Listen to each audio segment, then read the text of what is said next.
Hi, Monina. Alam kong nag-iisip ka ngayon if you're going to let go of your BPO work. You know what? Take the risk. Pumasok ka sa mundo ng esports and tanggapin mo yung hamon and opportunity na maging team manager. It's gonna be exciting and different. Iba to sa dati mong naging trabaho. Hindi siya mas madali because you're gonna be dealing with kids and people with different personalities. The workload is going to be overwhelming, kaya please, huwag mong akuin lahat. Madaming challenges, pero mas maraming taong nakapaligid sa'yo na tutulungan ka to overcome those challenges. Learn to delegate, work on your adaptability. Life is not a straight line. May magiging ups and downs talaga along the way. Don't be afraid to try and to speak up. Kung may mga ayaw makinig sa'yo, lakasan mo pa yung boses mo. As long as alam mong may sense yung sasabihin mo, go for it. More than a manager, be an ate. These kids would be going through a lot of emotional stress and disappointments. Do your best to be there for them and to comfort them kapag kailangan. Alam ko, masakit din para sa'yo kapag natatalo. Pero ang importante, nandyan ka para samahan ng mga players mo, mga batang kapatid mo. You will sacrifice a lot. Resources, time with family, and even relationships. It would be stressful, but every minute will be worth it. Especially when you see the joy in your players' eyes na makakasali pala kayo in the World Championships. I promise you, Monina, you will not regret leaving your corporate career because time will come that you will manage a world-class esports team.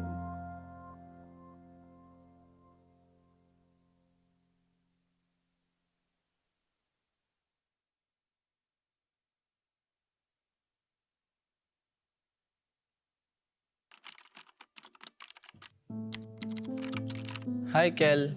Alam ko, tuwing tinatanong ka nila kung anong gusto mo maging, wala ka pang masabi kasi hindi mo pa naiisip yung mga ganun. Hindi mo pa alam kung anong pangarap mo. Pero huwag kang mag-alala kasi darating din yung laro na magbabago ng buhay mo. Matututo kang mag-Mobile Legends, gagaling kang mag-ML at magiging passion mo to.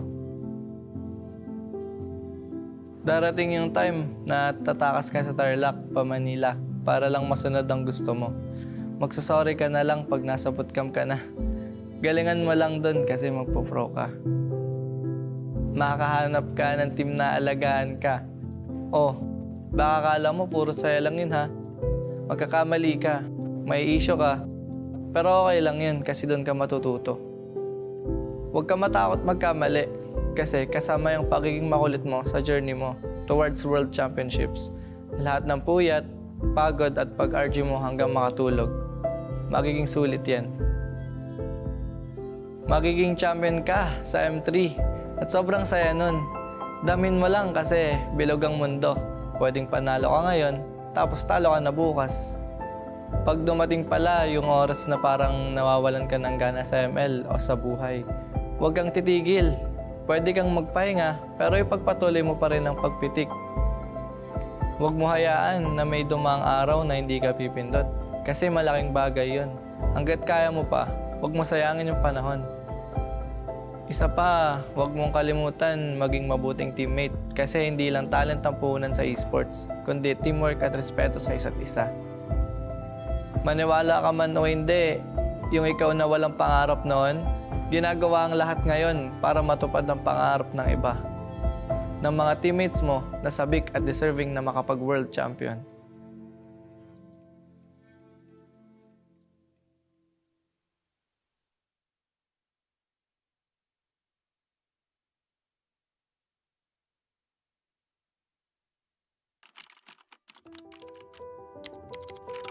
Jay, kamusta ka? Kamusta yung pagbebenta mo sa palengke ng prutas tsaka pagtatrabaho mo sa babuyan? Para makapagpa-load ka at makalaro ka ng ML. Kahit pa 2 oras yung biyahe papuntang Bagak para maghatid ng baboy sa palengke, hanga ako sa'yo kasi kaya mo magtiyaga. Huwag kang mag-alala. Lahat ng sinakripisyo mo, magiging worth it. Dahil sa Mobile Legends, magbabago ang takbo ng buhay mo at ng pamilya mo. Oo nga pala, huwag mo kalimutan magpasalamat sa ate mo ha. Kasi pinahiram ka niya ng cellphone para makalaro ka. Mag-thank you ka rin sa mga pinsan and kuya mo kasi sila yung mga unang nakasama magbatak sa ML. Darating din yung panahon na makakabawi ka rin sa kanila. Sa atin lang dahil gigil ka sa kaka-RG, magiging top 1 ka sa stars at diyan ka madidiscover ni Boss D. Simula dito, marirealize mo na iba pala ang pagiging pro sa pagiging RG boy. Na kailangan mo pala mag-isip at kailangan mo matuto sa mga macro plays. Diyan ka rin magiging content creator. Enjoy mo lang yung pag-vlog and pagko-content mo kasi yan yung makakatulong sa pamilya mo.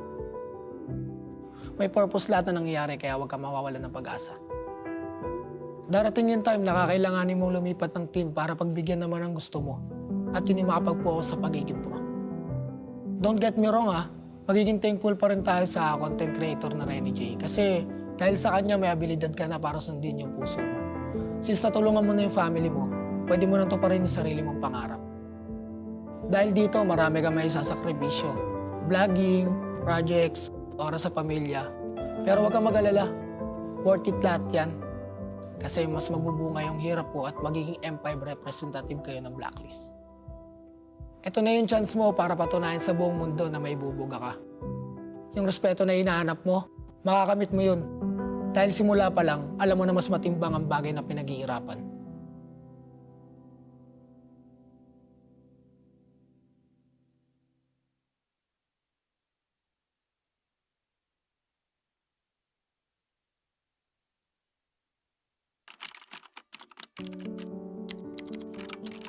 Carl, alam kong mabigat ang nararamdaman mo dahil nagka-injury ka. Gusto mo pa naman maging professional volleyball player. Pero, gusto ko lang malaman mo na ang mga pangarap ay nagbabago at lumalago. Hindi ka man nakapag-pro sa volleyball, magiging daan naman yan para mapadpad ka sa esports. Dahil sa support ni Mama at Lola, magiging player ka sa Mobile Legends. Mula rito, huwag kang matakot mag-risk sa mga bagay talagang gusto mo. Kahit na mukhang malabo, subukan mo pa rin. Hindi mo malalaman ang mga kaya mong gawin hanggat hindi ka umaakbang. Balang araw, mabibigyan ka ng pagkakataon na maging kasama ng Blacklist International sa SEA Games. Mai-intimidate ka sa una pero okay lang yan. Huwag mong baguhin kung sino ka. Oo, hindi ka man palaimik at madalas kang nabubuli dati dahil dito. Pero isang araw, makikita mo na ang pagiging soft-spoken mo pala yung kakailanganin ng magiging team mo. Huwag ka basta-basta sa suko, ipagpatuloy mo lang ginagawa mo. Kasi kapag gusto mo talaga ang isang bagay at pinaghihirapan mo, makukuha mo yan. Maging positive ka lang, kakailanganin yan ng mga kakampi mo. Marami kayong pagdadaanan. Kapag mahirap at malabo na, maging liwanag ka. Tignan mo, yung dating injured Carl na hindi pinalad maging pro sa volleyball, handa nang tumuntong sa M5 World Championship ngayon.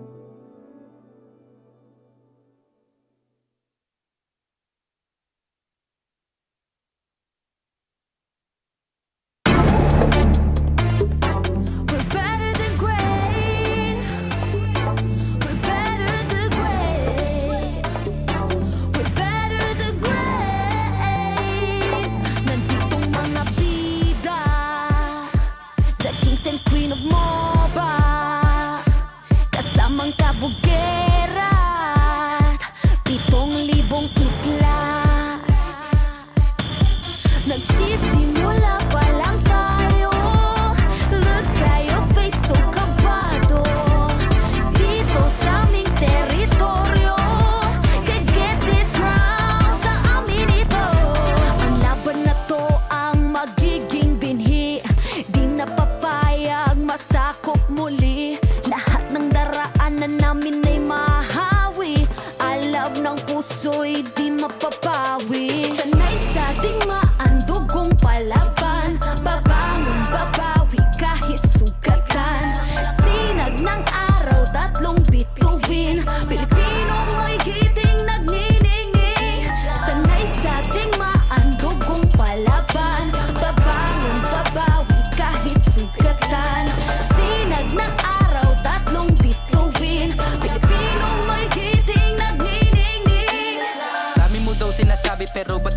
na mapakali. Panay lang ang kamot sa anit at kahit alam mo na di naman tumakate. Dugo pati laway at pawis tumulo, akala mo ba lahat tumadali? Hindi nagmamadali, akyatin ng hagdan na talagang matare. Ganyan talaga ang mga batang Pinas, talagang malakas kahit anong meta. Wala kang ligtas, talagang matigas na parang daliri ng mga kalaban. Sa gitna ng laban, shooters namin talagang savage. Di papaawat sa aming lupang sinilangan. Ang dami ng binilangan ng isa, dalawa, tatlohan. Dalawa kayo, ito na pang-apat. Kaya dami na naman iyakin kahit dadaanin pa sa mga tipi-tipi-tipikal. Paano kami hahabulin? Marami tong gasolina, lalamunin ang lahat ng dipital. Sanay sa ating maandugong palaban. Babangon, babawi kahit sugatan. Sinag ng araw, tatlong bituin. Pilipinong mo'y giting nagniningning. Sanay sa ating maandugong palaban. Babangon, babawi kahit sugatan. Sinag ng araw, tatlong bituin. Pilipinong mo'y giting nagniningning. Ang maong away ang sinugdanan. Di mo sugot madakpan pagbalik. Tanang agian kay dirit sumapalit. Ang init sa dughan kay dili mawakli. Sanay sa ating maandugong palaban. Babangon, babawi kahit sugatan. Sinag ng araw, tatlong bituin.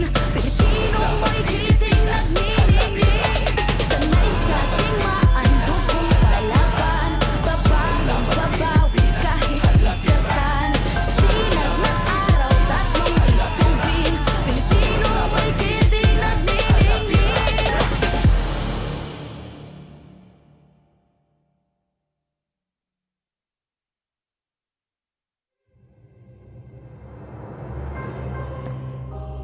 The Shadow Dragon was once my biggest weakness, but now it's my most potent weapon.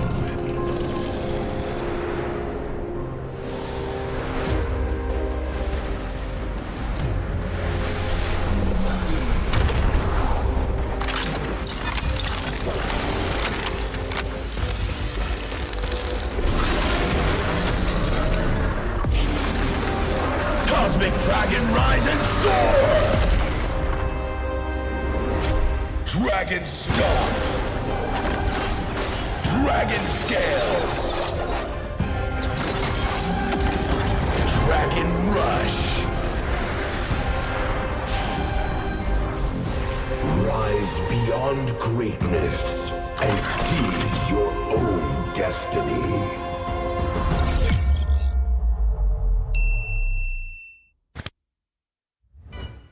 Tonight, we celebrate MLBB Esport. Do the kaldak! Do the kaldak! This is the Suman Challenge. Go! Oh, oh, oh, oh, oh, oh.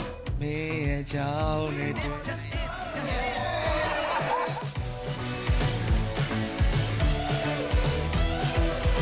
Welcome to M5 Gala.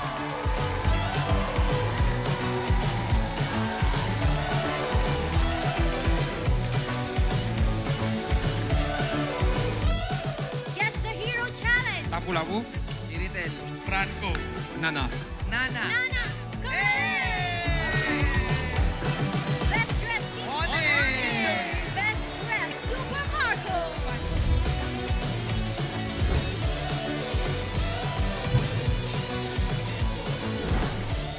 Thank you so much for joining us at the M5 Gala, and we'll see you at the M5 World Championship.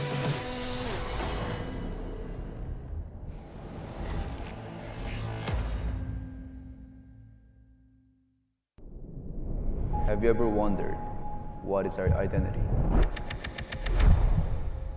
Our identity isn't limited to just esport players.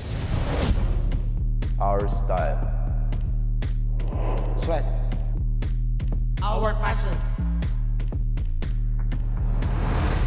And vibe. Feel our energy. When we dominate the stage,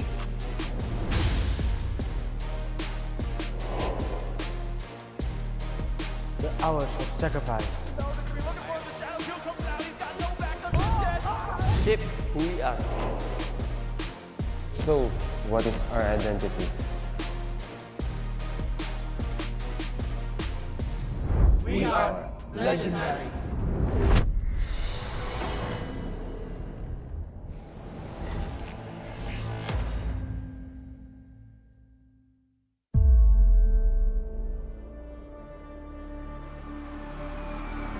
In the history of M Series, no host country has ever won the championship title. No other region has ever claimed the throne. No team has ever secured the championship twice. In this thrilling showdown, 16 teams across the world have gathered once more to seize the trophy. Which teams will prove themselves in their epic rivalry rematch? Will a new region unveil their strength and climb to the top? And who will leave an unforgettable mark with their skills? Behold, the old guards, seasoned titans returning to reclaim glory.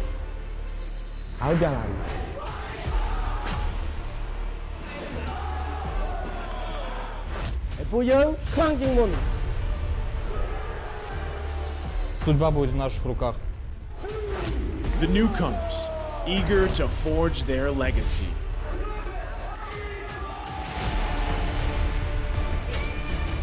Kita di sini untuk lawan yang terbaik, kami nggak takut tantangan apapun.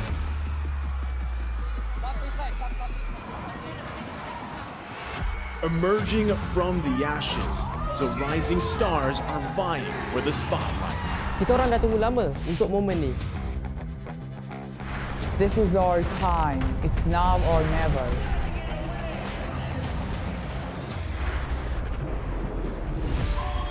Enter the contenders, here to defy the status quo and rewrite the narrative. We've weathered the storm. This is where we break through. Nós somos brasileiros e a gente não desiste nunca.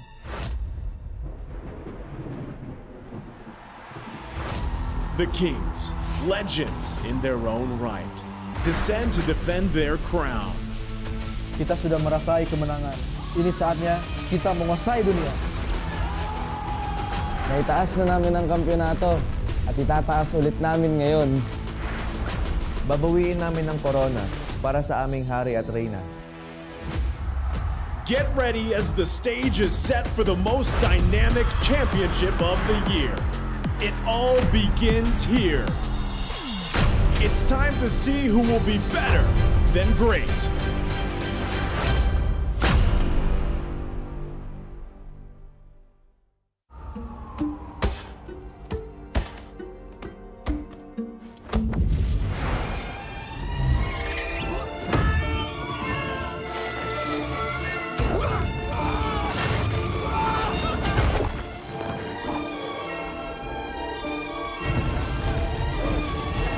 The world's first city, built for play, is coming to Saudi Arabia.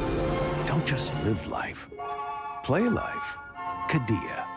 In every tournament, pros fight not only for glory, family, and their country, but also for the heart of every game. The fans. Are you one of them?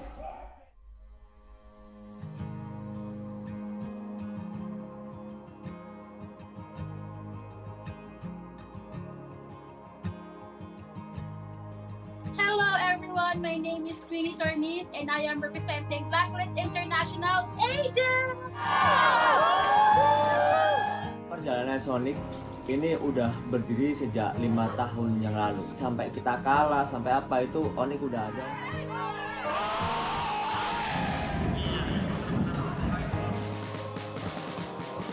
Rainbow sebenarnya sangat penting sebab dia bukan saja untuk homeboys, dia untuk tingkatkan komuniti MLBB dekat Malaysia ni. Kita nak kalau boleh komuniti tim lain bersama juga semangatnya macam Rainbows. Hal yang bisa kita berikan secara maksimal itu adalah dukungan. Bila moral player tengah down, tapi kita orang tak tengah down. Kita orang tengah hype. Kita apa-apa pun, kita sebagai macam homeboys ada 5 player, kita orang, Flame Boys adalah player ke-6. And I can say that I'm the correct fandom because they really value their fans. I can feel that this is not just like playing games or what, but this is like a family, a whole family. Player Homeboys punya gameplay every season macam improve. Like wins or losses, like they're really not take it seriously, but they just take it as a room of improvements. Menang atau kalah, still support. Kalau mereka kalah meski sedih tapi tetap dukung. Kekalahan itu awal dari kemenangan yang lebih besar. We wanted to make sure and ensure that they still feel that we are still here for them no matter what happens. Jadi ada 8 kota yang bakal kita adain host party.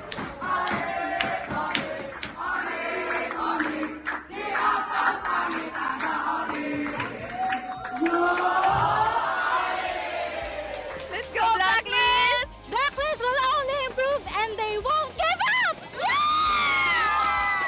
Even if they lose, they will win the next game. Blacklist, break the code!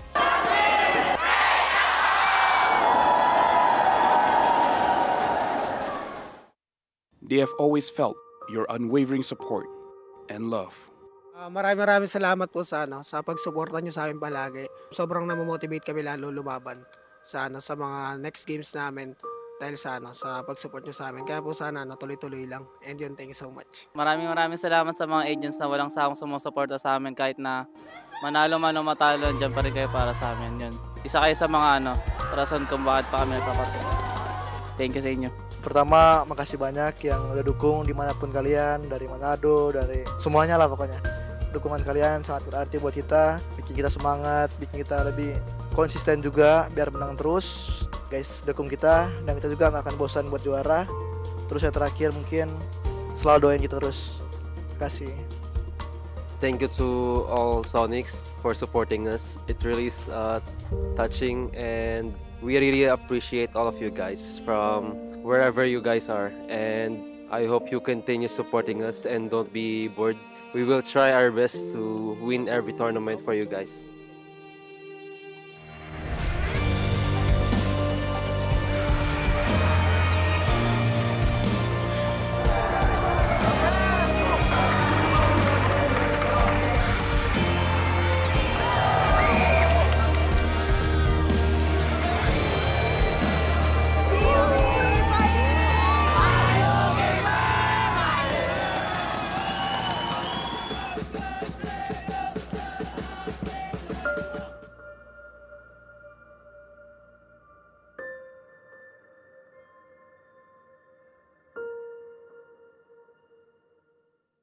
What is undeniable, though, are the meteoric stats in the mobile gaming industry, and the Esports Mobile Game of the Year celebrates the best of the best.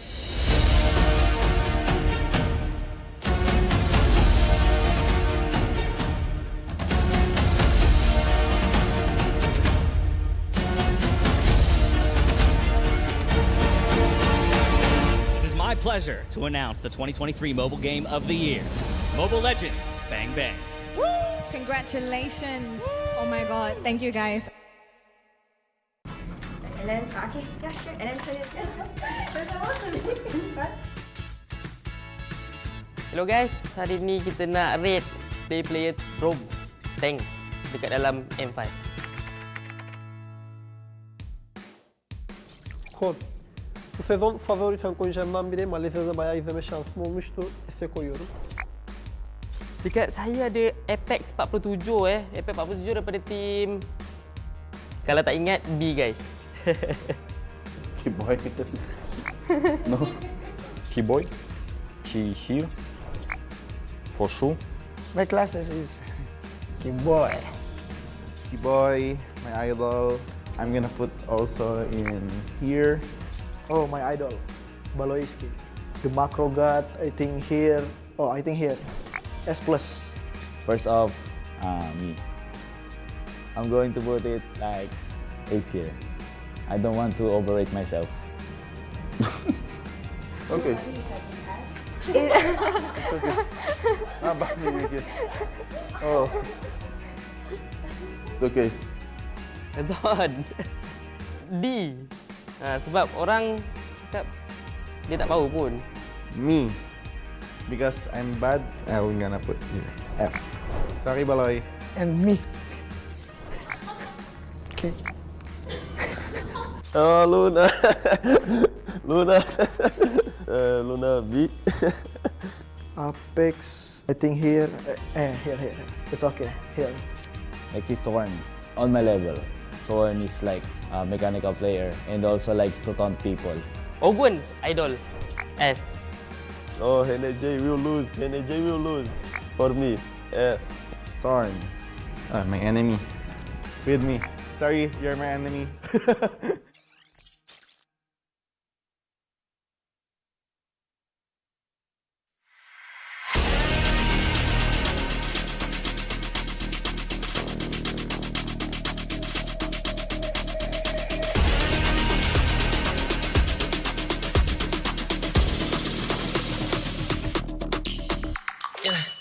Hit me like I might get over, but you can get me in no corner. I know I can make a comeback, ace this round and finish this game now. Got the power on my shoulders, yeah, you know that I'm a soldier. You can keep me off my guard, but you can't keep me from my honor. I feel like the floor is over. The energy's getting higher. You're saving my arms. 'Cause I know just what I got. I got you like na-na-na. And you know I hold the power. This feeling I love. Oh yeah. Making my grind good to great. So don't stand in my way. Standing tall and I won't fall over. We are better than great, good. We are better than great. We stand tall, won't run away. We are fun, nothing gon' change. Great. We are better than great. Can't get it great, I'm better than great. I play my own role, I become the greatest. Transcend myself into this game, yeah. I feel the power to dominate fate. Championship mind on top of the week. What's up to the game? Shall reveal. Better than great, that's how we feel. I feel like the floor is over. The energy's getting higher. You're saving my arms. 'Cause I know just what I got. I got you like na-na-na. And you know I hold the power. This feeling I love. Oh yeah. Making my grind good to great. So don't stand in my way. Standing tall and I won't fall over. We are better than great, good. We are better than great. We stand tall, won't run away. Play our part, nothing gon' change. Great. We are better than great. If we stand tall and believe we can make it, you and me, with a sense of urgency, you'll see I'm better than great. I'm better than great. Oh yeah. Oh, I'm better than. Making my grind good to great. So don't stand in my way. Standing tall and I won't fall over. We are better than great, good. We are better than great. We stand tall, won't run away. Play our part, nothing gon' change. Great. We are better than great.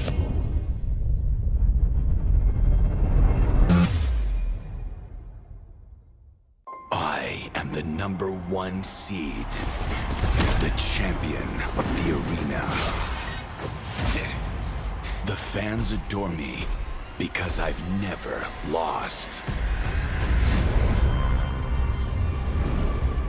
Yet you are afraid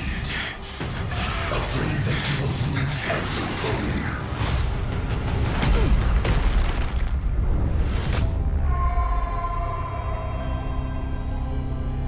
Do you ever get scared of losing, Kimmy?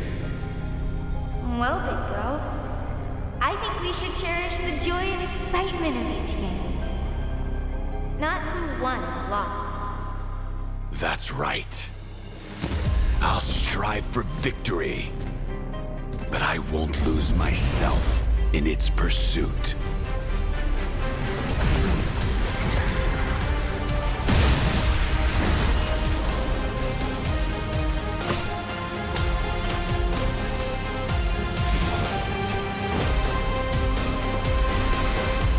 World Championship. I'm back.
grab only. Boing, boing, boing, boing, boing, boing, boing, boing, boing, boing, boing, boing, boing, boing, boing, boing, Pag nag-grab only, savings ang dami, your wallet sings tonight. Laki ng bawi, pag nag-grab only, save 244 alright. boing, boing, boing, boing, boing, boing, boing, boing, boing, boing, boing, boing, boing, boing, boing, boing.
sa surutkan ko Kau kita kan bagi as this rally versus game now Got power on my shoulders Kau ku sang petaro Kau bisa buat ku lengah But you can keep me from my honor I feel like the floor is lava The energy's getting higher You're serving my arms Cause I don't just want you I got you like na-na-na-na And you know we hold the power Cause we are better than great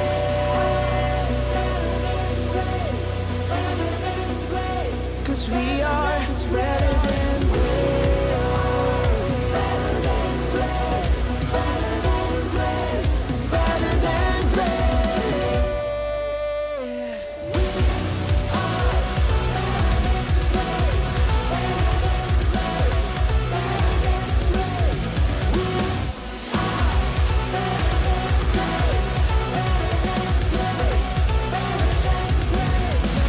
Tatlo kami hebat, aku yang terhebat Apa yang malu, ku jadi terhebat Transcend myself into this game, yeah I need the power to tell me afraid Kemenangan bukan trik yang lemah The suit of the game, we shall reveal Better than great, it's how we feel I feel like the floor is lava The energy's getting higher You're serving my arms Cause I don't just want me I got you like na-na-na-na And you know you hold the power Cause we are better than great Nothing Johnny ever gone spending my way Standing tall and we talking We are better than great Kita yang terhebat Hadapi dan tak terbagi Lewat paling tak berubah We are better than great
Hi, Monina. Alam kong nag-iisip ka ngayon if you're going to let go of your BPO work. You know what? Take the risk. Pumasok ka sa mundo ng esports and tanggapin mo yung hamon and opportunity na maging team manager. It's gonna be exciting and different. Iba to sa dati mong naging trabaho. Hindi siya mas madali because you're gonna be dealing with kids and people with different personalities. The workload is going to be overwhelming, kaya please, huwag mong akuin lahat. Madaming challenges, pero mas maraming taong nakapaligid sa'yo na tutulungan ka to overcome those challenges. Learn to delegate, work on your adaptability. Life is not a straight line. May magiging ups and downs talaga along the way. Don't be afraid to try and to speak up. Kung may mga ayaw makinig sa'yo, lakasan mo pa yung boses mo. As long as alam mong may sense yung sasabihin mo, go for it. More than a manager, be an ate. These kids would be going through a lot of emotional stress and disappointments. Do your best to be there for them and to comfort them kapag kailangan. Alam ko, masakit din para sa'yo kapag natatalo. Pero ang importante, nandyan ka para samahan ng mga players mo, mga batang kapatid mo. You will sacrifice a lot. Resources, time with family, and even relationships. It would be stressful, but every minute will be worth it. Especially when you see the joy in your players' eyes na makakasali pala kayo in the World Championships. I promise you, Monina, you will not regret leaving your corporate career because time will come that you will manage a world-class esports team.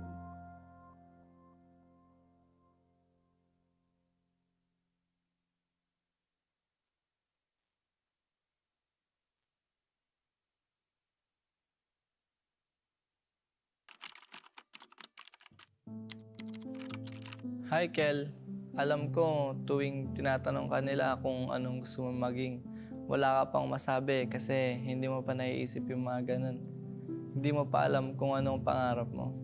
Pero huwag kang mag-alala kasi darating din yung laro na magbabago ng buhay mo. Matututo kang mag-Mobile Legends, gagaling kang mag-ML at magiging passion mo to. Darating yung time na tatakas ka sa Tarlac pa Manila para lang masunod ang gusto mo. Magsasorry ka na lang pag nasa bootcamp ka na. Galingan mo lang dun kasi magpo-pro ka. Makakahanap ka ng team na alagaan ka. Oh, baka kala mo puro saya lang yun ha. Magkakamali ka, may issue ka. Pero okay lang yun kasi dun ka matututo.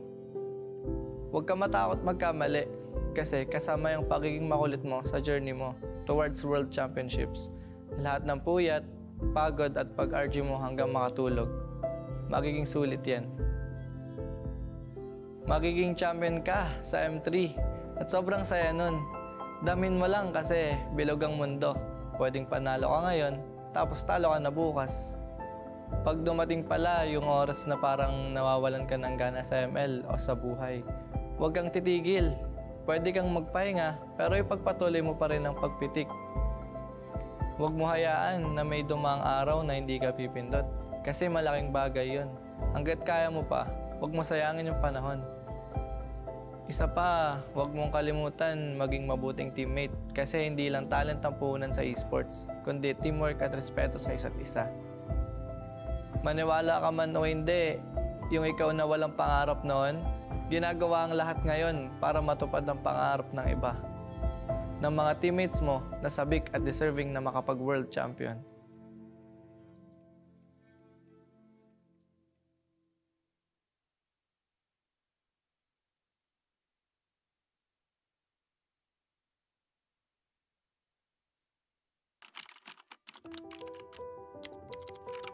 Jay, kamusta ka? Kamusta yung pagbebenta mo sa palengke ng prutas tsaka pagtatrabaho mo sa babuyan? Para makapagpa-load ka at makalaro ka ng ML. Kahit pa 2 oras yung biyahe papuntang Bagak para maghatid ng baboy sa palengke, hanga ako sa'yo kasi kaya mo magtiyaga. Huwag kang mag-alala.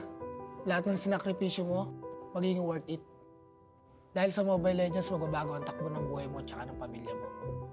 Oo nga pala, huwag mo kalimutan magpasalamat sa ate mo kasi pinahiram ka niya ng cellphone para makalaro ka.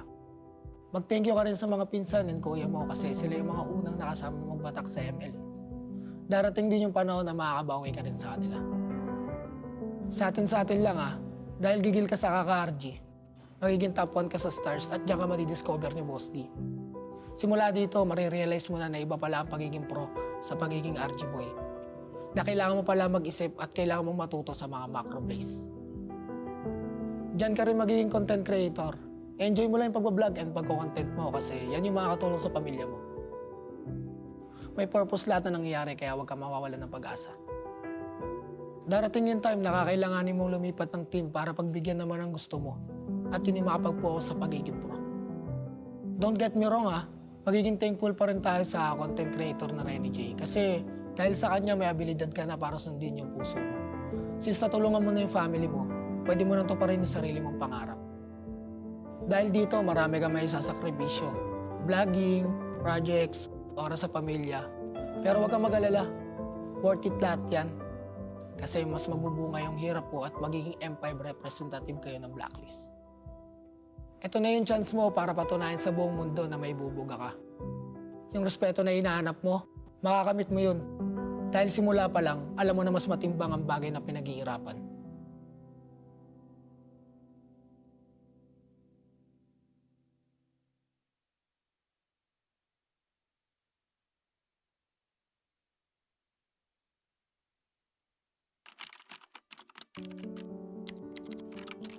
Carl, alam kong mabigat ang nararamdaman mo dahil nagka-injury ka. Gusto mo pa naman maging professional volleyball player.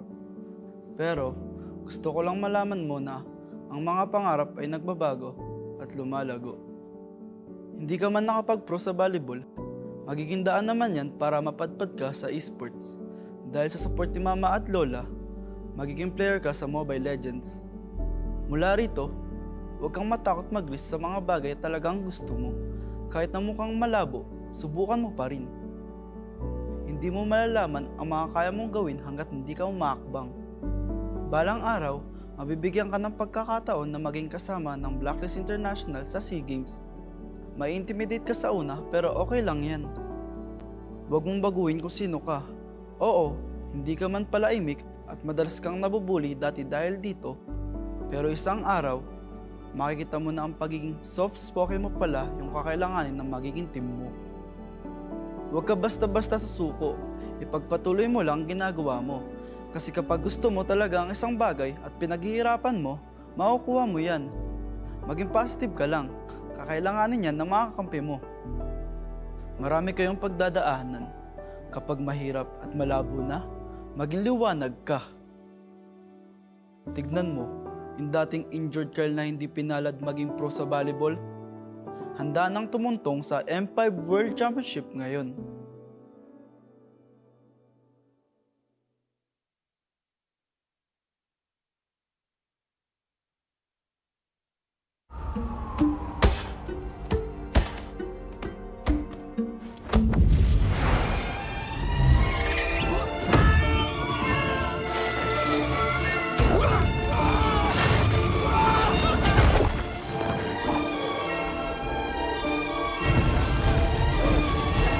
The world's first city, built for play, is coming to Saudi Arabia. Don't just live life. Play life. Qiddiya. For the longest time, we have wished that the wondrous worlds we game in were real.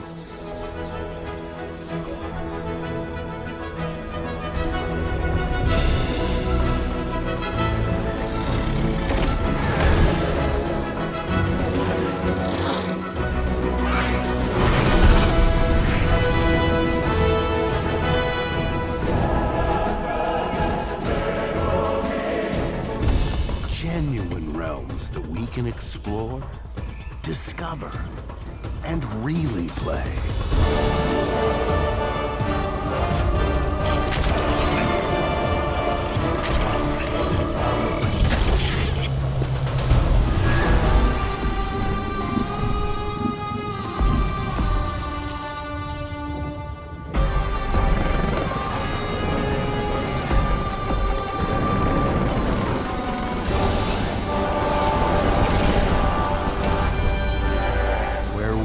and celebrate and earn rewards for our triumphs.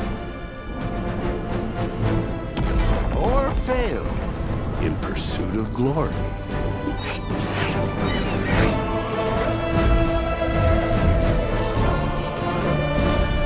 A place where we've always dreamed of living, where we've always dreamed of working.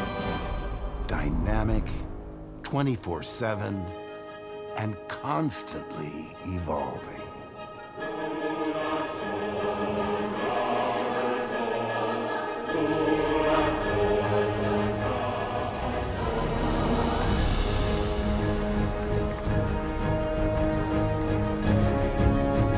Host to the biggest events, where the greatest among us hone their skills.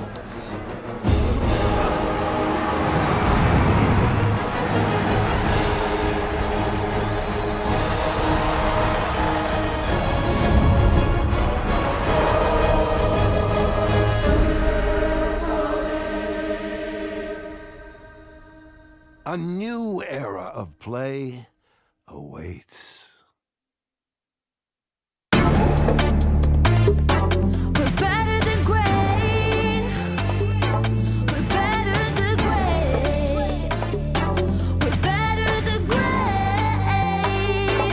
Nanditong mga bida, the kings and queen of MOBA, kasamang kabugera, 7,000 isla. Nagsisimula pa lang tayo. Look at your face, so kabado. Dito sa aming teritoryo, can get this crown sa amin ito. Ang laban na to ang magiging binhi. Di na papayag masakop muli. Lahat ng daraanan namin ay mahawi. Alab ng puso'y di mapapawi. Sanay sa ating maandugong palaban. Babangon, babawi kahit sugatan. Sinag ng araw, 3 bituin. Pilipinong may giting nagniningning. Sanay sa ating maandugong palaban. Babangon, babawi kahit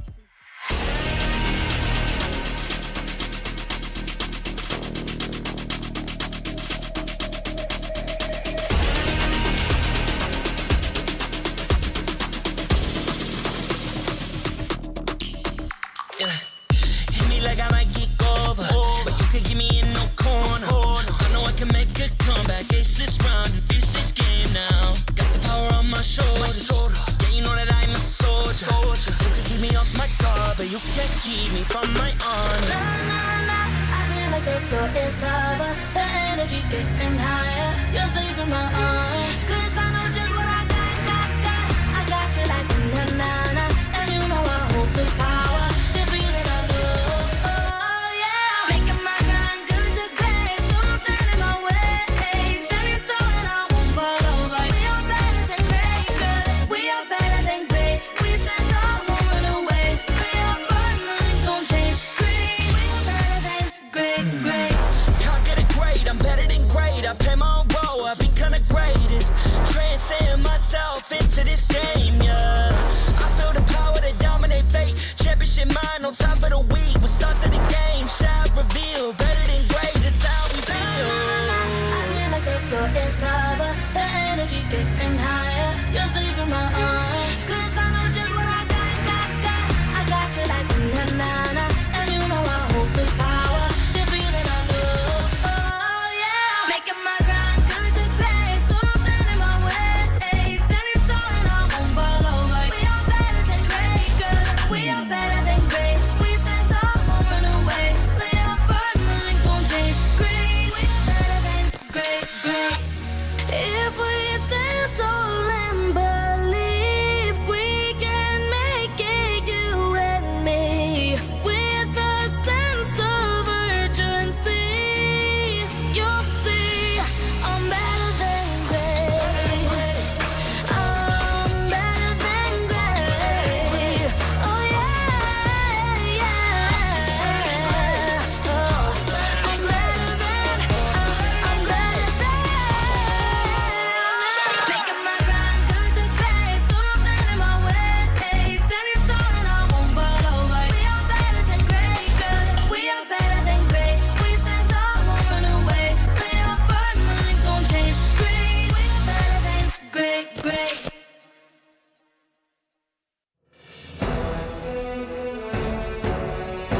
to keep me from my army. Nah, nah, nah, I feel like the floor is lava. The energy's getting higher. You're saving my arms. 'Cause I know just what I got. I got you like na na na, and you know I hold the power. This feeling I love. Oh yeah, making my grind good to great. So don't stand in my way. Standing tall and I won't fall over. We are better than great, good. We are better than great. We stand tall, won't run away. We are fun, nothing gon' change. Great, we are better than great. Can't get it great, I'm better than great. I play my own role, I become the greatest. Transcend myself into this game, yeah. I feel the power to dominate fate. Championship mind, no time for the weak. What's up to the game? Shall reveal. Better than great, that's how we feel. I feel like the floor is lava. The energy's getting higher. You're saving my arms. 'Cause I know just what I got. I got you like na na na, and you know I hold the power. This feeling I love. Oh yeah, making my grind good to great. So don't stand in my way. Standing tall and I won't fall over. We are better than great, good. We are better than great. We stand tall, won't run away. We are fun, nothing gon' change. Great, we are better than great. If we stand tall and believe we can make it, you and me, with a sense of urgency, you'll see I'm better than great. I'm better than great. Oh yeah. Oh, I'm better than. Making my grind good to great. So don't stand in my way. Standing tall and I won't fall over. We are better than great, good. We are better than great. We stand tall, won't run away. We are fun, nothing gon' change. Great, we are better than great.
For this victory for Onyx, but So, what is the definition of greatness in MLBB?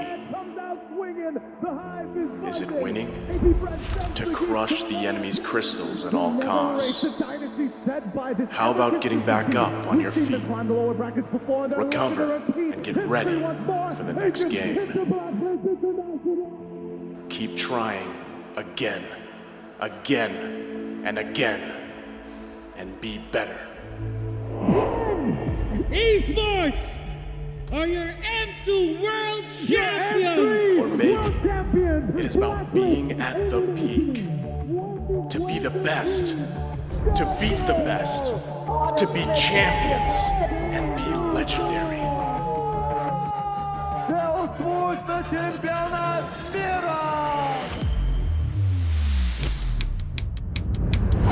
What if you have already made history before? Is achieving it twice better than great? Two losses can never erase the dynasty set by this ever-consistent team. We've seen them climb the lower brackets before. They're looking to... Last year we failed to get our two-time world champion. But this time, we will try again. Perhaps it is simpler. I really want to say thank you and appreciate for Marky and Kadera. He's so struggling for the first time playing jungler. Next round, you can count on me and leave it to me. It is about being in the moment, doing the best you can to achieve the goals you set with your team. ครับเราในฟิลิปปินส์พวกเขาเป็นทีมครั้งแรกแต่ผู้ยืนจะสู้นะผู้ยืนจะใจหน่อย To believe and chase the dream as a unit. 3 kali percobaan untuk game series. Kali ini kita akan bawa pulang piala untuk Indonesia. To have the will to push forward and forge a new era, a new legacy, a new chapter in MLBB. Again, they're back to that philosophy. They don't lose to the same team twice. There is no one definition to being great, but are you always ready to give your best and be the greatest you can for your teammates, your country, your fans, for yourself? And be better than great.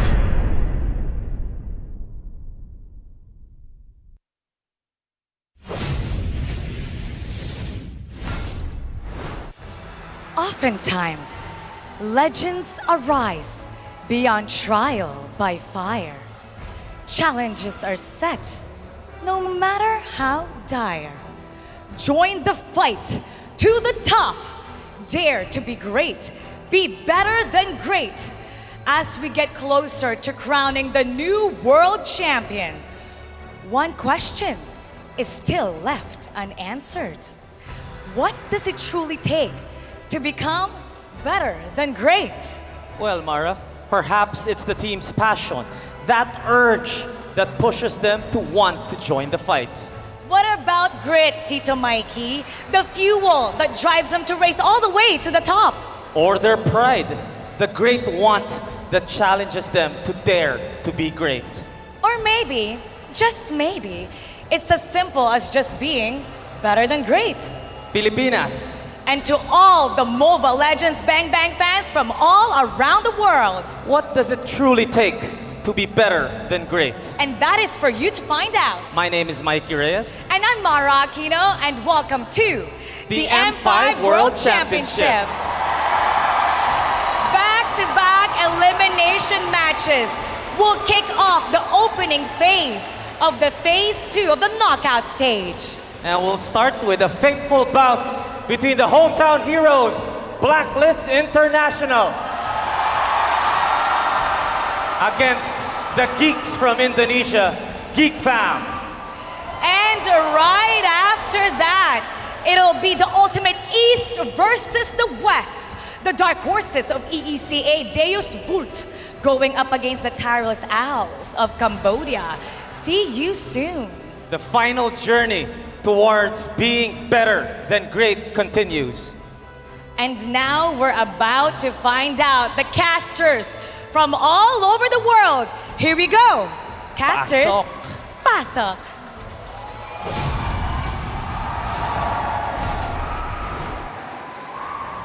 Kickstarting the second stage of the knockouts, you're watching the M5 World Championship live from a capacity crowd here at Rizal Memorial Coliseum from the heart of Manila. At your service, my name is Leo, here with Mirko, and of course our very special guests. It's Assassin Dave and Moba Zane. Wow, I mean, come on guys, we got Moba Zane, we got Assassin Dave here up in this panel. We gotta ask them, right? First, maybe Zane, you came here as a player at M3, at M4, now as a content creator, how does it feel just immersing yourself in the audience in the stadium here? It's a very different experience compared to M3 and M4. I've kind of had a rough year for MSC. Unfortunately, we had travel issues. For M5, unfortunately, I could not qualify, but I'm looking forward to be back for MSC to represent my country, and it's a good feeling. I love the Philippines. Everyone's very nice here, very heartwarming, and it's good to be here, even as a content creator. We're glad to have you, Zane. How about you, Dave? How are we doing? I gotta say, it feels pretty good to be truly immersed in a better than great environment. Just to emphasize the fact that NA is going to be better than Gray. Next time, we'll come back stronger because this feels awesome to be here. And I wish every single player can be here to experience this. Dave, you were with us earlier in M4 as an analyst, so you got to really look behind the scenes as to how things went. How are you looking at the final top 6 teams right now? Because we're saying goodbye to, sadly, 2 of them here tonight. I gotta say, I'm really looking forward to Onyx match, but today's game are gonna be exciting, right? Because I truly believe that Blacklist and Geek, they have very similar playstyle with support roams, you know? So it's gonna be quite exciting who brings out the best of that strategy.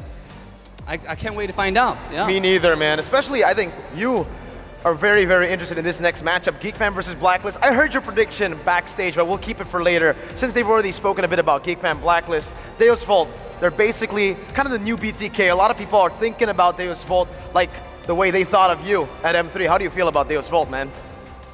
You know, it's kind of obvious that they are the dark horses of the tournament, and they bring a lot of kind of excitement, you know, especially Kid Bomba. Some of them are very eccentric and they're very funny players. So not only are they amazing, but they bring great entertainment as well. It's really great for the M Series.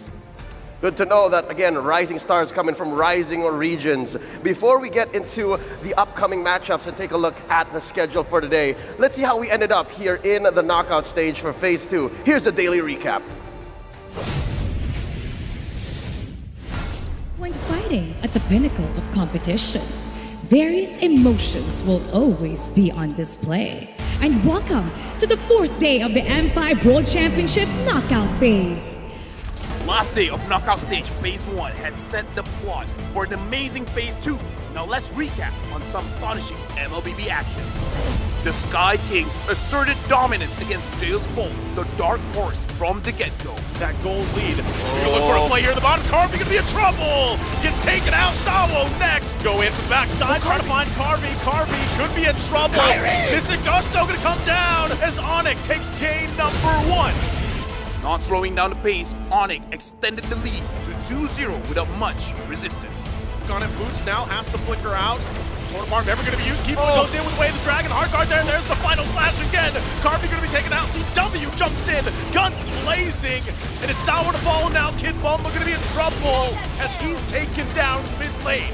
The Indonesian champions dominated the series by using Deus Vult's signature Diki against them. Looking for Carvey as he gets the Maniac. Works on the Crystal. Mapster's got the immortality. Will he get the Savage? He couldn't get it. The Sky King Kyrie's back. It was buzzing victory for the home team as AP Brand outplayed the Geeks. AP Brand takes game 1. It was tooth and nail in game 2 until Luke pulled off a series of heroic plays. Pops it later. The one who pops later is going to have a little bit of an advantage. It takes the game for Geek Fam. Then the Beast shifted their gears in game 3. The battle in the jungle. Luke, though, goes in with Raging Sandstorm. He has to go, but he can't heal up enough. As a body after body will fall for Geek Fam. And Marky, the last one to go. AP Brand wipes out Geek Fam. Looks like they're going to try to trade here. Flap Cheesy goes in with Sandstorm. And it was all according to the Hive's plan to gentlemen sweep the Indonesian powerhouse 3-1. With phase 1 of the M5 knockout stage done and dusted, what can we expect in the next tournament phase?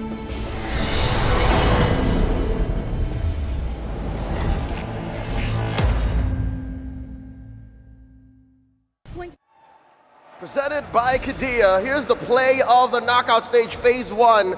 We're giving it over to CW's Bruno. CW was able to dish out the damage needed for Onyx to wipe out Deus Vult, ending the game with a Maniac and a 3-0 sweep. It was so close to a Savage, man, but Magister just had to do him dirty like that. I mean, for CW, especially in the knockout stages for me, he's definitely been one of the standouts, if not the standout in the knockout stages. And I think for Kid Bomba, I've asked him as well. He agrees with me. He feels like CW has been amazing. What about you, Zane? Oh, yeah. Completely agree.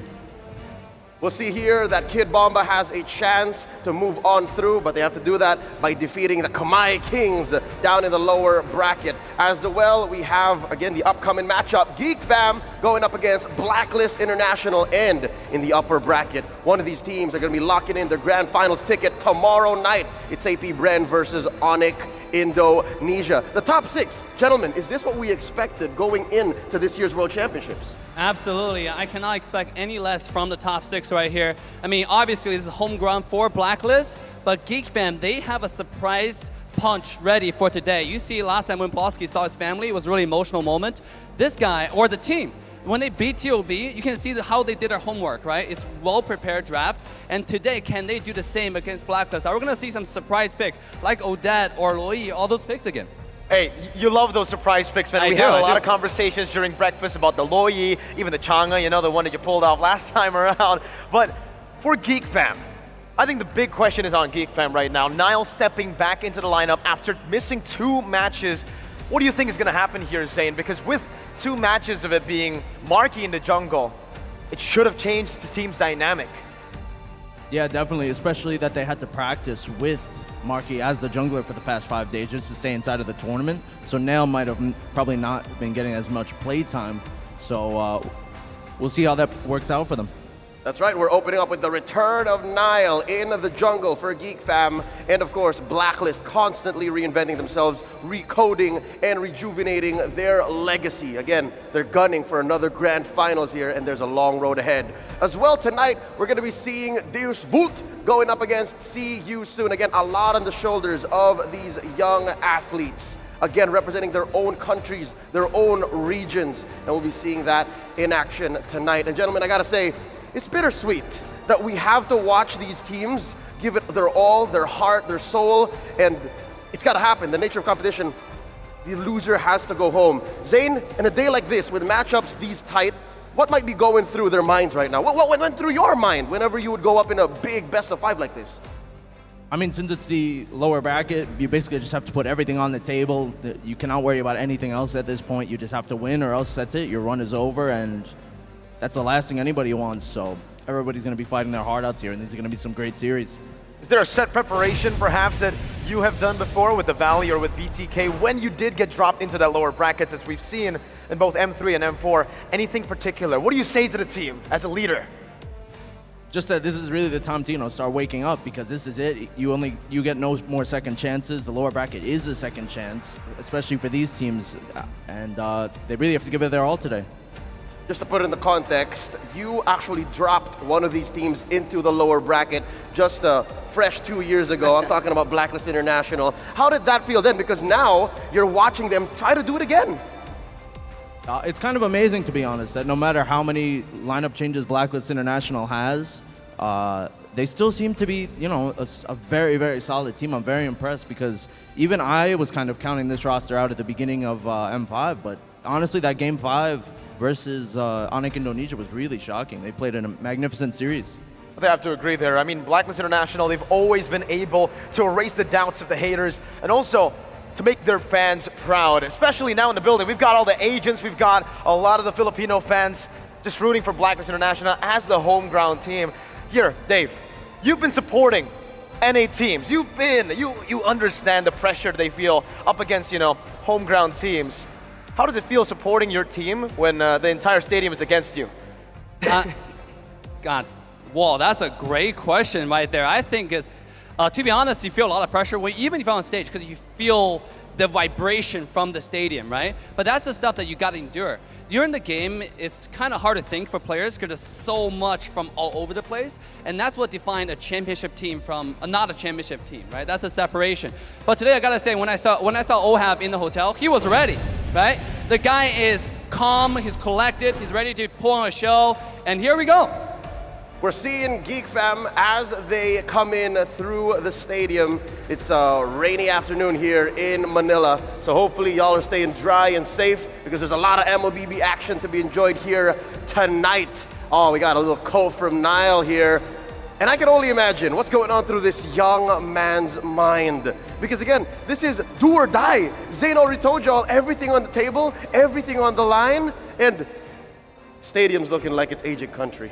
It really is. and we can definitely hear it as well. We can sense the environment happening here in the stadium with Blacklist International's arrival to the stadium with Renegade leading the pack, just as he does in the game. In a lot of these new situations, we find the Hitman on healers, on supportive heroes, even on these aggressive heroes, being the man who looks for the proactive movements, who is the man who starts the engagements. Is it just me, or does Geek Fam look like they're a little more loose than Blacklist International? Because you see it in the eyes of the Hitman Renegade. He's cold. He's cold. Dave, what do you see? What do you see in Blacklist International? They seem different.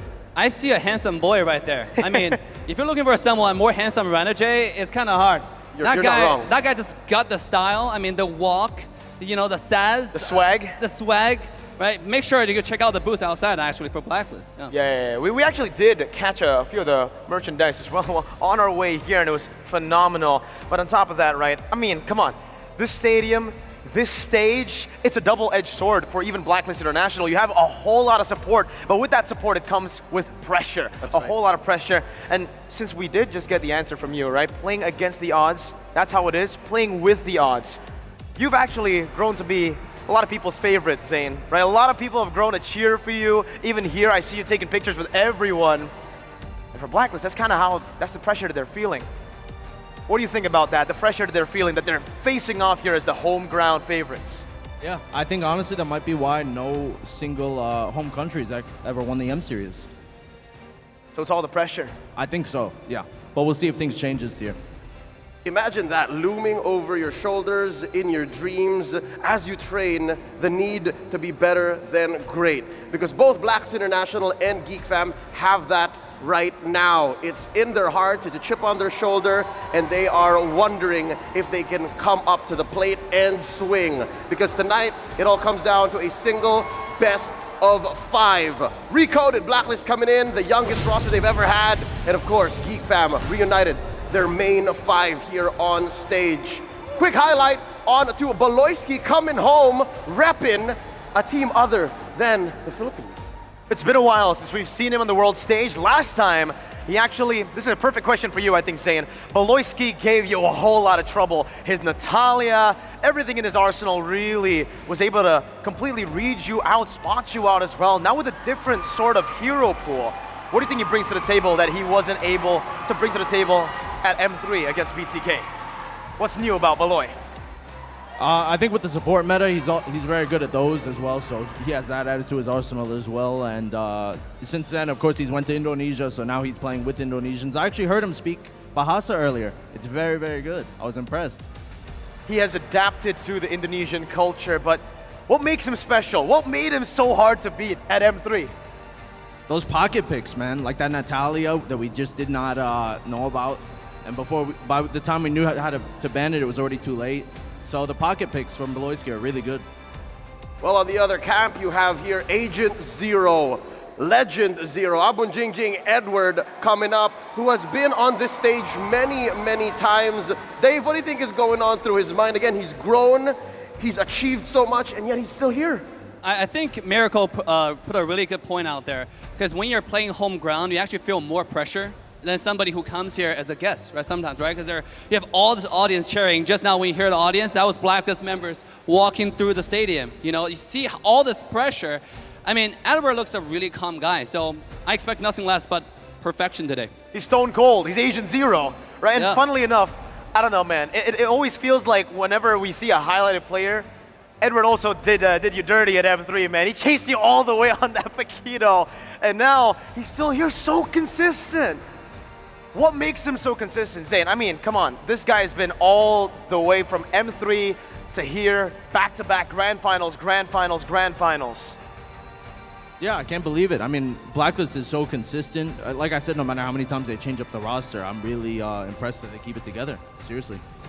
And again, the pressure for Blacklist is more than palpable, given that they have been here multiple times. They won the qualification via the MPL Philippines Season 12 Grand Finals, going 5 games against AP Bren. And here they got knocked to the lower bracket by Onic, going 5 games as well. And that's just the usual. That's business as usual for Blacklist compared to Geek Fam. I think this is a bit that we failed to mention, Mirko. Geek Fam, it's their first time being on the world stage. It is. It's literally their first, right? I mean, they've had horrible track records before in MPL Indonesia, not qualifying to the playoffs, but that's what really changed this team. It's almost like, for Geek Fam, you can really call them the miracle of Indonesia. They've always been able to find what they need in the very end, even knock down to the lower brackets of MPL ID playoffs. And with that, folks, we'll leave it at a David versus Goliath matchup because Geek Fam is just finding their grounding. I think I have a question for Zane. All right, Zane, this is a spicy one.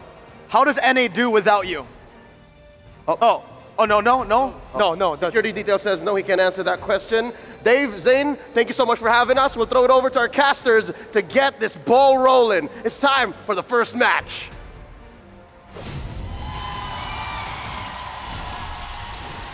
Thank you so much, Leo, Mirko, Dave, Moba, Zane. It's great to hear you guys' insights about this matchup. Once again, I'm Naisu, joined here on the desk. Trex, Reptar, we're here to bring you the action against Geek Fam and Blacklist International. Boys, how we feeling? From EVM to RMC, the Filipinos are showing up, and I'm just hyped to be here right now. We're closing in towards the end of this. This is peak sports entertainment here at the Rizal Memorial, and we're starting it off with a hot series. Gentlemen, it's an honor to share the desk with you here today. Love to have you guys. Now, before we talk more about the matchup and welcome the teams, we have to give a shout out to our sponsors because M5 World Championship would not be possible without them. It's powered and supported by Moonton, presented by Kadia, supported by ROG, the official gaming phone, Grab, the official super app partner, and of course, Secret Lab, our official chair partner. Thank you to our lovely sponsors. M5 would not be possible without all of you.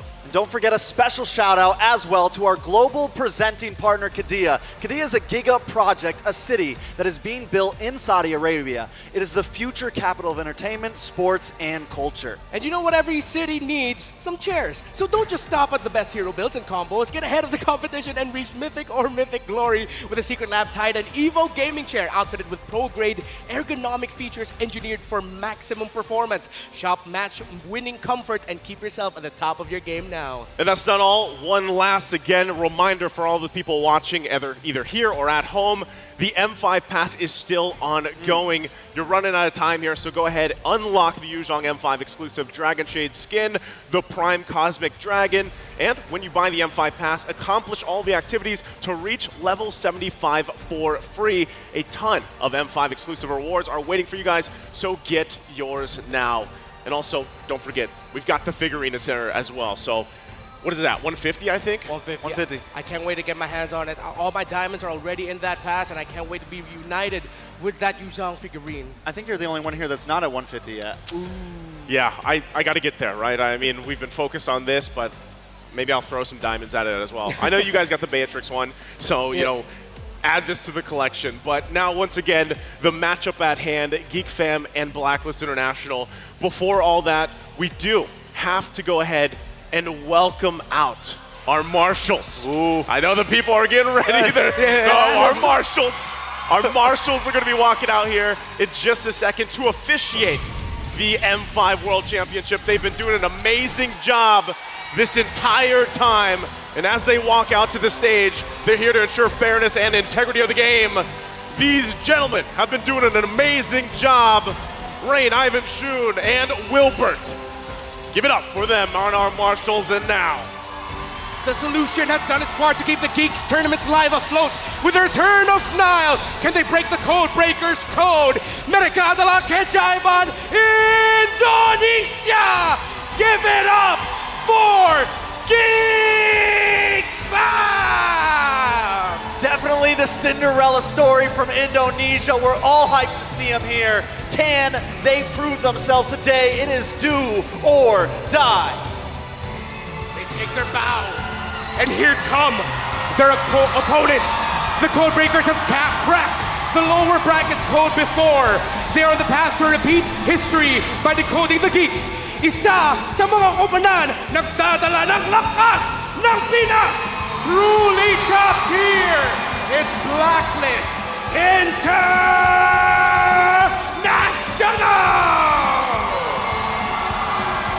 you can hear the crowd here. There's plenty of agents. We'll see if that's enough to carry them on through the lower bracket here as they move on into M5. And once again, the minds behind it all, the coaches, the analysts for Geek. It's Coach Orpek. For Blacklist International, we have Master the Basics and Dex Star. It's definitely going to be an intense one. You can see the look on all of these players' faces. You know, as our lovely panelists have been saying before, this is do or die right here. One team is going home. We're going to take a lot of things from these players. Passion, consistency, but I like the graphic that we showed there, glass shattering. These two teams need to be stone cold. They cannot cave to the pressure. Well, let's go ahead and take a look at the roster here for Geek Fam first. It's Marky, Niall is back, Luke, Aboy, and Boloyski. So, we have some, adjustments here, of course, from what we've seen from the previous matches with Geek Fam. How's this going to look here, Trex? I mean, all eyes on Niall right now. Most definitely Marquis, also going to be in the gold lane, the solution himself. But really the question on our eyes is Niall coming in going to be that magic touch? Is it going to be the switch up? Are they going to be back to comfortable? Or is it going to be something that the rest of the team is going to have to adjust to?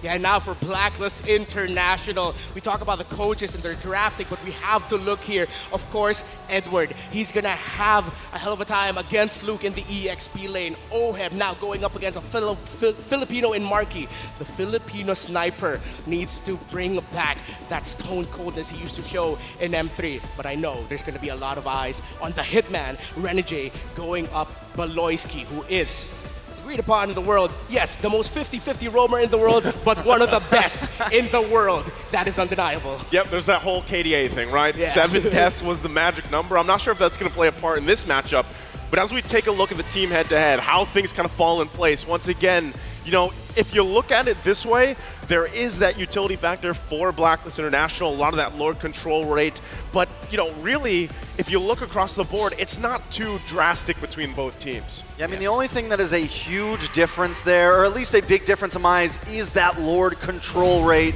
Blacklist always known for their Lord dances, always known for being able to push the limit until the other team breaks down.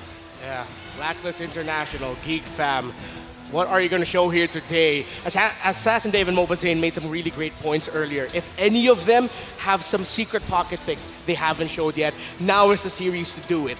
Probably they're thinking about lower bracket finals, maybe even grand finals, reaching that point and saving picks there. But this is do or die. It's so important now that if you have an ace up your sleeve, you bring it out because tournament life is what you're fighting for. I think that's a great point, Renmar, right? For the most part for this tournament, we've all been kind of contemplating that. Like, okay, how many pocket picks, how many cheese strats do you have for a team throughout, when we started with the 16 teams, and now that you're at this point where things kind of fall in place. It's do or die, right? Yes, it's a best of 5 series, but, game 1 might be the chance that we see that. Now, again, for all you guys watching at home, real quick, there are some TikTok drops. Once again, for all you lovely viewers, watch M5 on TikTok for 5 minutes only, and you can win 1 TikTok viewer chest. If you watch for 20 minutes, you can get a TikTok deluxe chest. So go ahead and make sure you watch there, grab those while you can. Now, once again, as we wait for the draft to be upon us, I know we had our own predictions as well, which we'll probably be taking a look at in just a little bit here. But, real quick, I would say, Renmar, you're the guy with the numbers. The meta has been very interesting for M5 alone, and in a way different from what we saw even from M4 last year. Yeah, the most interesting, honestly, and I feel like the X factor pick we have to look out for here is 2 picks in the mid lane. You have the Lilia, which of course has been an answer to the tanky junglers, even Faramis comps because everyone's sticking together. It takes out the Netherrealm so quickly. But then we've also seen Geek Fam show up with an Eve as a counter to Faramis comp when that Lilia is gone. So now, if you're Blacklist, you're thinking about, okay, Geek Fam has some pocket picks in the mid lane. Where else do they have pocket picks? Meanwhile, for Blacklist International, they've stuck to a lot of the things that we're used to seeing. It's just that the order for Blacklist International is so important. The order of banning, where they are seated, and most importantly, how are they going to draft a comp that allows them to shine with their snowball? We've seen how many times throughout, not just in M5, but also in the MPL Philippines Season 12 playoffs, that if you leave Oheb alone with a Bruno or anyone who takes down turrets really quickly in the early game, Blacklist will punish you for giving up on that macro. Well, great points here. Real quick, too, let's take a look at the talent predictions. That's a whole lot of Blacklist, right?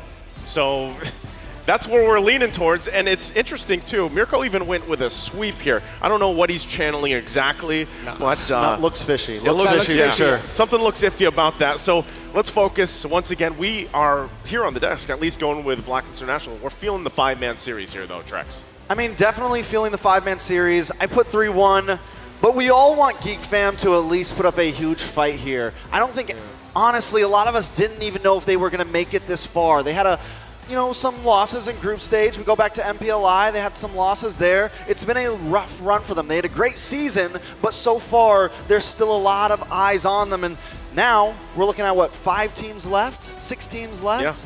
Yeah. Can they pull it off? That's the question. I'd love to see it. We all want to see, the Cinderella story come true, but they're going against the agents right now, and that is not going to be easy. And speaking of that, I want to point out the fact, because Renmar earlier, before we took a look at the predictions, was, playstyle, meta, snowball potential for Blacklist International. Yep. Here's my question, though, and I saw this in the audience earlier. Heel man. From the hit man to the heel man, right? Like, is that a viable option here for them? Like, go with that healing kind of meta, with these heroes that pop up often, whether it's the Matilda, the Angela, Rafaela even. Is that the appropriate situation, the plan to go against Geek Fam, the way we've seen Geek Fam play previously?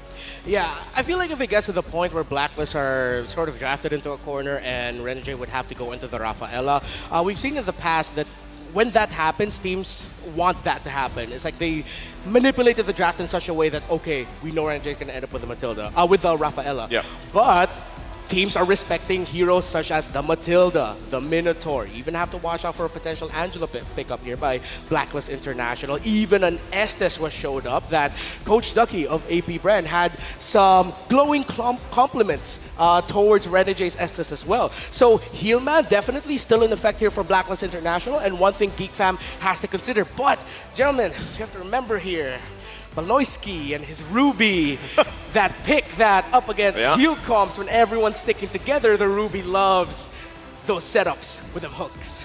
Yeah, not only that, but speaking of, we're going to be jumping into the draft here for game number 1, led by these awesome graphics. The Yuzhong is here. He's lifting everything up. That's the Prime skin right there. The Prime. Prime Yuzhong. There we go. Once again, we'll see where things fall into place here, what the draft leaves for us as these coaches, the minds once again behind these teams. Ban's already out, so we're taking out the Fanny, the Joy, the Nolan. That's not going to come into play. The Bruno, the Lilia, and also the Guinevere. First pick for Blacklist International. What are we feeling? Bruno's taken out. Yeah, now Matilda's open, but nope, we mentioned it earlier, it's going to be the Angela, so Geek Fam are open to pick up the Matilda.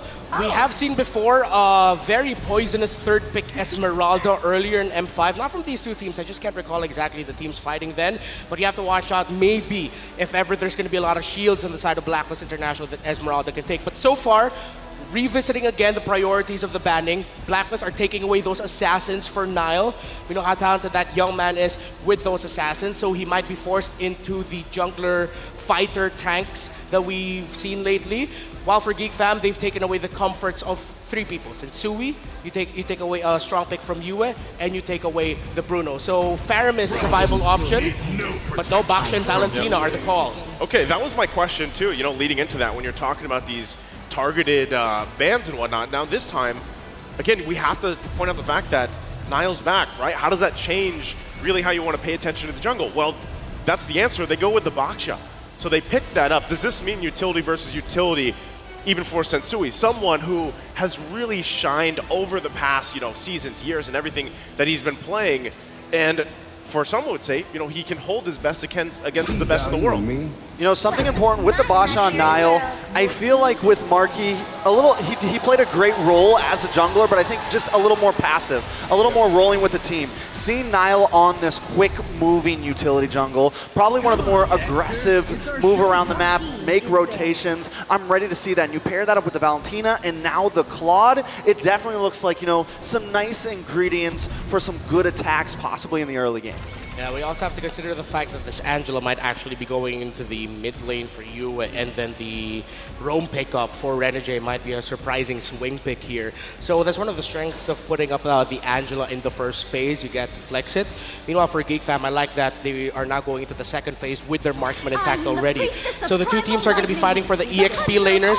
They take away an Edith, but at the same time, I still feel like this is Geek Fam acknowledging that hey, they can still put the Edith in the roam, the Angela in the mid, so they're just covering their bases. Yeah, I love this. I always love the XP lane, right? There's a lot of flexibility that can happen there first off, but there's also a multitude of heroes that you can place there and approach the game differently, right? A lot of times you see Arlott parked there. We've seen even Glue pop up. A lot of Khalid change the course of games. Like, there is so much room and variation right now. And it's funny because before, you know, we saw a lot of Yuzhong picked up, but now he's kind of niche, right? It has to fit in a certain lineup. So we'll see a lot of these XP bans taken out because of how important it is. It's crazy, honestly, just how much, even just during M5, the meta has slightly shifted. The Lilia became popular, the Tigreal, the Khalid. So many heroes that maybe weren't even picked in the group stage are now getting banned out, are getting picked, are getting heavily looked at. Yeah, now more than ever, early game aggression is so important for teams wanting to make it to the top. It can't just be all about slow turtle dances. Sometimes a little bit of aggression at the right places in the early game might actually lead to a snowball. So that's why we're seeing heroes such as Khalid getting taken out. By the way, that's a brilliant ban by Blacklist International. Luke has shown tremendous performances with that hero, but Geek Fam are also respecting that a Faramis can still be pickable here for Blacklist International. So now, later on, we're going to be seeing if heroes such as the Yuzhong, Terizla, Arlott, Paquito, still so many open, they can still pick up. They take out the Phoveus as just covering bases for the Wanwan now. Okay, interesting. I like it. I definitely like it. My eyes are still on this Angela. Is it going to be a heel man Angela? Is it going to be a Yue Angela? Just taking a look at Black, it definitely seems very flexible. Geek Fam kind of showing all their cards right now. I think the Phoveus, a solid ban. We've seen him getting picked up, and there goes the Lapu. Nice dive into the backside. A possible answer. Yeah, Lapu's great, right? A lot of times we see this, even recently, in the hands of even Kid Bomba from Daewoo, and it works wonders. And a lot of times you can lead a lot of those charges and tank up quite a bit of damage. The way the Lapu kit works, the bravest fighter in, you can allow yourself to kind of set things up. But, you know, that still also leaves the question. There it is. The Arlott's going to be picked up. What's the last pick here? It's going to show whether it's going to be heel man or if it's going to be a roamer, a tanky roamer here for Renegade. Honestly, scratching my head right now. I don't think this would there's a lot happen, of picks but available. Okay. Novaria. Okay. Novaria. So instead of, the interesting thing is they can flex it depending on what they're feeling. Yeah. They can still We flex still don't it. really know. Yeah. Yue has shown to be a great Novaria, but so has Renegade as a roam Novaria. So it just depends here. Our roamer pickup here for Geek Fam. Thinking they can still slot in the Ruby for a little bit of surprise, displacement. They have two frontliners already. They might even go for a bit more utility for Boloyski. It's interesting, the Matilda is actually still wide open. No one's taking it out. That's what I was going to say earlier, right? It's kind of weird that Matilda just kind of slips through, but that's the adaptation, right? So far up to this point, now that we're in Knockout 2, what is this last pick for Boloyski? What does he want to go ahead and roam with? I would assume it's a little bit more on the tankier side to kind of extend some of these fights. You already have a Valentina to help you out. Well, Ruby. There goes the Ruby. Ruby comes through. So, great pick-off potential. Great usage. We've seen this before with Boloyski, a signature hero pick. It's definitely going to be the only thing about the Ruby is Novaria is going to be troubles. Even the Wanwan's going to be hard to catch. A lot of those things are going to be down to Luke here to be able to dive into the backside. You know, the jobs are definitely going to get divided here between the team. Maybe it's just not because I'm the best Arlott player in the world. I'm okay with it. But when I see a Ruby in the other team and I'm an Arlott, I'm so worried. Because one quick little second skill from the Ruby will just completely break my tempo. And if it comes alongside a pull as well, then me, Arlott, being annoying, dashing around, going everywhere, I'm not going to be able to do that. But then at the same time, the way Geek Fam play with this Ruby, they just have an understanding to it that is unparalleled. Man, as we get loaded up here, I think we're still going to take a look possibly at the comparisons of these drafts, but you got to admire that right there. As once again, both teams kind of getting situating. You can see the lineups one more time across from it. But hey, it sounds like we're going to be jumping right into the game. And it starts off here, game number 1 in the best of 5, knockouts 2, between Geek Fam from Indonesia and Blacklist International from the Philippines. Who starts off on the right foot? Yeah, so you see here, actually, they put a little assistance there, UN Renegade, on being able to clear that purple buff for Sensui a little bit faster, just so he can match up to the clearing and rotating speed of that Baksha. I'm going to be interested to see who's going to be a little bit more heavier to commit into that Little Wanderer, and if Blacklist are going to commit their second or third turtle signature lane switch. I'm already thinking a little bit ahead, but that's something the Blacklist International does for the early game. That's part of their play style. So UA already taken a lot of, aggression early on against a boy, and in a way, I feel like a boy is even someone that kind of falls under the radar a little bit with a lot of these just star players so far that you're seeing kind of unfold here, build their own kind of legends in their own right. But so far, as things kind of unfold, right, anything emblem-wise that stick there on cue. Anything that sticks out here, Renmar? Well, actually, you're seeing the EXP laners now doing a very popular thing, picking up Rupture. They really just want that instant gratification already for the early game, the damage that they can dish out. So these two teams are going to be watching out for the respective EXP laners. But more importantly, Blacklist International need to watch out for Luke, because if they allow him to just freely hit his ultimate, those 3 strikes are going to surprise Blacklist, and next thing you know, they're going to be forced to go back. I think as we take a look at this too, kind of things unfold, it's just leading into that first objective. This is one of those games, one of these teams that they take it slowly, right? Lead into these objectives. We already saw the breakdown between the Lord takes. Now, again, you're against Sensui. You have to be able to go ahead and take on this turtle dance later on. But look at him topside. We'll have Marky with the 1v1 right now. Blazing duet. First blood for Marky, 2 minutes in. Turtle pit still going on, though. Wow. So with that, Geek Fam's going to get the first blood. They force out a flicker from Edward. Oh, another one. Geek Fam popping off quick in the first few minutes. Well, this is what we're talking about. Number 1, you got to be stone cold in this series. You can't be a little bit too eager, just like what OHEB showed there. Market hit level 4 just in time, but now there's an invade by Geek Fam. Geek Fam taking the orange buff. Sensui going to be denied of that. We're literally 3 minutes in, and this is something I was a little bit worried about. Blacklist does have a very soft mid-side for the laning phase. Geek Fam are going to be able to punish that if they want to. Yeah, you mentioned it, the key thing, that very squishy, double major support style of roam and mid duo. When you're up against a Valentina and or Ruby, you saw there actually in the bottom lane, in the EXP lane of Edward, how a simple 3-man rotation by Geek Fam sent Blacklist International back, forced Sensui to reset the turtle, and the fact that OHEB lost the 1v1 to Marky, now going all the way back to what happened in the bottom lane, Blacklist just had to give up control of that turtle and they couldn't contest, but that also meant they were susceptible to getting invaded, because Geek Fam are confident to do that with the turtle shield buff. This is crazy, right? Geek Fam, they're playing at a different tempo than what we've seen at least previously. So even a boy with this, he's going to be fine. He has the Heart Guard himself here to work around. Takes a couple shots, but this lead so far that Geek Fam has garnered themselves is going to transition really well. You see Marky already picking up the DHS. Niall going to go into the hunt right now. Okay. OHEB up against Marky once again.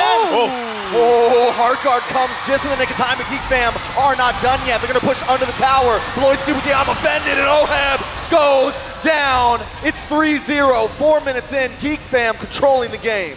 And now Geek Fam with a great understanding of the priorities of Blacklist International in the map. 4th minute, 4-man gank onto the top side to get another kill onto OHEB. And right now, for our international viewers, you're seeing the reason as to why Marky has been hailed as the gold standard. He has been the mentor for gold laners in the Philippines. I thought Bloisky stole that for a second. He tried. Yeah. They're just going to keep putting the pressure, right? Now, this is going to be most likely Turtle once again going to the hands of Geek Fam. They have this lead. Luke's feeling pretty good, and they'll take it. So another objective taken. So where does Blacklist International start to put the pressure on, knowing that now they've given up these 2 objectives? They're playing at this tune of Geek Fam. What do they focus on here, Renmar? At some point, they're going to have to call for a switch or maybe just give up one turtle and just gank a lane altogether, maybe 4 or 5-man dive alongside OHEB to give him a little bit of a lead already. Because right now, Geek Fam are just controlling every turtle or wherever Luke is. Again, the difference between the Lapu Lapu Arlov matchup, the XP lane right now, for Geek Fam is just a little bit more, how do we say this, proactive around the map. And it's really affecting the turtle or objective focused playstyle of Blacklist International. You know, normally I would say that this isn't the end of the world for Blacklist. Oh, yeah. But the thing is one of the things that Geek Fam has done, it's not like they got 3 of these kills onto Sensui or the Roma Renijay. They get 2 of them onto OHEB, which is huge for Geek Fam. Blacklist might try to get another one here. They're going to try to work on this tier 3 on the top side. OHEB will get caught. Heartguard comes in terrified, and he's taken out. Renijay forced to back off, and Geek Fam take the first tower of the game. So that's tough.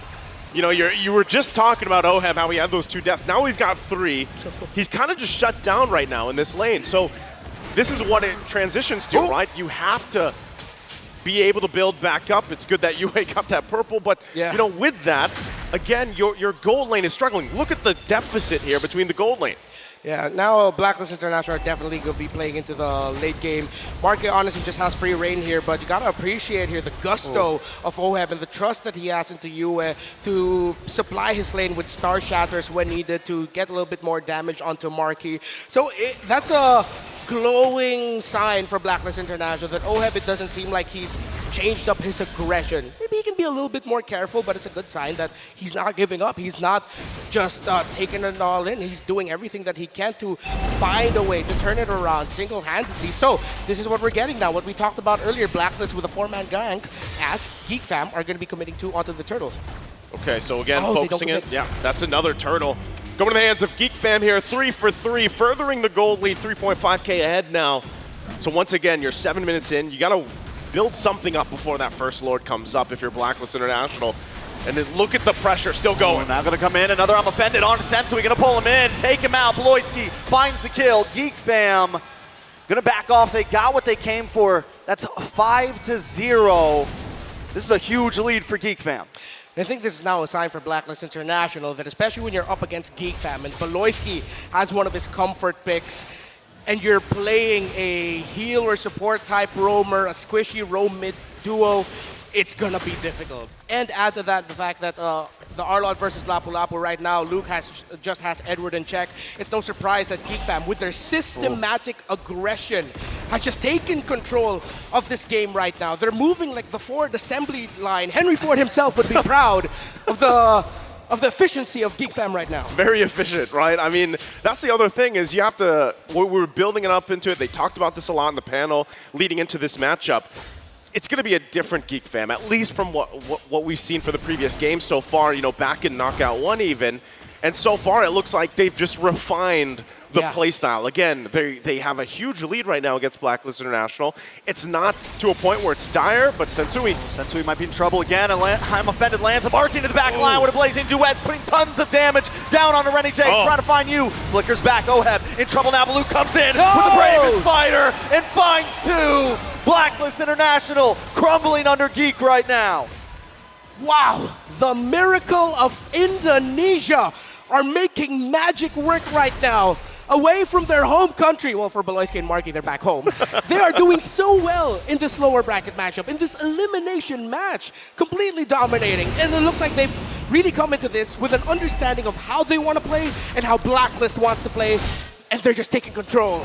And what they're doing so well right now is they're combining, you know, their team fight, their 5v5, clean mechanics, but they're also adding the macro level. They've been attacking the off lanes. They've been suffocating Blacklist so well.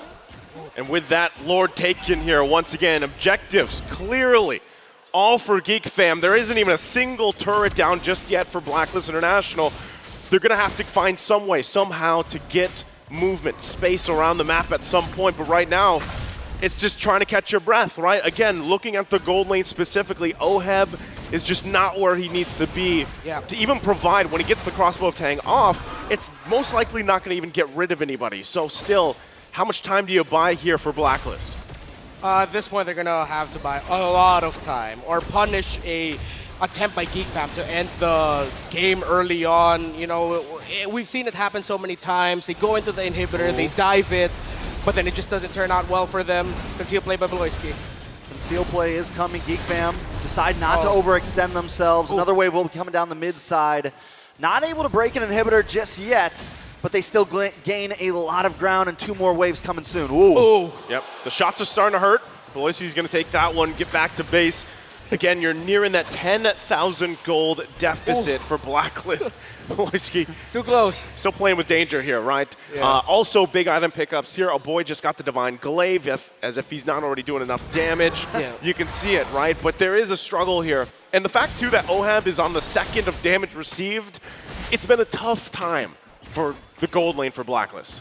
Yeah, and I don't think Blacklist International are too surprised. Well, I'm sure they're surprised that Geek Fam dominated the game so quickly in this fashion. But I think they went into this game, especially after the draft, that they know that they're going to have to give up some mid-game, early game control. That is going to be Geek Fam's game early on, and then they'll just slowly build up and ramp up from there, try to get a counter punch. But Geek Fam respected that. They didn't allow Blacklist International to get that turnaround moment that they were looking for, especially in the earlier skirmishes. So now it's just going to be full turtle, and by that we mean full base defense, as US still securing that purple buff for Blacklist International. He's been on point. I feel like at this point you can add a sound effect to the Star Shatter as it's flying. It's just going US. Probably, right? But what he's got to do is obviously he's scaling pretty well. And as the game goes on, let's just say 5-8 minutes from now, if this is still going on, then some of that poke potential from UA is actually going to play a course in a lot of these team fights leading on, right? But right now, it's just, like I said, 10,000 gold deficit. There's the Wind of Nature being picked up. Is that the sign now, Renmar, where, okay, we can at least take a little bit of shot here to actually fight, to contest? We have a Heart Guard as well.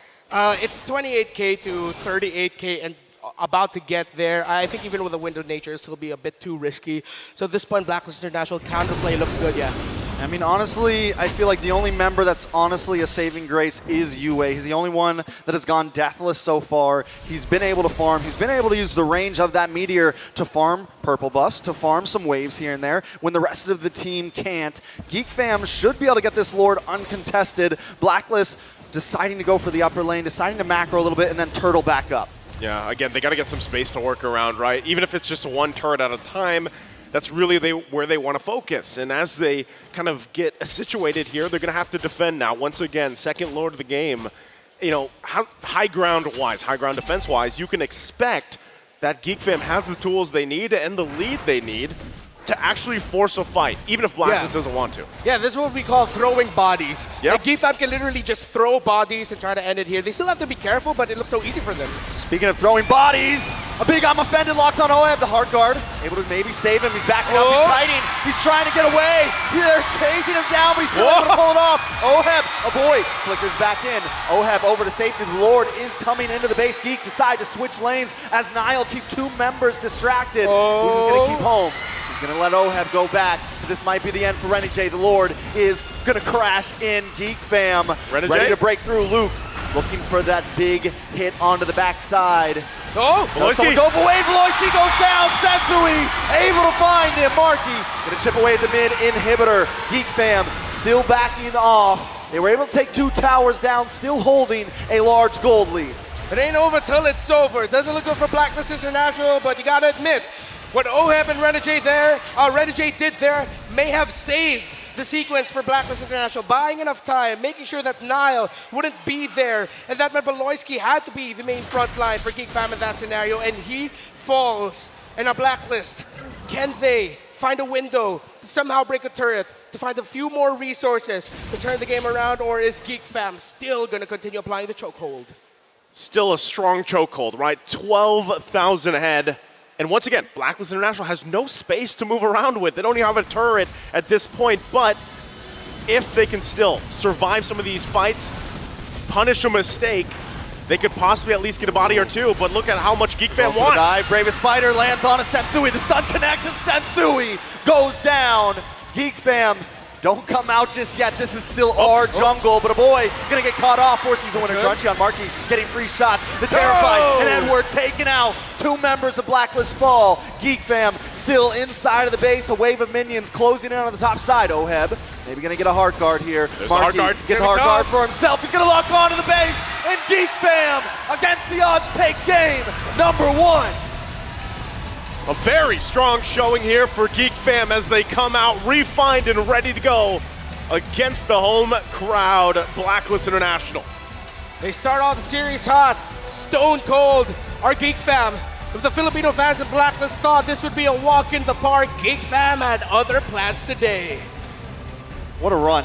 What a run. What a run. This is game number 1 in Geek Fam. I mean, we thought they could win, but like that, 12K gold lead at the end, and you guys talked about throwing bodies. They were literally able to do that. It didn't matter if one of them went down. With such a lead, they could just lock onto the base. A beautiful heart guard there to make sure Marky could just unload. It's weird because, a lot of people were contemplating, again, good change roster-wise, right? How is it going to look? Man, I love that Niall was back too. He was very decisive, but Marky in the gold lane once again, very aggressively playing against Oheb in the early game, punishing him, getting those couple kills and working around that. That's really where that momentum started. We talked about Blacklist International being the snowball-centric team. Well, this time they went with the, heel man. Yeah. But Geek Fam came out swinging. Yeah, this feels like a big wake-up call, especially for Blacklist International, that Geek Fam are prepared to do this. This is how they want to play. Proactive EXP lane. A gold lane matchup where Marky can just be aggressive, just on his own. Not a lot of help, and then actually getting solo kills onto Oheb, even with a hard guard already on him. So now Blacklist International need to adjust their playstyle here and say, we can't just be defensive and passive. We gotta be aggressive. Well, again, to break down this game number 1 that was heavily in favor of Geek Fam further, let's go ahead and throw it to our panelists. Mirko, Leo, take it away.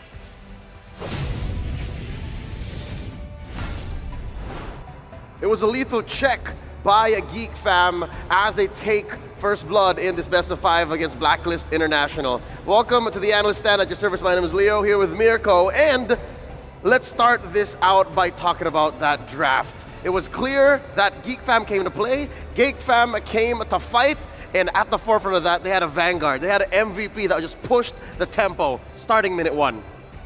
For sure. I mean, firstly, I want to bring it back to the draft itself, right? The way that Blacklist International drafted for themselves, it really felt like they were really focused on creativity. But then they got a bit too creative with their flex picks.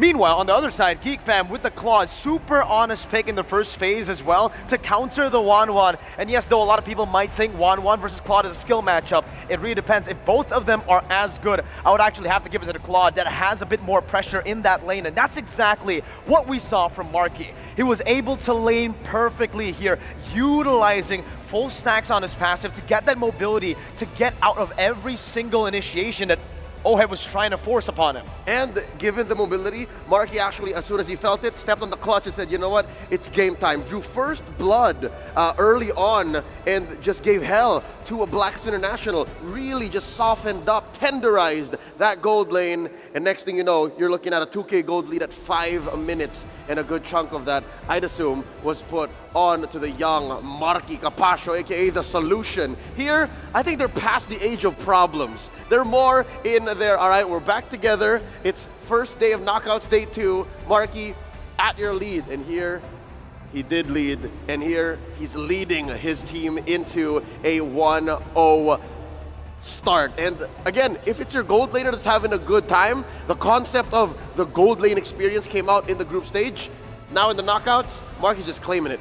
And if you think about it again, it makes complete sense. Marky's been placed in the jungle. 2 matches where he did phenomenally, right? The fact that he did so well in the jungle, his off-roll, has only given him even more confidence, and you can see it from the builds here, Leo. Sea Halberd into possibly a Windtalker last item. He did not even care about the Wind of Nature. No need, right? The Arlet was shut down in the early game. So was the 1-1 in his own lane. You can see that first blood by the solution, and this is the first blood, or not first blood, but the first solo kill in the XP lane as well that I was trying to talk about, right? The fact that he doesn't need to care about any of the physical damage. Heck, it even feels like he doesn't really need to care about Yue's damage here because the frontliners from Geek Fam do such a good job of zoning Yue to create such a safe space for a boy and Marky. That's right. One of the few things that Blacklist had going for them was vision and map presence. Because again, the global nature of the Angela and of course just the vision. You're looking at what? At best a quarter of the map with the Astral Echoes.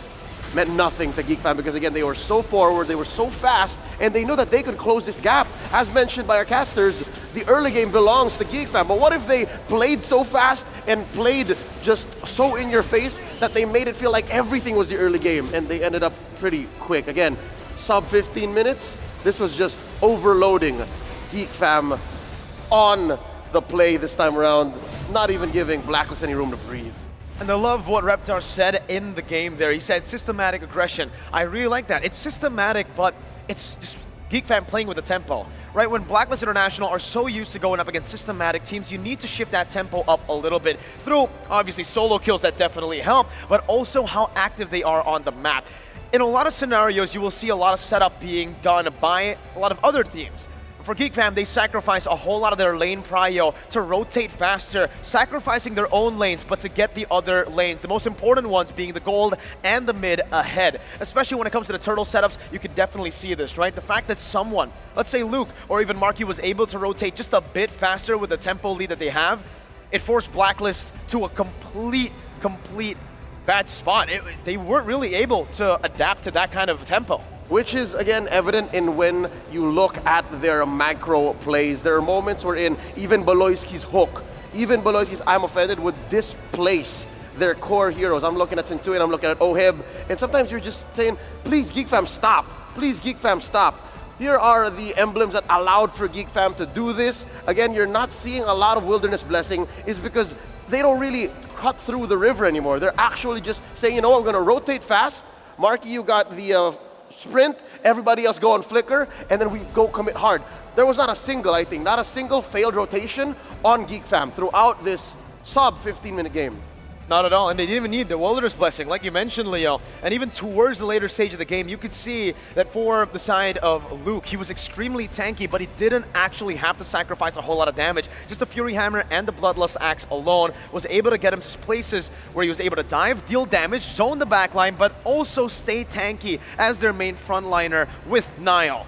Nile on the other side, man, Leo, Nile just had an amazing game, right? Back first time after 2 matches. Damn. Looking at the damage coming in from Yue, despite struggling, not actually getting a full build, because again, a lot of the mid-game to the late-game transition for Blacks International was on him. He did his job. He was able to deal a solid sub 50k damage, but again, at 15 minutes, it's not the ideal situation for Blacklist. And as expected, it is indeed the solution right here. Who is our rich guy? He's the one who's able to farm up, because again, if you get first blood and you're able to set up that quickly, and you're able to deal this much damage, doesn't even matter what teamfight participation looks like anymore. You're basically calling the shots from whatever half of the map you're in. You're hitting the power spikes early, right? One of the main reasons as to why the 1-1, usually a lot of people put the 1-1 over the Claw when it comes to the lane is because 1-1 hits the power spike a bit earlier. You get that DHS, that Corrosion Scythe, and basically that's what you kind of have in the mid game. Meanwhile, for the Claude, you really need the Corrosion Scythe, the DHS, and the Golden Staff. So 3 compared to 2 to really get going. If you get solo kills on the map, great farm as well. And yeah, I mean, you can afford to actually do that, Leo. It's a matter of tempo. I think it's a matter of figuring out what your opponents are up to. And truth be told, Blacklist was caught out. Geek Fam was just planning for this, and this is their usual, right? If you remember from Season 12 in MPLID, this is the way that they perform. Looking at the Blacklist squad, though. Again, it's now very important that we look at their mentality. This is what the Hitman has to say about going into this, all right? Their competence is top tier. I have adapted to Blacklist's level of competence up to the point that the mindset has become my mindset. Even though I have yet to win a championship, I've already developed a champion's mindset. That's the Hitman for you. That's the mindset that helped them go all 5 games against Onyx, right? Despite them losing in the first game, it sets the tone for Geek Fam, but this is where Blacklist get to wake up. This is where they say, hey, I don't know what happened in game number 1. We gotta get back to that championship mindset, that championship mentality. We call it the Bomba mentality now, right? Yep, again, it's a catch-all term that we have caught up due to the media interviews that we've gotten from Kid Bomba in action later on. But now, really, this championship mentality is put to the test. Can Blacks International bounce back? Can they regroup? And again, it's going to come from the leadership of their coach. Coach Master the Basics have to go back to the drawing board and figure out how can we match up to Geek Fam, given that they're so aggressive. Exactly. I mean, looking at the way they drafted earlier, focusing on creativity, they can go back to what works first here in game number 2 after already experimenting in game 1. Check out this video on mind games before we get back into the series.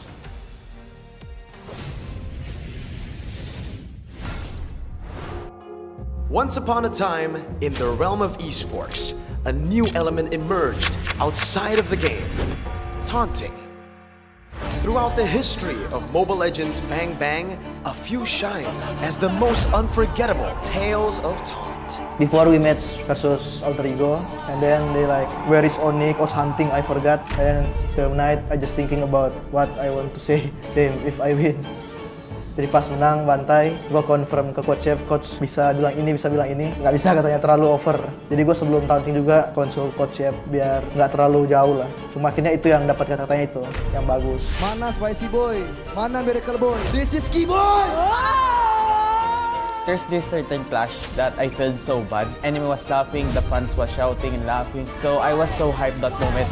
After we win the series, I went to the middle of the stage, then sleep at then, like 2 times.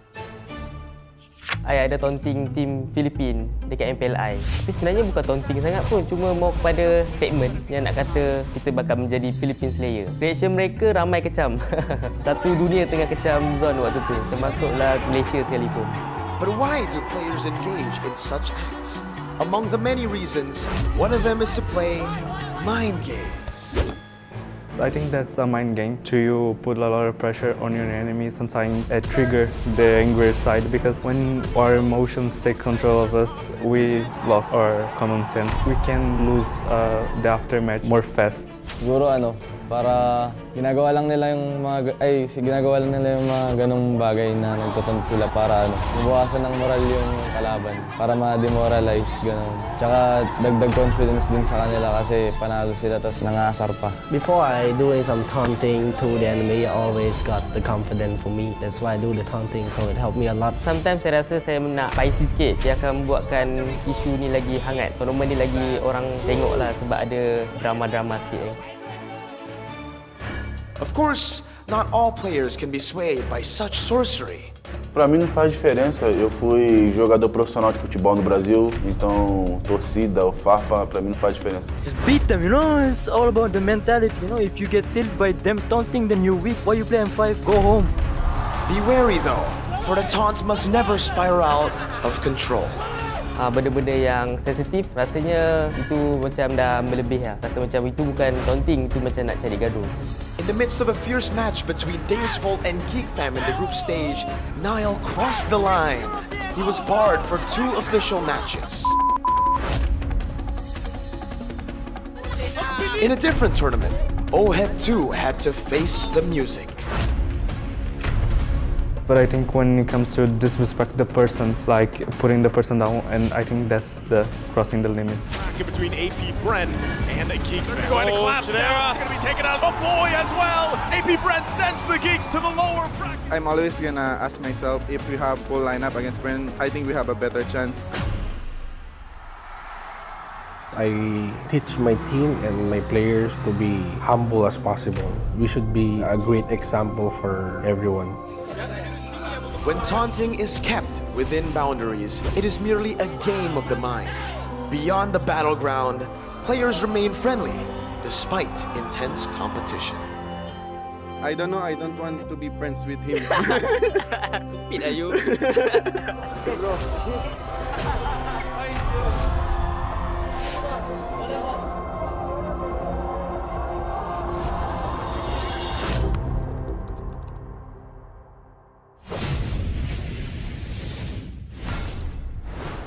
Love that video right there. Well put together package. Once again, taunt responsibly. I love it. I know we talk a lot about that. You know, kind of the concept of taunting, where it fits, what's the line, And, you know, as long as it's done responsibly, professionally, it's all part of the game, right? It's all part of the sport. It keeps the sport spicy. Nobody wants a bland, you know, grand tournament. We want to see, we love it. I love it.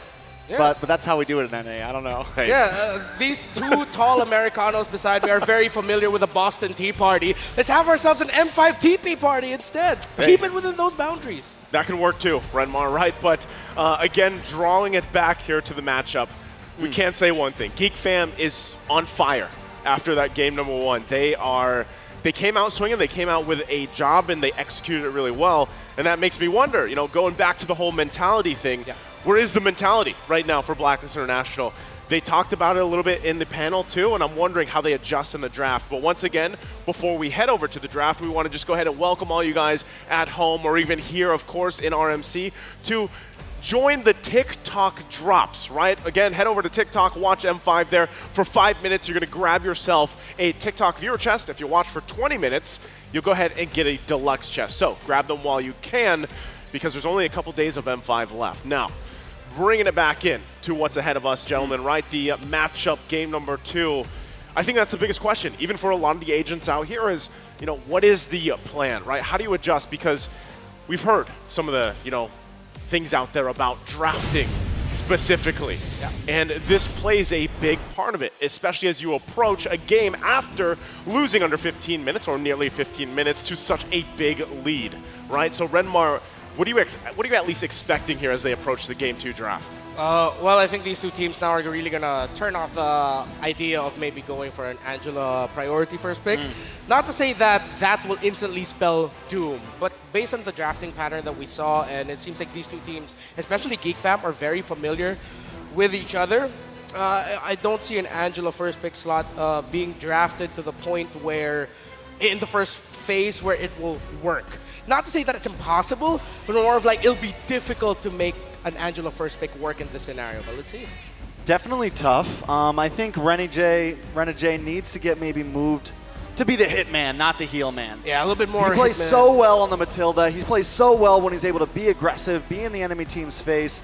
And that time he had to be more passive, and Geek Fam knew that. They smelled the blood in the water, and they moved in like sharks. Yeah, again, when you're talking about, you know, personalities and especially of teams, like play styles, right? It's always great to be able to switch things up, approach game to game, but really you're hoping, at least for this one, for game 2, you acknowledge, you let the hitman choose a hero that allows him to do that, right? But even looking at that quote that we saw earlier, like, he has adapted this mentality, the championship mentality, which has actually, if you've been watching Renegade, for example, throughout his career, has developed, it has grown extensively, you know, up to this point where he is now well fitted in the roster of Blacklist International. So, once again, we'll see how all things change as we get into the draft for game number 2. Again, Geek Fam up 1 in the series, the best of 5. What's at stake? You're out of the tournament. So, again, Blacklist International wants to even the stakes here 1-1 in the series. It starts here in the draft.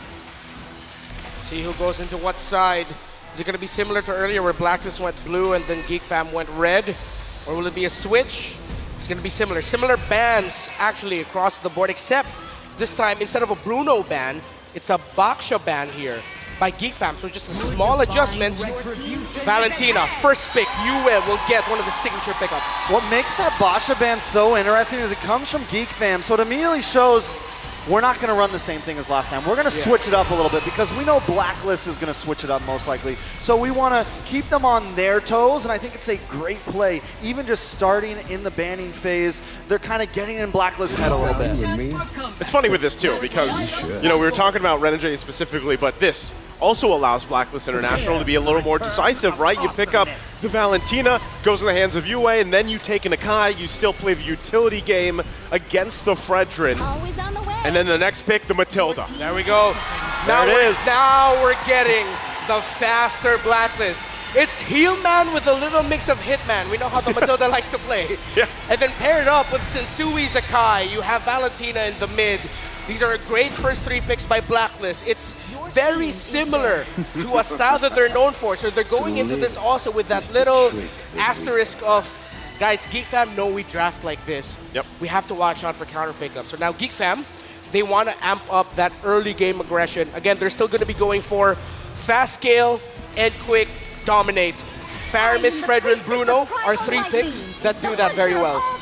I like the Faramis pick. It gives them, it gives Marky a little bit of a safer, he's able to kind of huddle down into the group a little bit, and when you have something like Renny J, the Hitman, on this Matilda, someone that's going to be looking for Marky nonstop, it gives you a little bit of an answer there. That's a classic matchup, right? Valentina, Faramis.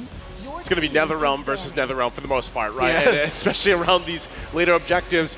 But this is already a great start because even just rotation-wise, Blacklist International has to get going, and this is the best way to do it. You have a Matilda, you have a Valentina able to help extend those fights. Now, my big question, once again, is what do you put up against the Bruno, right? Statistically, throughout M5, we've seen the Brody versus Bruno matchup. Well, we know where that falls statistically, right? It's still favored in Bruno, but again, we also see a lot of Claude popped up who, right now is not banned out either. I think something great here for the side of Geek, pick up something like the Tigreal, pick up something like the Minotaur. So if Matilda tries to come in, you have an immediate answer to that. Because the thing is Blacklist wants to get into the midst of them all and just cause mayhem. So Geek fam, I think, need a strong answer for that. Yeah, and now it's interesting that the Geek fam are still respecting the 1-1, and there, the Minotaur actually here was taken out by Blacklist International. You still have very strong EXP laners in Paquito, Khalid, and Lapu Lapu open. All of those, honestly, can slot in very well for Blacklist International, but then at the same time for Geek fam, it's they can also just choose between those. If I'm Geek fam here, just continue that. You want to get someone who can fast clear, like this, exactly, just like earlier. Fast clear, rotate, go for it. Blacklist might play the same way. Paquito Khalid is available, but if they want to keep things super interesting, maybe play a little bit more macro, you might see Agent Zero's Benedetta. Ooh, he goes to Benedetta. And then maybe Claude here? Yeah. Yeah. I think those are both good picks, but still, even with the fact that Khalid is open, we saw how that plays a part, but always you have to consider the fact, too, you got to work with the heavy spin, right? You don't want to end up pushing things out. That's the Trizla. There's the Riz. He comes through. This is a constant pickup. You can see the win rates here. It is 51%, but he's almost in all these series so far through the course of M5. Yep. Now, once again, this allows you to kind of set things up really well. What do they throw in the gold lane here? It's going to be Iksha. Oh, interesting. All right, so Geek fam. Oh, and instantly a Grok. Oh. It really looked like Geek fam read into that so quickly, because the moment that Iksha popped up, quick pick, boom, wild charge. Yes, it seems like they were so ready for it, because right now, that Grok pickup was so good because, yes, you have the Lapu Lapu, but you need more help to dive the back line. Yep. And the Grok was just a perfect pickup there. So now, Blacklist are going to need to be super systematic about this. They need to peel for the Iksha really well in those team fights. But then now at the same time, Geek fam have a lineup where they can continue their same strategy and playstyle from game number 1, where it's just go into the jungle, fast clear, steal, contest, and then rinse and repeat until you're dominating the game. Well, once again, both lineups locked in here. Agents, you gotta cheer for a Blacklist International if you want them to get the one. Even it out 1-1 here against Geek fam after what we saw from the previous game as we go into the land of Dawn in game number 2. All right, starting this off 0-1. Geek fam in the lead. Can they do it again, Renmar? Well, they have the lineup for it, but this time it's not going to be as one-sided in the early game as we saw from game number 1. Blacklist International have the right tools to sort of mitigate or minimize the damage that a snowballing Geek fam can potentially dish out. But as we were talking about earlier here, you're already seeing aggression from the 2 roamers. Now Renijay feels a little bit more comfortable going a little bit deeper behind enemy lines, and Beloyski's just continuing what he did from game number 1. Yeah, I mean, you can't do this on an Angela, right? So, yeah. In a way, like you said, he's going to be half heal man, half hit man, and that's what he's doing on this Matilda. Putting the pressure there on Nile, but real quick, too, as nothing's happening too much, emblem-wise, Renmar, take us through it. All right, doesn't feel like there's anything to... Oh, there we go, there we go! There's the TP party we're looking for. Niall still will get his purple buff. Oh. But hey, boy, in a little bit of trouble. Renny J not going to commit to try to get those hits. Probably wouldn't have been able to do enough damage, but Blacklist already so aggressive compared to last game, and this is what we wanted to see from him. Yep. And you hear the agents. It's thunderous right now. Beloyski will not be able to take the buff away. Niall still pressured. Marky too. Marky pressured. Oh, here we go. Every lane right now. Geek Fam's feeling the pressure this time around. Blacklist all. Oh, Beloyski. Oh. Very low. Should go down here. Brings out the wall. No! Edward finds the kill. A nice play. Geek Fam now trying to recover here. Yeah. Okay, first blood drawn here by Blacklist. Yeah, going back to the emblem real quick. Actually, we saw the double movement speed, feet, emblems. Yes, that's the way to say it now. This is how the kids say it. Beloyski on Beloyski's Grok. So really he wants to apply the pressure, move fast. We don't see that as often now, but with that Grok and how you want to play, that's the right call. Ooh, you takes a wild charge. Beloyski Oh! able to take the turtle. They're going to back off. That's going to recover them a little bit after that first blood for the side of Blacklist. But the fight still goes. Edward in a little bit of trouble. Going to get taken out. Luke picks up the kill. Geek Fam responding back. Yeah, looked like a little bit of a miscalculation there by Blacklist International. Now here comes the pressure by Geek Fam. Gets Sensui defend his purple buff. Now they're going to try to go for this. Niall is able to take it. They get the stun on to Sensui, and Niall walks away scot-free. Once again, you know, Geek Fam biting back here, given the whole situation. So they find a way to even garner themselves a small lead here. Yeah, wild charge there right on time.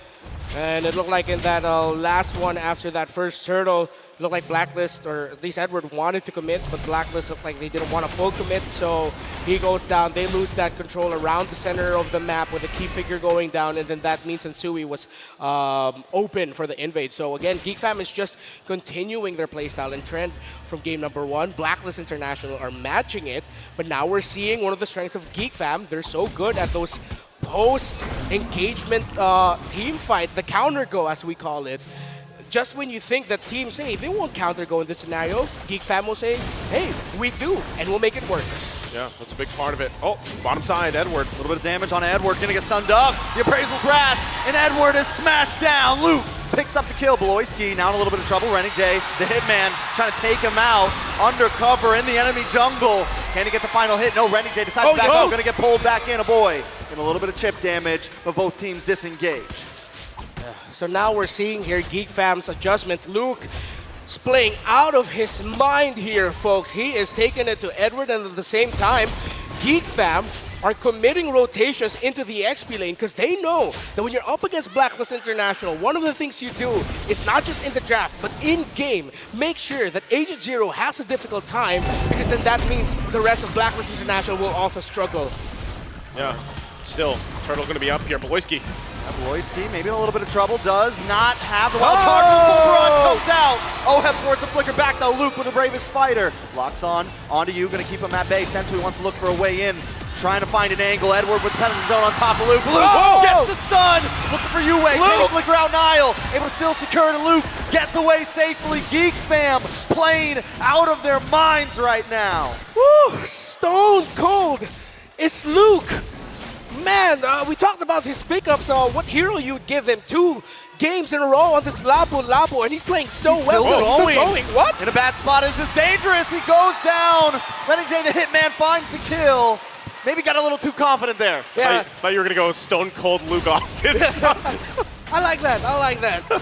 Glass-shattering performance by the EXP laner of Geek Fam. At one point, again, that's a guiding win if I've ever seen one. Yeah. Ooh, but Beloyski wants to try to catch him off. No. He's going to look for Oheb here. Gets a wild charge and down goes Oheb. Rennie J trying to run away here. Beloyski and a boy put out the wall. They're going to back off. Okay. Now, we see here Geek Fam are actually playing in bursts, and that's what we see with how Beloyski built the emblem onto this rocket, how he's playing it. And again, here's another burst of go by Geek Fam, but Niall. Niall a little bit of trouble. The Appraisal's wrath comes down, but Luke once again. He's going to get pinned to the wall. Beloyski though, gonna start working on the tower. Luke's still zoning them away. He gets a stun on it too. Trying to get some more damage down. Gets some shield, but he finally falls to full barrage. And he's locked on to several members. It's a lot of damage. A boy unable to get away today. 2-0. Geek Fam starts to decline. It wasn't a full barrage, it was a guiding full barrage. Yeah, a guiding full barrage, a flying GFB. barrage, the GFB. That's the first time I've seen that, folks. I am speechless. That was cool. It looks better than even the flicker, right? So yeah. Hey, they made it work. Again, there's a back and forth, but still, Geek Fam leading by a little bit, 1.3K ahead. Blacklist International still 2, trying to find their first turret of the game. Once again, they don't want to be in the same situation for the previous game, right? They've got no space to work around with just yet. But it looks like they actually want to go ahead and contest this objective. Third turtle, Luke jumps in. Luke continues to zone them away, keeping Blacklist at bay here. Niall getting free zoning onto this turtle. We'll be able to get that free, gonna put them a little bit ahead, but definitely Blacklist. We've seen them respond. We've seen their team fight potential here, but Geek Fam does not want to let their foot off the gas right now. Niall gonna try to steal this orange buff. It's a 50-50 right there. Bloisky with the wild charge. Then he flickers out. Oh, wait, what? the penalty zone locks on. Wait, no, a boy here. Ready to help him fight out. Another Colt Altar, another NetherRealm, and now Boy on the run. But here comes Niall along with Marky, getting 3 shots down. It's a full-on 5v5 and a full barrage. The response, down goes a Boy. Bloisky forced to try to get away with a flicker of health. Sentui is there, Niall gonna try to help his teams. They're still The going. UA, they don't want to let him get away. Ohead there, Niall falls. Blacklist International trying to take the game back. Folks, this is the matchup we expected. Geek Fam and Blacklist International are putting on a show. And here comes Geek Luke Fam still again. going, stone cold as ever. Ohead able to dance around, no! Luke finds the kill, he wants more. Edward now on the run, he's gonna get pulled back by the Shadow Stampede. You as well, Marky. Flickers in, gets the shot. Geek Fam, the game is back and forth, but they're not gonna let this one go. Oh, just take it in again, back and forth. The pendulum swings between these two teams. And just when Blacklist International finds a couple wins, Geek Fam bites back. Geek Fam, how they're playing here.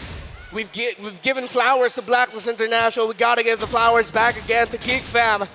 Luke 3:16, I baptize you with bravest fighter, but he who is mightier than I is coming, and that is the rest of Geek Fam. Time and time again, their condition for team fighting is the bravest fighter. Those 3 hits, sending back Blacklist. Geek Fam says, it's like you can hear them shot go, Baloiki's going, go, guys, go, just go for it. Hey, it works. Right? It works. It's great, no matter, just like the great Rocky Balboa says, no matter how many times you get hit, it's all about how you keep getting back up. And Luke right now, willing to take punches to the face time and time again, but he always hits back harder. Lord now down to about 18,000. Sensui trying to keep the vision on it. Edward and Renegade showing up as well. Bloisky's in about half health. They're gonna dance for this one. Watch for Marky, making his way around, and Lord will reset. Okay, Lord gonna go ahead and reset here. Both teams getting a situation. Once again, Blacklist International. Space-wise, they don't have anything, right? They have to just play to the tune of the fact that Geek Fam owns more, basically, real estate around the map. And that's the difficult part, especially when you get to this point, right? Lord's gonna be up here. How do you find the space you want to work with? Renegade's trying to force something, but once again, Geek Fam will not fall for it. Lord now less than half health. Big knock-up on a Sensui there. A Boy and the rest of the gang, the rest of the fam, playing this slowly. They got faith in Niall. They think he can get the 50-50 as long as the rest of the team is kept away. Rennie J looking for an angle, but Niall finds it. Geek Fam might want to try to force the fight. I think it might be better if they just back off. Blacklist now want to go. Big penalty zone by Edward. On to 2, but Sensui gonna get the pin. Blacklist using the NetherRealm. 2 NetherRealms. The fight still continues. Geek Fam out, Renegade forced to flicker away. Geek Fam now has the advantage. Luke finds UA. Once again, he's gonna keep on going in. Bloisky there as well to have his back. A nice terrifying on Niall, but Niall's gonna back up. They're just gonna take the purple buff and take what they came for. Big brain Beloy, that wild charge. Stop Blacklist, set them up for what could have been a big win for Geek Fam. They weren't able to get kills, but at the end of the day, they got the Lord.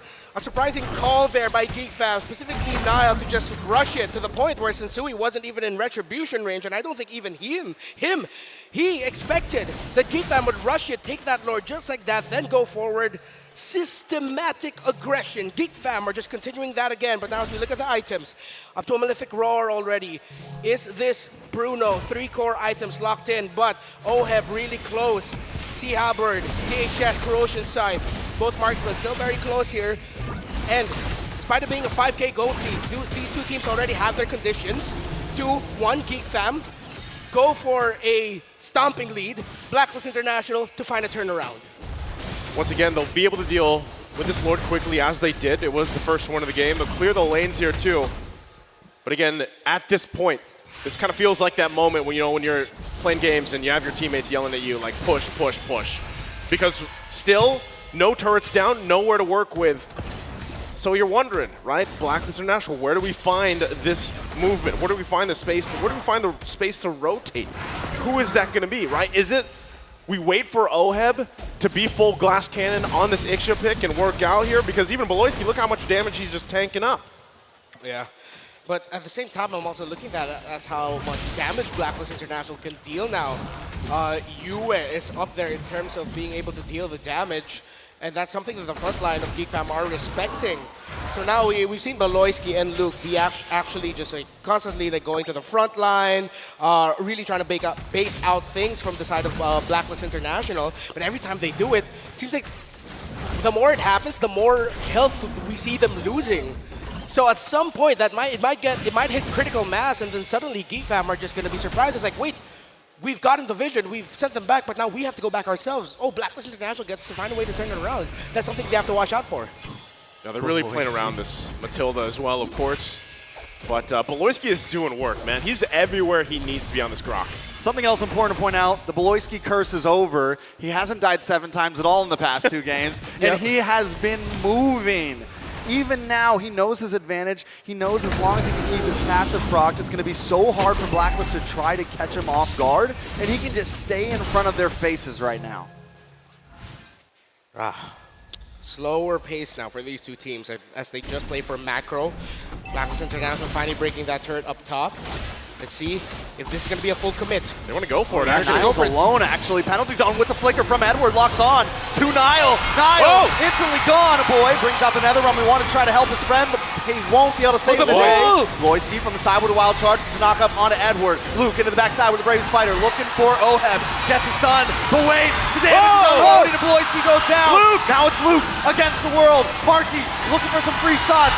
No way, Luke goes down. Slow as well. Blacklist to turn the game around and take the second Lord. It doesn't matter if you don't have any turrets, you're down multiple thousands of gold. It only takes the one-team fight, and Blacklist did it. Like the Viper returning in Survivor Series from out of nowhere. Just like that, tables have been turned, and RMC are electrified yet again. And that came off of information that Beloyski was in the top lane, clearing minion waves. Blacklist said, we go for this now, and we turn it around.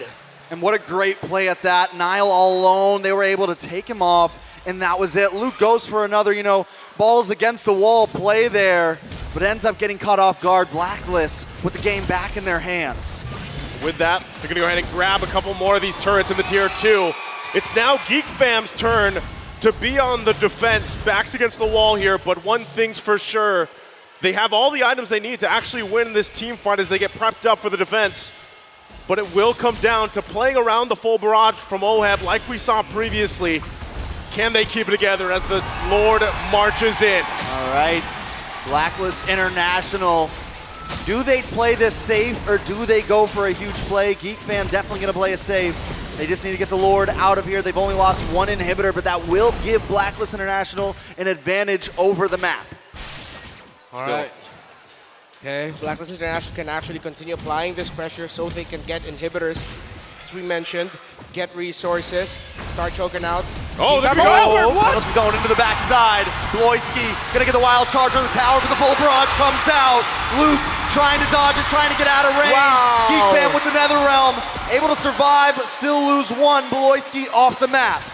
That's literally covering fire. Yeah. Like that full barrage covering fire, immortality popped on Edward, and they keep Geek Fam at bay. So he stays with his life, and now the focus, this last base turret, to fully expose the base of Geek Fam. As they get ready, turret's gonna fall here, and they're happy with that. Blacklist relentless right now. They've taken everything they can from Geek Fam. How do they respond? As we look at the instant replay, Geek Fam now have to start dishing out more of the surprises, because now we see Blacklist International telling Geek Fam, hey, we can dish out surprises too. Surprise calls. You think we're going to be slower in terms of the macro? Hey, it looks like that you don't have your Roamer in the Lord pit. We're going to go for the Lord. Hey, it looks like our XP laner can get a massive setup with a penalty zone. Hey, we're going to go for it. Look, your Roamer's gone again. So now Blacklist are playing Geek Fam's game, and they're saying, we can do better as well, better than great. These two teams are putting on an absolute show, but it has gotten to the point where they have both proven one big play might be the decider. Yeah, again, as we go ahead, get ready for this Lord take, it's going to be pulled over to Blacklist International side. Geek Fam trying to get a position, but right now, Renegade just keeping them at bay the best he can. Netherrealm being held by UA here. Could change the course of the fight. Lord's going to go ahead and reset for now. Geek Fam can still possibly steal the Lord away in this exchange against Blacklist International. They take things very slowly. Yep. Marky's positioning also going to be crucial here. Yeah, you see the side lane minions of Blacklist International are going to get pushed out a little bit more. They have minion advantage there. In the mid lane, that's where Luke's Lapu Lapu is getting parked because he is in the best position to clear way fast, but at the same time go for a gank if Blacklist International decide to push forward. Come off from a pincer angle, 18, 16k, they're going to go for it. Oh, Sensui is going to get knocked up there. Luke into the backside, locking on OM with a heavy spin, forces Nile away. It's a 50-50. Who's going to take it? Luke gets a three-man stun on 3 members of Loyski. Saves the day, the big brain man. But now Geek is on the run. Blacklist want to try to take him down. You take the Lord, but we take your lives. Bam! 2 members fall. Blacklist International. The Lord doesn't matter if we can take you all. The Lord, but for what? One big play, but it was one big Baloy that got the Lord for Geek Fam. But Blacklist will burn this quick. They will have a 2-man advantage over Geek Fam. Are they gonna go for this? The finish, the knockup, the penalty zone misses, but Avoid takes a ton of damage. UA goes down, Marky trying to save the day, along with Luke. The full barrage comes out. Marky flickers to the side. He's looking for more. Avoid back up. Luke there. The Shadow Stampede. Renegade looking for the knockup. Able to lock on. Marky still there. Sensui in a little bit of trouble. They've saved the day. Geek Fam survive another wave. What a defense from Geek Fam once again.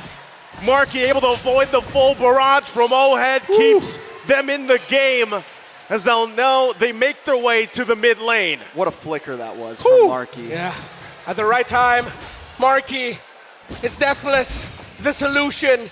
They found a problem and they have the Marky to answer it. Now, Blacklist will have to defend. The back and forth, the seesaw, the drama. Is this where it ends? Or will it continue again? Geek Fam goes in. They crack down the inhibitor and a wild charge paired up with the bravest fighter. Luke looking for the stun, but he's pinned against the wall. Geek Fam now on the run. Edward able to get the penalty zone, but out comes the Netherrealm. They're going to be able to get away from this. Luke in a little bit of trouble, able to dash back. Black there on the chase. The final barrage. Luke takes a shot to the face. Marky as well. Geek Fam in shambles. Blacklist International changing the fate of game 2. UA finds another one. Bloisky all alone. A boy back at the base, back at the crystal. Blacklist International, you mentioned the pendulum. Well, they are the swing. It doesn't end there. It does go again. And now Blacklist have the right set unless Geek Fam can defend once more. All right, can Geek Fam do this? They need a little more time. Edward able to get the penalty zone. They want to finish it. The minions locked down. The final barrage just for salt in the wound. And Blacklist International takes game number 2.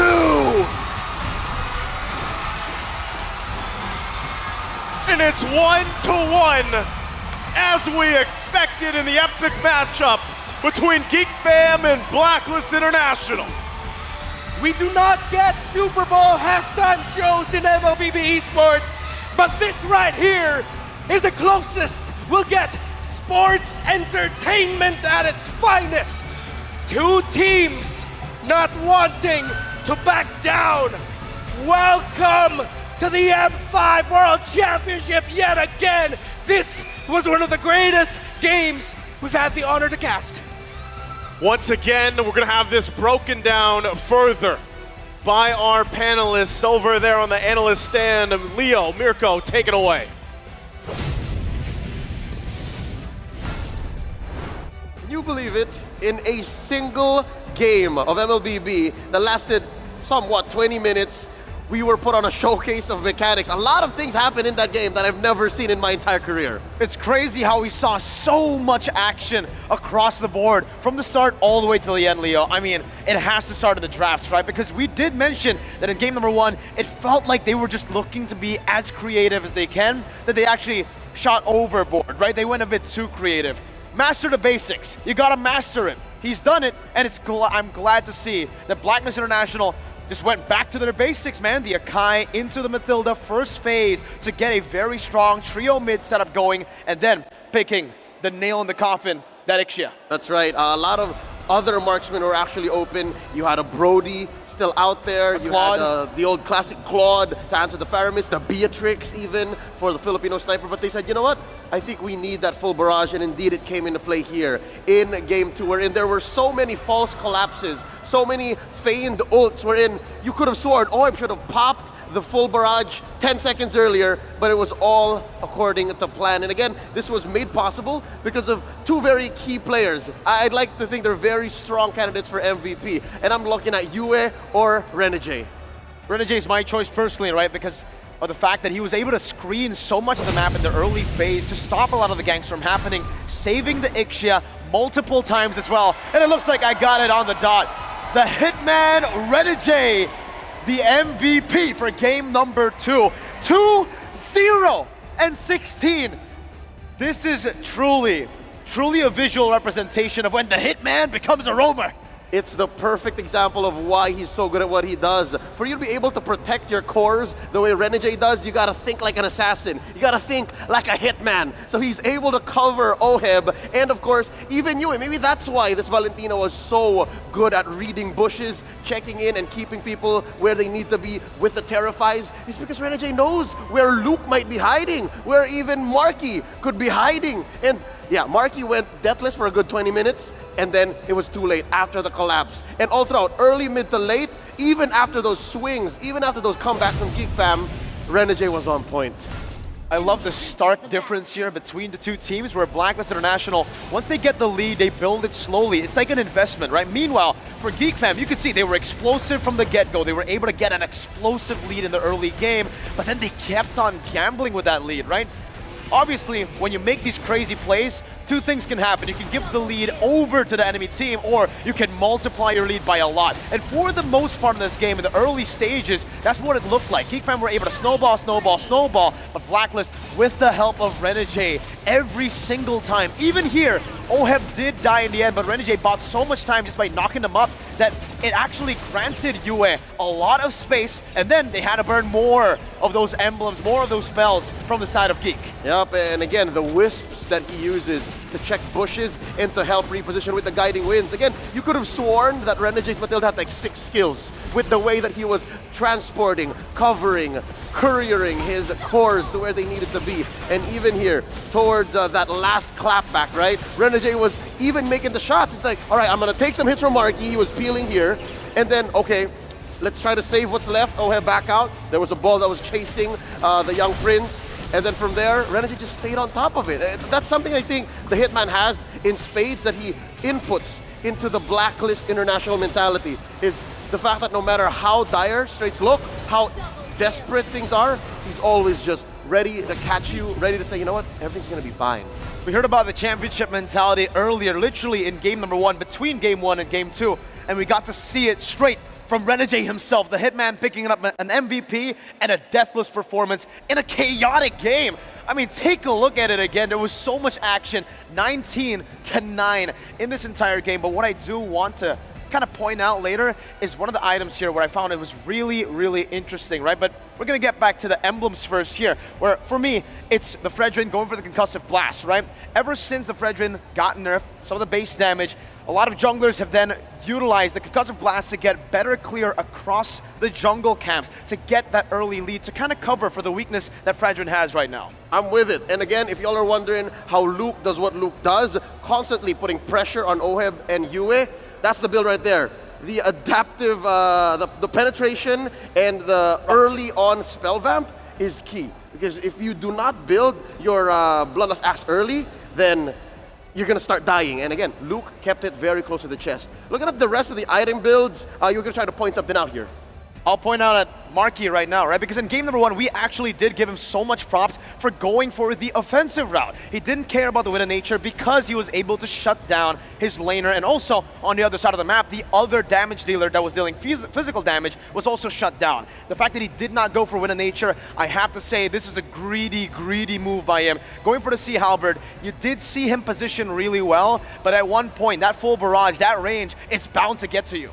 Yep, and for the Hitman, again, if you want to build your Matilda the way that he did, that's it. You have that one magic item, the Enchanted Talisman, and then you build full support, full on support and defense. And this was something that bothered me earlier, all right?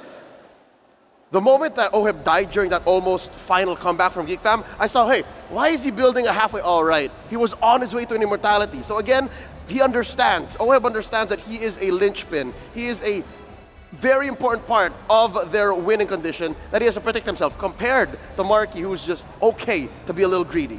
Aside from that, I really got to talk a little bit about that final Lord, or not the final Lord, but the Lord that switched everything on its head, right? The complete 180 from Blacklist International when they were able to find Niall. Beloyski was on the other side of the map and Niall dashed in. When that initially happened, I expected, oh, okay, they wanted to try to utilize a boy's nether realm to try to miscalculate, make Blacklist miscalculate. But then you see Beloyski on the other side, and then you really start to question, was it truly a big miscom from the entire team, where they wanted to do some pushes, some more setups before they got to that Lord? And that's wherein Blacklist now finds their window. In game 1, there was very little bit of a window. And again, it's that same gamble, that playing with the odds and just putting it all on the line that made Geek Fam win game 1 so quickly. Now, this one took a while longer. This one went past the 20-minute mark. But here you'll see that they're investing in the right spots. They are trying to build towards a winning condition that is capable of winning regardless of what happens, even inside their own base, because it was so close. Geek Fam was coming in. And with that, you have to ask, how did Blacklist do that? It's because they were trading very efficiently. They were giving out turtles, letting Edward die, allowing for Renegade to actually check in, buy time, and then move out. Geek Fam weren't picking fights as free, as wanton as they were in game 1.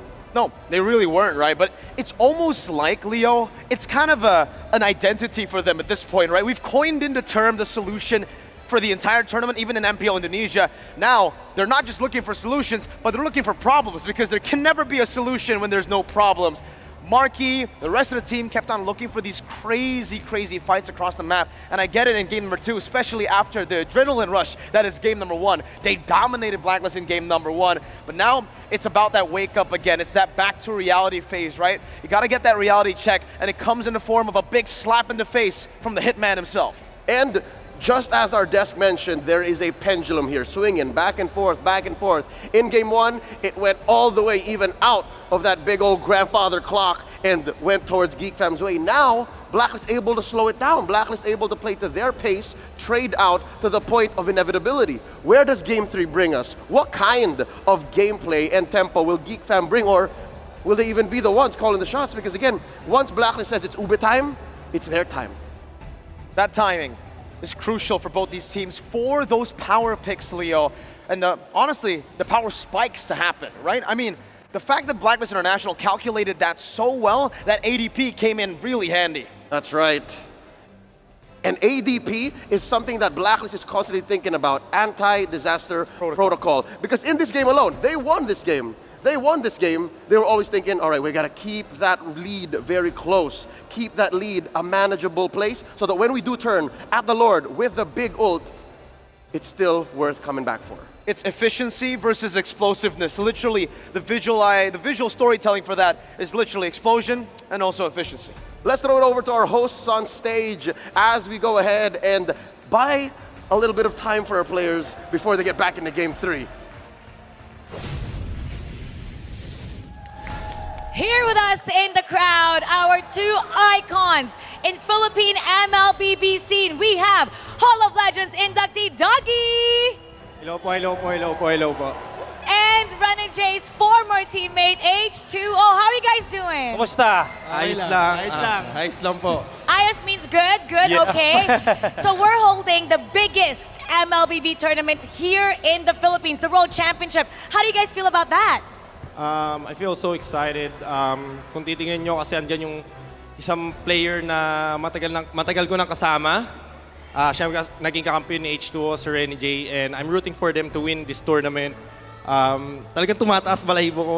I mean, speechless ako. Jay, malapit na, pero malayo pa, puso lang. Yes! He's really excited. He's really excited because he's here with somebody that he's been with for a long time, and that's Renny J. He's getting goosebumps right now. How about Okay. you, H2? Nakaka-proud kasi tayong mga Pinoy nag-a-handle ng gantong event. Lalo na malakas yung MLBB sa Pinas. Tsaka shoutout nga pala sa kay Rene J. Sobrang proud ako sa'yo kasi layo na lang narating mo. Yeah. Again, they're just very proud of their former teammate and also player. Boss D, gusto kitang talangin, na-bring up mo na si Rene J. Ang ganda ng Game 2. Important to win. Nag-MVP pa siya. Ano pakiramdam na nandyan, di ba? Napapanood. Ayan na. Soft spot, sabi nga ni Boss D sa akin kanina, soft spot daw niya talaga.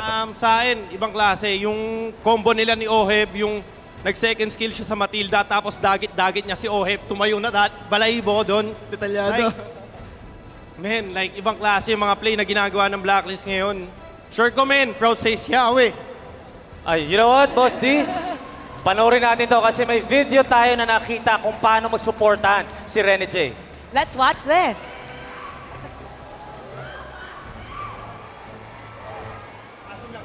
Tapos na to.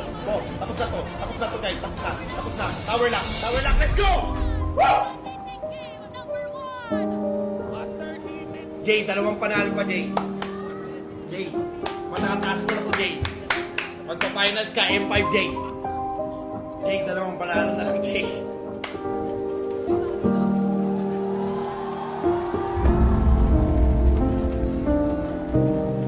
So, Jay.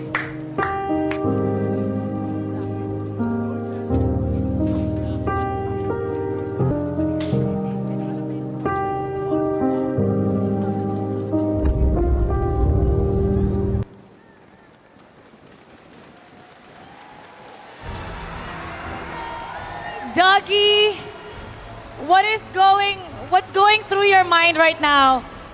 You're very emotional. Tell us what you're feeling. Alam ko ito yung...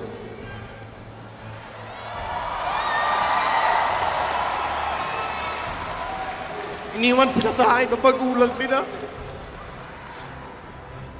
Nakita ko pa si Renny J. Hindi pa bago yung ilong niya nun. Okay. Pero, binigay sa akin sila na magulang nila, si H2, si Renny J, si Yahweh. Kailangan ko gawan ng pagaan yung mga time na wala kami sa MPL. Kaya yung mga bagay na pinapa-stream ko sila, kasi gusto ko yung kung ano yung nakakamit ko sa buhay na nakakamit nila. Tapos ngayon, syempre, nung season 1, nakapag-champion, nakakamit kung awa ko play 8er. Tapos yung sa MSC. Tapos ngayon, andyan ba sila? Wish ko lang,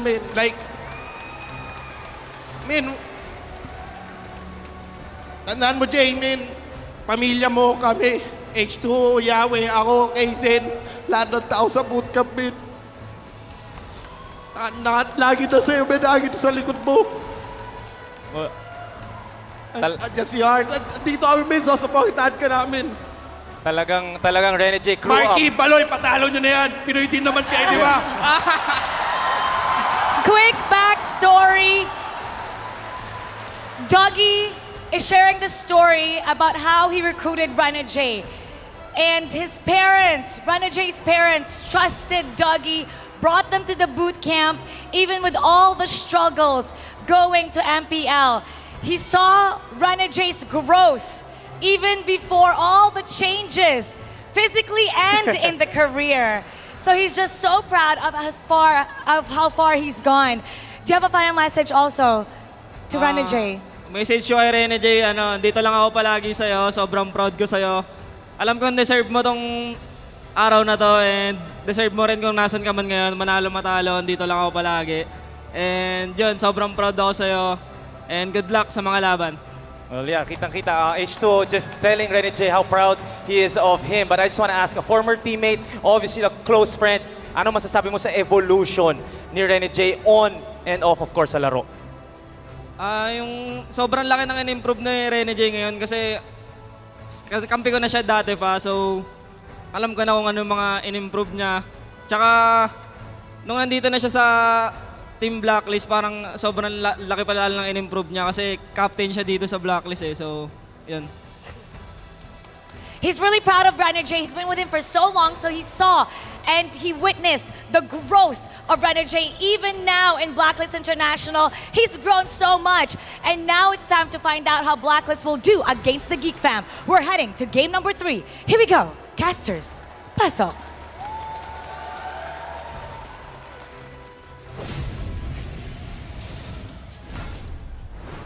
They're right there. Okay, it's just that after what happened to the M2 World Championship Filipino broadcast, I promised I wouldn't cry on broadcast again, but I can't help it. That was really something. As someone who's coached a team before, but with the level of how Doggy has supported like all the players that has gone through him, he's more of a really just a father figure to a lot of the players. One of them being Rene J, and it's a touching story. And especially after that incredibly dramatic game number 2, of course, the tears are going to be flowing. It's emotions all around the Rizal Memorial Coliseum right now. Which is, it's great that we had that because he was a big part of that, locking in the Matilda, able to make those movements around the map this time and in the team fights, you know. This was what you were saying, the channeling, the heel man, the hit man, everything, right? The improvement over the courses of his career has led him to this world stage. And as you're looking across this, right, the Roamers kill participation, man, he's there at the top against some of the best players, obviously, in the world here. And it just goes to show his play style, his mechanics, the way he moves around the map. And that's why so bad in Game 2, that's what I wanted to see him do. Yeah, we got to call back to a little reference Wolf and I made together in the MPL Philippines Season 12. We called this the Uber, the Ultimate Bonding Experience Remix. With a hitman in charge, it's a different tune, a different dance, a bit more aggressive, a little bit faster. And the fact that we see that stat really is just numbers being put into facts. Yeah, and again, you know, I know we've been focusing a lot on Rene J here at Blacklist International, but we also have to paint the picture here. Geek Fam's doing great, right? There was even a moment where they were about to 2-0 things, turn things around. So they're obviously still a threat as they approach Game 3, right? And you really have to kind of look at breaking it down. Even the fact that the way that Beloyski's been playing. You know, a lot of the times we've been talking about this 7-death thing that he needs. Well, for the most part, he's barely died, and he's still playing out of his mind, right? So I feel like as you're looking at the Roamers specifically, matching them up, they dictate a lot of the pace of the game, right? I mean, naturally, a lot of the Roamers do, but more so even if you're looking at this matchup, Beloyski and Rene J, how they kind of lead a lot of this charge here. And not to mention, again, the performance from Omahev. How will it be this time around as we get ready once again to head into the draft for game number 3? It's 1-1 across the board. We'll see how teams adjust from the previous games, the game plans, and once again, keeping our eyes on the roamer options here for Rene J and Beloyski. You mentioned a key thing there, dictating the tempo. And I really think that's why we're not going to see Angela first pick again, or at least an Angela roam. That's about as anti-tempo as you get. Game 2 was just putting proof to the pudding of Rene J and Beloyski want to play fast. That's it. So now Geek Fam, with them now on the blue side, they go with a patented blue side priority pick onto the Lilia. So the Blacklist will go for the Akai here. The Lilia pickup sort of turns off the Farabis getting picked up. Let's see if they're going to go switch it up, but no. They say, you know what, we can play into it. We can still try it.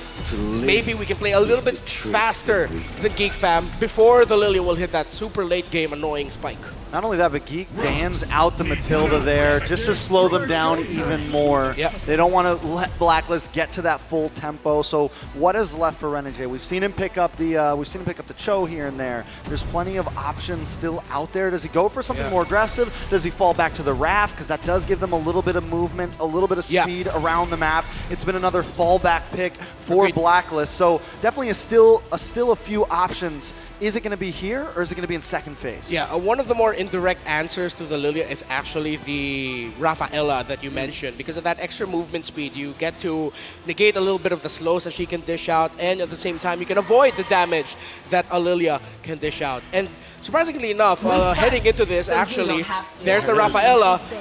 Beside the Matilda, Rafaela is actually the most picked of Renegade. So there, they lock that in. Now we go to the second phase, EXP lane. You know what would be spicy? If we see now Edward pick up something like the Khalid or the Lapu-Lapu for himself, give Luke a taste of his own medicine. It's interesting too, you know, the fact that the Feramis was picked up here into that first pick Lilia, right? Because a lot of times the Lilia is the answer for the Netherrealm. You deal with it pretty well, you kind of expend that, but I still like the fact that they went with Rafaela. You work around the fact that you have some extra movement speed, you have sustainability, but you know, that leads us to, XP lane. Where does the focus here? We can already see, too, some respect once again for Boloyski. They're going to take out the Ruby. He still has, of course, the Grok available, too, if he wants to go that route. Edith is being taken out. Now, are we still expecting XP lane matchup with possibly the Lapu-Lapu coming through? You already mentioned the Khalid here. Yeah. Actually, the last time we saw Rafaela Faramis getting picked up by Blacklist International up against Onyx, they actually picked up the Khalid during that scenario. They had a Guinevere and a Bruno at that time. They might still be able to adjust a pick, so it might be a remix of that kind of draft, if ever. I think they definitely want to. Khalid is definitely an important pick here for the side of Blacklist, because if they don't, it's a great answer to the Feramis. It's a great answer to that group-up strategy that Blacklist is bringing. So I think it's a very solid pick up front. On the side of Black, do they ban more? They take out the Lapu. And then what? They take the Khalid here. And all it really leaves Geek with, he could still pick up the Arlot. Could be a solid answer possibly for Luke. Arlot, Riz. Riz. He's got the Riz. He's definitely got the Riz. That's about, I mean, for the most part, if it is Khalid, let's say it is Khalid for Blacklist International, and it seems where it's going. Unless Geek bans it right here. Yeah, unless they just take it out right of the picture. And then you're kind of looking at, okay, well, still, what is it? Arlot, Terizla being open. Could see something like a Uranus come into play here. Ooh, might be tough though. A punch for a punch. To take out the Pagid. Oh, it really looks like a Khalid here. Could be last two picks Khalid. Carry might be tough, but they might like to pick that up last pick. They can go Khalid fourth pick and then Marksman into the last. If the Marksman gonna come in now, then it's gonna be a carry and then carry or a Brody. Because I don't see a 1-1 slotting into the lineup of Blacklist right now. Yeah, not only that, we saw how Marky did against the 1-1 last time with the Claude. They are going to lock in the Khalid. Geek fam now looking for a roam. Right now he's lost in the sand. He's lost in the sand. Oh yeah, he's not there. So he's got his head in the sand right now. That's definitely Khalid. So he's going to be locked in. See what the answer is once again. XP lane, still got the Terizla. Is that something you'd actually want to pick up? Terizla into it though? Well then, with the members of Blacklist grouping up together, but the fact that you're up against an Akai might be a little bit difficult to make the Terizla work. Scratching my head right now. Maybe they'll go to the classic Arlot route. Minotaur. Yeah. So it's Arlot Minnow. So I'm really guessing carry here for Blacklist International. Brody would be okay too, but my heart's speaking, yelling carry. I think the Arlot's a solid pick, right? It gives a big possibility to be able to split Blacklist up a little bit, or if they are all grouped together, you can push everyone in. So there's a few answers with Luke here. It's definitely not the normal dive Terizla or Lapu-Lapu that we've been seeing him play, but still very solid. He's able to be aggressive on it. And Boloyski as well. This is something I wanted to see, something that can meet Blacklist here head on. I think the major thing they have to do here is just kind of play around the Akai, because if you dive in, as you mentioned, you get caught by that heavy spin. I've been waiting for too long. As you mentioned, Redmar on point. There's the carry. Picks up, fitting for this situation as well, considering the fact that they are quite tankiness across from you.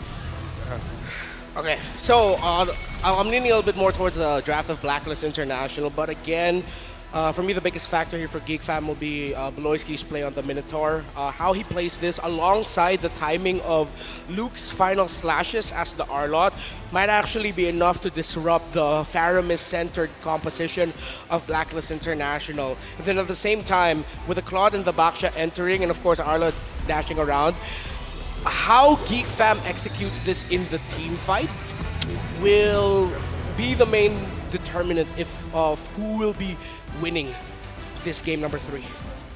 We're going to find out once again as we load up into the land of Dawn. It's 1-1 in the series between a Geek Fam, Blacklist International.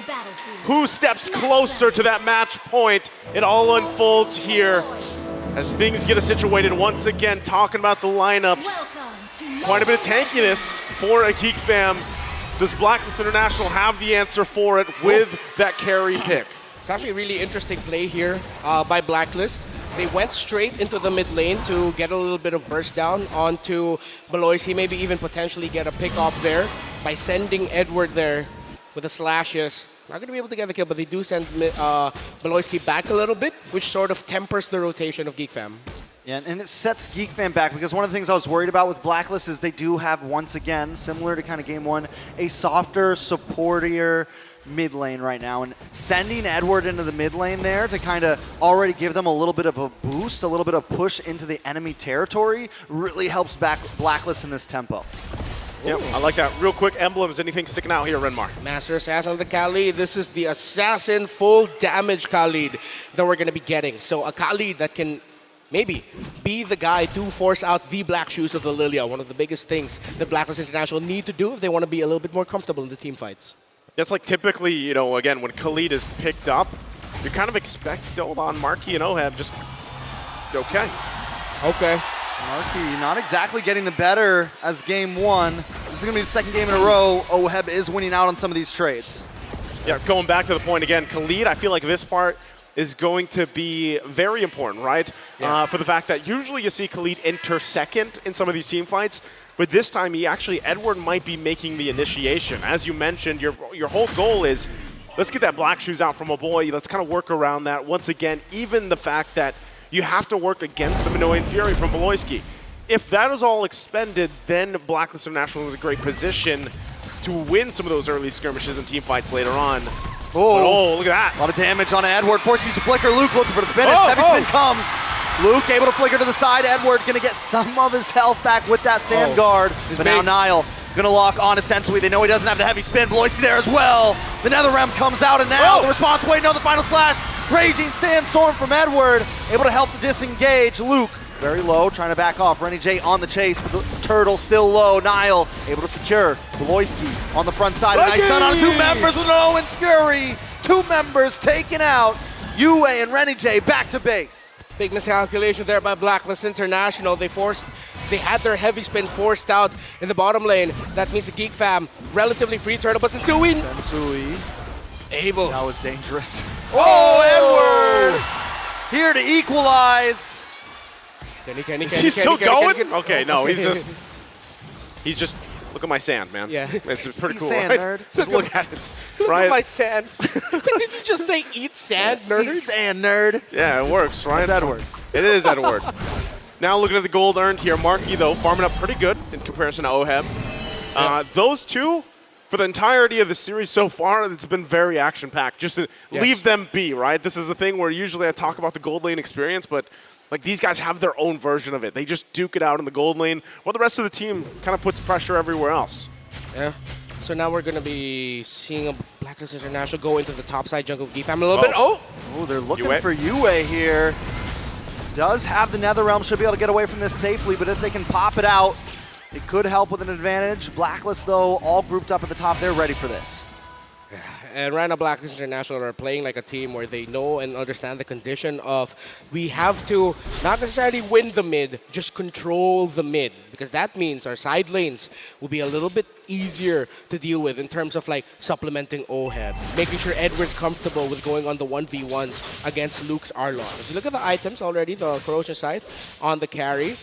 Still waiting on the... Oh, wait, no. There it is. The DHS. Grabbed it, yep. They just grabbed it for Marky. So still tempered right now as rotation. A little bit slower, a little bit more methodical are what these two teams are doing. Yeah, still focused in the mid lane. Again, a lot of this, you could see them kind of already getting in position. Turtle's going to be up here. Second one of the game.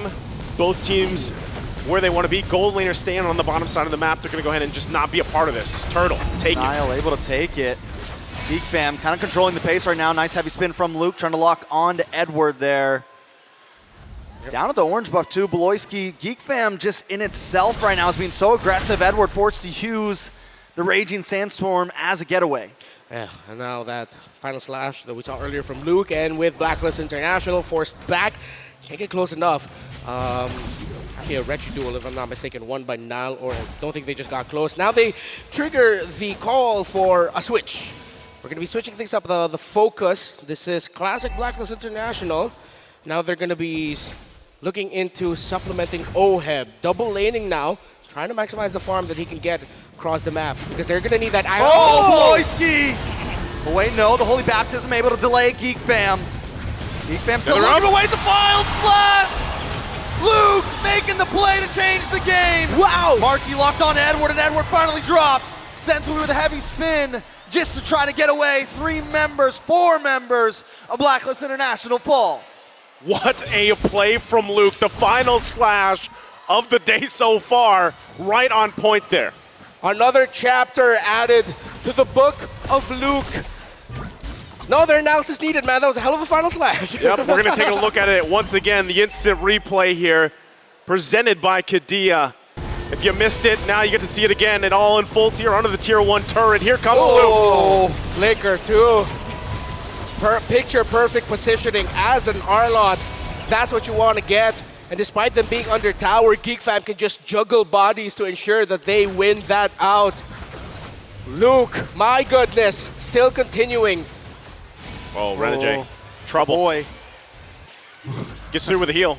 Geek Fam just so aggressive right now. Yeah, in a very quick, decisive play. Now 3K ahead, not to mention objectively.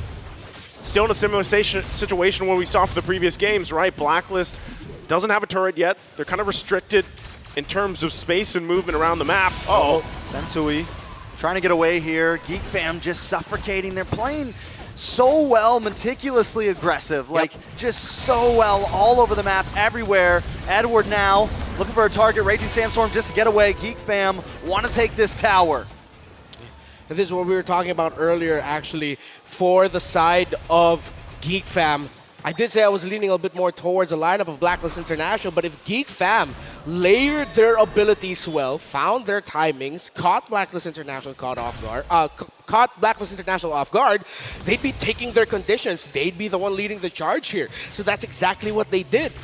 With meticulous, as you mentioned, their treks, gameplay around the map, good macro, and finding those little windows of opportunity to counter-go during the objective team fights, Geek Fam are just doing what they need to do with the lineup they have to make sure Blacklist lineup won't be able to shine as well as it could have. Yeah, and with this, with the lead they have, you can see them put the pressure here now on the side of Blacklist International, at least trying to force these things out of Sensui even. But again, they'll take the buff. Now, my biggest thing here is the time that it takes for carry, right? To kind of build up to that point, the power spike, if you will. How's that comparison against the Claude? Typically, Claude takes a while too, but with this lead, and we saw the gold difference between gold lane alone, Oheb, it's going to take a little bit longer here. We're only 8.5 minutes in. Yeah, there's a bit still. They're both built up to a golden staff, so I think it's good news that Carry also has true damage. Not going to be good. Well, Aboy now has an Ice Queen wand here, so that's something Blacklist needs to watch out for. Yes, they have that holy healing, but those slows, strong counter punishes. Boy, gonna respond back though. Edward able to do nothing there. Niall gonna back. Gonna back off. I think it's smart. You mentioned the Claude and the carry.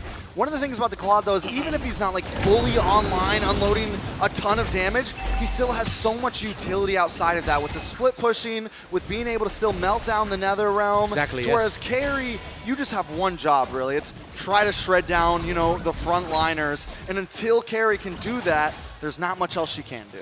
Man, look at this already. They force Sensui less than half health. They go ahead and give the go signal for the Lord.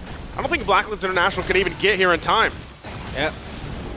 And I don't think they have the opportunity to find a counterplay, but I think they're going to try to go for Beloyski. Beloyski able to get the knockup though on 2 members. Another realm comes out from Yue. Marky trying to unload, but Geek Fam maybe just want to disengage here. Edward misses, whips into the backside, and now Geek Fam smell blood. Luke looking for one. The final slash to knock Edward out of the sand guard. And wait, Marky to the backside with a blazing weapon. He's taking a lot of damage. He'll flick back with the BMI. Blacklist International might have to lose this tower for the sake of the team. What a play there by Geek Fam, again finding opportunity. Even though Blacklist International sniffed blood, thought they could get Beloyski. Geek Fam was able to chase Another wild Oheb. slash on Oheb. Oheb, flicker! Luke, the stone, under the tower. He's gonna go down for that, but it is worth it today. Again, Luke has been on point this entire game. Actually, the entire series so far, and right now it's Blacklist International trying to struggle to stay in this game. Nearly 7,000 gold deficit to work from. Stone cold. Mr. 315. Add another chapter to the book of Luke as his legacy grows here. In the series against Blacklist International, committing the flicker just to ensure that kill, he goes down. But now Geek Fam, they have a little bit more space to work with in terms of getting turrets, getting inhibitors down. All right, Geek Fam trying to move in. They get the stun on to Sensui. Sensui gets heavy spin though, but then Owen's Fury helps Geek Fam. Blacklist International finds Nile though. And now Edward with the Raging Sandstorm looking for a boy. The black shoes are already gone. He will go down. Marky in with the blazing duet. Blacklist doesn't want to keep the fight going, but at least they keep Geek Fam away. So there's still some fight back from Blacklist International. They're trying once again to allow Oheb to get online here. Real quick, how's the items looking? All right, so it's still an advantage for the Claude here. Up to, okay, so since we actually had to rush a Blade Armor there, also up to a Radiant Blade Armor on the Baksha. The 2 Dominance Isis on the side of Geek Fam are causing a bit of trouble here for Blacklist. We see, I believe that's a rush into the Malefic Roar by that Khalid. So once that Malefic Roar goes up, he's going to be like one of the biggest damage dealers for Blacklist International. International has to be, because Yue had to go for a more utility route, deciding to prioritize the Necklace of Durance as his first item, which was understandable, and then going to a Lightning Truncheon. This is crazy too, as you're looking just the damage dealt so far from the members from Geek Fam. That's something that they have to work from, right? Again, when you have this kind of lead, that's kind of what you expect, but itemization-wise will fall into place the further they get into the game, especially if Blacklist International can kind of stall things out a little bit longer, right? We're still working with the fact that you really have to allow Oheb to get to this point in this carry. You already saw that Wind of Nature being picked up by Marky, going to give him some of this upper hand in a lot of these skirmishes and team fights as they break out, not to mention working around the Minoan Fury and avoiding the final slash from Luke, which has been on point. Edward also trying to bring up some of the damage, right? Picks up a Malefic Roar here to provide, once again, that burst potential to possibly put pressure on Geek Fam as this second Lord is now worked on. Blacklist trying to get a position here. Edwards staying in that mid lane, trying to clear that out. As the Lord dance ensues, we got to keep a track of the positioning. Luke, not even a part of this so far. Yeah, and one thing about Oheb is he's got the Trinity locked in. He's got his 3rd item locked in. He is officially a threat to the team, but Marky trying to lock on you, maybe force out that Netherrealm a little bit early. Geek Fam taking this slow. They know they had the advantage in the lanes. Blacklist International doesn't want to give this Lord up, though. Nice final slash. Lands on a Sensui. Bloisky able to get the knockup as well. Oheb now making the charge in. But wait, a 5-man knockup. Luke into the backside, though, locked on to Marky. Marky forced to be a man away. Bloisky goes down first, and Oheb's unloading. Niall looking for it. Can he get the retribution? No, Sensui takes it. Blacklist International back-to-back games, turning things around. We talked about the Book of Luke, but add another chapter to the Book of the Lord, knocking up people at the worst possible time. You saw there, Geek Fam, Beloyski had the setup with the Minoan Fury, but then the Lord said, hey, I could set people up too. Doesn't matter who I knock up. And then add Edward entering into the back line of Geek Fam. What looked to be really great for Geek turned out to be an unintended disaster just because the Lord's knockup went up in time for Blacklist. And now they make their way down the mid lane. Lord marching in the bottom. Geek Fam still ahead here in terms of economy, but You can feel that bite now from Blacklist International. You saw it too. Edward picking up that Malefic Roar helped put pressure enough to have Marky pop the Wind of Nature. Get a boy to use that Black Shoes. That's part of the plan here for Blacklist International. And then the follow through from UA with the Nether Realm really helped them get that advantage. Lord's gonna go down here, not before it gets that charge in, but now Blacklist International has some space to work around. My boy doing a good job at trying to fend off the mid side there as well. Blacklist International just equalized this game. Are we going to see another Game 2 situation here, lads? Oh, Back yeah. and forth, pendulum. You want that, Trex? It's already been there. We're already there. We just met that criteria. Gold Boxes are lead checked. gone. Yeah, this is the reality we live in, and I couldn't ask for anything better. Now, let's see how these two teams will tell another beautiful story of who wins a crucial game number 3 in this elimination match here in M5. As we look at the items, full build. No, still waiting on the last one there for the carry. Already up to a Sea Halberd, actually, is that Claude. So Marky's damage will hurt his poke damage. Sensui, and of course him being one of the frontline vision givers for Blacklist International, has to be a little bit more careful now. Make sure that he has Renegade with him when he goes for those vision plays, and the timing of Edward. This Khalid becomes deadlier and deadlier as the sands of time falls down the hourglass. Already looking at this damage Delta Boy has been on top of things here. Picks up a Divine Glaive on top of it. So he's going to hurt even more a lot of these team fights. Once again, as you look at these team fights unfold, which are at this point, we're probably only going to see them really around the Lord, right, for the dance, because both these teams, even looking at that head-to-head earlier, we saw how much they kind of prioritize that. And with Blacklist International favored for a lot of those utility dances, those fights going on, that's even where Edward becomes more crucial, right? His patience to use this Raging Sandstorm is going to change a course of a lot of these fights. The same can even be said for Beloisi on the other side, or Luke, right? It leaves up to the roamers, these XP laners. How do they unfold from there and initiate? And that's why you see, if they can get a pick off, it's even better. But so far, the stalemate happens. Lord's up, both teams rotating there to get there for this dance. All right, Geek Fam. I feel like this is a kind of, we're getting to do or die for them a little bit, right? Oheb is coming online. Edward just locked in the Blade of Despair. Geek Fam does have some great answers to Blacklist International's comms, but so far when we get into this late game, Blacklist International does seem to control the pace a little bit. Now with Lord down to 50%, Edward into the backside looking for a boy able to pop the Black Shoes. Luke holding Blacklist at bay, but they don't want to stop here. Netherrealm is still in play, but there comes Noan's Fury. A boy! Respond back to Edward, able to find a boy. Marky to the backside with a blazing duet. Beloisi goes down. Luke is going to be next on the chopping block as Edward picks up the double. Niall trying to get the play. Sensui takes it from his fingers. Marky all alone against Blacklist International now. Patience is the key here. And once again, Blacklist International turns things around and they march into the base. You mentioned do or die. It looks like it's due for Blacklist. All right, Blacklist coming in. They've locked onto the base. Marky with all he can. Cannot withhold against the agents. They did it again. The pendulum swung, but this time back to Blacklist International it goes. 2-1 in the series. They get to match point. Patience.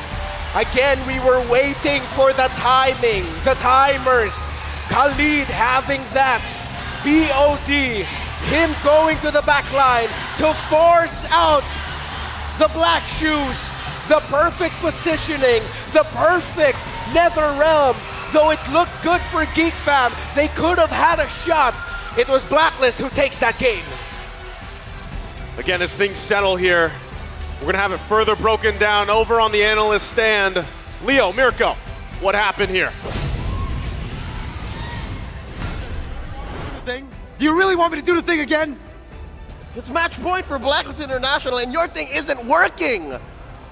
You can try all you can, but it's in the hands of our athletes right now as Geek Fam push the tempo, play really fast in the early game with Blacklist again, much like in game 2, figuring out the tempo, trading where it matters, allowing for them to recover and make for a run, a final turn, a huge comeback, in the mid game to take game number 3. Sitting now at match point in this best of 5. It's that adaptation, that really quick adaptation from Blacklist International, where they weren't able to completely utilize the ADP, the anti-disaster protocol in game number 1 due to the tempo that Geek Fam were taking the game in game number 2 and especially game number 3. You could definitely see that minimalized losses kind of gameplay start to work out. They were waiting for those power spikes, and when it hit Leo, it made the MVP go crazy.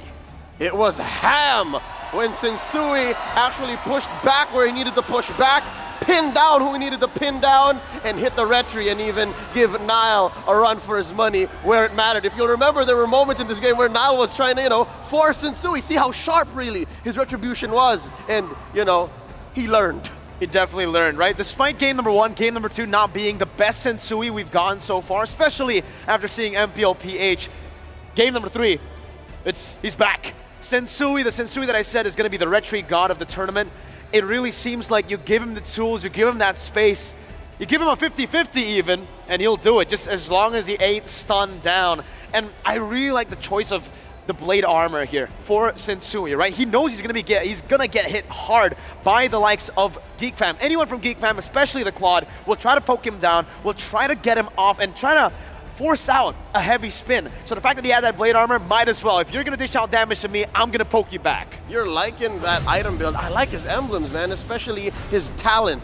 The concussive blast might be the secret to how he's so good at hitting retributions, big ticket objectives. We'll see here in the highlights that the early game wasn't really for Blacklist. There was a spotlight final slash here by Luke. All right. Oh! Even I felt it. Even I here at the stand, you and me were like, ooh.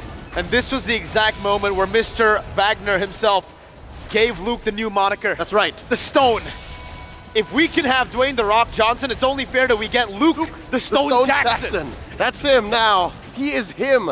But unfortunately, he isn't him enough.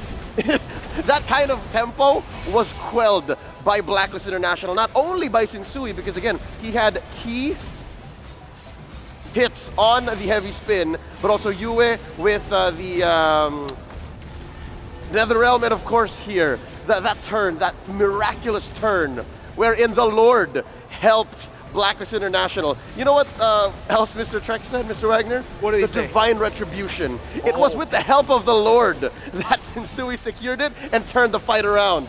That was truly the divine retribution coming in from Blacklist International.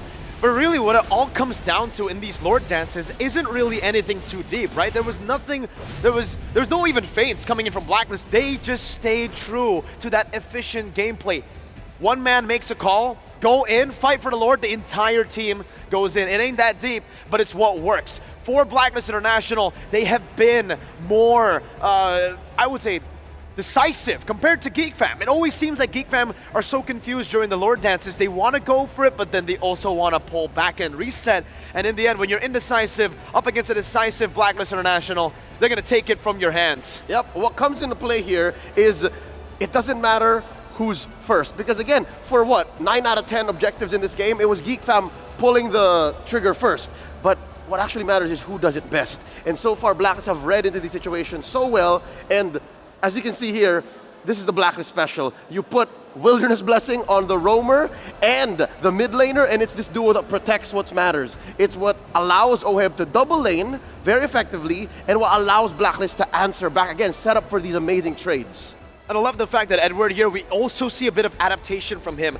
In both the games, even in this game, I would say Luke had a little bit of a better laning phase, but you could see here with the choice of the emblems, going for the Master Assassin definitely helped him get on his foot a bit earlier in the game to get that Khalid rolling across the map, and that's exactly what we saw. The Khalid turned out to be an assassin in that late game. It was no longer the fighter Edward. We're seeing Agent Zero go full assassin mode. Look at those items. He's taken a few pages from the book of the Hitman. Now, check this out.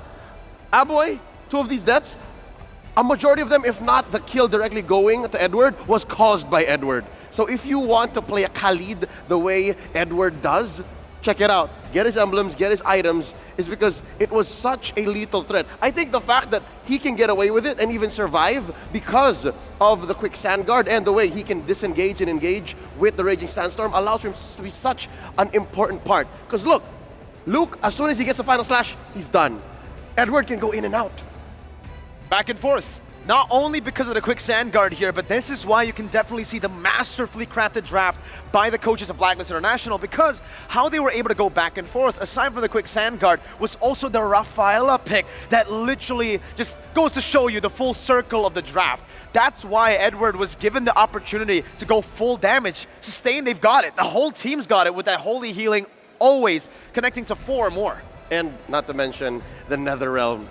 You put the Purify on Yue just to make sure that he's the final line of defense between a disastrous team fight and a winning one. And then you also have the likes of, again, Renegade setting it up, helping go in for these finishing maneuvers, which, by the way, I saw a good, solid 2 or 3 FHBs. Flicker Holy Baptisms really turned team fights around. It really did, right? It's such a small ultimate. It's very hard to find a big moment, but Renegade just finds it. Maybe it's the hitman in him, but if we take a look at the DD, the damage dealt here, definitely Edward. Like, what the heck? This isn't what you're gonna see usually in your ranked games, in competitive games. It's ridiculous. The fact that a boy, by the way, was the main damage dealer gives the Khalid even more value, right? The fact that he was able to bait out so many of these black shoes early on basically forces a boy to do no damage in these team fights. He's always going to try to just poke Edward down, try to focus on the front. He can never dive to the back, and that's why you can even see Oheb get a lot of damage dealt going behind him as well. And not just that, the fact that Renegade was there to make Edward's job a little easier. We were talking about how Aboy, with his little DPS, DOTs, was almost doing close to nothing in the late game. Talk about Marky. Marky was trying to gun down Khalid, trying to gun down Edward, and it's as if the damage reduction from the quicksand wasn't enough. You get the healing from Renegade. What's crazy exacerbates the situation. And what's crazy is the fact that, Leo, Valoisky loves this hero, right? The Rafaela. You would expect Valoisky and GeekFam to be able to understand how to play around the Rafaela. It has to be something different that Blacklist is doing with this Rafaela composition. Don't know if it's just the individual spacing or the fact that they clump up and make those decisive maneuvers together so well. There were layers upon layers of big ticket ults in GeekFam's lineup. And again, in the early game, as soon as they got those green dots, as soon as they hit level 4, they got the go signal. But think about it. If you spend all of your ults and your opponents have the answer for it, a well-placed flicker or a purify to find the re-engage, they got you checked. And I think that's why the swing came in mid-game. Because if you look at Blacklist International's lineup, it's super layered. There's so many ways for them to back off, find the re-engage, and then clap back. So now the question is, what does GeekFam do now that it's match point? For GeekFam, I honestly feel like they need to just start getting more decisive, right? They need to find the proper call and follow it through till the end. With that said, let's throw it back over to our casters on desk. Let's get into game 4.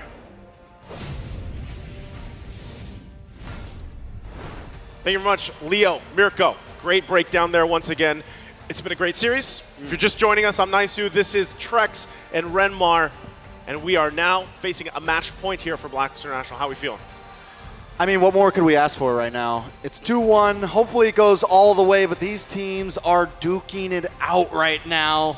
I mean, just full-on blows. Yeah, the Filipino in me is kind of wishing, let's please end it here. My heart can't take it anymore. Yeah. But the MLBB esports fan in me says we deserve a Game 5 after what these two teams have shown. It's been a fantastic series. I'm expecting a Game 5, right?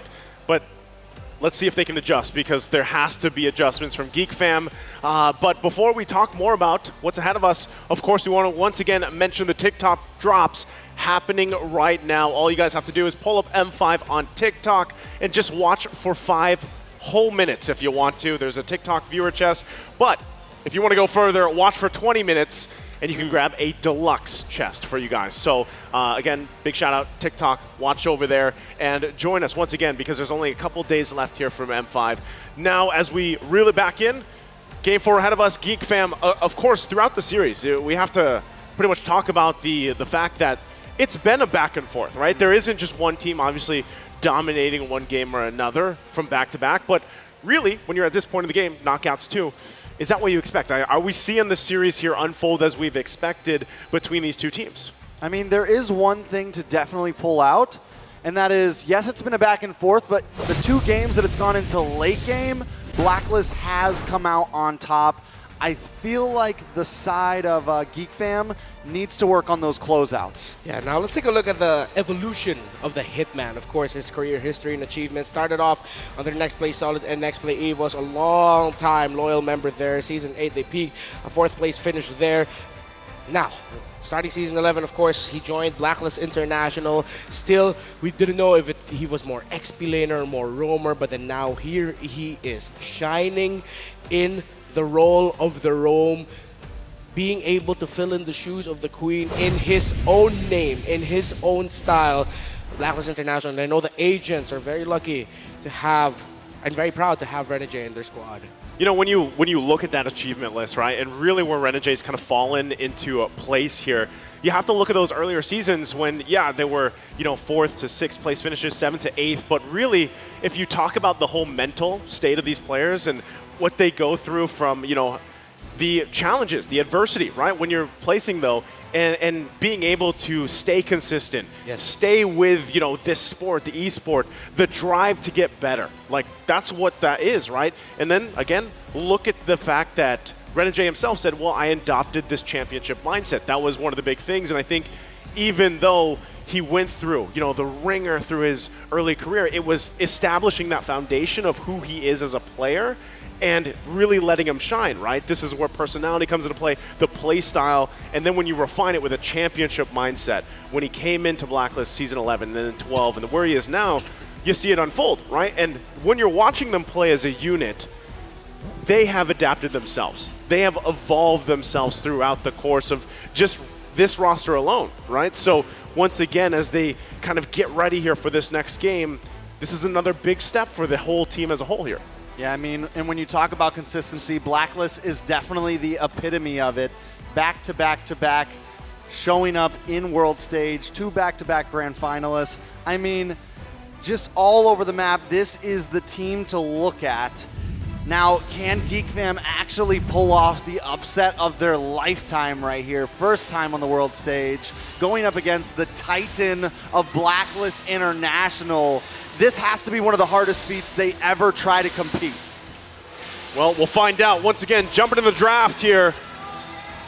The next game is going to be crucial for both these teams as the band's already coming out. You can already see it, the Valentina, Guinevere.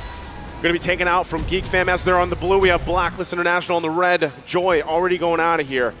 Once again, priority being the question for Geek Fam. Or do they want to go ahead and take Nolan out of the picture? Okay, their Assassins still getting taken out here. In terms of priority first picks, let's see how different it is going to be this time around. I'm trying to go through the picks in my head. Usually it's a... We look at the bands, Valentina, Guinevere, Matilda. Nolan's been taken out. Might end up being a unique first pick here. What if they actually just went Lilia again? I mean, it worked. Technically, it was working pretty good. Lilia or Bruno? Actually? Lilia Bruno, yeah. That's what I'm feeling, right? Yeah. Really given the last band here from Blacklist International, priority-wise, that's typically what you're seeing. Bruno's, Lilia's. It's definitely been up front, and I don't think, Geek Fam, the draft wasn't really the problem last time, right? There was definitely something. Ooh, the Blacklist says no, Yep. you're not going to get that this time. But it could be actually good for Geek, because even though they had a good early game, there was still some issues with the overall draft. UA was a huge problem. In the end, Oheb was a huge problem. Edward was a huge problem. And Blacklist knew those things were going to be problems. It just wasn't going to be a problem in the first 5 minutes, right? And they were able to buy time. So I think Geek Fam needs to also consistently think about what are they going to have as answers in the late game to deal with Blacklist. Yeah, you mentioned something there, first 5 minutes. If ever there's going to be a Bruno or Baksha first pick for Geek Fam, Blacklist will take the other. So, like, for example, first pick Bruno, then one of the first picks on the side of Blacklist is the Baksha, but no, it's none of that. They go Faramis. They're going into their favorite picks here. A boy made a name for himself in MPL Indonesia Season 12 with that Faramis pickup as one of the staple and signature Geek Fam picks that led them to the grand finals of MPL IDS 12. think it's a good choice, especially considering the fact that they banned out the Valentino, right? You go ahead and pick up the Faramis. You don't have to worry about going against another NetherRealm for now, right? And interestingly enough, too, usually the answer, once again, one of the answers for the NetherRealm is the Lilia, but it was Blacklist International that banned it out. So interesting how that interaction goes. Now, once again, Blacklist, how do they want to deal with that? Do they lock up their jungler already? They're going to take the Bruno, and once again, they go with the Akai here. I was honestly expecting them to possibly pick up the Claude there as an answer to the Faramis, but Blacklist have faith in Oheb. They decide to go for the Bruno. We know the damage is there, but in my mind, Blacklist still kind of lacking an answer to the NetherRealm. Yeah, so that's where we might actually see the XP lane pickup being something like high damage in terms of the Lapu Lapu or displacement in terms of the Arlot, but then paired up with the Akai, that's where you get your answer for the NetherRealm of Geek Fam. So Geek Fam take the next two best picks up on the board. They get the Baksha. So now you have the Baksha Faramis combo that of course want to set the tempo, go around quickly, and then you have Marky on the Claude here, which we've seen him perform very well so far with in this series. Okay, again, the XP lane has been a constant question throughout the series. We know the impact that it can have. We saw the Khalid the previous game, how much it can turn the tide of some of these fights. Is that something once again? Wow. Oh. Nice. All right, I wasn't expecting this.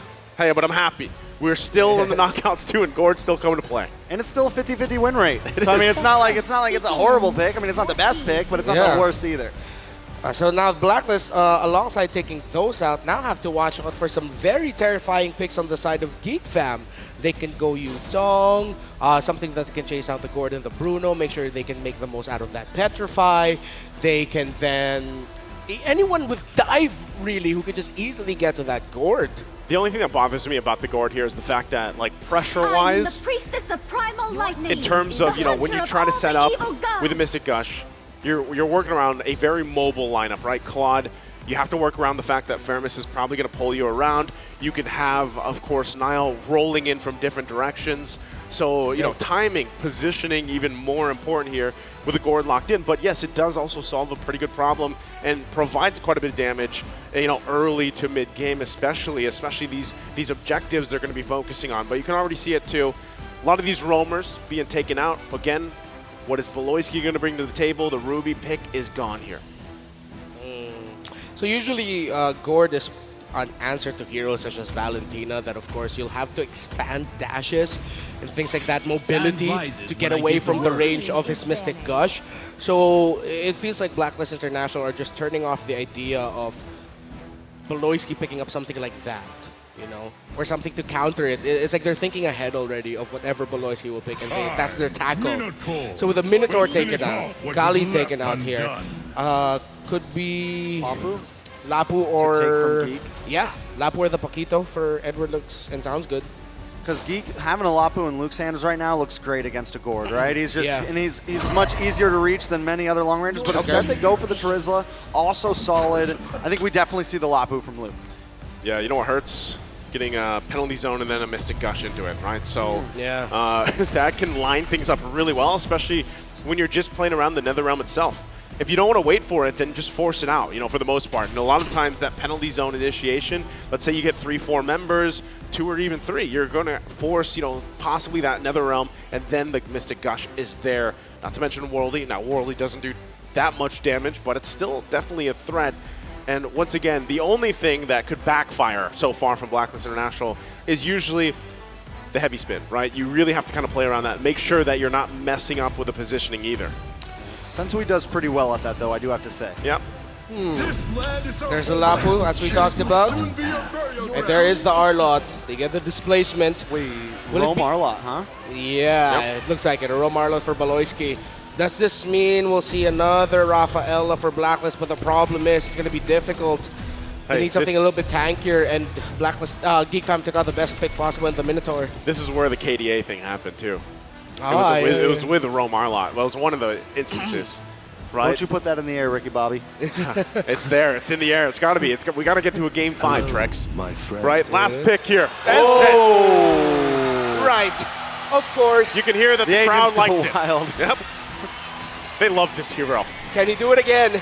Can Renegade win the hearts and minds of people and say that I can play a hell of an Estes as well. He did it already earlier this Sem 5. Can he do it again in this crucial game? The heel man. The heel man is back. Gonna be quite difficult though. This needs perfect Ube playstyle by Blacklist. There's so many pieces on the side of Geek Fam that will give them a lot of trouble. A lot of answers. A lot of answers, a lot of questions here. Rizal Memorial Coliseum, we're getting ready. We're at match point for Blacklist International against Geek Fam. If they're able to win here, they move on. They send Geek Fam out. 5 seconds till the enemy reaches the And they are ready as we get prepped up in the land of Dawn. Once again, can Geek Fam answer to extend the series to Game 5? Or will Blacklist International end it here? Ube Classique by Blacklist International. This might take some time until we see some big plays, but we already see Renegade and Beloyski. As Renegade is just helping out Sensui in the jungle, taking a fair bit of damage as expected from a Roam Arlot. So we're just gonna be waiting for the next turtle. Honestly, it's like the next turtle or the next few seconds before the next turtle, because that means someone's gonna be going into the EXP lane, pressuring out an XP laner, a little skirmish, and then that determines who gets the turtle, or that doesn't happen, it's just a full-on fight on the turtle. Full sustain for the Arlot, by the way. You know, seeing Renegade on this, it just goes to show his evolution as a roamer overall and how much he has grown with this team, with the rest of these players. Definitely the story to be told, but when we look at the map, Geek Fam, this is kind of where they like to be in this laning phase. Blacklist forced to take a much more passive approach due to the SDs and due to the Gore. Yeah, I like the fact, too, that he plays with Quantum Charge because it also allows a little bit of aggression, for the most part, on how you're trying to position this SS pick once again and really follow through on a lot of things. Even if it's just to catch, the members from Geek Fam and slow them down a little bit, could work in their favor. Now, once again, you're working with a lot of just AoE pressure here. For them, for against Geek Fam, and they have to kind of work around that. Now, the tools are there. We've seen them do it before, and even having, already exchanges. Beloyski, that's the thing. Ooh, the stun connects. Forced to use a flicker. Will be able to get away, but that will put Blacklist at an advantage for this first turtle. Yeah, you and Edward helping each other clear lane. They want level 4s across the board. Aboy already level 4, Renegade. When he clears that minion wave, let's see if it hit 4. Who'll get this first turtle? Game number 4. Oh boy, gonna try to keep Edward away. Nile keeping close to the turtle. Beloyski looking for a little bit of an engage into the backside loop there as well. Beloyski gonna make his mark. Gonna try to come in, but Nile takes it. And now sends away. Luke with the bravest fighter looking for Edward. But he's taking a face full of magic gush right now. But he finds it. Renegade goes down, and so does Sensui. Geek Fam coming out on top. Right out of the gate again. It's Luke. He is him right now. And Geek Fam able to sniff out an opportunity again, the layering of abilities. When you're up against a heal comp that wants to stick together, you have a lot of displacement and crowd control. If you can time those together, you give a lot of difficulty for a lineup that Blacklist International drafted. And again, it's the same story so far in the first 3 minutes of this game compared to the previous game, wherein Geek Fam acknowledged the strength of their lineup against Blacklist lineup. All right, not only because I'm a Gord stan here, but I'm really curious on the build path this time around for UA, right? Usually when we see Gord pop up throughout M5, we actually see some variation, some flexibility in that build that they approach the game, right? The fact that a lot of this, you're going to try to land those projectiles, get those little stuns out, of course, kind of work around that. And they're still going to be putting the pressure here once again, top side. All of this really allowing OHEB to farm up the best he can against Marky, who, as we've said throughout the series, has been quite the lane to be in, right? The duking it out against each other. Okay. Right. Ooh, good stun. Ooh, nice pull back on a Sensui there. Luke brings out the bravest fighter, able to get right through that heavy spin. Blacklist are able to disengage though, but it's 20 seconds till the turtle, and Geek Fam are going to take control of the pit. A little more back and forth in the mid side. Geek Fam showing who's boss. Again, another example of just Beloyski holding on to that final slash so well. They almost caught out Sensui, forced out the heavy spin. So this turtle looks like a free one for Geek Fam. It's going to be difficult for Blacklist International to get there in time. Okay, already just going to go ahead and use that Mystic Gush, put the pressure where he can, but they might just be given the call, right? Just go ahead and give up these turtles for now. We are not where we need to be to team fight yet, but they're actually going to make a line towards this bottom lane. Might be looking for their own play here. Oh, Marky with the Blazing Duet just trying to clear out these waves and get back to safety. Able to pull it off. Geek Fam's rotation matching Blacklist. Yeah, and now, good defense there by Geek Fam. Next rotation and sequence might be around the mid lane. Let's see if Blacklist will actually continue the... Oh, Edward! Thumbs up. Thumbs up. Approval. That was nasty, bro. That was oh, this is nasty. Beloyski forced to use a flicker right before the fight comes with a final slash on a Sensui. He is going to get pinned against the wall. Able to dash back. Oheb takes the tower, and Blacklist walk away safely. That's all part of the plan, right? They got the turret. They made it work. Not to mention, once again, Yue. He might not be getting kills right now on this Gord, but he's definitely putting pressure where he has to. Sometimes it's a flicker. Sometimes it's an ultimate. He's doing what he has to do. Again, it goes back to the idea that we posed in MPL Philippines Season 12 before, wherein we said that the Gord is sort of like a new age version of Eve. It's static, it's an ultimate that zones out, it's not a big box. But then with how US playing it, it's also playing it a little bit like a Farsa, committing the ultimate just to make sure you have an advantage in the tower dives, clearing the minion waves, zoning out. So, yes, as a Gord in these scenarios, you don't just hold into your ult, you make the most out of it every time with your team. Oh, final slash. Speaking of team, Geek trying to close in on Blacklist. They're unable to get the finish. Renegade comes in the nick of time. Okay, the heal's there, but they know it's not available anymore. Geek Fam might want to still put the pressure here under the turret, but it looks like they're going to go ahead and call it off. No point even for UA to get there already. Renegade doing quite a bit of healing. Marky gets checked here as well from Edward. They'll have to go back to lane. Turtle going to be up shortly. That's not going to connect though. They're hunting right now. Renegade taking a little bit too much damage to the flicker from Luke. Oh! Takes two lives from Blacklist International. There's UA. Nothing he can do though. Yeah. Unfortunately, again, they stayed up there for quite a while. Yeah, great tower diving, great call by Geek Fam, not giving up on the play. Despite Beloyski missing that final slash, Luke said, hey, I'm him, I got this. And he set that up for Geek Fam really well. Again, another patented tower dive, a thing that we see here in the Philippines, teams such as RSG Philippines, but it is an Indonesian playstyle working very well for them right now as they get the third and final turtle of this game. Yeah, another great call there from Niall, able to put the pressure on Sensui around the buff, gets the retry out and easily rotates to get the third turtle. Clean sweeping it right now for the Turtles, for a Geek Fam. That's what's given them a little bit of this edge to work around, right? And with that, Blacklist has to keep that in check because when it gets to these Lords in about under 2 minutes from here, they don't want to just give those up, right? The plan so far is, all right, we give those up, we farm up the best we can.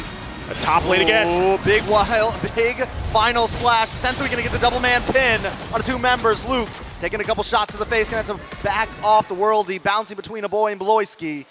Blacklist safe for today. Surprisingly enough, that it felt like that final slash actually put Oheb in a better position to be able to go away. He was able to just slide tackle on out of there easily, with it closer to the turret. I understood what Beloyski and Geek Fam were going for there, but it felt like in that scenario, that final slash just helped Oheb a little bit better. Okay, so Renegade just picked up the Flask of the Oasis. So this will, in terms of, because we already saw the Necklace of Durance picked up, right? So how does this help out the healing situation here, Renmar, for Blacklist? Well, of course, that allows Blacklist International to just really pop the ultimate of the Estes, and then, oh, wait! Oh, they're closing in. Oheb taking off the map. A nice Nether Realm does come from Geek. They're going to get stunned up. A boy able to get away, though. Blacklist International move a member, and this is what Geek Fam's doing. Just find one, then one more. Blazing Duet does come in. Yue taking a little bit of damage. Here's Luke. Niall looking for more. Luke into the backside with the bravest fighter. Oh! To the penalty zone, response from Edward. A nice final slash from Beloyski. Luke able to get a stun. Renegade goes down. Blacklist International lose two members. Well, I was going to say, the healing coming out from that Flask of the Oasis, although it might take some time until we feel the full healing effect of that Estes, should be able to help with the initial burst of damage and crowd control that Geek Fam dish out. But again, sequence after sequence, we're seeing Geek Fam layering their abilities so well, timing everything together, that even though Renegade gets a good timing with the use of the Blessing of the Moon Goddess, then suddenly Geek Fam just overload the Estes and the heal of Blacklist. Yeah, well, they actually want to fight this once again. Now that Lord's up, they want to join these fights. Still waiting. Once again, Yue doesn't have too much damage just yet on this board. He's got the Talisman, he's got the Ice Queen wand. They're going to fight again. Move on to Renegade there. Edward does drop the penalty zone. Yu brings out the Magic Gush. Now the Realm comes out from a boy. Oh, Luke taking a lot of damage. Oheb able to get the final shot. And now Edward pushing the engage. Sensui pushes Marky away. A boy goes down. Sensui down. Beloyski down. Two members of Geek Fam drop. Marky and Niall now on the defensive. Blacklist International with a nostalgic feeling of the last game. Turn things around. What a great positioning choice there from Sensui to keep Marky at bay. It's like he told Marky, I can spin better than you. We're both going to be spinning like tops. But the heavy spin, you saw what Geek Fam wanted to do. Set up Marky for a big blazing duet. But it took one big panda and a heavy spin to stop that. Oh, again, it doesn't matter if the three turtles are giving up. Blacklist International, with their team fighting prowess, they're able to pull through, get this Lord, and now they're going to be in charge here. But we're going to take a quick breather from this game as things get situated. Once again, talking about how that team fight unfolded. You saw exactly how it happened, right? Things fell into place. They fell into a certain part of the jungle. It was a choke point, but with the covering of that Mystic Gush, focusing on a boy, keeping a boy back, the Netherrealm was worked through. And even when Marky came in, if Sensui wasn't on that side to block him out, that would have been so much damage being spread across a already belittled lineup. They had half health, maybe the heals were already done. And it was a struggle there. So once again, Sensui in the right place at the right time. Yeah, so far we're going to be seeing a lot of highlights from Sensui, Renegade, but I really want to commend Yue here and his positioning and timing with that gourd, making the most out of the Mystic Gush, the projectile as well, making sure he's getting those stunts in. Dude, Yue right now is just absolutely shining on this gourd. And we really thought that he'd struggle here. He'd have a lot of trouble, but he's timing everything and standing in the right spots, and Blacklist are covering for him so well. And as we get a little bit further, I'm pretty sure the next item he'd go is probably the glowing wand. He's already got the Ice Queen, so next would typically be glowing. So as it gets further, that's where it starts to provide a little more damage, of course. He is a little more utility, trying to get those stuns off right now, but eventually it gets to a point where, he is pumping out, as I like to call it, the big damn. One of the important things to notice right here is Beloyski and Luke are heavily focused on the Renegade. Almost every time they engage, they're trying to single out Renegade, trying to get rid of that Estes, and then hopefully the rest of the team collapses. So that's one of the reasons why Yue has been able to just kind of sit there. He's not getting targeted that much. So what do? Do they switch it up? Do they go for Luke and try to get through the Blessing of the Moon Goddess? They're kind of in a little bit of a conundrum here. Yeah, it's not perfect standing for... Oh, wait, no, it is a perfect standing for Yue right now. Wow. So if this continues on, suddenly Geek Fam are just going to feel the problem of that gourd as we get a great look at our beautiful fans here in the South Memorial Coliseum. Sorry, I just needed to Are they the ones that shout, Yue? I think they are. Yue! I don't know if she's here in attendance today, but I think it's become a thing. It has been a thing. There we got the call. Thank you once again. We're going to be jumping into the game. Lord going down the bottom side. It's Blacklist on the play here. Once again, Niall going to go ahead and stop it there in that bottom side. Trying to clear up as fast as they can. Once again, economy-wise, it's pretty even. But right now with Blacklist International able to make their moves around the map, they're going to get some space advantage to work from. They're going to take the opposite lane, get as much as they can out of this push One thing to note that though is Blacklist International still hasn't cracked into that mid lane at all. It is going to help Geek Fam in some of these rotations. Look at Beloyski too, just hanging out on the backside. He's waiting for a moment. He's waiting for the team to say go. Waiting for that 4-5-man final slash. Yeah, a big one there. If UF falls down early, if that Gord falls down early in a team fight or a skirmish, it might actually be a big struggle for Blacklist International. They will have Oheb, but then that applies so much pressure onto Edward and Sensui to make the most out of their abilities, to create space, to buy time. So let's see if Geek Fam can get the key target. Right now, it's Yue. Once Yue falls, it might be a little bit easier to actually take down the Bruno, to take down Oheb.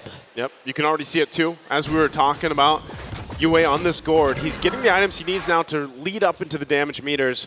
Already, I believe, completing that glowing one as he did, working on the next. So depending on how he decides to build those last 2 items, if it's the Holy Crystal, if it's Divine Glaive even to pump out a little more damage, to put the pressure on NetherRealm alone, will be troublesome for Geek Fam. So they want to make a decisive action already early on, right? Lord, 30 seconds away or so here, so nothing too much happening. Beloyski, if he somehow, some way, gets a final slash, even if it's just Yue before the next Lord, that is a huge advantage for that Lord dance. Comes Nile, looking for the engage here. They know Yue's over by the mid side. Could be a time to get some skills out. Lord's gonna be up in 15 seconds. Gold sitting at, I mean, an exact standstill. Never have these games been so close. Yeah. It could be up to anyone. Goes down again, similar to what happened in game number 2. One big play, one big moment. As they now go for the Lord dance, we have to watch how the middle minion waves are managed. If anyone will decide to force out or push that topside minion wave, someone on the opposing team has to answer. Nile pushes forward, finds the information where Oheb is at. That's going to call for a quick little reset by Blacklist. Now that they actually have shown Oheb or have seen Oheb, Blacklist can clear up that lane because they're not like trying to hide or anything. So now they're just going to settle around the Lord again. Watch the minion wave management. That's the biggest story here, top side and middle. This is one of the advantages as well, having a Gord. You can check the bushes with the projectiles, the injunctions, whichever way you want to have it. Concealed play going to come from Geek Fam. Royski making his way in, looking for the final slash. Nile on the backside, locking on Oheb. Maybe get out of Blessing of the Moon Goddess. There it is. Penalty zone. The heavy spin. Nile and Luke in a little bit of trouble here, but Sensui gonna kind of push them the wrong way. Beloyski looking for the re-engage. Gets the final slash to the backside. Marky with a blazing duet. Locking on to 4 members. Gonna get knocked up. Marky forced to back off. Bloy taking a stun. A shot. A ball to the face, and he's down. Geek Fam still trying to come back up. Boy will be up in about 3 seconds. Death counter not too high. Lord still on the field. We're going back and forth. Back and forth, but right now, Blacklist International in control of this Lord. They should be able to make quick work. Beloyski and Luke waiting patiently, though. Can they get it? Yue! Taken out. Oheb finds Beloyski. Luke looking for something, but not today. You will not survive. Oheb finds a kill, and the Lord goes down. It's a 3-for-0 trade. Blacklist taking it all. It feels like a recurring nightmare for Beloyski and Marky and the rest of Geek Fam. Ube, an Estes, a mid lane they can't catch, a Filipino sniper with hella damage, and a Blacklist knocking at the door of their base, about to eliminate the Miracle of Indonesia. All right, the boy brings out the NetherRealm. They're just trying to buy time at this point, but Edward able to take him out. Blacklist decide not to go for it because Marky and Beloyski are back up. They still have the Lord. Don't want to end it just yet. Lord coming down the top side, but enough time is bought. Geek Fam may live to see a few more waves. Geek Fam stays in it. They keep things under control. They have to get ready, though, for this defense. It's not over yet. Quick item check. Dreadnought already built up by that Baksha, the damage, Holy Crystal for that Faramis. I'd like to see a Divine Glaive rushed already onto there. It's Bloodlust Axe, actually, Radiant Armor, Dom Eyes, and the Fury Hammer for that Lapu Lapu. 5,000, close enough for a turnaround. But again, can they get to Yue? They can't reach him right now, can Geek Fam. And that Gord is the problem. Can they find the solution? Ooh, Edward uses a penalty zone, does not connect onto anybody there. He does have time to try to get another one on Marky. Will be able to melt down this Lord, and Blacklist walk away They're happy with the 2 turrets in the base. They still hold on to that one in the bottom side for Geek Fam, but Blacklist getting in position, making their way with the next waves that will be pushing in. We could possibly see another force and interaction from Blacklist. Geek Fam, once again, everything available. They have to be ready. Immortality's also going to be online here. Yep. They're making their way downtown, walking fast as Blacklist. Boy does take a stun. Nile trying to make his Boy way on the map. Looking for something. For the blessing of the moon goddess, and Luke finds a stun. Edward trying to respond, but a magic dust does come from Yue. Sensui able to get the pin on him. Blois, the immortality pops, but Boy keeps going. Nile there as well. Boy able to find Oheb. Geek Fam coming out for the defense. But wait, Bloisky in trouble, gets another final slash. Can he dash away? He's buying time for his team though. Blacklist are hungry. 3 down, 1 down as well for Blacklist. A Boy and Nile all alone against 4. Blacklist International know what's on the line here. Geek Fam as well. A few cannon minions, another wave, but it's 20 seconds until the rest of the team is there.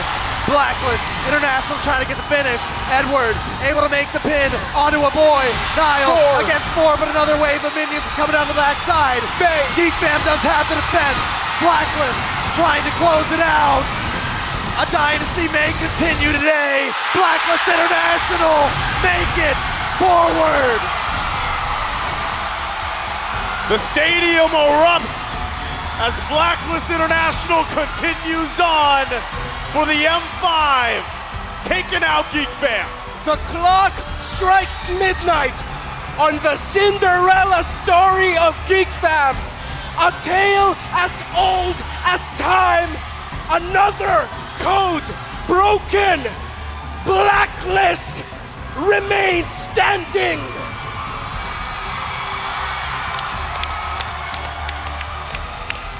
Give it up.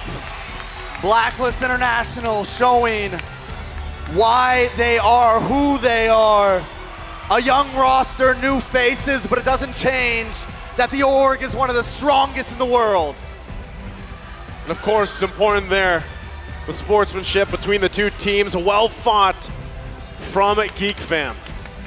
An amazing performance nonetheless, but at this point, someone has to go home.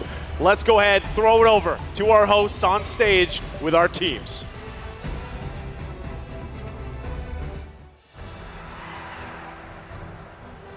Wow! Blacklist International is now sharing a few words with Geek Fam. But Geek Fam, what a comeback para sa ating Blacklist International. But right now we have our Geek Fam from Indonesia. Palakpakan naman natin ang Geek Fam. everybody give him a big round of applause. Geek Fam, ikaw na lang Baloyski. What would you like to say to all your supporters and everybody watching from Indonesia? What else can we expect from you next year? Buat geek community, terima kasih yang udah dukung kita. And to all the fans here supporting us, the Blacklist fans, thank you guys. And to my family, sorry I didn't give the win, but I love you guys. Sorry, we will try harder next time.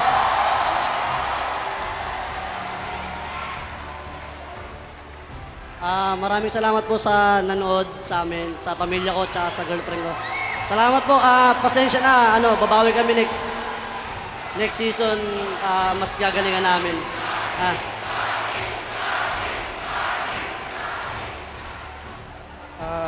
Sorry for Geek community and thank you.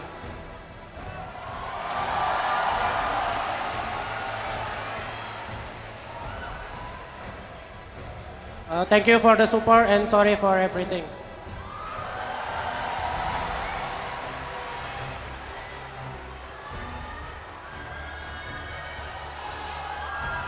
Thank you for the support. We will come back to Stronger. And I just want to say for the Geek Fam fans out there, there are no losses, only lessons. Congratulations to Geek Fam for making it all the way to this point. Palakpakan natin ang Geek Fam. We hope to see you stronger next year. Geek Fam, you may now take your final bow. Your journey ends here. Congratulations. And now, let's welcome on stage the winner of this match, Blacklist International. What a comeback! Wow! Down 0-1. 3 straight para sa Blacklist International. Huwag kayong mahiya, huwag kayong mahiya. Nanalo kayo, nanalo kayo. Yui, unahin na kita. Yui, unahin na kita. Yui, come on. Yui, what can you say about those 3 straight wins? What were the adjustments made starting game 2 at tumuloy-tuloy kayo? Siguro yung paglalaro namin sa early to late game. Kung paano namin laruin yung laro namin. Kita mo naman yung adjustment. How about anyone else? Sige, ano tayo? Anyone else? Can you talk about the adjustments that were made after the first match which really shifted the momentum towards you guys? Yung anong adjustments na ginawa ninyo after game 1 or match number 1 kaya nag-shift yung momentum papunta sa inyo?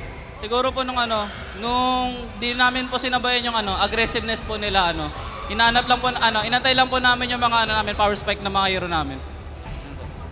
They didn't go up against the aggression of their opponent. Instead, they're waiting for the right moment for the power spikes. And that's what Blacklist International do. Now, Rana J, your family is here, your parents are here, Dougie and H2 are here. You can see him waving at you. He actually elbowed H2 right there. You saw Dougie earlier, he got really emotional. In fact, your journey throughout MLBB is such an emotional experience. Now, you get to move on the next round. What can you say, Rana J? Boss D, next time wag kang iiyak. Naiiyak din ako, mawawala ako sa laro niyan. He's saying, Dougie, next time don't cry because he's gonna cry and he's gonna lose his mind in the game.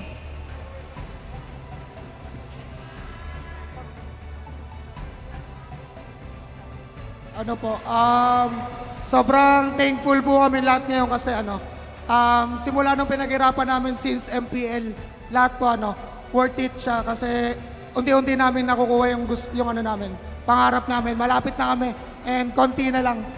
Yan. All their sacrifices that they've made in MPL, it's all worth it.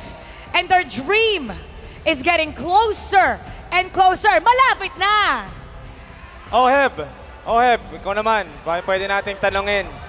How do you stay composed? How do you stay composed after ng matches? You had to win that second match na importante para makuha niya yung momentum. How do you stay composed? And ano yung pinagsamahan niya? What does it mean to all of you na you go together and then lalaban kayo hanggang dulo? Mindset lang namin every game, parang every game kasi mindset namin game 1 lahat ng games. Reset lang. Parang game 1 lang ulit kahit matalo, manalo. Game 1 lang ulit next game. Reset kada game, mangyari. Manalo, matalo, reset lang talaga. Dun siguro kami nakakabawi. So they treat every game, they don't look at the scoreboard, they treat every game the same way. They start it the same way. And obviously, what a win. Ito naman, your brother Edward, hiding at the back. Nakatago. Edward! Nakatago si Edward. Edward! You have a lot of supporters here. Let's invite them to support you for your next match. And what do you want to say to everybody? Ayun. Maraming salamat sa pumunta kayan. Guys, bukas ulit. Note kayo. Tsaka shoutout nga pala sa tropa ko. Nasaan yung mga tropa ko dyan? Galing kasi ng Bataan eh. You have a lot of friends. Ayun! Shoutout sa inyo. He's saying this is all for his friends over there, thanking everybody who's supporting them, and come watch them again next time. All right, everybody, one more time, give it up for Blacklist International. You may now take your bow and take your walk of victory. We're gonna break that down for you. So we're gonna throw it over to our casters. Casters, pasok.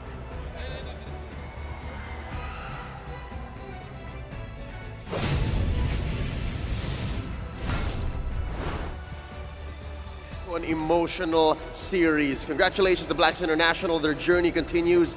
As for Geek Fam, GG well played. We look forward to seeing you bounce back stronger than ever. It's so amazing that Blacklist International were able to adapt and then completely take over the series. Game number 1, that dominant victory. Usually after a game like that, teams tend to take the slow route, right? Maybe they'll get better in game number 2 and then game number 3, then we'll see this level. But no, it clicked after game number 1, instantly to game number 2. Despite a few mistakes that they were able, Geek Fam were able to capitalize against Blacklist International, especially that 7-minute lane swap.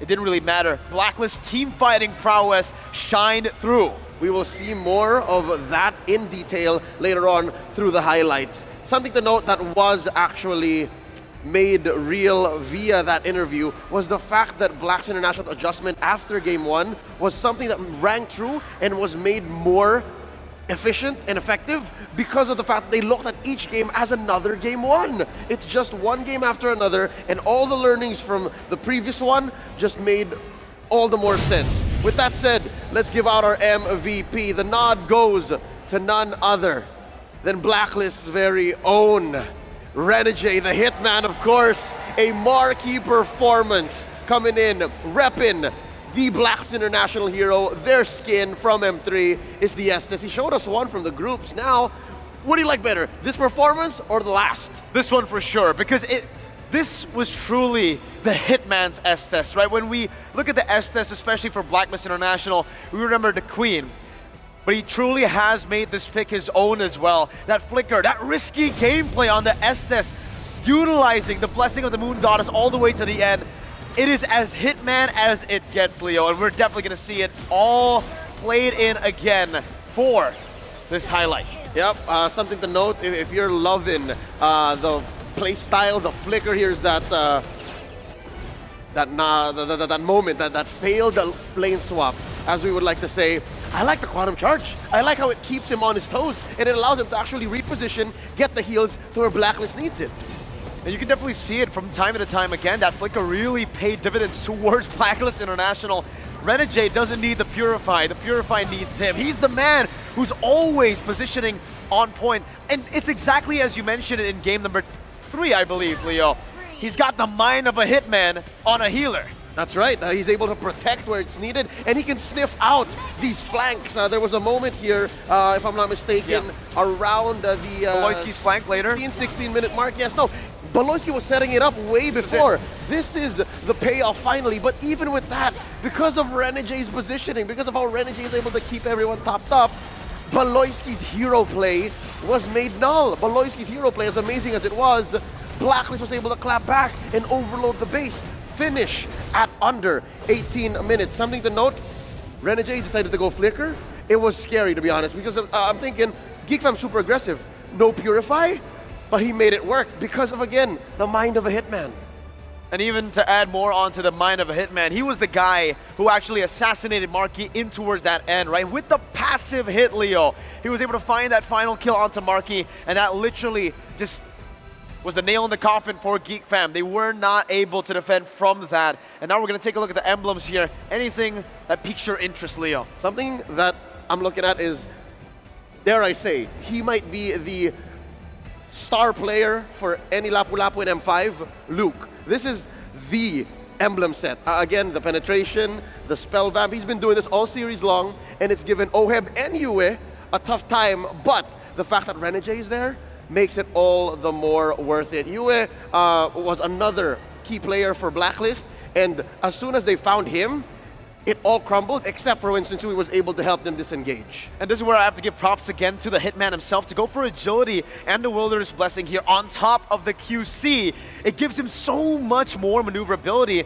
and this is where we really get to understand why the Wilderness Blessing is so important to Blacklist International, a team who runs on neutral objective team fights, not on neutral objective control, which differs from the old Blacklist, right? Usually, you expect them to go for turtles, take the snowball route. This Blacklist can come back with one big team fight, and it's all facilitated through the maneuverability. They're able to force decisive initiations, but also fall back when it matters most. And that's done through not winning these objectives, because again, if you'll notice, the first 9 minutes, it was all Geek Fam. They were sitting at 4-0 with a solid gold lead. But this Blacklist, again, from Game 2 onwards till they finished in Game 4, they were looking at the economy. They were masters of economy. Not only are they able to force out longer games against Geek Fam, who, if Geek Fam had their way, they would be done in 10 minutes. Blacks International are able to hold it down, pace themselves, and then build up to these items. These items that you put on Oheb, that you put on Yue, are key to stopping this super aggressive lineup. And there was a moment as well where Sensui just used a heavy spin to stop Marky from getting to the Prio members, and that is literally what Leo was just saying, right? The fact that Blacklist International here, they lost in the early game, and all 3 of the games that they actually won in the sweep, technically, it didn't really matter because they were able to always come back from it in these team fights. The ADP in combination with their phenomenal team fighting skills gave them the best route possible to beat a team like Geek Fam. Yep, looking at our carry here, of course, a boy. If you're looking at a lineup that's always going Ube as early as possible, you can expect those Burst Bursters to deal damage. And then from there, you have the rich guy on Oheb. As soon as Blacks International took control, they're able to just keep putting farm on this Bruno, and the rest is history, man. Look at this. Team fight participation, because of that patch that recently counted heals as KP, Renegade was there all the way. 139,000 total healing coming in from Renegade. This goes to show you that not only is it a big number, obviously, but he was free in almost every single one of these team fights. That's why he's able to dish out so much healing for the rest of the team to sustain back up for the team to look for that win. It was super risky that they went for a Gord and a Bruno. Didn't matter though, as long as you have someone in the back constantly babysitting you and giving you the right amount of sustain, a risky comp turns to a very safe comp. Yep, it's a glass cannon comp, because look, there's only an asterisk amount of peel. Check it out. Edward is your only real frontliner given the BOS, the body of Smith. But that aside, everyone else is a softie. So with that, you have your glass cannons in the Gord and the Bruno. You wrap it in a nice bubble wrap that is the Estes. So that's what made this lineup work. I think you just nailed it there. The bubble wrap, everything. It was just perfect for the side of Blacklist International for this draft especially. We were thinking about the final pick being maybe, oh, the Diggy could work here, but we completely forgot the signature Blacklist pick. That Estes turned out to be the best pick they could look for in that moment, not only for the game, but for the fans as well. Yep, and not to mention one more bit about Geek Fam's lineup. They stayed true to their identity. It's a dive-on-dive, front-to-front. And you saw that it worked in the early game, but as soon as Blacklist got a stronghold, a grip onto the situation, there was nowhere to go, even if Baloyski was able to find that flank multiple times. The off angles, the off tempo, countered by what stayed true, the pillar for Blacklist International. There was a lot of chaos, but in the end, order was found by Blacklist, and that's what literally happened in the game. And I feel like, again, that's what makes Blacklist really, really scary. The fact that they can lose out in these early game skirmishes, give out neutral objectives, and even sometimes make very big mistakes in the laning phase. If they can all count on that team fighting, and if it gets them wins, then it's a W. You can change the names, you can change the positions, you can change the metagame, but the Ube stands strong. Whoever Blacks International faces in their journey throughout the lower bracket has to watch this series very closely. And who that is will be decided in the next match. I can't wait. Another elimination. Mirko, it's bittersweet, but I'm expecting that one to go all the way. Deus Volt and See You Soon. There's no other way for it to go than all the way, Leo. Let's be honest here. We want to see You Soon. We want to see Deus Volt. We want to see them bring pride to their nations, their regions. They've worked so hard to get here, but only one can prevail. Only one can go to the next stage of the knockouts. With that said, we're going to have to call it a close here for this best of 5. Again, the journey ends for one of the 2 Indonesian representatives here in M5. The miracle of Indonesia, the ultimate underdogs, the Cinderella run came at the end. via the hands of the multi-time grand finalists in Blacklist International. On behalf of everyone at the desk from all over the world, and my partner here, Mirko, my name is Leo at your service. You're watching the M5 World Championships. We'll be right back.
Hit me like I might get over, but you can give me in no corner. I know I can make a comeback, ace this round and finish this game now. Got the power on my shoulders, yeah, you know that I'm a soldier. You can keep me off my guard, but you can't keep me from my honor. Nah, nah, nah, I feel like the floor is over, the energy's getting higher. You're saving my arms, 'cause I know just what I got. I got you like na-na-na, and you know I hold the power. This feeling I love, oh yeah. Making my grind good to great, so don't stand in my way. Standing tall and I won't fall over. We are better than great, good. We are better than great. We stand tall, won't run away. We are burning, nothing gon' change. Great, we are better than great. Can't get it great, I'm better than great. I play my own role, I be kinda greatest. Transcend myself into this game, yeah. I build a power to dominate fate. Championship mind, no time for the weak. We start to the game, shout, reveal. Better than great, that's how we feel. I feel like the floor is over, the energy's getting higher. You're saving my arms, 'cause I know just what I got. I got you like na-na-na, and you know I hold the power. This feeling I love, oh yeah. Making my grind good to great, so don't stand in my way. Standing tall and I won't fall over. We are better than great, good. We are better than great. We stand tall, won't run away. We are firm, nothing gon' change. Great, we are better than great. If we stand tall and believe we can make it, you and me, with a sense of urgency, you'll see I'm better than great. I'm better than great. Oh yeah, yeah. Oh, I'm better than. Making my grind good to great, so don't stand in my way. Standing tall and I won't fall over. We are better than great, good. We are better than great. We stand tall, won't run away. We are firm, nothing gon' change. Great, we are better than great.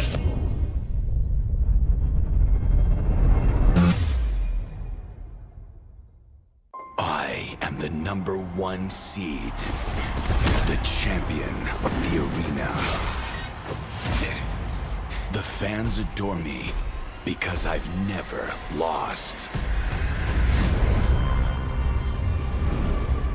Yet you are afraid.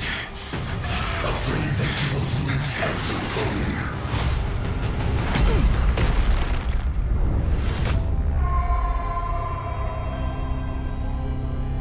Do you ever get scared of losing, Kimmy? Well, big bro, I think we should cherish the joy and excitement of each game. Not who won or lost. That's right. I'll strive for victory, but I won't lose myself in its pursuit.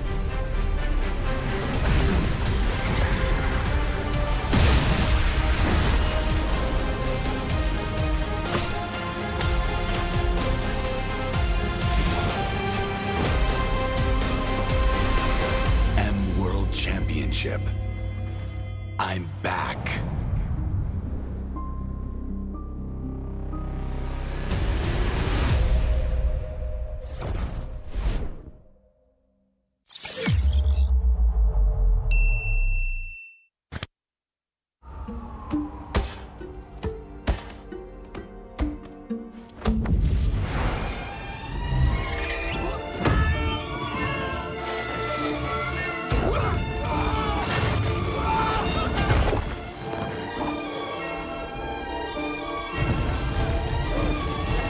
The world's first city built for play is coming to Saudi Arabia.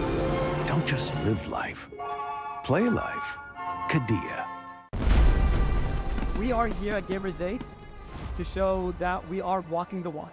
We have had amazing reactions, major IP owners, and a lot of potential partners and stakeholders coming in here and taking a peek. Qiddiya's cube over here has been the nexus of this zone. What I saw from the outside is very mysterious. You want to know what's happening inside. Felt like, this is an MMORPG, but R is not role-playing, it's real world.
Камбэк. Что мы друг другу скажи мне? Мы вместе на пути к вершине. Наши глаза горят, и воздух накален невыносимо. Нет, мы не заплачем, потому что здесь мы что-то значим. Ногами высекаем искры, за спиной наша удача. Устали мы вечно ждать, сидеть с трибун, все наблюдать. Гладиаторы мы в этот раз. Наконец настал наш час. Мы вернулись вновь, чтобы побеждать. Трофей над головой своей поднять. Эта арена вызывает в голове флешбэк, и мы готовы к бою. Это наш камбэк. Кто ты, воин, как твое имя? Взмываешь небеса, как Чонг. Воля твоя нерушима, снова слышен битвы гон. Но только соло ты не сможешь таланты все свои раскрыть. Команда верная поможет твои слабые места закрыть. Устали мы вечно ждать, сидеть с трибун, все наблюдать. Гладиаторы мы в этот раз. Наконец настал наш час. Много раз ощутить боль падения, вновь находим мы силы воспрять. Снова на языке вкус сражения, снова сможем себе доказать. Давайте, ребята, Руслан! Это победа! Победа стоит рядом, ее не вытаскивают. Сейчас Саня, может быть, стоит продолжить? Получится ли ульта от Лолиты? Есть ульта от Лолиты! Не играть! И должны доигрывать! Какая уверенность!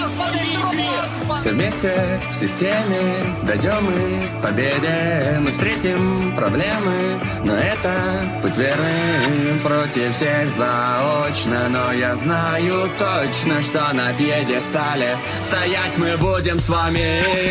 Мы вернулись вновь, чтобы побеждать.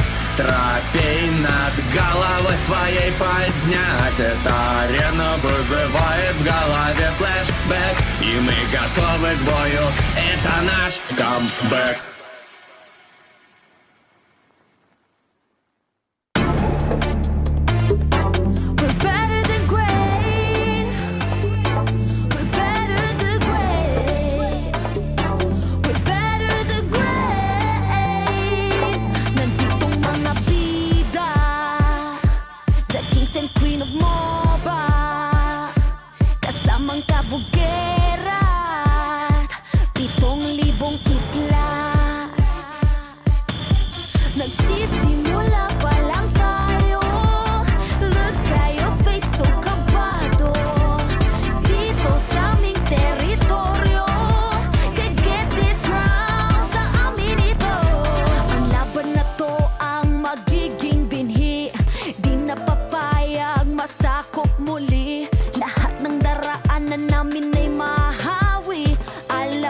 puso'y di mapapawi. Sanay sa ating maandugong palaban, babangon, babawi kahit sugatan.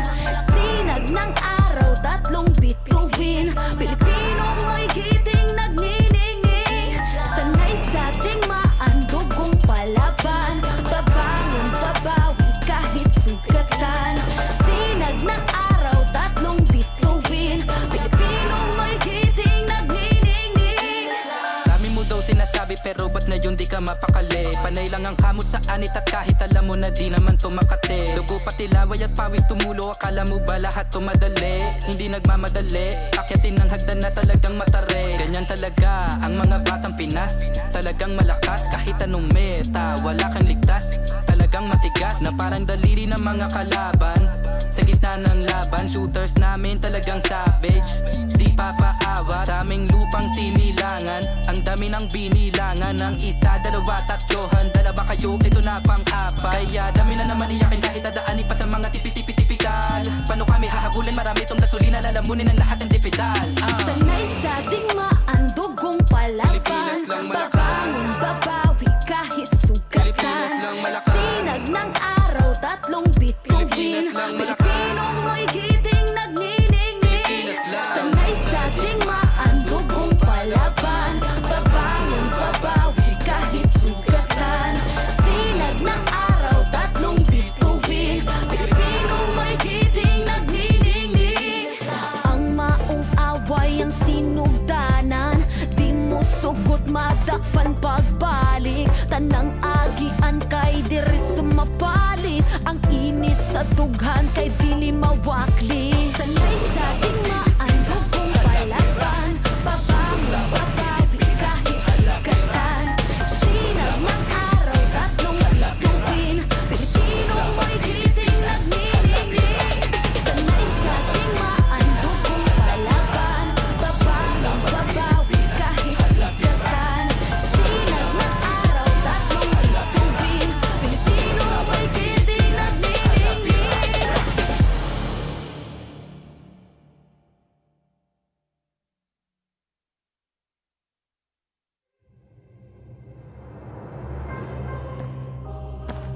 Shadow Dragon was once my biggest weakness, but now it's my most potent weapon.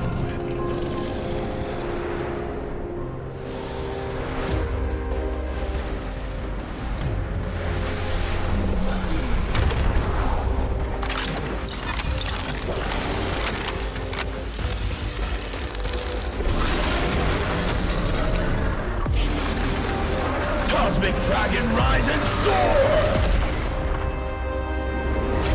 Dragon Stomp! Dragon Scales! Dragon Rush! Rise beyond greatness and seize your own destiny.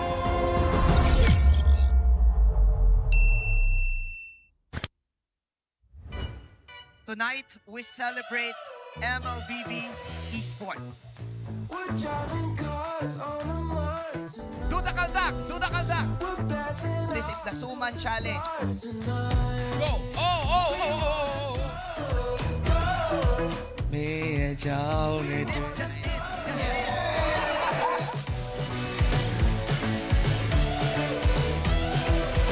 Welcome to M5 Gala!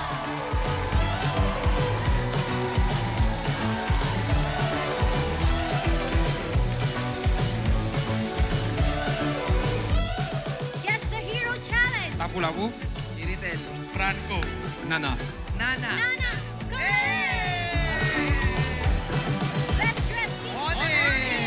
Best dressed Super Marco!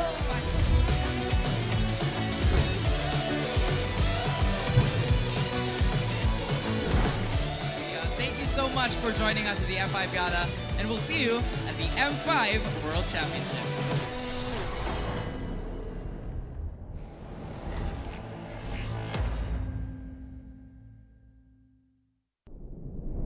Have you ever wondered what is our identity?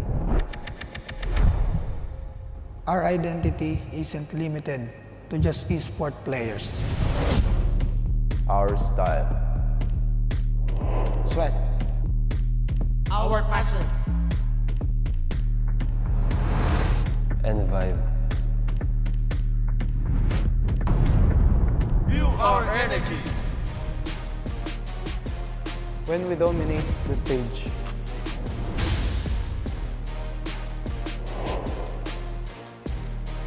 The hours of sacrifice. Shape who we are.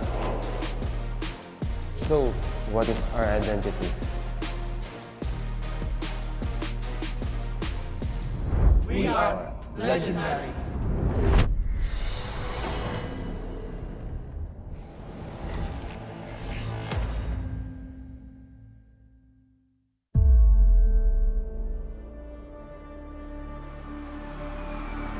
In the history of M Series, no host country has ever won the championship title. No other region has ever claimed the throne. No team has ever secured the championship twice. In this thrilling showdown, 16 teams across the world have gathered once more to seize the trophy. Which teams will prove themselves in their epic rivalry rematch? Will a new region unveil their strength and climb to the top? And who will leave an unforgettable mark with their skills? Behold, the old guards, seasoned titans returning to reclaim glory.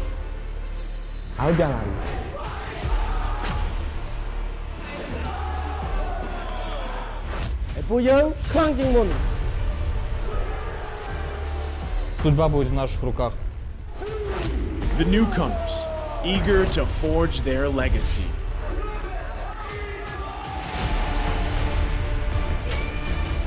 Kita di sini untuk lawan yang terbaik, kami nggak takut tantangan apapun.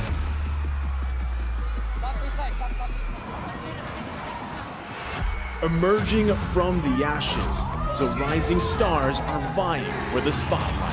Kita orang dah tunggu lama untuk momen ni. This is our time. It's now or never.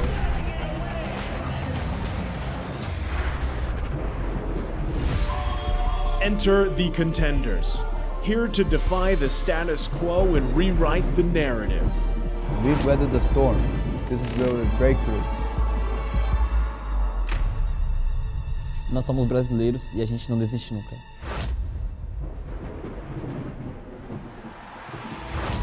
The Kings, legends in their own right, descend to defend their crown. Kita sudah merasai kemenangan. Ini saatnya kita menguasai dunia. Naitaas na namin ang kampyonato at itataas ulit namin ngayon. Babawiin namin ang corona para sa aming hari at reyna. Get ready as the stage is set for the most dynamic championship of the year. It all begins here. It's time to see who will be better than great.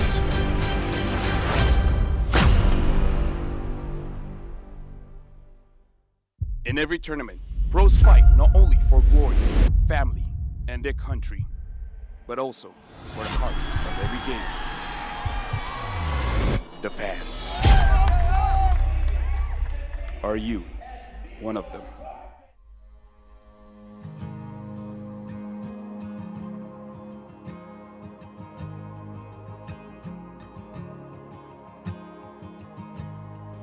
Hello everyone, my name is Queenie Tornis and I am representing Blacklist International Agent! Perjalanan Sonic ini udah berdiri sejak 5 tahun yang lalu. Sampai kita kalah, sampai apa itu Onyx udah ada.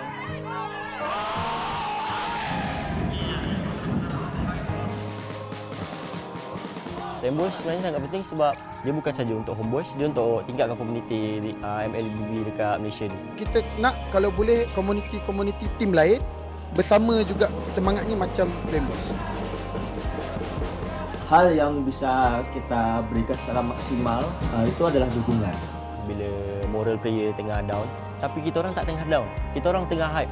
Kita apa-apa pun, kita sebagai macam Homeboys ada 5 player, kita orang Flameboys adalah player ke-6.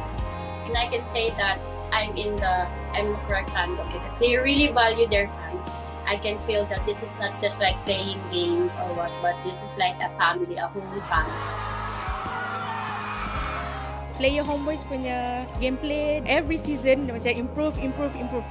Like wins or losses, like they're really not take it seriously, but they just take it as a room of improvements. Menang atau kalah, still support. Kalau mereka kalah meski sedih tapi tetap dukung. Kekalahan itu awal dari kemenangan yang lebih besar. We wanted to make sure and ensure that they still feel that we are still here for them no matter what happens. Jadi ada 8 kota yang bakal kita adain Host Party.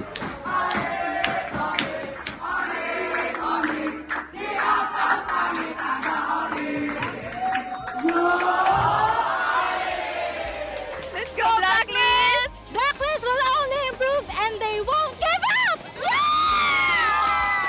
Even if they lose, they will win the next game. Blacklist, break the code!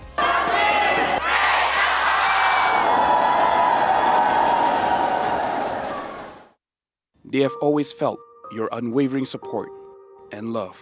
Maraming salamat po sa pagsuporta niyo sa amin palagi. Sobrang namomotivate kami lalo lumaban sa mga next games namin dahil sa pag-support niyo sa amin. Kaya po sana tuloy-tuloy lang. And yun, thank you so much. Maraming salamat sa mga agents na walang sawang sumusuporta sa amin kahit na manalo man o matalo, dyan pa rin kayo para sa amin. Yun. Isa kayo sa mga rason kung bakit pa kami nagpapatuloy. Thank you sa inyo. Pertama, makasih banyak yang udah dukung dimanapun kalian, dari Manado, dari semuanya lah pokoknya. Dukungan kalian sangat berarti buat kita, bikin kita semangat, bikin kita lebih konsisten juga biar menang terus. Guys, dukung kita dan kita juga nggak akan bosan buat juara. Terus yang terakhir mungkin selalu doain kita terus. Terima kasih. Thank you to all Sonics for supporting us. It really is touching and we really appreciate all of you guys from wherever you guys are, and I hope you continue supporting us and don't be bored. We will try our best to win every tournament for you guys.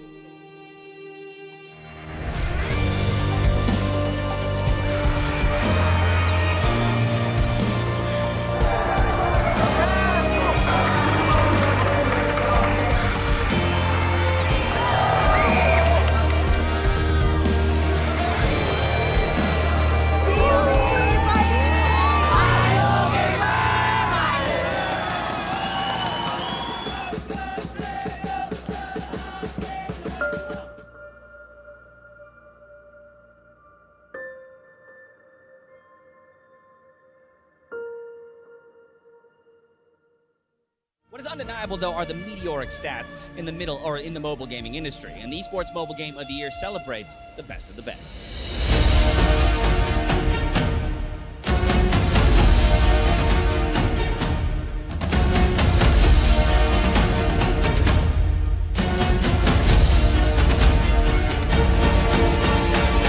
It is my pleasure to announce the 2023 Mobile Game of the Year, Mobile Legends Bang Bang. Congratulations. Oh my god. Thank you guys. And then, okay, yeah, sure. And then put it. Hello guys, hari ni kita nak rate player roam tank dekat dalam M5. Kod. Bu sezon favori tank oyuncularımdan biri. Malezya'da bayağı izleme şansım olmuştu. S'e koyuyorum. Dekat saya ada Apex 47 Apex 47 daripada tim, kalau tak ingat, B guys. Keyboy. No. Keyboy. She here. For sure. My classes is Keyboy. Keyboy, my idol. I'm gonna put also in here. Oh, my idol, Baloiski. The macro god, I think here. Oh, I think here. S+. First off, me. I'm going to put it like 8 here. I don't want to overrate myself. Okay. Okay. Oh. It's okay. Azon. D. Sebab orang cakap dia tak tahu pun. Me. Because I'm bad, I'm gonna put here. F. Sorry, Baloy. And me. Okay. Oh, Luna. Luna. Luna B. Apex, I think here. Here. It's okay. Here. Like he's Thorn on my level. Thorn is like a mechanical player and also likes to taunt people. Ogun, idol. S. Oh, NJ will lose. NJ will lose. For me, F. Thorn. My enemy. With me. Sorry, you're my enemy.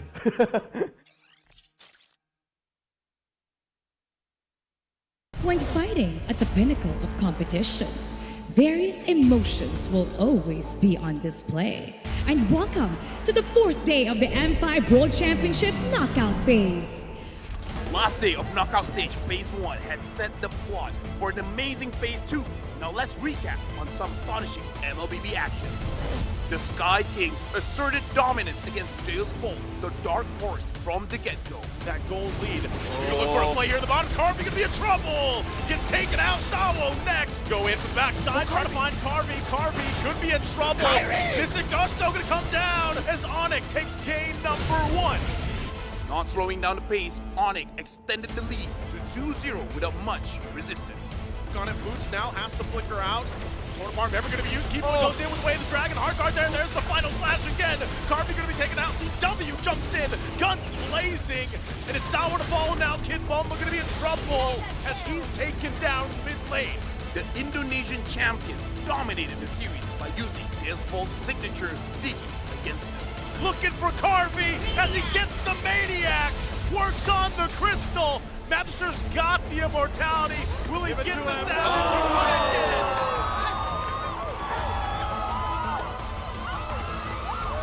The Sky King Kyrie's back. It was buzzing victory for the home team as AP Brand outplayed the Geeks. AP Brand takes game 1. It was tooth and nail in game 2 until Luke pulled off a series of heroic plays. Pops later. The one who pops later is going to have a little bit of an advantage. Oh! It takes the game for Geek Fam! Then the Beast shifted their gears in game 3.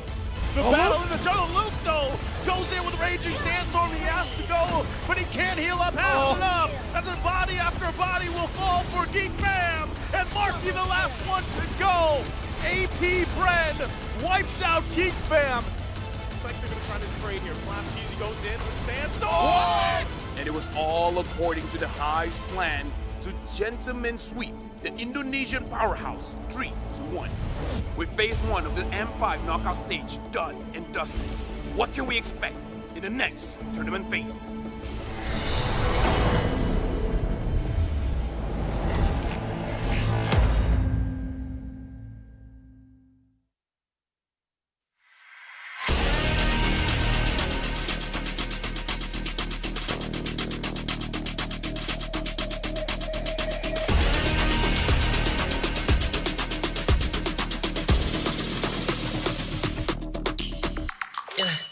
Hit me like I might get over, but you could give me in no corner. I know I can make a comeback. Ace this round, finish this game now. Got the power on my shoulders.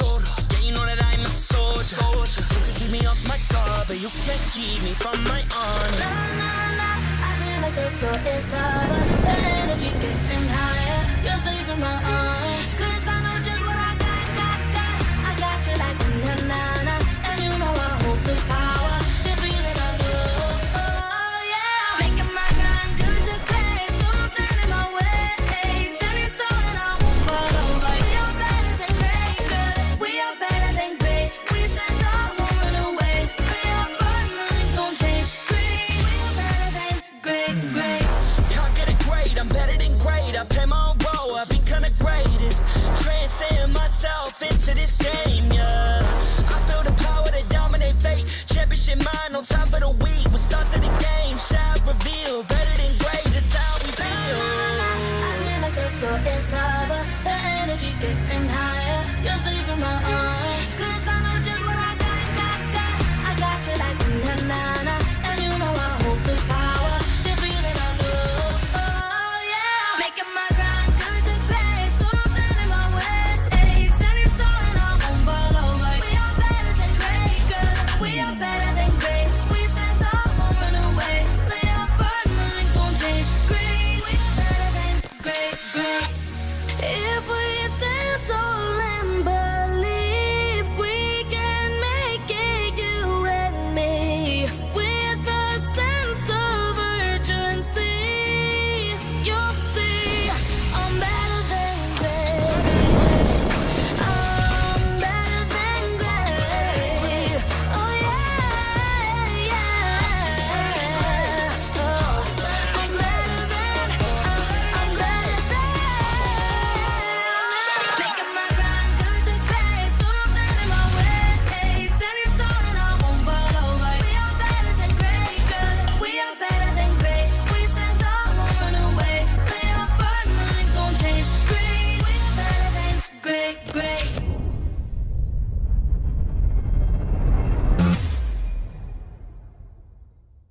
I am the #1 seed, the champion of the arena.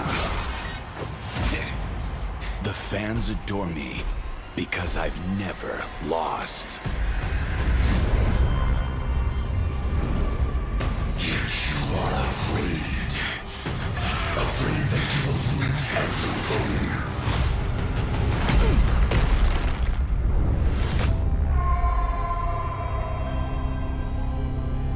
Do you ever get scared of losing, Kimmy?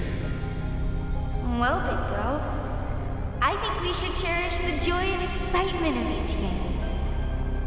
Not who won or lost. That's right. I'll strive for victory, but I won't lose myself in its pursuit.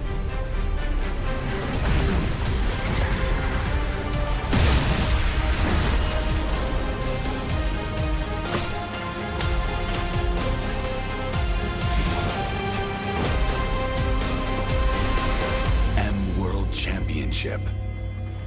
I'm back.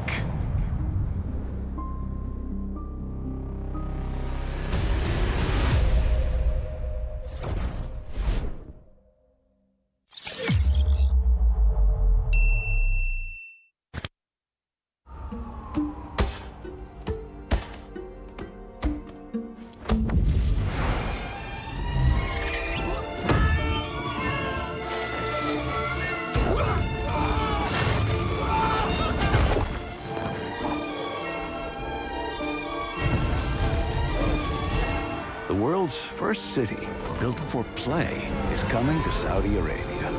Don't just live life. Play life. Qiddiya.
Pag nag-grab only, savings ang dami, your wallet sings tonight.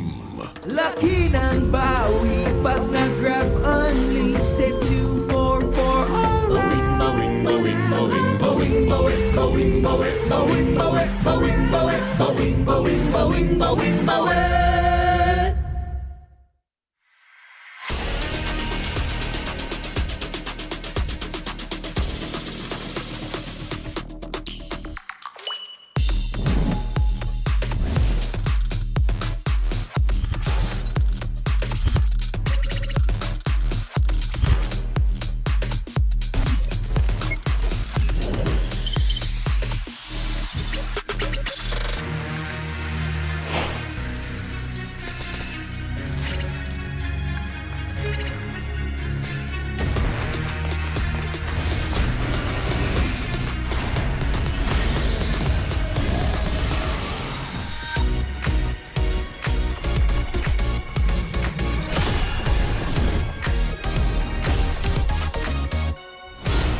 you can't keep me from my honor. Nah, nah, nah, I feel like the floor is lava. The energy's getting higher. You're saving my arms. 'Cause I know just what I got.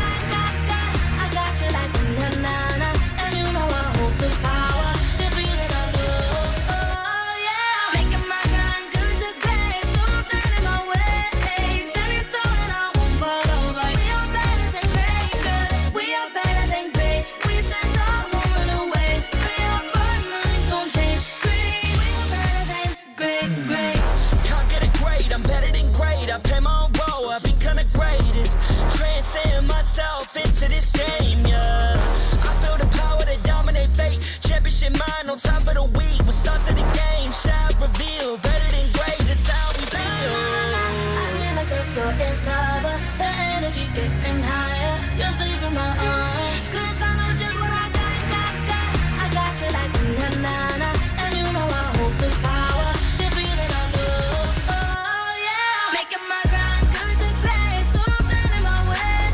Standing tall and I won't fall over. We are better than great, good. We are better than great. We stand tall, won't run away. We are burning, nothing gon' change. Great, we are better than great. If we stand tall and believe we can make it, you and me, with a sense of urgency, you'll see I'm better than great. I'm better than great. Oh yeah, yeah. Oh, I'm better than. Making my grind good to great. So don't stand in my way. Standing tall and I won't fall over. We are better than great, good. We are better than great. We stand tall, won't run away. We are burning, nothing gon' change. Great, we are better than great.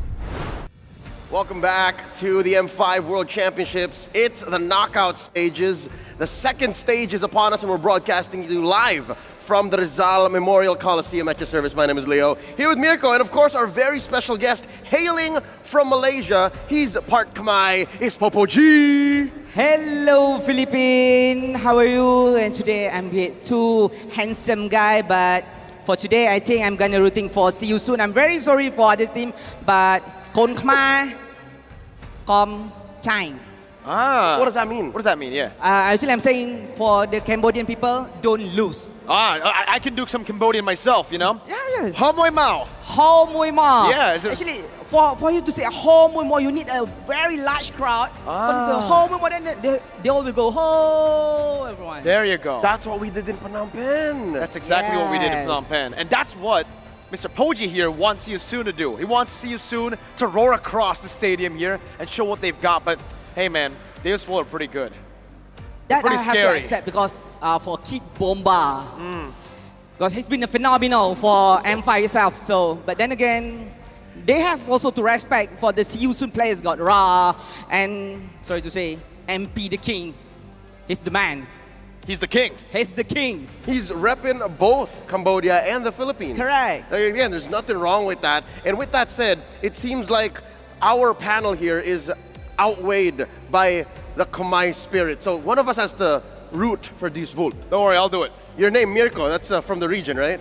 Croatian, yeah. I mean, it's like European. Thereabouts? Yeah, thereabouts. All right, how do you feel about Deus Vult? Because again, See You Soon has been a team for quite a while. Again, I think the better part of the past 6 months, they did win a season championships. But based on what I heard, Deus Vult has only been a team for, 3 months? Yeah, they've literally been shifting their rosters. They've been changing here and there, right? They've got some new recruits, like Kid Bomba, actually, a new recruit from the previously known team in the EU servers. Very dominant Rogue. He's the leader of that group, and now we're seeing him finally get to say something on the world stage, and he's not just saying, he's slaying. Boboji, did See You Soon dominate MPLKH? See You Soon is dominating application right now. Deep in my heart, I believe See You Soon will dominate M5 for sure. All right, we're gonna see how they're feeling and what they look like as they entered the stadium earlier today. Check out See You Soon. We'll see you soon.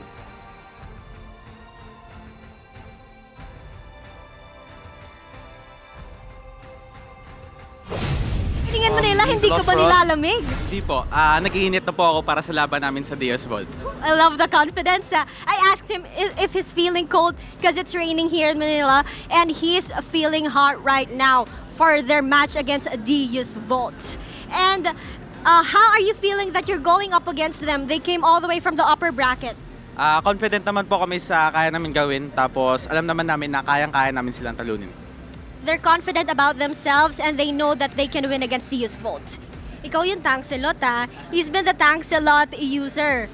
And securing the top 6 in the M Series has been Cambodia's best placement so far. How do you feel about that? Masarap sa feeling kasi kami nag-cement ng pinakamagandang place sa M5 sa buong Cambodia.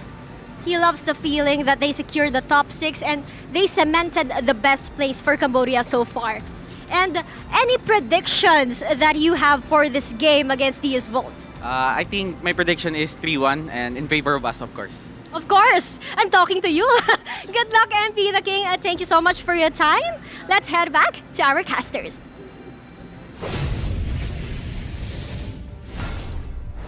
Popo G, that's your man. He was MP the King. Why would you say he's the man? As you just said before, he's part Philippine, but now he's part Cambodian. So as we all have to agree, any team that got Philippine player, they're for sure gonna win. Miracle?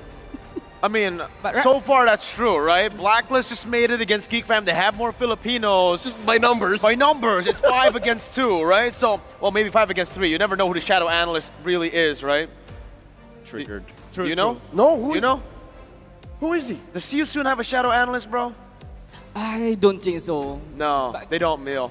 Well, they just have here's a Cat team God. that I know for sure has a Filipino coach. It's Diaz Vault representing the EECA.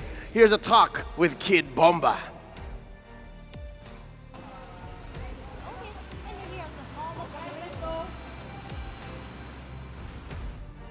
Kid Bomba, come with me before you enter the match. Hi guys, we're here at the Hall of Greatness and I'm with Kid Bomba of Diaz Vault. I'm your very own Odin, and let's have some few words from you before you go into the match. Kid Bomba, how does this game mean to you? You are in the elimination match against See You Soon. Means a lot for us. I'm hoping we can close it out pretty quickly. We respect See You Soon. They're a very formidable opponent, but I think we're ready to have a good match versus them. Wow, he's ready. How ready are you? How are you feeling right now? Feeling great. I really hope that we can. I really hope that we can win since it's a lower bracket. We don't have another chance, and we're super ready. It's like I already said, it's our last chance. Now we have to show everything that we've got. Yeah, it's the last chance, but although you've gained a lot of fans here in the Philippines. Coming off from a loss against Onyx from the last match, what can we expect from you against your match against Yisu? For sure, more discipline and also just better timings, I guess. Okay, we can't wait any longer, Kid Bomba. Last word, any prediction for this game? How long is this gonna take? For us, against See You Soon, no prediction, just let's see. Oh, let's see. Let's see what's gonna happen in the Land of Dawn. Thank you so much, Kid Bomba. We're excited to see what you can offer in the Land of Dawn. This is your very own Odin. Back to you guys.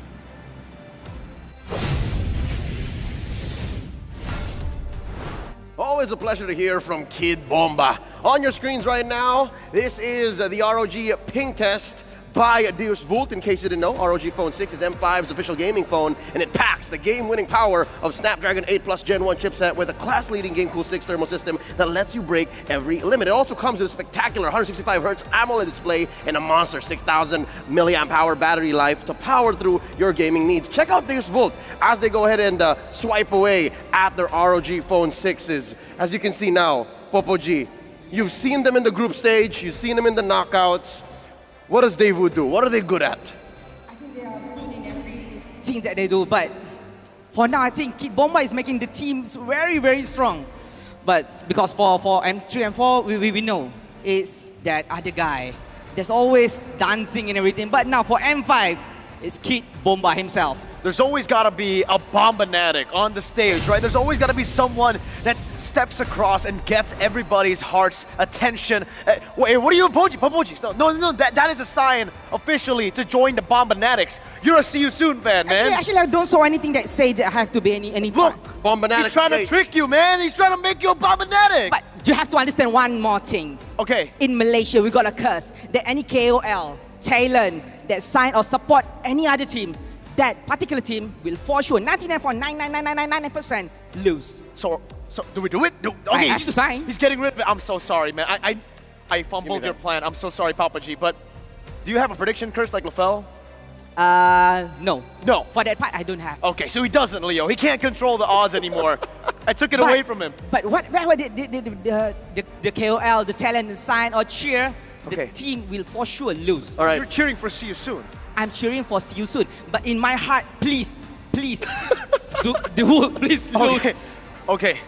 There you go. We'll keep it back and we'll let the athletes, we'll let the teams do their thing because they are coming from don't play seriously, please. emerging regions. Where you're looking at Deus Vult, again from the ECA. It's been told multiple times throughout the knockouts in the group stage that they are a region that needs a little bit more exposure. Compare that to Cambodia, MPLKH, they've been running for a few seasons now. Correct. So what kind of X factor do these two bring as they're trying to put the regions on the map? Now, for me, I don't want to think more about Daewoo. For me right now, See You Soon. Deep down inside, See You Soon. Gonna slay them.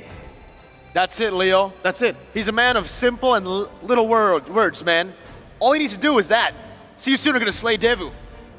Just faith. And just a belief. But at the meantime, Daewoo, please don't try too hard because this is the first time ever Cambodian team is at this kind of stage. You're right. Right, please. You're right, because look, here's the history of these two regions, these countries being represented now. Burnex Flash, See You Soon in M3, Impunity. These are years back. Compare that to the very few performances and appearances by the ECA. Deus Vult, Daewoo, now VNM3. Right, but now right now they are top 6 team at the top. This is like a dream come true. It's like a Cinderella story for See You Soon. But believe me, right now in Cambodia itself, all the people are cheering and also praying to the God. Please See You Soon win. And we've seen that, Leo, right? The support that the Cambodians give to their team, it's explosive, it's amazing. We saw that from Burnex Flash in MSC. Right. And man, you could really feel that home crowd turf gave them a big buff. But now, technically, do they have a bit of a home crowd advantage as well? They have 2 Filipinos. Yeah, right? MP the King and Kusei. Talk to us about how those Filipinos have been working to make See You Soon successful. Because look, hail to the King. He's not just the man, he's the King. As for now, there's no word to describe MP the King. But for his teammate, Kom Chai ជាមួយពួកនេះយើងនេះពួកខ្មែរថាទៅអានេះគេទៅលេងឲ្យឈ្នះឲ្យឈ្មោះខ្មែរនេះទឹកអស់ស្រកនៅយ៉ាងនៅហ្វីលីពីននៅខ្មែរដឹងទីមខ្មែរនេះ the very number 1 strong team. All right, Popoji got a little intimate with the Khmer viewers all around the world. Again, no words except for that. Yes, but if for some reason they are losing this game, no worries. I will rooting for the Volt. Okay. Just change the team. So it's so simple. So you just swap the teams. It's as easy as that. And then, okay, let's say, right, See You Soon loses, and then you move to Daewoo. Yes. Daewoo loses to Blacklist, and then I'm gonna support whoever gonna win the M5. Okay. So he's gonna support Onyx, right? Excuse me? You heard me right. That's tomorrow. That's tomorrow. MP the King here. Quick glance at his stats shows that he is better than the average jungler. And the average jungler isn't competing at M5. The average jungler is not a player under Siu Soon pushing the advantage. I don't know if you gentlemen would agree with me. Siu Soon, one of the most aggressive, one of the fastest teams in all of M5 so far. I think so. I mean, looking at the way that they've been playing, right, with the Angela mid as well, they're one of the teams who actually go for utility mid laners instead of utility roamers. The fact of the matter is, for the most part, when you see a Matilda, when you see an Angela especially, you put it in the roam position, but they want to utilize boxy, super aggressive gameplay on top of MP's very aggressive as well playstyle. On assassins, on fighters, if they snowball, it's not going to be a snowball, it's going to be a death ball. Oh my god, that's a bit harsh to say like that, but losers is gonna accept the fate they're gonna lose the game. That's right, and for Daewoo, you got Kid Bomba and Sunset Lover, and of course Carvey, carving their way throughout victory, no matter how long it takes. Ladies and gentlemen, let's go ahead and watch this video before we get into the series. It's a video that talks about family.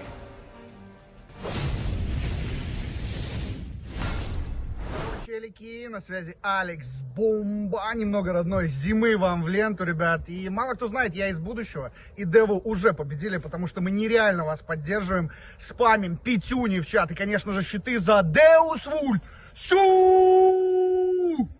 Hello, my name is Destroyer from Asia region.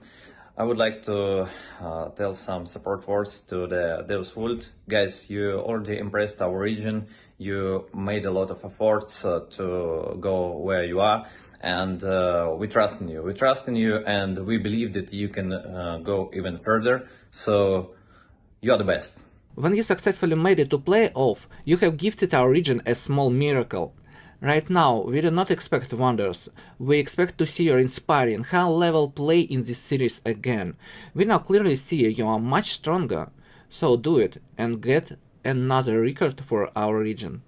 We are very proud that Devo climbed so high in M5, and I hope you will make it to the top. CIS region supports you. I see it everywhere, on YouTube comments, in Telegram, and everyone wishes you good luck.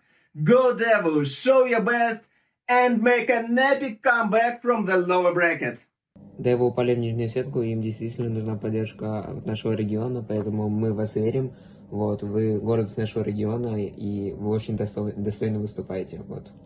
Everyone, we support Team Deus Vult. We believe in the guys and we will stop believing regardless from the result. Су! Всем здорово! Хочу от всей души поддержать наших пацанов из Деву. Вы лучшие, вы гордость региона. Рвите, побеждайте, забирайте топ-1 и торжественное СУ! Guys, there are no adjectives to describe the scale of your success. You made a literally powerful comeback to the international stage, and it has always been an honor to cast your games on the M-Series tournaments. The whole EECA region is proud of you. You have already proved us a lot. But now, prove yourself that you are better than great. Now, Magister, Sunset, Sava, Carvi, Kid Bomba, Fly Solo. This message is for you. Долби, comrades! Good luck! And show us a good fight. Деву, ваш регион вас очень сильно поддерживает и верит, что у вас все получится. По вашей игре видно, что вы очень сильно спрогрессировали и достойны победить в этом турнире. А мы вас будем поддерживать и дальше. Здорово, челики! Знаете, проиграть Оникам это совершенно не стыдно. Надеюсь, вы за это время набрались опыта, поиграли с сильными противниками, займете минимум 3-е место, потому что мы в вас верим. 2-е место было бы классно, а 1-е место было бы вообще идеально. Успехов вам! All right, Popoji, it looks like there's a lot of friends and family rooting for Daewoo there. But it's alright, family is supposed to support their families. But it's alright, then it's alright. For now, I'm gonna 50% support for Daewoo and 50% for See You Soon. So by the logic of the curse, it'll come down to their skills. It's as if the athletes are the ones competing. No, it's not gonna depend on the skills. Okay. It's gonna depend on whoever doing the mistake, they're gonna lose. Oh, okay. So it depends on the mistakes, Leo. That makes sense. All right, we're going to throw it over to our casters from all around the world. They'll be taking care of y'all and bringing you through this best of 5. Expect a lot of action here in Daewoo versus See You Soon. Be better than great. And that we will. Thank you so much, guys, over there on the panel. Now, once again, the family support is real for these teams. It's very important here for this matchup alone. It is another crucial matchup. One team will be going home. Again, I'm Nice, joined here on the desk with Trex, Renmar, and wow, you're in a different suit, man. What? I don't know. I've been wearing this all day. What have you guys been talking about? Well, regardless, you look great. Thank How are we you. feeling? I'm feeling good. This is real, yeah. I'm feeling great. And honestly, I felt like that video of the families, especially from Deus Volt, and of course, Popaji and his support for See You Soon, really warmed my heart, man, during a cold night here in Manila. I didn't know there were cold nights in Manila. It's pretty cold outside, guys. Okay, well, I'm feeling good as well. do you feel cold? I do you're not from feel Florida. cold. Yeah, sure, it's freezing. I'll warm you up. Warm you up Thank real you. nice. There you go. You've got me and Renmar Renmar up there. have been hanging out a lot, so he keeps me warm. That's good, right? Body heat. Before we talk about this heated matchup, we do, of course, have to thank our sponsors once again. M5, the World Championship would not be possible without them. Moonton, it is presented also by Kadia, supported by ROG, the official gaming partner, Grab, the official Super App partner, and of course, Secret Lab, our official chair partner. Thank you guys to all our lovely sponsors. M5 would not be possible without them.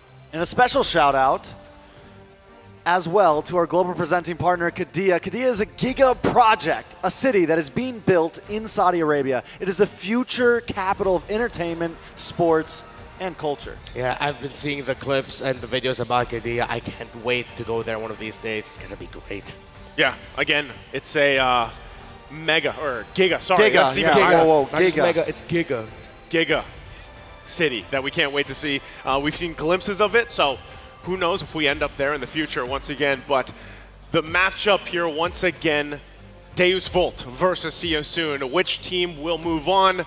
Which team will unfortunately have to stop their M5 journey? But before all that, we have to, of course, welcome out our marshals to go ahead and officiate the M5 World Championship.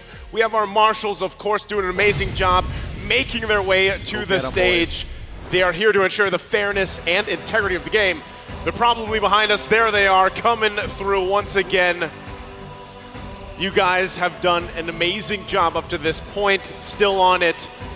These four guys keeping things together, the integrity of the game, the fairness. Rain, Wilbert, Ivan, Shun, thank you very much. I think at this point you can call him Shun! Shun! Speaking of, let's go ahead and welcome, knocked down by the Sky Kings, the Dark Horses return to continue their run. Let's make some noise for Deus Volt.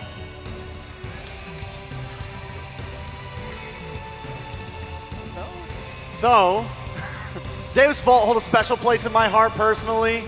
I'm a fan of the underdog regions, the Dark Horses, aka the Dark Knights. I gotta give it up for these guys. And now across from them, backed by the momentum from finishing off the Ghouls, the Tireless Owls continue to fight from the lower bracket. They are See You Soon. Sue versus See You Soon. The dream of an entire country against the dream of an entire region. The Cambodians have been making a name themselves all throughout this calendar year. Can they pull off another victory for the proud kingdom? And of course, to guide the teams to victory, we have their head coaches and their analysts. For Daewoo, it's Coach Fly Solo, Worono WM, and also for See You Soon, Coach Cat God. As both teams get prepped and ready, fist bumps all around. Can't wait to see what unfolds here. Yeah, you know, we're gonna have another team going home, but another team moving forward. I feel like there's such a storyline for these two teams. This is the farthest a Cambodian representative has ever made it in the M Series, and Deus Volt also breaking records. I'm excited to see how this one goes. Yeah, they're both breaking records and they're both breaking dreams. Now this is EECA's Deus Vult, Carvey, Magister, Kid Bomba, Sunset Lover, and Zawo. There have been a lot of eyes on Kid Bomba, but my goodness, Sunset Lover on the mid lane, his wide hero pool, and the fact that he can just pull off some great MVP performances, one of the veterans and one of the hearts of Deus Vult, one of the hearts of EECA, has had a hell of a M5 performance. Will it continue or will it end? Here today is the biggest question for Deus Vult. And even in that matchup in the jungle alone, Magister has made waves up to this point. Really, you can point out so many members from this squad and just look at the head-to-head across them, right? Him, Magister against MP the King. We know exactly kind of the play style that Deus Vult has gone with. We'll see how it adjusts once again with an opponent like this that likes to move fast and momentum-based. For See You Soon, it's Kosei, MP the King, Sariam Felix, Ra, and Boxy the King. Most definitely. You mentioned Sunset Lover. I want to bring up Ra, because I think that mid lane is going to be intense. Ra's definitely performed recently, and See You Soon in Cambodia in general has really just come on to the map. A lot of us also have our eyes on MP the King. We just saw the interview of him. He looks prepared. He looks ready. He looks comfortable. Yeah, comfort. The twin kings of Cambodia, MP the King and Boxy the King, man, they are going to have their work cut off for them up against Magister and especially Zawo on the side of Deus Vult. But Kosei, my eyes are going to be on him as well. How well is he going to fare against one of the main conditions of Deus Vult in terms of their success in Carvey? A lot of the situations that Deus Vult find themselves in, Carvey is one of the reasons why they win. Kosei can be one of the reasons why Deus Vult loses. That's interesting, right? When you break it down like that, really. And the other part is, you know, we're waiting for the draft to go forth, but we know there's signature picks at this point that we've seen throughout M5. You know, for Zawo, it's that Diggy pick, and just kind of playing around that. As we look at the team head-to-head here, though, this is interesting. There's so much stats-wise on the aggression favor for Daewoo.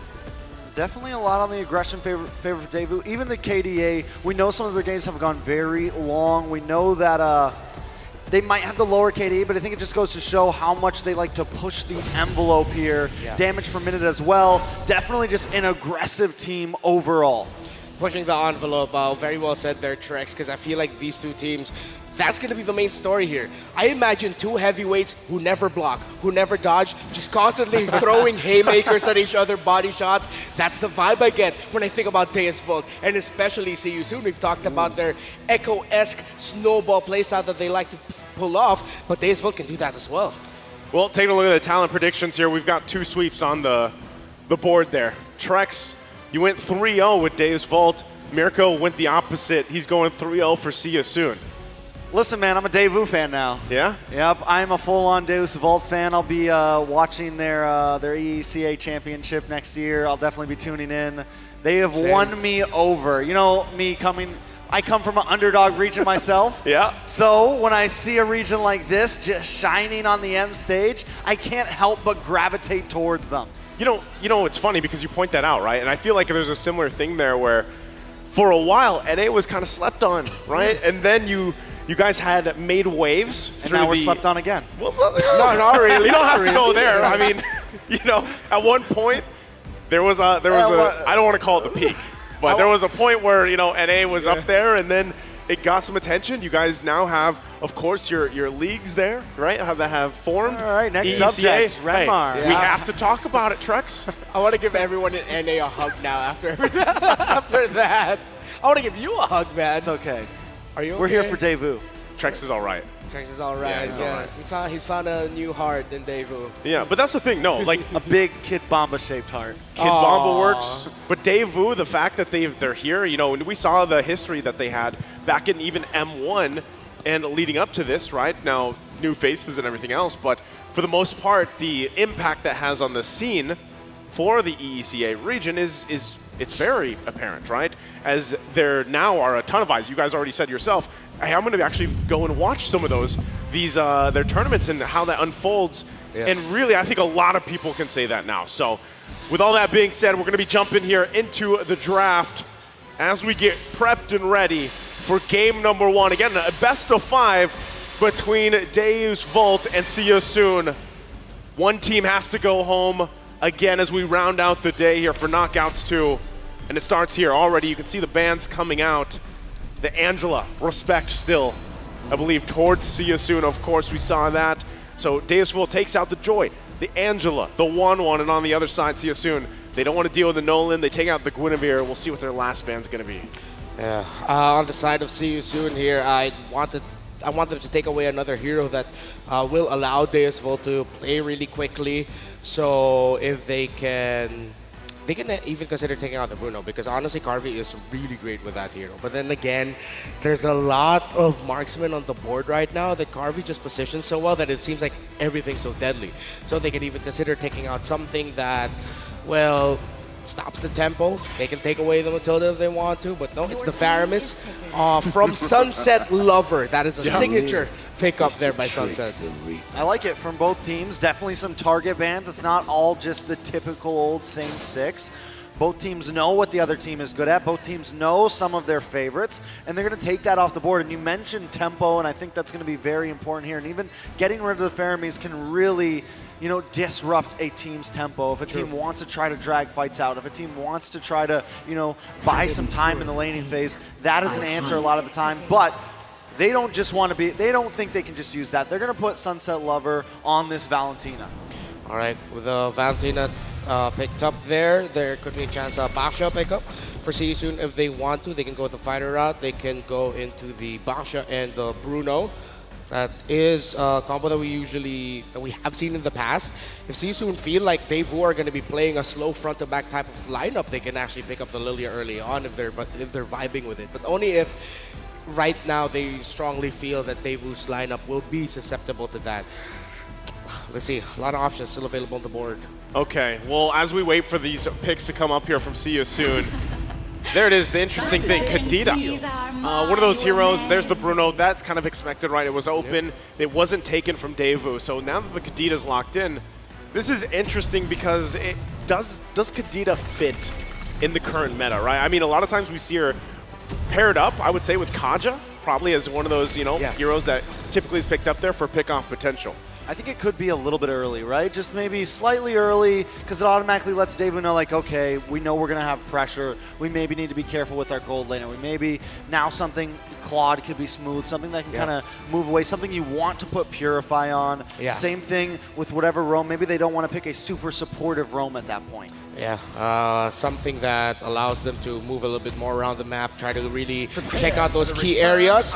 It's going to be an Akai. So it might mess up the combo there of the Kadita. And there goes the Brody as well. So that's another signature Carvey pickup. I actually, for me, I understand the Kadita. I kind of agree with you kind of early there. But then at the same time, it's, yes, you could slot it into Boxy's hands, Roam Kadita. That's a long time Cambodia a favorite. But at the same time, it's also one of Raw's best mages, if I'm not mistaken. So I kind of see why they picked it early. But I am on the same boat of maybe could have gone a little bit later, just a surprise pickup. That's kind of surprising, but at the same time not. It's MP the King with a Lancelot. Yeah. That rhyme. Hey, you know what's funny is both the junglers can actually opt for this. Magister also could pick this up, but now the matchup being the Akai versus the Lancelot, and also knowing that typically Lancelot himself as this hero has developed, right? It's pretty flexible in the way that you build it, but matchup-wise, Redmar, like, since we have such a focus on utility, and we saw the team head-to-head too, how's this looking based on what they already have in this first phase for See You Soon? Well, for the side of See You Soon, if Daewoo aren't careful, they have a chance to actually run away with it. Going to be up to how well that Kadita's combo and burst is used and utilized. And of course, See You Soon immediately take away the Diggy. One of the things that can really stop this Kadita flowing. So the Kadita and the Lancelot together can work out really well. They can snowball alongside the Bruno. But I want to see them pair it up with an XP laner that can actually deal a little bit more control here, or another roamer that can deal more control, or mid if ever that is going to be a roam Kadita. Control is something that's lacking the side of See You Soon. Okay, control being one of them, and that's where I think, like you said, even from the previous series, XP lane's so impactful, right? Well, for the most part, that's why we'll probably see at least another XP ban, or even actually the one of the first ones here, probably from Daewoo, how they want to play that out. Actually, it's the Tigreal, who is also a hero that has kind of risen through, even back from the wild card and throughout the course of M5. but so far still a lot of XP laners being open, and typically, you know, we see a lot of focus on that, even ban-wise from the previous series. I will say this, Kid Bomba's had a great run on the Terizla. Yeah. Essentially undefeated on it. It's been a great pick for him. Definitely something that can try to lock on to Kusei here. Does See You Soon try to first pick that? You mentioned that they're lacking a little bit of control. It would be a nice pick for them in the XP lane. Add a bit more CC, add a bit more layers, something that can kind of help MP the King out while he's on this Lancelot. Do they want to ban it? I definitely think we've seen it so much, EXP laners have been so pivotal, especially for Daewoo. Oh, yeah. I like to see not the Uranus, You rather. just thought about the legs, didn't you? Yeah, I thought about the legs. The Lapu Lapu be able to slot in. However, that would make quite a chaotic lineup. When you think of those heroes, like, let's say Lapu, Lance, Kadena, Bruno, it's like, all right, so who's protecting the Bruno? So it's going to take a lot of, how do you call this, coordination. I would see it work. Yeah, I like the chaos idea of it all. It's very Cambodian if they're going to go like that. So, yeah. Take that away from the hands of Kid Bomba if you can. But then, yeah, as you mentioned, the Terizla is still available. His two best picks, Terizla and Lapu Lapu, still up on the board. Yeah, so I think they're okay with that, right? Given the fact that they decided to go ahead and ban out two roams, Minotaur and the Tigreal, which actually a lot of teams like to kind of work around too. We even saw a surprise interaction between the Tigreal and the Lui Yi, right? Back in, was that Knockout 1, I think, where we saw it. Which one? I think it was Knockout 1, Lui Yi and Tigreal. The combination, the implosion with the Lui Yi. So, you know, again, Tigreal, if he pops up, I think that leaves room for a lot of kind of variation and opportunity. But See You Soon takes the Lapu Lapu. Chaos is what they're choosing today, it seems. What they're choosing. That was a great prediction, Trex. That was you, man. I love it. This is so is this Cambodian. Terizla? Is this Terizla? I'm thinking, what if they go for something a bit more supportive for Sawo, something like the Raft, something that can give them some movement to kind of dance around here? Oh, yeah. I'm wondering if that's kind of the route they want to go. We know Sawo can play the support, but is it in their arsenal? Yeah, if it's not the Rafaela, then maybe they can go something along the lines of a Kufra just so that they can stop all the dashes. And at the same time, you have someone who can dive the back line. For Deus Vult, dive the back line. If it's not the Terizla and all that tankiness, get a Yu Zhong if you want to. Because while everyone's diving, you go for the Bruno. But no, they go for damage, they go for pick-off. I like it. We talked about two heavyweights just not blocking, throwing punches. This is exactly that. This is what I see down with this matchup. Is this also to kind of cover the base of not having the Kaja and Kadita combination? You know, like going that route, okay, we have it. Not only that, but we have a lot of usage now with the Dairoth. We can lock in that penetration to deal with some of the tankiness, especially when Lapu Lapu jumps in with the Bravest Fighter, right? Yeah. You can you have an answer for that now. So now we see if this Kadita is going to be roam or mid, right? Yeah. Now we get to see if it's going to be flexed, which way it's going to be flexed. And See You Soon, I think it was actually a good idea to pick it up front. Maybe put it in a third pick, but still, they have so much time now. They can see all of Daewoo's lineup. They do end up going for the roam, and they pick up the coup for themselves. All right, so we're making predictions, but also like for the other team, we're like a step ahead and behind at We're the just same that time. good. That's high IQ. Yeah, we're just that good. We have foresight, but we just don't know exactly what's happening. You know, we're still honing it in. Yeah, it's like we're analyzing from a different universe, but we're also still in here. Yeah. That works. Huh? So Chaos. looking at, is it chaos? That's my question. Is this chaos enough from what we were talking about, especially the fact that See You Soon wants to start momentum-based against what we have for Daewoo? Yeah, exactly. See You Soon gets chaos. Now that you have the Kaja and Dairoth together, and the fact that they're going to also be playing around the heavy spin of the Akai, Deus Vult give more of still that calculated aggression. Like, they can be aggressors, they can be the ones leading the charge, but it's going to be a little bit more calculated. Well, See You Soon, you have a lot of room for, okay, Karata, go make a play, we'll follow up. Oh, Kufra, go make a play, we'll follow up. While Deus Vult is a little bit more, hey, we'll do this together. Well, we'll find out. It's Deus Vult and See You Soon. Tournament Lives of M5 on the line here as we take a quick break. Once again, both teams, a lot at stake. M5 Lives, we got to make sure, hey, everything is as situated as it should be for both of them. Now, this gives us the opportunity, once again, we threw a lot of predictions out there, right, for draft. They fell into place on different sides, some of them. So really, Trex, I guess since Renmar gave some of his insights here, where are you leaning towards? Do you like the chaos of Siasoon based on what you've seen, even the past matches they've had? Definitely a lot of chaos with them. I'm not against the draft. The Kufra is definitely, you know, it's a very all or nothing. The whole draft, I guess, is very all or nothing, right? Yeah. For the side of Daewoo, if they can get those picks, if they can make sure it all works together, there's definitely a lot of possibility there. They have a nice early game with the Dairoth, with the Brody, very snowbally. If that happens, then I think it could be a sure win for them. If Siasoon is able to maybe slow down any of them, get a kill onto the Dairoth early game, get a kill or two onto Brody early game, it seems like it's a very hard hole to climb out of for Daewoo. Well, we'll see how it all unfolds. Once again, we're jumping back into the game. Deus Volt and Siasoon. Game number one. One thing that really points out here, too, and both of you guys kind of touched on this, too, they're playing around the Kaja or the Kadita, right? Yeah. Either team has this, all right, let's get a pick. If we can get a pick, great. If not, we have other tools to work around with. Boxy, that's why one of the opportunities he has. Oh, hold on. Okay, Already a Sawo. lot of damage. Sawo wants to keep on pushing in. Kid Bomba. He's going to have to flicker for that one, but you already see the aggression. Yeah. Forced out, calculated, doing it together as a team.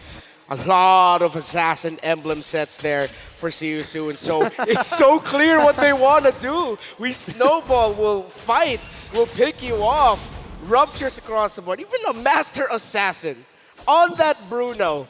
Siasoon know their style. Oh, first blood though for MP the King. Wow, very quickly. Yes, you were just saying that you know what both these teams want to go for in terms of the game plan based off the picks, the emblems, and already first blood under the 2-minute mark. And as we look at the early set, so it's going to be a rush Dreadnought here for Magister. A lot of physical damage, of course, should help temper the physical scaling, the quicker physical scaling of Siasoon just a little bit. Okay, you can already see pressure as well. Yeah. Top side, Kinbom was going to be someone that they really wanted to shut down or at least keep control, right? Even if they don't shut him down, try to keep him from making these plays. But Turtle's going to be up now. Sunset Lover also up here to get that level 4. Vital to have that available as they approach these objectives. It's going to go ahead and have a reset. But right now, Siasoon getting in position. Sawo nearly level 4 too. So this is where you see the interaction, right? The Kadita versus the Kaja. Pick potential. Oh, it's a bad spot to be walking. Kid Bomba is going to try to come in though, but Sawo will go down. Can they get the Terrify? Oh, Felix goes down. Sunset Lover able to pick up the kill, a nice response. A good kill into the Valentina, and they take out the XP laner. Yeah, good trades across the board there. Let's see if Boxy the King and Ra. Boxy still has his ultimate. It's going to be difficult for them to actually contest this. Last lost a little bit too far. Okay, Boxy going to go ahead and charge up here, but MP the King. Oh! The King comes in and gives them his namesake. Able to steal the turtle. Wasn't sure if he would get there in time, but hey, it's a Lancelot. Yep. It's MP the King. Oh, but they pull back. Boxy the King goes down. The other King falls. It's 2 for 2 right now. See you soon. Holding a small gold lead. I'm so speechless as MP the King was able to pull that off. It's like he heard me and was like, no, I can still do this. Great teamwork there by See You Soon, and you really got to commend their frontliners and, of course, their vision getters for being able to tell MP the King, dude, just come in here, you're going to be able to retreat this away. A bit of hesitation from the side of Magister, though. I felt like he could retribution that a little bit quicker. He was playing with fire a bit, holding on to that. I get the hesitation. Maybe it's because we can see what's happening in the game more, but I felt like he could have just retributioned that already. Yeah. Either way, though, right now still pretty much even across the board, right? Nothing major happening, but real quick, anything out of the ordinary from the items? A lot of Dreadnoughts actually on the side of Deus Volt. One of the Dairoths, so a little bit more utility there. He's just going to be there, more to shared armor to help out the Brody, dish out the burst while the Valentina and Brody finish it off. And even the Dreadnought for the Kaja. So Deus Volt, itemization-wise, they're really respecting the early physical scaling of See You Soon, and you love to see it. Yeah, not only that, but you know when they deal with that, the physical damage, pressure, they should be able to play around that. And the fact, too, that Sunset Lover, right, has his own rough waves. This gives them another opportunity as well as he takes a little bit of damage from MP the King. You have two options now. You can use Sao, you can use the Divine Judgment. You now have your own version of the Rough Waves. Yeah. You have multiple options, but there's the focus. Carvey in trouble, gonna get knocked against the wall and taken out. Boxy the King picking up the kill. Okay, Seasoon are getting kills. It's a slower tempo, but it's a bit more efficient how they're playing. But here comes Deus Vult with a potential clap. Okay, they're gonna poke. Just poke. Once again, Turtle already up. It's gonna be started. Magister. Felix gets a stun onto Magister. Magister in a little bit of trouble here. Gonna get knocked up, taken out again. Sorry, I'm Felix. Oh, Kid Bomba though! Woo! With the Abyssal Strike, able to take him out. But the Turtle will go to the side of See You Soon. And now we see their Deus Vult and See You Soon, the rotations. But See You Soon just seem to be a step ahead now in terms of the rotations. Losing that tower is going to be big. Kid Bomba. Kid Bomba having a little bit of trouble, forced to use a flicker, but MP the King doesn't want to let him through. Wow. Does go down, Felix picking up the kill. Man, this is very quick, right? Yeah. I mean, in a matter of a minute and a half or so, there's a response and there's now momentum built up for See You Soon. That's exactly, really mirrored across with the lineups that they have. Both teams kind of wanted to start this way, right? That's why they drafted these pick-off potential heroes. But right now with See You Soon garnering themselves this lead, still putting the pressure even around the map, Deus Vult is finding themselves kind of trying to catch up, right? Where are we getting our pickoffs? That's what we kind of need to do if you're Daewoo. But even looking at the gold earned, it's starting to scale up already very quickly, you know, as we lead into the next objective. Yeah, a little bit of damage control will be great here for Deus Vult if they can find it. It seems like rotation-wise, Boxy the King has a slight edge over Sao. But here's the funny thing about the Kufra Kaja matchup. There's a chance that if Boxy misses the initial entry with the Tyrant's Revenge, Sao's just going to pull him. And now I like the game of chicken that they're playing here right now. Like I was saying, it's like a mirror lineup, right? Yeah. With a similar game plan as this game unfolds. Yeah, Antique Ras already up for the D-Raw, so a lot more defensive-minded really is Deus Vult. I wouldn't be surprised if they're not going to be going for a more counter play. Magister. Magister and the Tri-Bus trying to lock on Akusei there. Should be okay. Boxy the King lining up, gonna get the knock up onto Magister. Sunset Lover gonna terrify the pullback. And down, Felix still up, finally goes down. Carvey picking up the kill. Carvey able to go through the wall. MP the King gonna get knocked back by the heavy spin, pinned to the wall. Can Sunset Lover get the final shots? MP the King finally able to puncture through. He's gonna try to contest for this even with the amount of health he has. Kid Bomba pushed into the mid lane. The rest will See You Soon. Trying to get some damage out. He gets knocked up, takes some damage. The Phantom Execution. King looking for, you can already see where that Antique Karas is starting to help out. Kid Bomb able to survive the push. Yeah. So right now, Deus Vult are weathering the storm of See You Soon with smart itemization, but rotation and movement-wise, it's like they can't seem to find the opening that they're looking for, that they really need. Yes, they're counterplaying. Yes, they were able to get a few kills here and there to punish, but it seems like there's always one or two members of See You Soon left alive to just trade it back eventually. This is what you get. Again, it's a styles clash, and it's interesting to see that we're seeing how we've known these two teams to fight as already on in this game number one. Deus Vult, imagine a row of knights marching together on horses, while See You Soon are those mercenaries that you got from different countries just doing whatever and they're making it work. MP the King in a little bit of trouble here. No way. Kid Bomba looking for him, gets stuck. Boxy the King saving the day there. Now everyone's gonna get knocked up. Rough Waves. And two members taking out Raw, picking up the kills. Sunset Lover looking for Raw. MP the King. Able to dash through. How does he do it? Carvey goes down to Kusei, and now Felix, terrified under the tower, looks for the bravest fighter, but he feels confident. He gets the stun, and now Kusei's here to help out. Sawo taking a couple balls to the face. This is looking rough for Deus Vult. MP the King, how many times did he defy the death there? Yeah. One with a Phantom Execution, the next with a Thorned Rose. I'm pretty sure there were a lot more that we didn't see. But wow, he's going up against someone named Magister, but it's MP the King with his own magic. And Ra with the Rough Waves on this Kadita. Rough Waves. Great timing to enter. Those are pretty rough. Rough Waves, man. Pretty rough wave, man. You know what's funny? Like, the thing is when you see Deus Vult actually take the Rough Waves, the Raw Waves themselves. Oh, hold on, Master. A little bit of damage on a Magister once again, forced to use a heavy spin just to get away. And now MP the King gonna start taking away buffs. See You Soon, closing in the grass more and more. Okay, so going back to the point, the thing is like, when you have the Divine Judgment with a Kaja, and then you have the Rough Waves, you throw so much to actually get a kill. and then you're left with nothing else, really. You know, you have to kind of rely on the Garvey to pop out the damage, Kid Bomba to get the setup himself, and again, working around the heavy spin. So with this gold lead now kind of getting out of control, you're kind of left to the whims, right? Deus Vult has to give up this Lord, get prepped up and ready to defend against it. Yes, it's only the first one, but they need this. Talk to the King, getting the Tyrant's Revenge on a Kid Bomba. He gets petrified as well. Able to just dash away. Daewoo doesn't want to try to re-engage. They just take what they can. At this time, it's just build up time. Just try to get more gold. Try to close this distance. Yeah. And now we're also seeing the effect of how one lineup that's very ult dependent on the Roamer's ult, the Divine Judgment of the Kaja here, versus a lineup that, again, as we were mentioning earlier, when you have so many options to initiate or make your own play, that when you're up against that one ult-dependent lineup, it's so easy for you to just respond.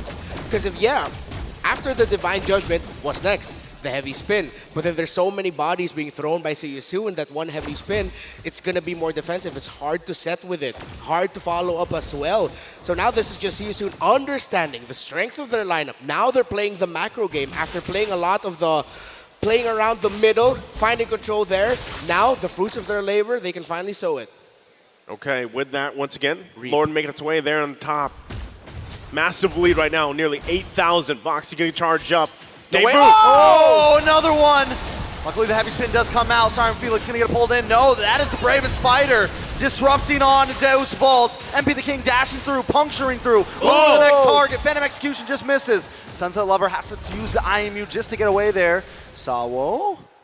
I don't think he wants to go for that, but he might try to pull in MP the King. Can't quite catch on. Deus Vult just survived. Just surviving here. They're still working on these turrets. They should be able to get this mid one. It's one hit away. MP the King gonna put the pressure. Ultimately, MP is feeling good right now, yeah, man. He is just moving 2-0-5. He feels invincible. Flow state is what it looks like right now for Seiyu. MP the King, smooth moves, dash in, dash out. Trying to catch me? No, he won't be able to. And then Boxy as well stepping up. And speaking of stepping up, I really want to praise Felix here. I really thought going to this series, Felix would really struggle up against Kid Bomba. But in this game number 1, he's done his job well. Clear minion wave, join us here in the center of the map. Do a little thing there, you're done. All right, go back to the minion wave. And he's kept Kid Bomba in check. You got to respect what Felix has done here.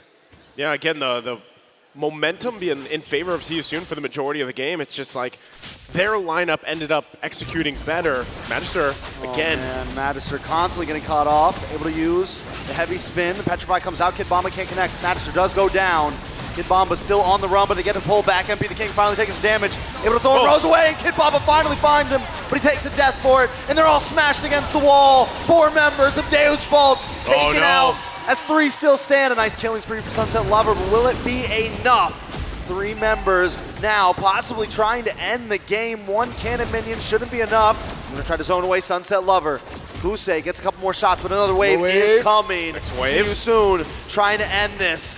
Rough waves come out, they're locked onto the base. Sunset Lover doing everything he can, but they're gonna get the final shots on. No, wait! The minions are there to save the day, and Sunset Lover defends all alone. It feels like deja vu from Daewoo. Sunset Lover did this before, but with a Faramis, and he's done it again. Terrified, the rough waves. Bro, Sunset Lover, man.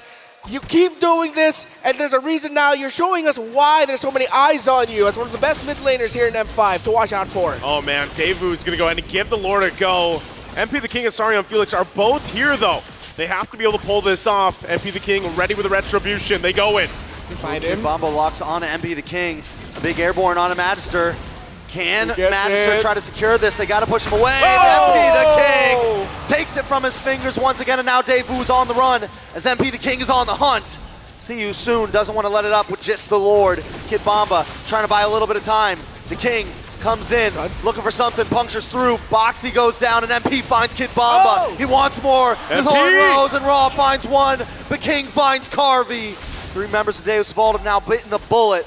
King is okay because Kusei's here to back him up. Sawo now alone. Can he match Sunset Lover's valiant effort? This should be it. Sawo. See you soon. We'll move on and take game number 1.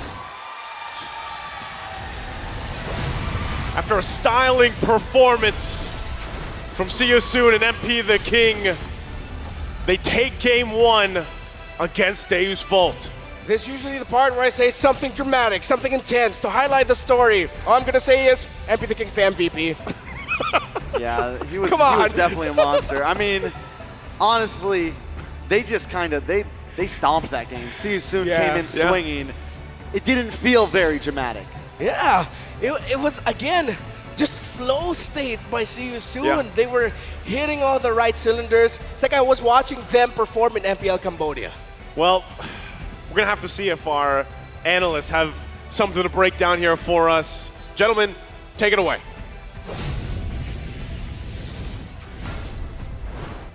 True to their identity, even as far back as the group stage of M5, See You Soon end this game, the first in the best of 5 in a blitzing victory, 1-0. It was a stop, right? From the early game all the way to the late stages, even when you thought Daewoo could look for something back, the Lord play, the very desperate Lord play, still went to the hands of MP the King, who, I think Reptar said it best. That's the only thing you should say in this game. MP the King played phenomenally, but also, though, giving the Kadita over to Ra, that was amazing. What did you say? Ra. Exactly. Change his name to MVP the King because as soon as he got his kit, even his second skill, level 2, he was already pushing the advantage and going in like Lancelot is always the #1 pick in the jungle. Like, it didn't even seem like it was an off-meta pick. Here we go. MP the King, rocking that Lancelot 4, 1, and 9. And yep, can confirm it's a hybrid build. It's tanks a lot in 2023. I love it, right? The fact that you are so ahead in the game, do it. Just go for damage, man. Be a Chad, and he absolutely was the Chad here. Even in the emblem setup, you could definitely see that with the Thrill, Seasoned Hunter obvious, but the Thrill, he knows that he was going to get ahead. He knows that he was going to deal damage. Right after the War Axe, into the Thunderbelt, went straight for the Endless Battle, and then for some good old penetration. MP the King was truly the king. He wasn't just the man. The reason why tank slots these days still build the Sky Guardian helmet, or just what it's called now, the Guardian helmet, is because all of those times that you're weaving in and out of battle, you're healing back up. And here you see as early as the first turtle, See You Soon actually delayed it. Because again, it's not like Daewoo aren't playing with a good lineup. They have a solid lineup. Again, you saw in their emblems that they meant to be aggressive with it. They meant to go for kills. But if you're going up against a lineup like See You Soon, who again is rocking just but one bit of hold, and I'm talking about Boxy's Kufra, they're just dealing with pure damage. It's just walk into this, try, see how long you can survive. Big props to Boxy, though. Finally on his comfort pick again, Leo. It feels like it's been a while since we've seen Boxy perform at this level. And honestly, on this Kufra, no wonder he's at 100% win rate in MPL Cambodia, setting things up for everyone, for Kusei, for Boxy himself, and for the other king in the team. Don't forget, the Kadita as well, though Sunset Lover was able to pull this off again. He doesn't just love sunsets, he loves defenses as well. Which is, I think, the Daewoo's strength. A lot of their games actually go the distance, and here against their antithesis, their Venom, it's a lineup that wants to go quick. It's a team that is super aggressive. So already, I'm gonna jump the gun here to give Daewoo a chance in this series, for them to switch up the gears and step on that clutch. What they gotta do is what Blacklist International did in the first series of the day. Find those windows wherein it's their turn to actually get some economic gains, because they can't step toe-to-toe with See You Soon. Their aggression is just next level, man. And you can definitely see it from the side of MP the King and also from the side of Deus Vult. Firstly, I want to talk about Carvey, because when the game started, I literally just pointed it out to Leo. It's a Thrill and a Master Assassin Carvey on a Brody. So he wanted to get ahead in the lane against that Bruno. Unfortunately, for some reason, there was just not a lot of rotations across the map over to the gold lane to facilitate Carvey's already very aggressive emblem setup. And we've all seen it, right? When the Brody doesn't get that snowball going from the start, it is really hard to find the mid-game power spike when you're up against a Lancelot who can dive you and is untargetable. Not just.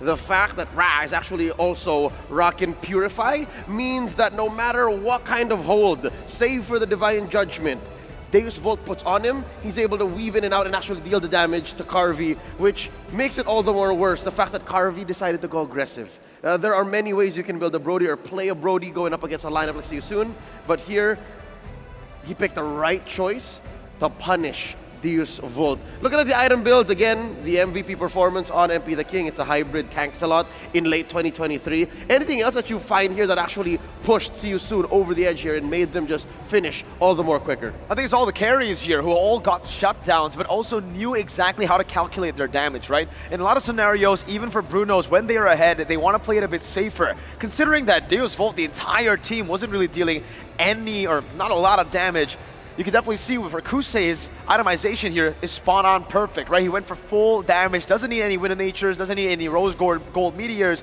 even though maybe that's what he was going for the very last item. Even Ra over here, you can see it, it's just full on damage. Divine Glaive, more magic penetration with the Genius Wand. Just right before we switched over to the overall stat highlights, I gotta commend Kid Bomba. His build, again, everything Kid Bomba does is just regardless. His build was full on tank plus that casual Fury Hammer. That's how you build a Dairoth these days. That's how I have crossed the line between a Dairoth hater and a Dairoth lover. You'll see here that there were times that he was just almost there to turn things around, but it was just too little too late. See You Soon just dealt a little too much damage. MP the King, farming heroes, farming waves, farming creeps, and the rest was all just follow through for See You Soon.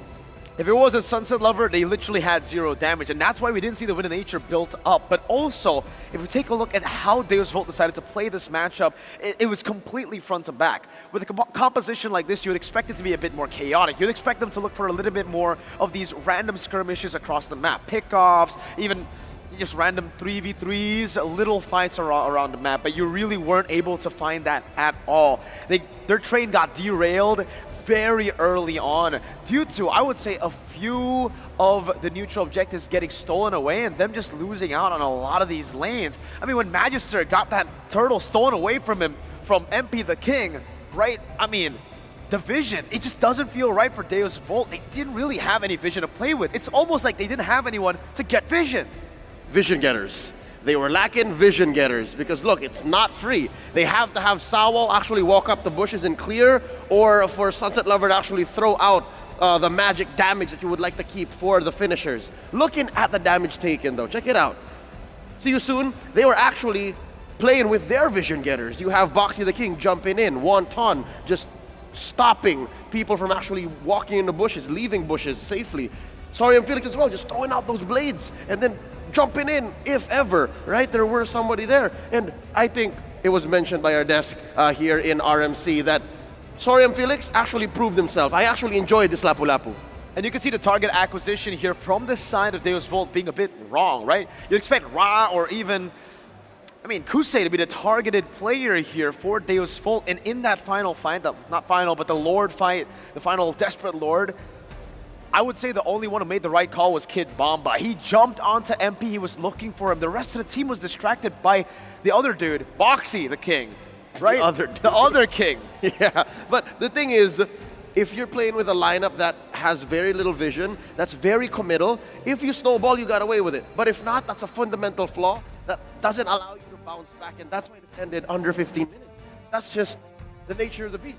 So with that said, looking at game 2, for them to clap back and then stop an immediate match point, they have to fundamentally cover those bases.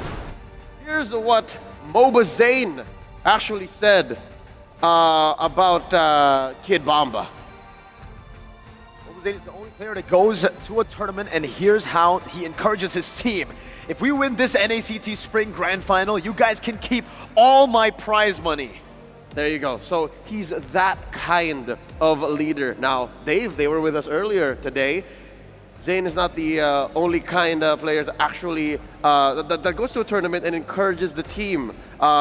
It's interesting to see how Zane actually also supports Kid Bomba. Yeah, and here we do have a quote as well, right? I feel like just doing something in another region is better than just rotting in a place where you can't develop anymore. In EECA, I can develop more. I can become the best version of myself. That's Mr. Bomba himself. That's right. These walls of text here describe exactly how Kid Bomba might actually be the Zane of ECA. Do you agree? I do. I think for Kid Bomba, especially, he's captured a lot of the hearts, not just of the Filipinos here in RMC, but also everyone else watching around the world. Hell, even got you, man, to join the Bombanatics and to form the Bombanatics. What is the Bombanatics? I've already joined, but I will join again, my friend. It's the unofficial, official Kid Bomba fan club established in the Philippines. If you guys want to sign in, come find me. But with that said, we've already laid out our thoughts as to how Deus Vult can actually even the odds and what Seasoon did very well to push the advantage, go into match point in this best of 5. We're going to throw it over to our casters all around the world for Game 2.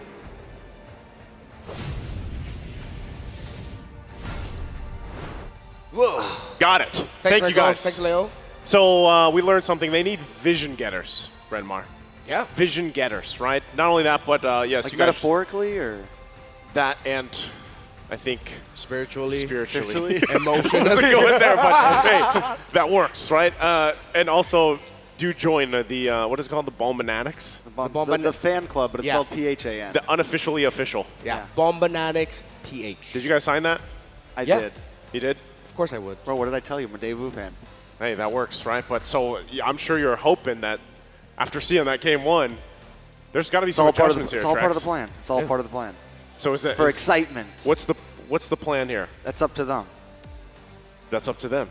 Yeah. Renmar, what do they need to do? I mean, they had a mirrored lineup. Yeah, it looked like they were really operating blind and trying to be a little bit more defensive, counter punish. For them, set the tempo.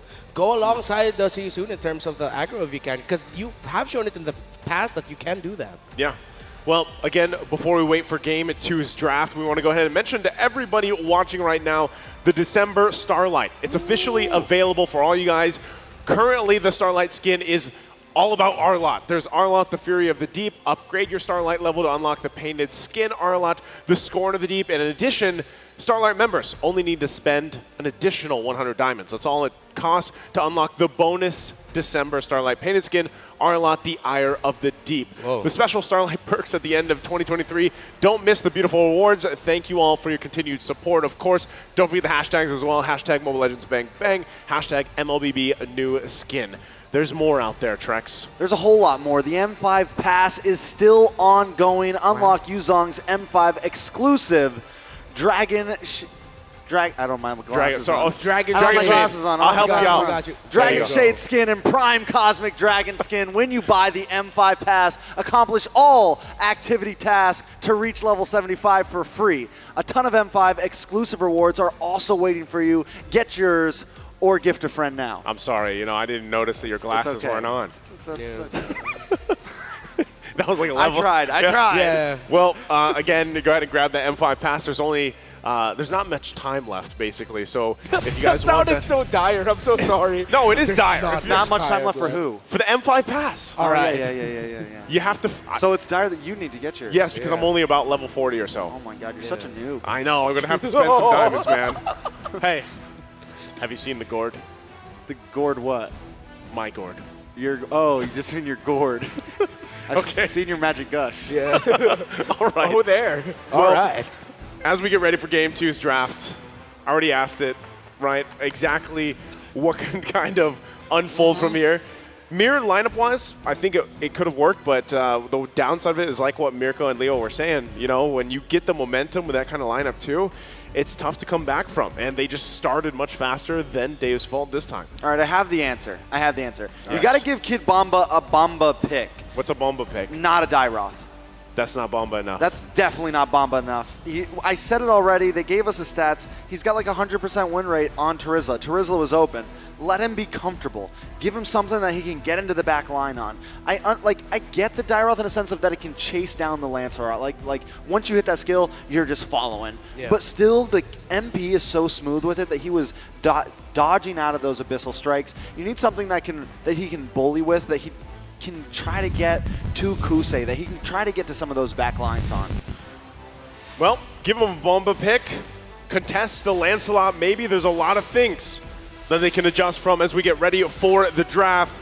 Game number 2, once again, first game going to the hands of Seasoon very decisively with a statement as we jump into the draft, we'll take a look at what the bans are going to be coming through. Already see the Nolan taken out, the Joy as well on the other side.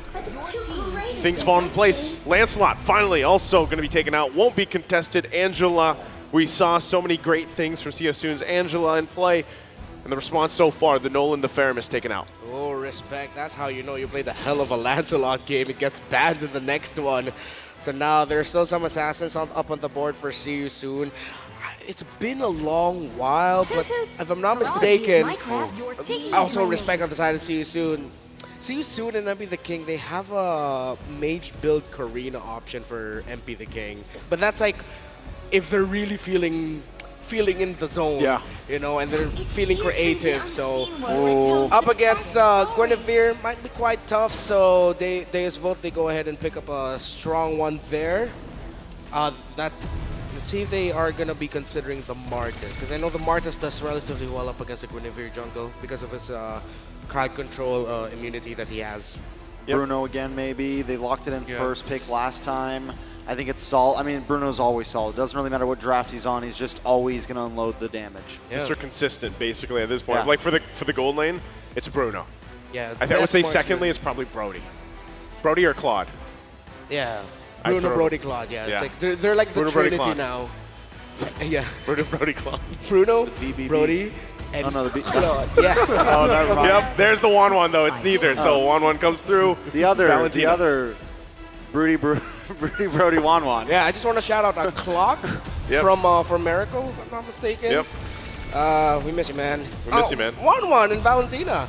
So they go for the route of, okay, one of the strongest utility mages alongside, well, one of the best marksmen in terms of laning, actually.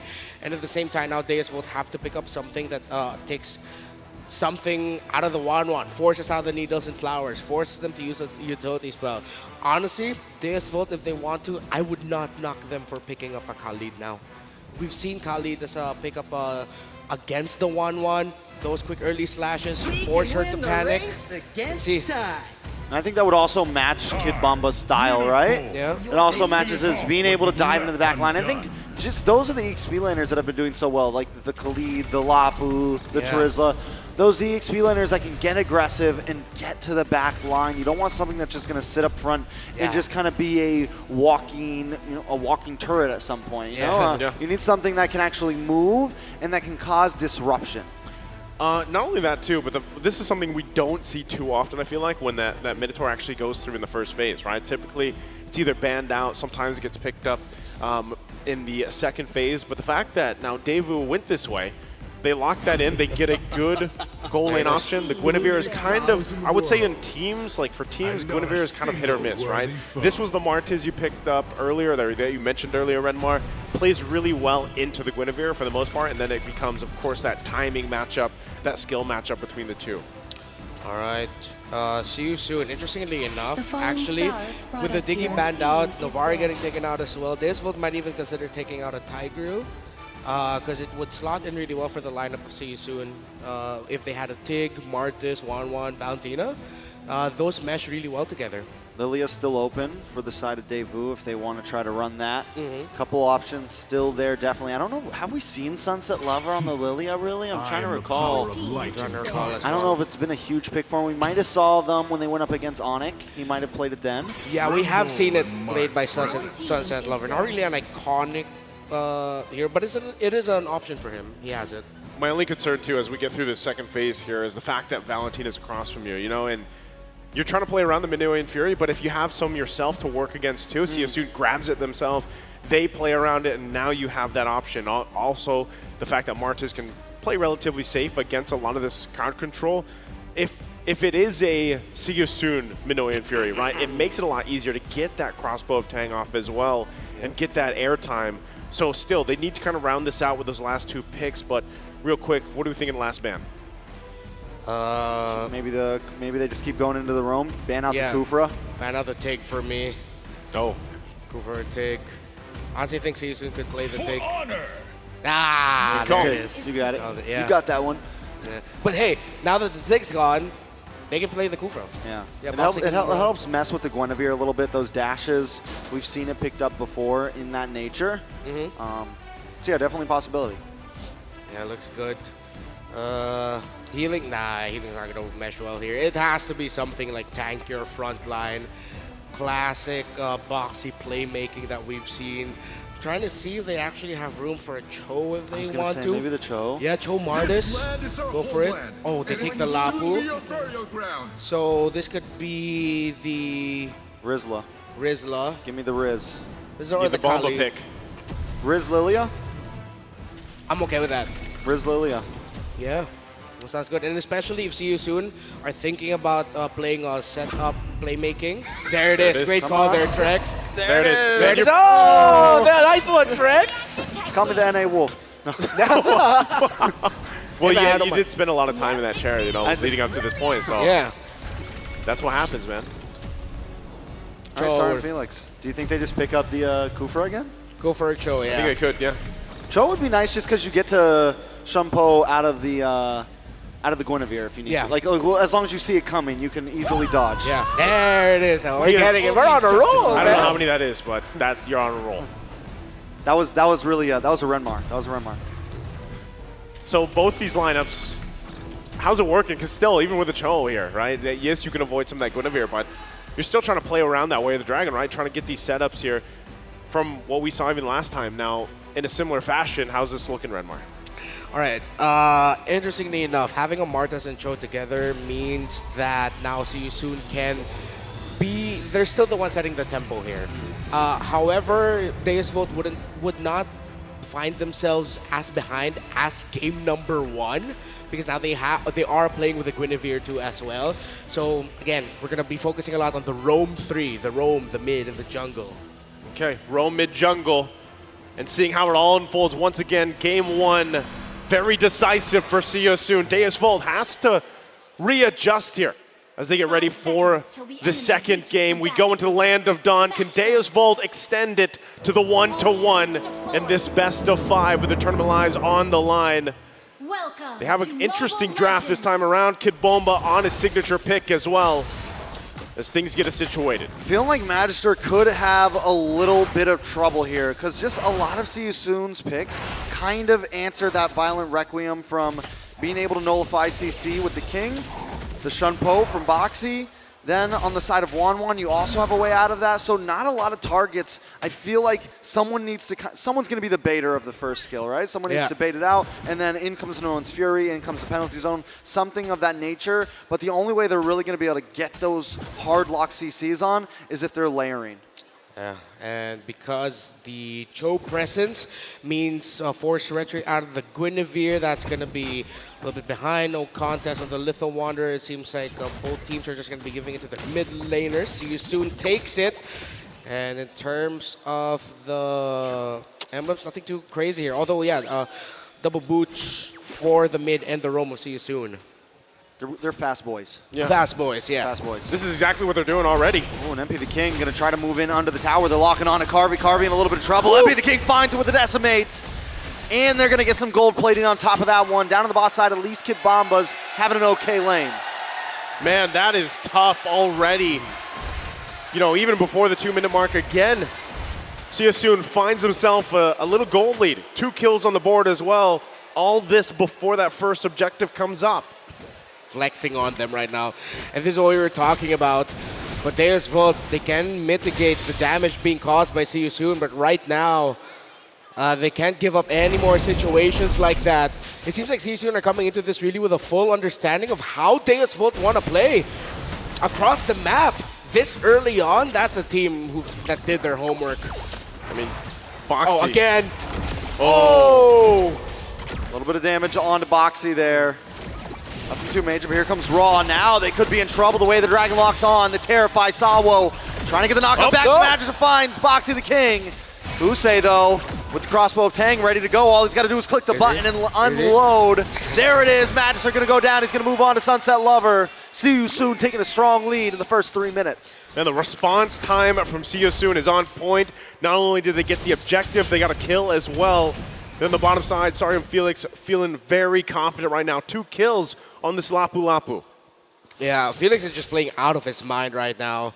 Again, we commended him in game number 1. It's still very early on here. There's still a way for Deus Vult to climb back. Not that dire, but again, the fact that he is doing this, again, showing why he's made it to the world stage, why he is a champion in Cambodia. We're seeing the shades of the MPL Cambodia Felix popping off now. He's sort of been a sleeping dragon, but now he's fully awakened. Harvey having a little bit of trouble on this top side, and it's forcing Sawo to come up. See you soon, completely controlling the tempo right now. It feels like Deus Vult is pretty much just following their rotations around, just trying to defend. This is crazy because already, right, the gold lead, it kind of surprisingly strong. Kid Bomba. Kid Bomba in a little bit of trouble. The bravest fighter does land on. Watching for the decimation. There it is. The King finds another kill. Wow, more gold, more kills here for See You Soon. That's also going to be a turret that is taken down now on the bottom side. Very quick here, and it's evenly dispersed too when you look at the gold. Wow, See You Soon. They are just, again, still in that state. Corrosion Scythe already first item on the 1-1. We did talk about this 1-1. Pretty much almost up against anyone in lane.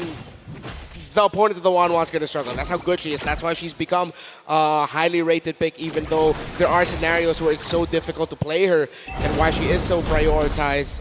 And I'll see you soon. Enchanted Talisman, they're up on Ra. They can just continue this, honestly. They're just bullying Deus Vult at this point. No other way to put it. You can't sugarcoat it. And just like they talked about in the panel, right now, Boxy is doing work as a vision getter. A lot of times on this show, he's just there to provide the information, right? Hey, there's multiple members of Daewoo here. You guys can go ahead and work around the map on the bottom side towards that turtle if you want to. And again, holding on to this Way of the Dragon, able to give the go signal when everybody's ready, is also what's tough to deal with. And even this. Oh my god. This is becoming very bad for Magister. He's already got 2 deaths. He's losing buffs at this point. The only people on Deus Vult that are even relatively okay in gold right now have to be Sunset Lover and I guess Sawo for being a roam. Yep. 400 deficit compared to the Cho for the Minotaur, and then just roughly 300 for the Lilia. Yeah, it's a big struggle right now for Carvey. And again, See You Soon. We mentioned vision getting, so did the panel. Oh, big kick on a Magister. They're going to take him out with that one. Rob picking up the kill. See You Soon are decimating Deus Vult. Very similar once again to even what happened in the previous game. Now at this point, 5.5 minutes in, 6k gold ahead. Look at the damage already, even on Sunset Lover. Has to use the black shoes. Still dealing with them in the mid lane. Kosei, confident enough himself to be on that side of the jungle. Oh my god, not Carvey. Carvey having a little bit of trouble forced about to Purify. Might not be able to get away. Kusei picks up the kill. Magister looking for something. Pops a Violent Requiem, but unable to connect. Kusei able to dance away very quickly. Sawo looking for the knockup onto Ra. Ra, Felix, and King all just controlling the map. Oh wow, See You Soon. An absolute clinic. The tempo set by Boxy the King. Everyone just doing everything right. Again, this is just close to perfection performance by the champions of MPL Cambodia. I'm sure the Cambodians all over the world, back home in Cambodia as well, are just making a lot of noise right now. Yeah, they can't even catch anybody. See You Soon is just all over the map. We talk about smothering, but this feels worse. Sunset Lover in a bad spot, gonna get cornered out here, pops the black shoes. Sarian Felix looks for something in the back line. Luckily, Deus Vult doesn't lose anybody there, but See You Soon is relentless. Now they're gonna make their way to the turtle here. A lot already expended, even in that exchange in the mid lane. So another objective, most likely gonna go in the hands here. I don't even think Magister wants to get close to this. Once again, when you're talking about this deficit in the economy here, just kind of spread once again across the board here for See You Soon. It's really tough to fight back at this point. It's better to give ahead this turtle and try to farm up as much as you can. So we can start talking about conditions, I feel like, in terms of how Deus Vult can come back. It's one of those scenarios of just punish something that See You Soon isn't able to do really well. In terms of priorities of who you can punish, number 1, it's Boxy. After that, it's Felix. Maybe MP or Ra gets a little bit too close to get that. It's going to be a while until you can get a kill onto Kusei. Here's Magister. There's a nice knockup on a Raw. Should be able to get that kill. Carvey able to pick it up. Now, Daewoo just wants to get away, but a big wave of Dragon locks in. Long with the penalty zone. Kid Bomba to the backside. Sunset Lover picks up King, but Magister falls. Kid Bomba looking for more here. Taking a little bit of damage from Kusei. Kusei pops off with the crossbow of Tang. Nobody goes down to it though. Luckily it's a 4-1. Oh! Deus Vult gets the wipeout right around the 8-minute mark. Want to talk about conditions? There's one. Yep. Just wipe them all out. Just wipe them all out. That's the one we didn't get to mention. It's like, you listed a kill list in terms of priority order, Reptar. We'll just get all of them. Deus Vult. But yeah, exactly. They were able to do that out of a See You Soon initiation, or a See You Soon counter initiation. Again, it was Magister who checked that shrub, found Raw first, but then See You Soon were just a little bit too out of position, a little bit too late. Deus Vult played that really well. Kid Bomba with a great penalty zone. Let's see if he can get away from the members of See You Soon now. Great usage of the DPZ, the defensive penalty zone there, able to stay alive, keep them together. Again, they don't want to lose anybody at this point. They're doing great work around the map, macro style, right? They grabbed a couple turrets, they whittled down that gold lead that See You Soon had. It was nearly 7,000 at the 7-minute mark, so they've done work, and this should actually allow them, as they get another turret, great push here from Carvey, to go ahead and actually possibly contest this Lord. Is that the right thinking here, Redmark? Yeah, great macro play here by Deus Vult to recover presence in the map. It's going to be a knock-up. I also really want to commend Sawa for what happened to the last Magister again. Magister gets the knock-up once again onto the King. Kusei is there to unload. He knows he's got to back off. Magister going to start working on this Lord. Deus Vult have evened out the turrets as well. They've taken the mid one. They're going to have a little bit more rotation this side of See You Soon, but this Lord is what's really going to count. Look at See You Soon just hiding out in this mid brush, waiting for a moment to strike. Keep her eyes on Sunset Lover as well. I gotta bring some light to Sunset Lover. He's just been a monster, 2-0-3. He's gone almost deathless in the past 2 games. I think he died once last game, maybe twice. Just does such a great job in the laning phase. See You Soon now going for the play. Big kick on a Magister gonna bring. Penalty zone for Kid Bomba. Empty the King able to take out Magister. Boxing the King goes down to Kid Bomba. Salvo with the crossbow of Tang, but a double kill falls in the hands of Empty the King. Sunset Lover picks it up, trying to save the day. Can he find more? 1v3. Sunset Lover with the black shoes. A double kill for the Sunset Lover. It's only Sunset. But it did work. Sun's not down just yet. It's getting reload. It's getting reload. Lover boy looking for more. Can he take out Raw? No, he goes down. See You Soon gets the wipe. Ba-ba-da-ba-ba. He's not loving that. So, hey, he did work. He did as much as that he could, given the situation. Again, it was a great setup as well from Boxy. So they're going to get in a position. They will be here in time for this Lord. Okay. No one going for the reset just yet. Boxy. Can he find the Boxy, the kick again? No. Good play with the Requiem. Try to get it, but it, King might just get punished. How does he get away? The King takes the Lord. See You Soon are just coming out on top in these micro mechanics. They just look like they hesitated. I'm pretty sure they could have gotten the kill there, but, well, it would have been risky. Let's just say, let's put it like that. Maybe it could have been risky. See You Soon. They just decide to rush down the Lord, and now they can defend. We still got a game in our hands here, folks. But right now, See You Soon are in the lead, and it's Boxy the King. Can he find another kick? Is the biggest question for See You Soon, because so far he's been the one making the biggest sequences for SYS. Yeah, and as we kind of get ready for this Lord to push in on the top side, itemization-wise, is it looking a little more even now? I know there's still quite a bit of a gap for some of these. Not another kick. Terrify on a Kid Bomba. Kusei able to get the crossbow. Tang, airtime is right. Magister gonna get melted down as well. See You Soon looking for this mid-tier tower. The Lord still marching down the top side, coming soon. You know what I'm reminded of here right now? That clip of Hoon going, yeah, wee. But now now in my voice I hear Boxy. Boxy. He keeps finding those kicks, man. And he's making it look easy. Deus Vult, you see them trying to react, but he's just making the most out of the combo.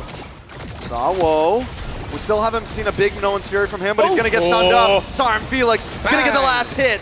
Kusei does get knocked out, but it's only enough to buy time for the side of Deus Vult. No way. Carvey going to be able to melt down the Lord. See You Soon, look for something. Look at Boxy the King, man. He's always looking for the shot. More minions coming. Deus Vult will be able to clear these waves. Yeah, they're still... Hold on to it. The King. They go down here, getting slowed down. They're looking, Sunset Lover picks up another one. But Kid Bomba's going to get stunned by the bravest fighter. Terrified by Hurrah, but they're able to get away. Man, that's a big punish there by Deus Vult. A little bit too eager to break down the tower, and he wasn't able to take it. Magister. Nice knock up. He can't even go in right now. Yeah. He goes in, he has to stand still for a second. Kusei just melts him down. Yeah. So difficult right now for Deus Vult. At this point, they need to find the 1-1 alongside everyone else. But again, you have to talk about the layering of abilities. You have to make sure Needles and Flowers has been used by the 1-1 first. Once that cleanse is gone, that's when you can go in, try to make a play to burst her down. Easier said than done, honestly, for Deus Vult. Seiyusun are just playing really well around the 1-1, and hey, we gotta commend Kusei. He's been playing really well individually. The hard part too is the fact that, really, you have a Minotaur, but you really haven't been able to set those things up yet, right? And even when you get close and you're trying to get a position, Sal's trying to be there, he gets to half health before he even gets in position. That's again, that's the course of the game when you had that lead for Seiyusun, and they were able to build up really quickly. So if you're Deus Vult, you want to buy some more time. Maybe get to a point again, another 5 minutes or so. You should be able to contest this and be comfortable contesting this Lord and not giving it up to Seiyusun. But really, Boxy has been on point. You have to be able to protect Carvey especially, right? The pressure is going to be there. And then once again, the answer starts to get to the point. All right, how do we play around the crossbow of Tang? If it's popped up, that's why you see right now, too, the Winter Tranche being picked up. Is going to get the knock-up on Asari on Felix. But the crossbow of Tang's ready to unload once again. Madison going to go down. Kusei able to pick up the kill, but Sawo finally getting the 4-man knock-up. Felix in the midst of them all. Sawo trying to get away, but he can't. Asari and Felix picks up the kill. And now Kid Bomba will fall next. Felix with the double. Sunset Lover all alone once again. Going to go down. A triple kill for Kusei. Looks like, man. The flex coming through. It looks like they're just going to go ahead and run it down mid. See you soon. I don't think there's going to be a defense for this one. Everyone in the grave. See you soon, showing who's the better team right now and take game number 2. This one was a little bit closer, but See You Soon comes out swinging once again. Ends the game under 15. Sheesh. Counterplay again is what Deus Vult wanted, while Seiyusun are still continuing to set the tempo. There needs to be some big changes in Deus Vult because right now Seiyusun have changed for the better, more aggressive, more free-flowing, and it looks like they're having a whole lot of fun right now. Match point, 1 win away from moving forward. What can they do now? It's going to be a long road ahead of them if they even want to try to reverse sweep this. Deus Vult have a lot to think about. Well, let's see what our analysts have to think about this game once again for See You Soon. Gentlemen, take it away.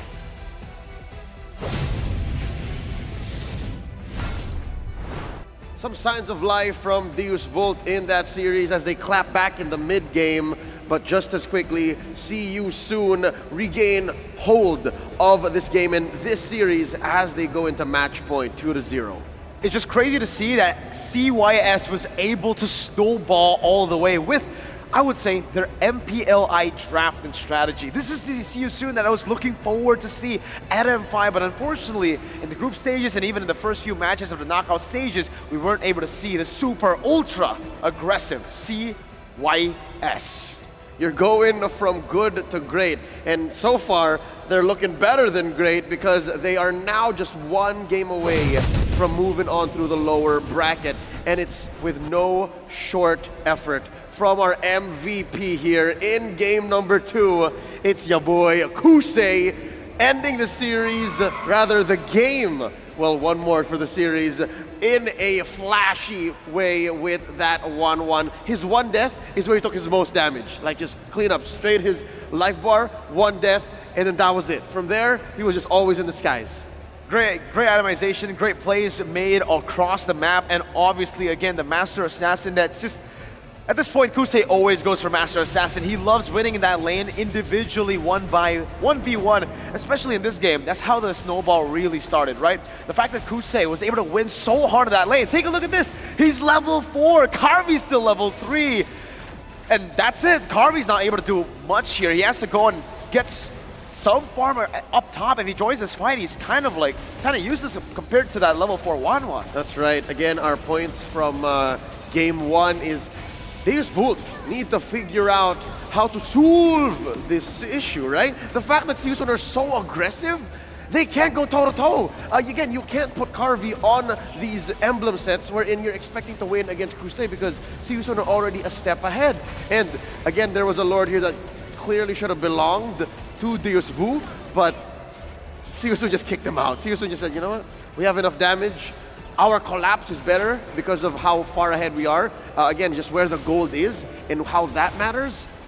And already, again, just as soon as you thought they had it under control, Siusun just puts it up back to 11. And it's just really strange to see Deus Vult play in a very one-dimensional kind of playstyle, right? You expect Deus Vult with the draft that they have, being so dynamic, having a lot of secondary carries, having a lot of plan Bs, even in the laning phase. Sure, you want to play for the Bruno, you want to get him snowballed, but if it doesn't work, play the Kid Bomba. He was winning his lane up until he was ganked by 2 and more members, and that's what shifted the tides again. So in the end, what Deus Vult got from their early game commitment through the gold lane was a losing gold lane, a losing XP lane, and then no more playmakers to help Magister around the neutral objective. In a simpler way, again, the story of Deus Vult from game 1 and 2 is they seem to always be just clogging up holes in a sinking ship. The way Siusun keeps attacking from different angles allows for them to push forward.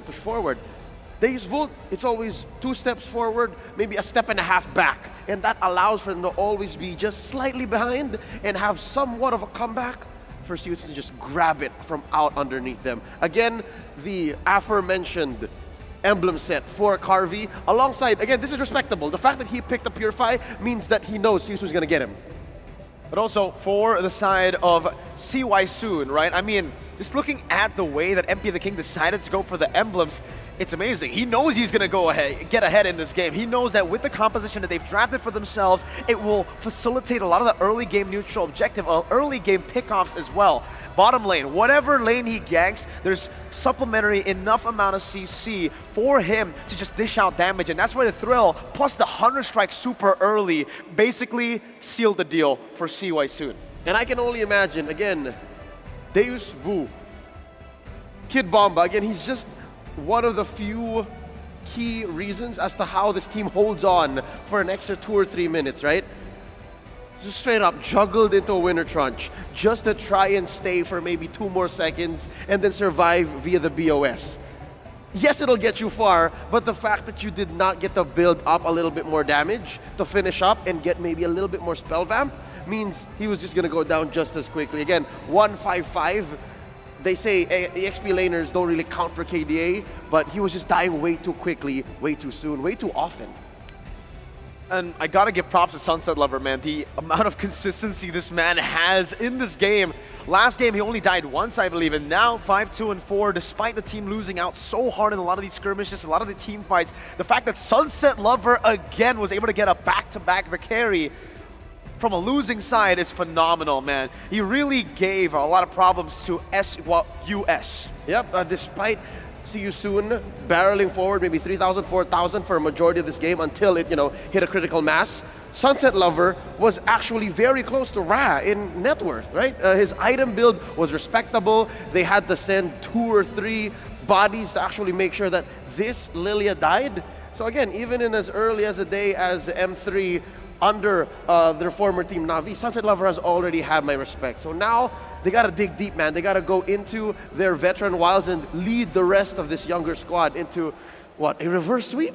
And it's strange, it's really strange here, Leo, the fact that, yeah, they need to try to lead this team, but it feels like with the way that they're playing anyways, right? They're going to the gold lane, Carvey's not dealing enough damage, Kusei and Ra, it's the same story as game number 1. They have secondary carries, they have a lot of plan Bs, but they only look at one. Once the Bruno fails in the lane, once the Bruno isn't able to dish out damage in these team fights, it's done. Because Sunset Lover will become the sole damage dealer for the team, and that's not what you need. They can't rely on that, right? Knowing that Siusun have so much maneuverability, they have so many ways to get out of the glooms, the choke points. This Lilia is, even though he did that much damage, unreliable as a main source of damage. So again, if you go toe-to-toe against Siusun, it's clear that just the plan will not work. Is it time? Is it time for Deus Vult to actually bring out the cheese? Does Coach Fly Solo have anything left in the tank? Because it's now or never. This is where you bring it out, game 3. It's all in or nothing, right? For Deus Vult, the fact that, again, they've already had, I would say, not bad drafts. For game number 2, I actually kind of like their drafts. They need to be able to understand how to execute their game plan a bit better and how to be a bit more adaptive and improv their way to victory. If they stick with just one playstyle, one strategy, See You Soon's got their number. And again, just to remind y'all, whoever loses the series goes home. It's an elimination match. Journey ends. And as much as I'd like for both of them to continue, this is the way of competition. So with that said, again, dig deep into those pocket strats, switch up. I'd say, you know what, they adjusted well here in game 2, Deus Vult, but I'd say that's the lineup-wise. Tempo, though, tempo. There has to be a way for them to almost immediately switch up and answer. Carvey, you're in trouble. Let's fix that. Instantly. Fix it and come back. See You Soon can do that as well with a video of support coming in from their casters. That's right. It's Ice Frog and Meng Lee from Cambodia. Homoi Mao. វ៉ាអបអរសាទរជាមួយនឹង C0 ជាមួយនឹងការ secure top 6 M5 World Championship ឥឡូវនេះឥឡូវ secure top 4 ហើយក៏អាចមានការវាយដល់ Grand Final យកជើងឯកផងដែរអញ្ចឹងខ្ញុំបាទ Ice Frog និង KX Caster របស់យើងទាំងអស់គ្នាសូមជូនពរទៅដល់ក្រុម C0 ឲ្យធ្វើបានល្អជួបតែសំណាងល្អពេលប្រកួតហើយជូនពរឲ្យខូចទទួលបានអារម្មណ៍ល្អមាន strategy និងត្រាស់ល្អៗបបែកទៅកាន់ត្រាស់របស់ enemy ហើយ player វិញ perform អីក៏ជោគ perform អីក៏ជ័យជាពិសេសទទួលបានសុខភាពល្អផងដែរហើយក៏មានសម្ពាធឲ្យសោះពេលប្រកួតជាមួយនឹងដៃគូរបស់យើងត្រូវចាំថាអ្នកទាំងអស់គ្នាស្ពាយទង់ជាតិកម្ពុជាទៅគឺស្ពាយកម្លាំងរបស់យើងទាំងអស់គ្នាទាំងអ្វីគ្រប់យ៉ាងដែលយើងបានផ្ដល់ឲ្យពួកយើងគឺរួមគ្នាឈ្នះចាញ់ទាំងអស់គ្នាគុំមានសម្ពាធឲ្យសោះហើយពួកយើងនឹងឈ្នះទាំងអស់គ្នានៅក្នុងការប្រកួតមួយនេះផងដែរត្រូវចាំថាពួកយើងគឺប្រៀបដូចកំពុងអង្គុយលេងជាមួយនឹងអ្នកទាំងអស់គ្នាអញ្ចឹងតាំងចិត្តឲ្យមុតធ្វើឲ្យបានល្អអ្នកទាំងអស់គ្នានឹងអាចយកជើងឯកជូនមកកាន់ប្រទេសកម្ពុជារបស់យើងជាមួយនឹង M5 World Championship ជំរាបសួរបាទខ្ញុំបាទមេងលីអញ្ចឹងណាមិញខ្ញុំក៏មានពាក្យពេចន៍ខ្លះៗដែរចង់ជូនពរទៅកាន់សមាជិករបស់ C0 ទាំងមូលក៏ដូចជាជូនពរទៅកាន់ player របស់ C0 នេះគ្នាអញ្ចឹងដោយសារតែគ្នាយើងឥឡូវនេះគឺកំពុងតែធ្វើបានល្អ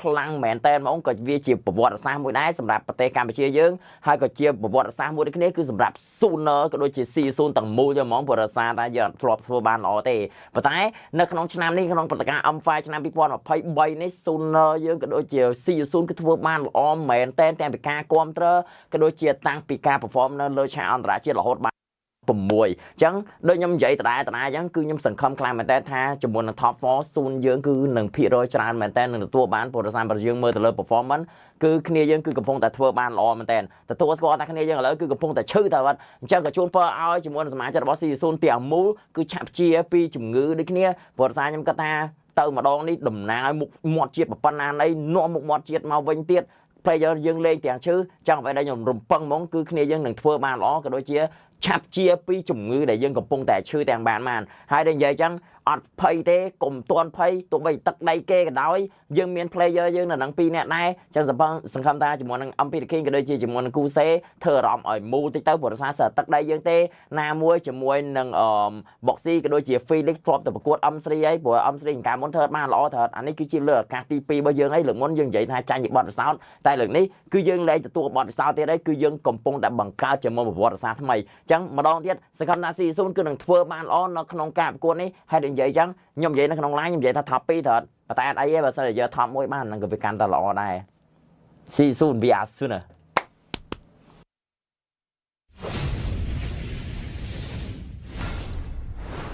Esports is for everyone, regardless the gender or the physical ability. And now here with us is a very popular Cambodian para player, Firak. Hello. And to help us translate, we have the translator from Cambodia, Ting. And as part of Moonton Cares, we also have a program for the initiative to have everybody understand. So on your screen, you'll also be seeing our sign language interpreters, and that's Ismael and Jefferson. Firak, how are you doing? How are you enjoying the tournament? You could use your mic, Ting. We would love to hear your language. You could use your mic. ចាំគាត់សួរថាសុខសប្បាយទេហើយមានអារម្មណ៍មិនដែរពេលដែលចូលរួមការប្រកួត M5 ខ្ញុំសុខសប្បាយធម្មតាពេលដែលខ្ញុំចូលមកដល់ការប្រកួត M5 នេះមានអារម្មណ៍ថាសប្បាយចិត្តខ្លាំងមែនទែនពេលដែលឃើញកម្ពុជាយើងលេងមកដល់វគ្គនេះ So he say he's doing really well and also he is very happy that the Cambodia team is really doing so well. Oh yeah, 2-0. They're really doing well. Actually, it's great to have you guys here. Talking about See You Soon, 1 win away from setting up a date against Blacklist International tomorrow morning. This is already the highest ranked for Cambodia in the M Series. Looking forward, how big is this win or how big is this tournament for the esports or the MLBB community back in Cambodia? ចឹងគាត់សួរថាតើ See You Soon នៅខ្វះតែមកប្រកួតទៀតទេសម្រាប់ការឈ្នះទៅលើក្រុម Devo ហើយការ secure ជាមួយនឹង top 4 ហ្នឹងតើវាធំប៉ុណ្ណាដែរសម្រាប់ប្រទេសកម្ពុជាយើងនិង e-sport community របស់ប្រទេសកម្ពុជាយើង Yeah, you could use your mic. ខ្ញុំមានអារម្មណ៍សប្បាយចិត្តខ្លាំងមែនទែនពេលដែលឃើញក្រុម Jisun បានលេងមកដល់ពេលនេះហើយបានឈ្នះក្រុមមានក្រុមអីបងក្រុម Devo ដែលស៊ីបាន 2-0 នៅខ្វះតែមួយហ្គេមទៀតទេគឺយើងអាចស៊ីនឹង 3-0 ក៏ថាបានដែរ So he's saying that he is really happy because Jisun is doing so well, like 2-0 right now. Yeah. So it might gonna be 3-0. Oh, wow. 3-0. Confidence. Can be. I'm going to give you a little bit of a background story, okay? Back in MSC Gala back in MSC Gala in Cambodia earlier this year, he had a one-on-one with Kyrie and Carl Teasy. And you were going up Fanny versus Fanny against them, correct? Yeah. And he almost beat Kyrie and he almost beat Kyle Teasy with one hand using Fanny. Do you have any wish or messages for Kyrie or Kyle Teasy?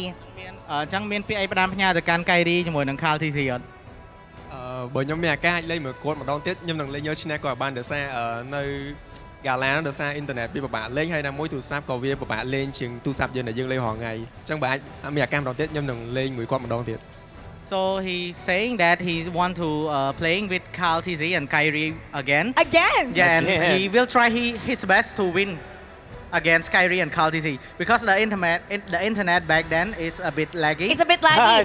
It's a bit laggy. Yeah. So there was a disadvantage. Yeah. I feel like he can. I feel like he can beat Kyrie and Carl Teasy with one hand. That was so good. I feel and he said it will really be a good chance that if he can compete with them again. Yes, please let Firak know that he is an inspiration to many and hopefully that we can watch him again soon compete. ចឹងគាត់ថាភារៈឯងគឺជា idol របស់មនុស្សជាច្រើនមែនតើហើយចឹងគាត់ពិតជាចង់ឃើញភារៈឯងលេងនៅការប្រកួតធំៗជាច្រើនទៀត Do you have a message to see you soon? មានពាក្យអីផ្ដាំផ្ញើទៅកាន់ see you soon អត់ ខ្ញុំជូនពរគាត់ឲ្យមានសុខភាពល្អកីឡាករកុំឲ្យឈឺហើយលេងឲ្យខ្លាំងកុំឲ្យមានពាក្យអីដែលប៉ះពាល់ដល់សម្ដីគ្នានិយាយទៅសាមគ្គីគ្នាគឺលេងតទៅមុខទៅហ្មងសង្ឃឹមថា C0 នឹងលេងដល់ top 4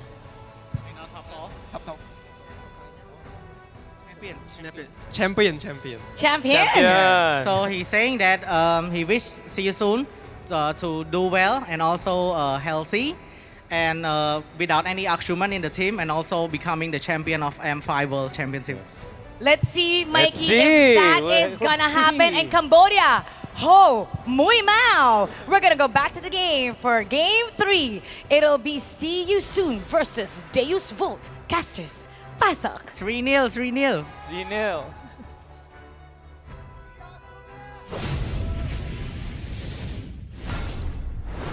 Thank you so much, Martin. It's great to once again see all this inclusion happening, here, of course, for the world stage. And you heard it there. They're hoping for the sweep, man. They're hoping for 3-0. What are we thinking here on the desk? Is it possible that there's going to be a 3-0 based on the past 2 games we've seen? If See You Soon keeps playing the way that they've been seeing, it's definitely possible. Yeah, I'm on the other side of the boat there. If Deus Vult keeps playing the same way that they've been playing, then we might actually see a 3-0 here, would be quite sad, but still be a well-deserved win for See You Soon. They've been mind-bogglingly good, right? Good. Just making the waves right now. But yeah, a lot of adjustments have to happen, of course, for Deus Vult. Extending the series. Once again, though, before all that, before the next matchup, we want to go ahead and welcome all of you to join the M5 Pass. It's still ongoing.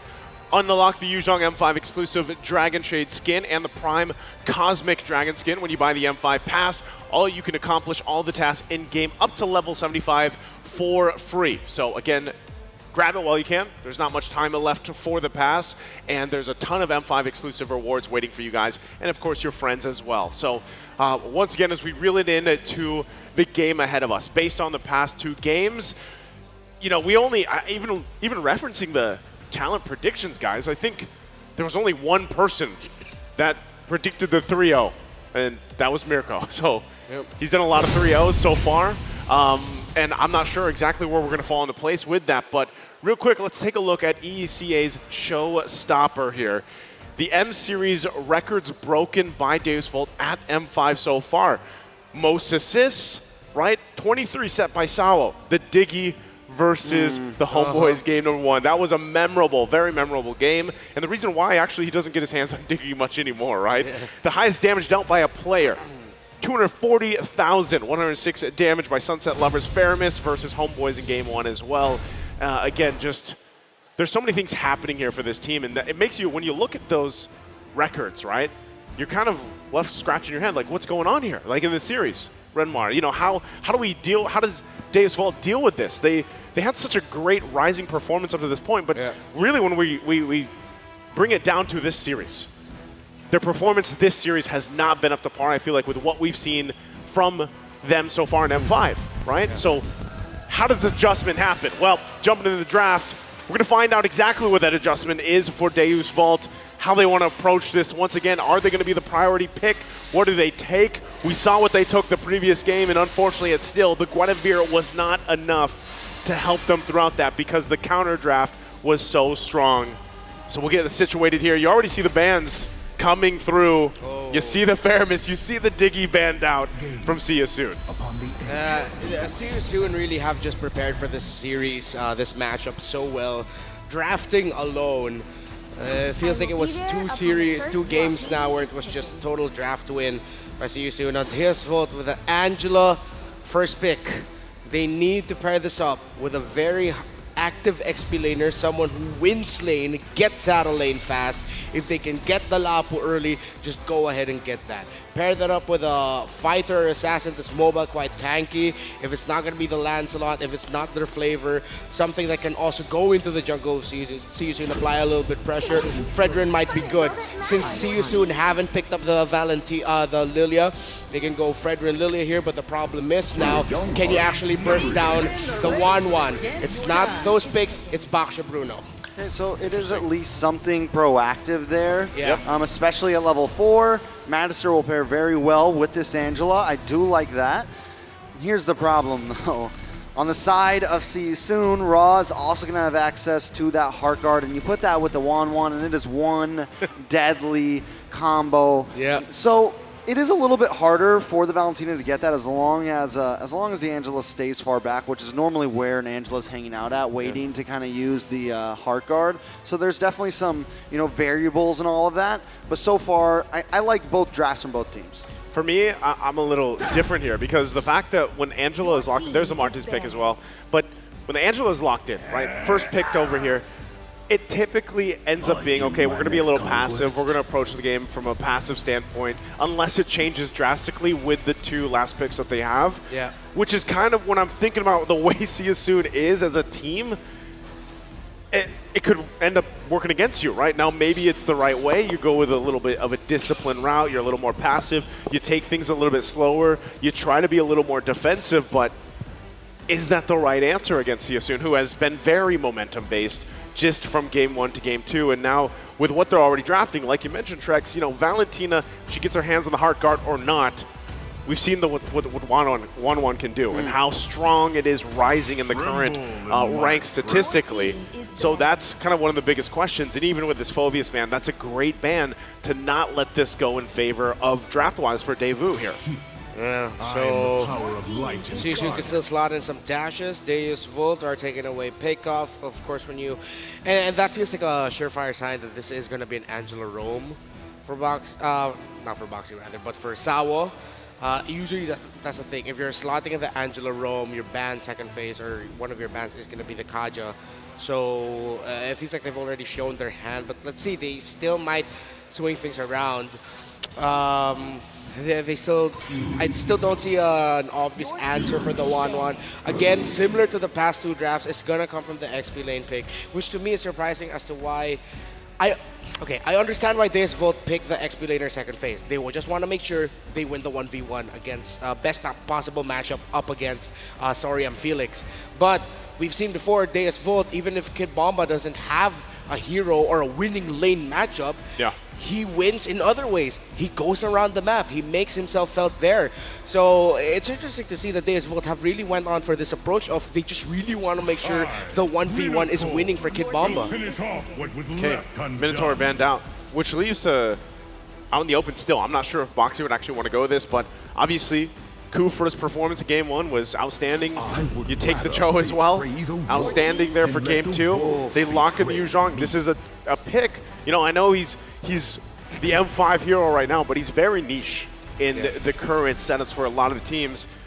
This Yu Zhong, though, could end up working really well so far for what Siasoon has. Yeah, and he definitely doesn't have the greatest stats, honestly, because the drafts aren't too different from last game. Like, yes, they are different, but I feel like on the side of Siasoon, they could have gone for the Lapu there. They could have gone for the Terizla there. I feel like the Yu Zhong is just kind of like, yeah, we're going to pick this up. Like, it's just, let's do some limit testing. We're 2 ahead right now. They feel very comfortable. It's not like they were, honestly, it's not like they were super hard games for Siasoon the past 2 games. They were very clean with them. They've been working very, very well together.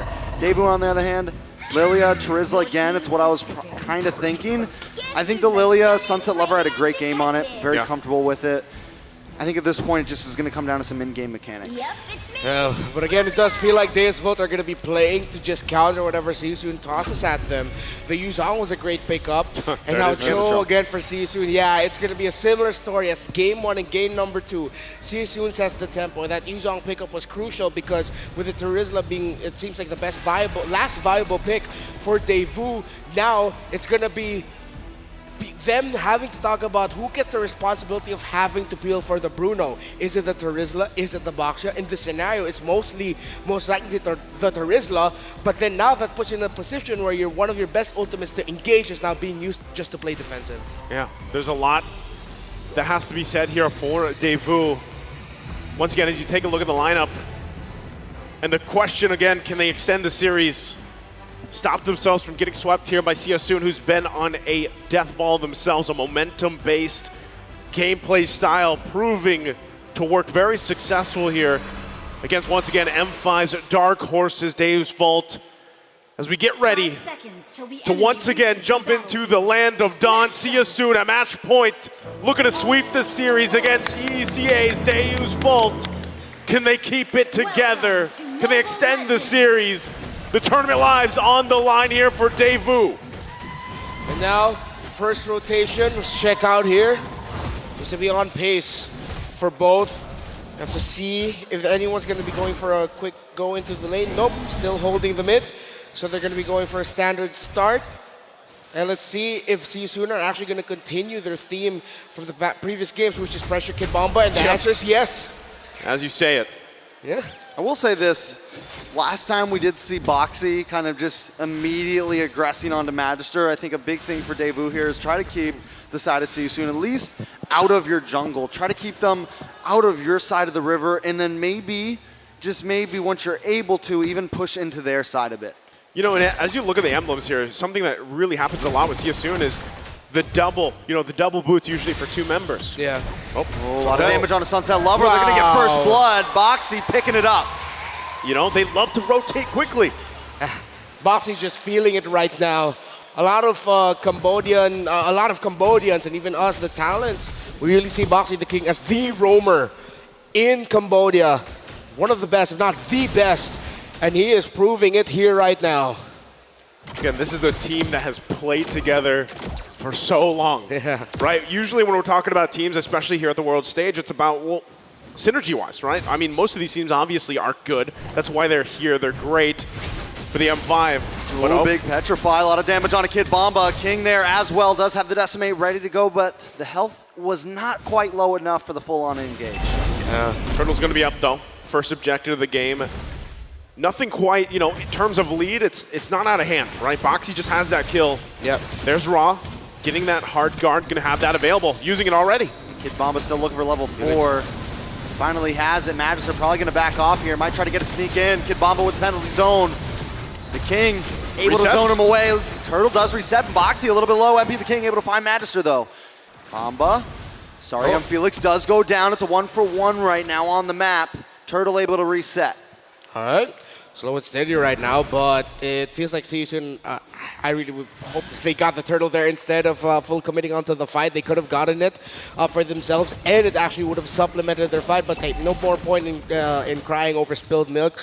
Now, Deus Vult, yes, as you mentioned earlier, Trex and Naisu is not as bad as the previous games. Not out of hand, still quite close early on. But still, we're seeing the same themes as earlier. They're just playing for the counterplay, but now this is a little bit more proactive by them. This is good. Foxy looking for something there. Penalty zone does come in. Nice terrified by the King, able to secure the turtle. Felix able to get away safety, and now MP looking for more. See you soon decides to back off. Overall, still slow pace compared to the previous game. Carvey finally winning out in the gold lane. Okay, they get the objective. See you soon. There was also some pressure on the top side. That's what Daewoo has to do.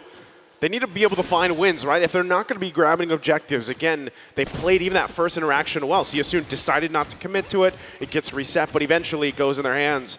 Daewoo has to find something else across the map. And at the same time, taking care of Carvey. Oh, look at MP right now, trying to lock on, going to create space for the rest of his team to clear out that gold plating. Madison going to get involved. MP taking a little bit of damage. May just go down here. Carvey trying to come in. Madison picks up the kill. See you soon now on the back foot. All right, so again, it feels like See You Soon gave that up for nothing. That was a kill that shouldn't have happened, but at least Deus Vult, kudos to them for being able to respond to it. And now, of course, Boxy is just going to continue this. Since you need to slow things down, because again, it's not far. Deus Vult still have the chance to take away objectives and get kills. See You Soon, they cannot rest easy. They still have to keep their alert very high. Daewoo being smooth overall. They're able to kind of survive the immediate onslaught, the same kind of pressure the See You Soon brought last time. So it's a good start for them.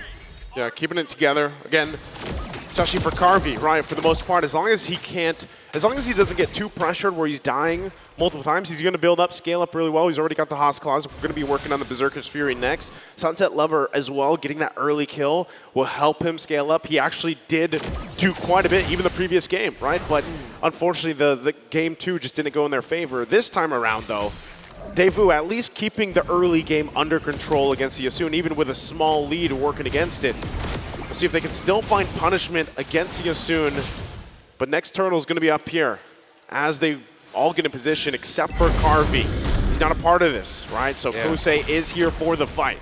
It's a 5v4. Can Deus Vult pull this off? With a big kick on to Salwo, make it a 3v5. MP should have the advantage over this match. They're going to hang out. He's able to take it. That's huge. And a nice big hit from Kid Bomb on 4 members. Sorry, M. Felix goes down next. Kid Bomb able to pick up the kill. Daewoo trying to equalize here. Raw going to take a little bit of damage. Sunset Lover unloading the glooms. And while it's happening, Carvey takes tower down bot. Raw's in trouble. Not able to do enough damage. Raw in a lot of trouble. They're going to chase him down. Kid Bomba picking up a kill. Is it another one? On to Boxy. Daewoo finally taking a lead. There's Daewoo. They come out swinging.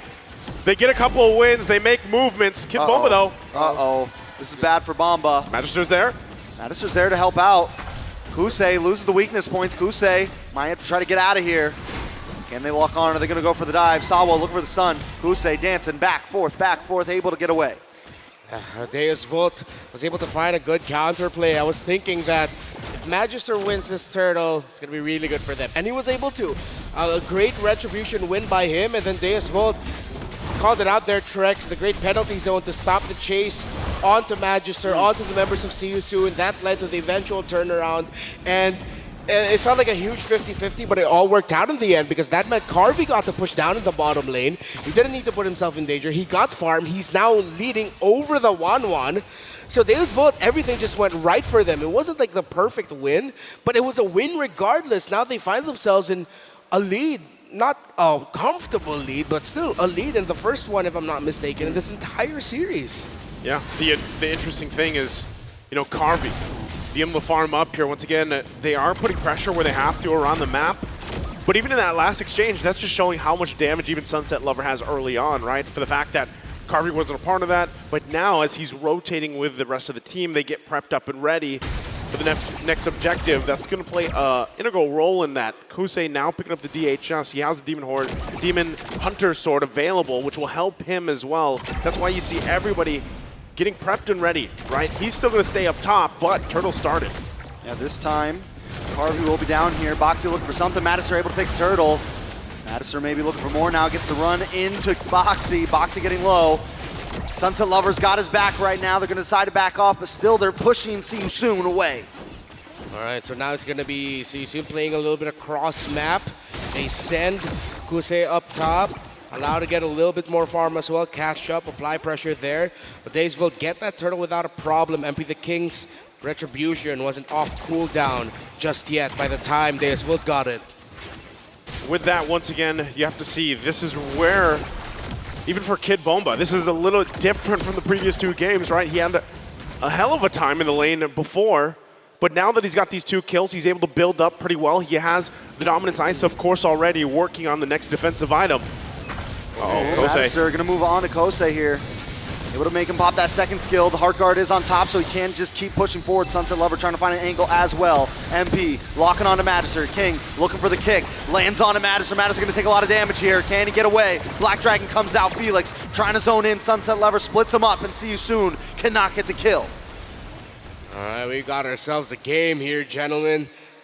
You see Deus Vult actually doing that to try and force reactions from See You Soon, trying to force out the crossbow of Tang.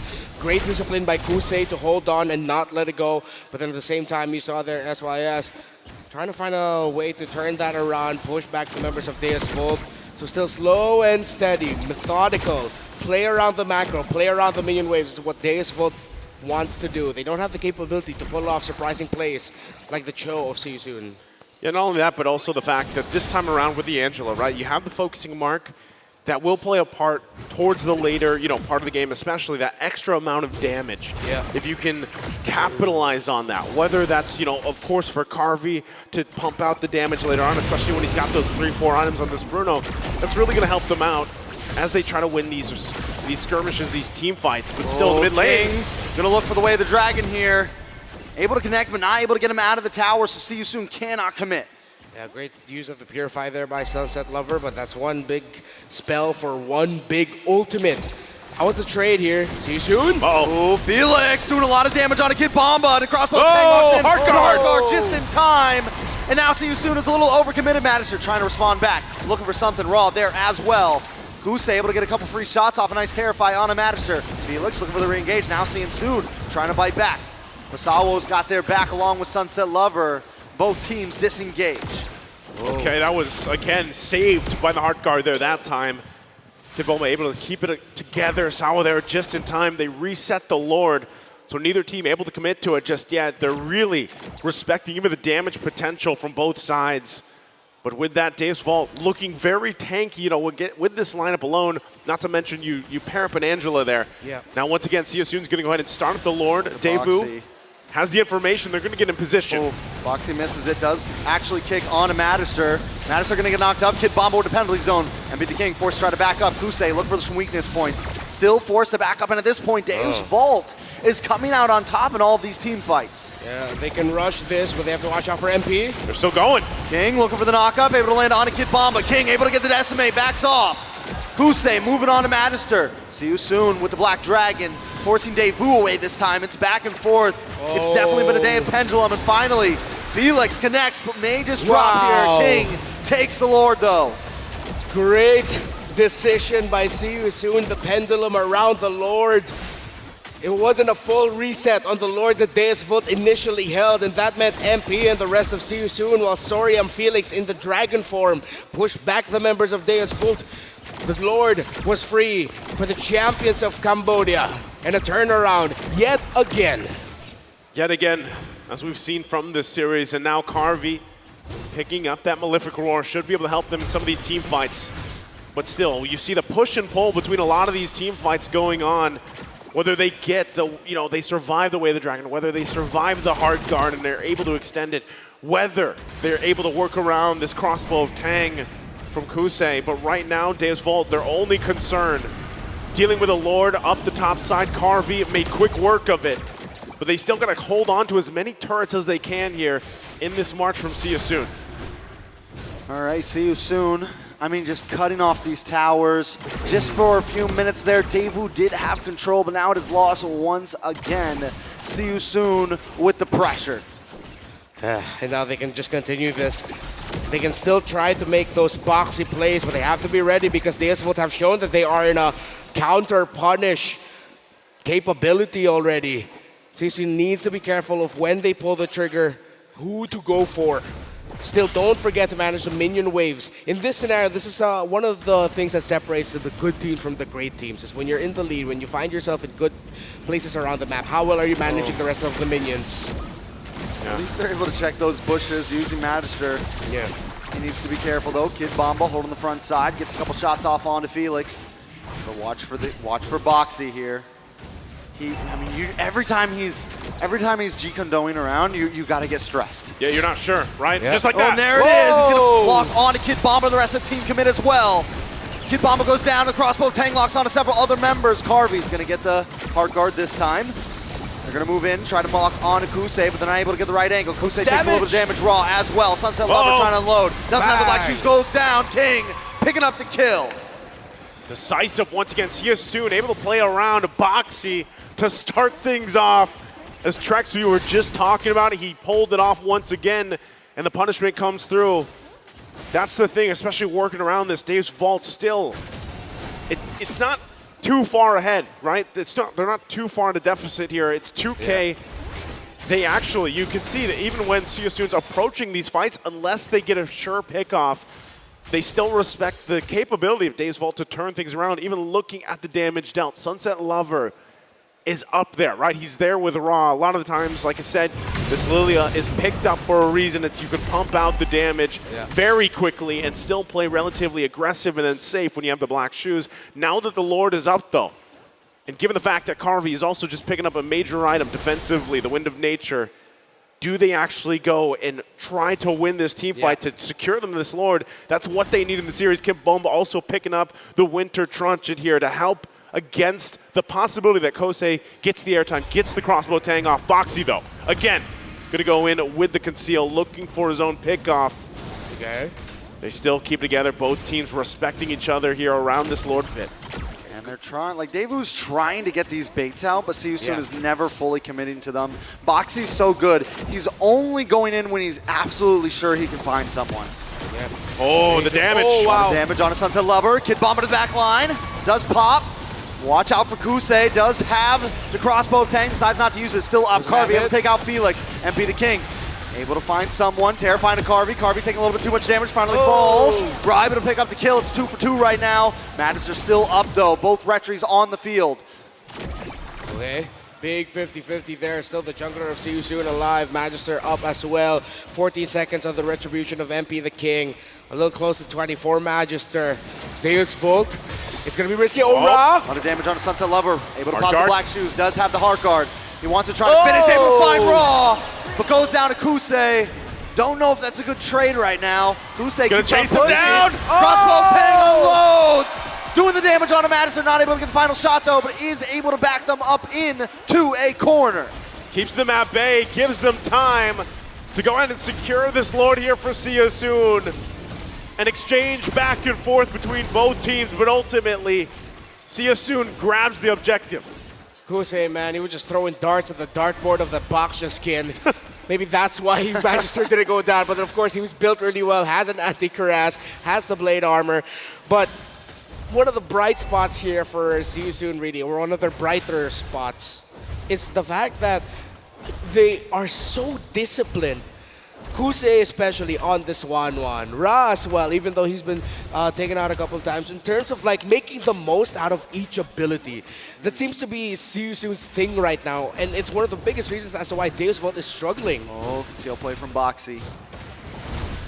Everybody just tightens up when that happens, right? Yeah. And CSU now closing in the Lord, about to make the crash.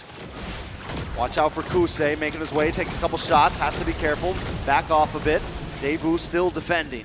Yeah, Davu, again, they have great capabilities to fight back. Given the situation of 5K behind, they can still actually turn some of the tides of these fights. It really is, how do you play around Boxy? Now there's immortalities coming into play. They're going to push it in.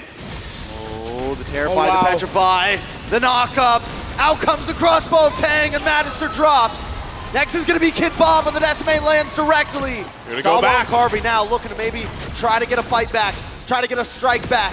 Look for something here. Boxy gets a knockup. King still playing the distance. Pops the immortality. Carvey unloading with a couple free shots. Sunset Lover picks up a kill. 2 for 1, and Daewoo still defends. Okay, Deus Vult still being able to hold on, and now we've seen their main win condition there. Even though Magister was low, Kid Bomba was low, Sao, the call was commit the hard guard onto the Bruno. All the eggs and all the hope of Deus Vult extending the series right now are on that Bruno basket.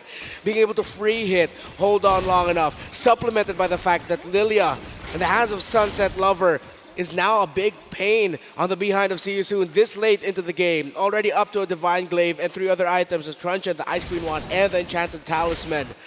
See You Soon. They're starting to hit the point where they're going to realize that this game is far closer than they'd like to accept, despite all those towers in mid still standing.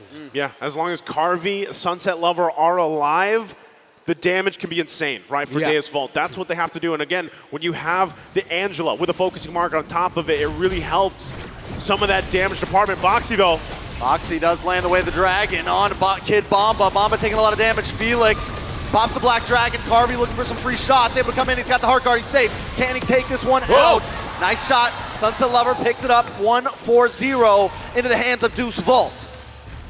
The hope is there. The belief is there. They're holding on. A great Winter Truncheon there by Kid Bomba to ensure that the crossbow tag would not get activated and would transfer to another member of Deus Vult. Still, See You Soon have initial advantage here. They are down 1 man, but they are in good position to try and take out Wano Sunset.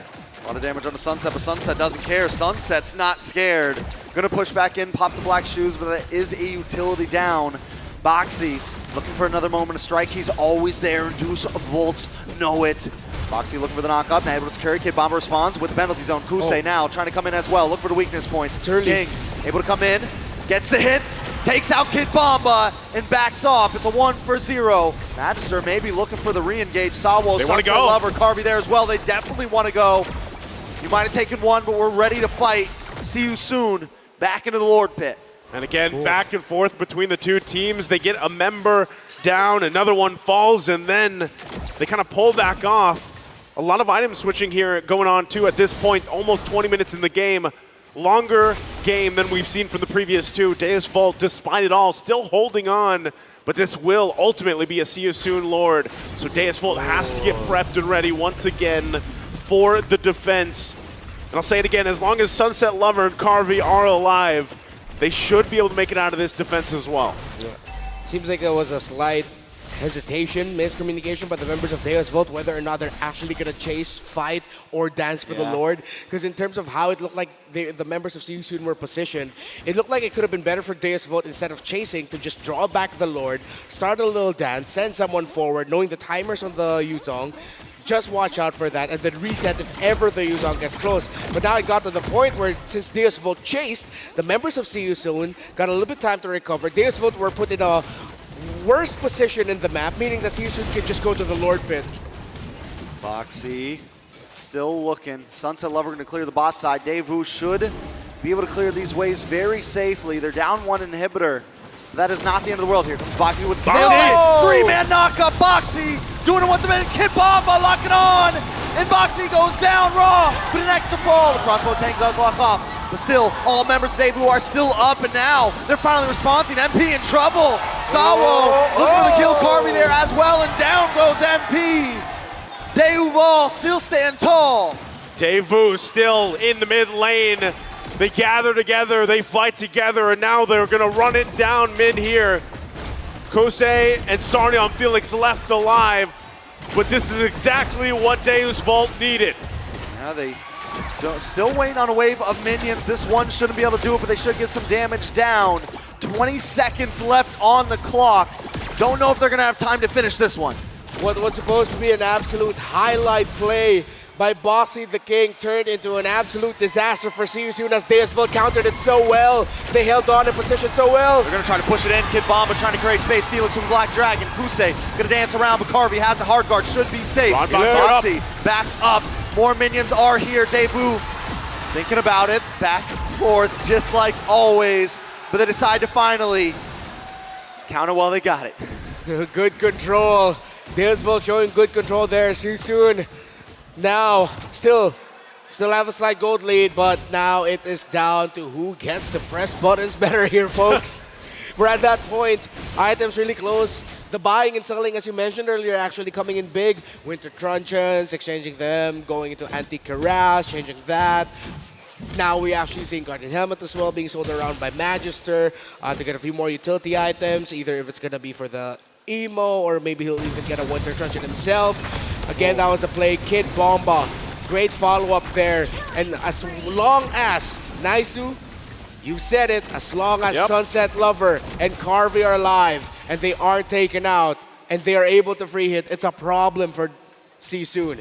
Yeah, and we saw the interaction there, right? Even Kid Bomba, as long as he gets that penalty zone and he finds even 2 or 3 members alongside that focusing mark, the damage potential is going to be there for Deus Vult. Now they'll go ahead and start up this Lord. Holy Crystal even being picked up here for Saul as he has to clear some of these waves, keep it under control. Both bases have 1 turret down. Daewoo knows they're there. They know. They're like, you're not going to get us with that play. Get back to your side of the pitch. You don't belong here. Once again, they go ahead and get ready for the Lord Dance. Both teams working around what they have. Immortalities still for Sarian Felix. Boxy, though, going to kick. Oh, a little bit of damage on a Kid Bomba. Kusei does have the crossbow tang. Is she going to get it? Wow. No. Felix able to get the kill. Now Daewoo at a disadvantage. It's a 60-second death counter, which is huge right now. They know the Heart Guard was used. Yeah. They know it's down. That was really good sense by Boxy to actually just go for that kick. Initially, it looked like it was okay, are you sure you want to do that? But then because of the positioning of the members of Deus Vult, they wouldn't be able to respond and help Kid Bomba out in time. It was a small thing with a massive consequence. Boxy, what a kick, what a decision, split second. They're going to go for the defense. They have to defend once again. They had to deal with these waves. 25 seconds for Kid Bomba to be up. He'll be up just in time for this defense, but right now, see you soon. Boxy gonna go in again. Boxy does get the knock up. Carvey there to let out a few shots. Daewoo on one of the most important defenses of their life right now. This could be it. Match point for See You Soon, trying to close things out. Daewoo, can they do it? Go buy some more time. Lord make its way top side. Carvey picking up the Wind of Nature. Kid Bowman now part of the fight. Boxy as well will work around the Immortalities here for him and Felix as Daewoo tries to hold on as much as possible to these base turrets. But as they get closer here, Lord has to be worked with. Quite strong at this point of the game, 25 minutes in. Multiple Immortalities as well available for See You Soon. See how this goes. Lord stopped at the tower nub right now. Kusei Raw, Felix also looking for an angle. Boxy back into the midst of things. Carvey going to be able to chip this down. They finally break through the inhibitor, but Daewoo still stands. Looks like we could be going to another Lord. Well, they play the long game. They want to wait it out. The minion waves weren't quite there yet. So Deus Vult lives to fight another day. Actually, there's the row boots as well, the Valentina. Not sure there's already... I think at this point it should be activated, which explains why there's so much damage being dished out by the Shadow Strike of the Valentina. So the Dire Hit might actually be already in effect for the Val. Queen's Wings also has the... Blood Wings, rather. And then has the Holy Crystal. That explains as to why Ra's initial Sparrow damage when he sees Carvey takes him down to like 40, 35% with one full combo. Yeah, once again, even looking at the damage dealt now, once there, Sunset Lover at the top has put work in. Carvey as well. So for some way, somehow, the obstacle here for See You Soon, especially Boxy, is if he's able to get a kick on either of the members, Sunset Lover, Carvey, it's going to pay dividends. Or, again, you can make the decisive action. If we take out Kid Bomba and we are guaranteed to get that kill, we can turn things around once again. A lot of things up for grabs, 30 seconds away from this Lord. As it gets to this point in the game, 27 minutes in, you see a lot of just item switches happening. And really, as you said earlier, Redmar, comes down to the execution factor or pushing buttons better, right? Yeah. I mean, you have to be able to switch those items. Boxy's being spotted out, though. We're going to try to pin him down. Well, I mean, it's not going to be easy to pin down Boxy right now.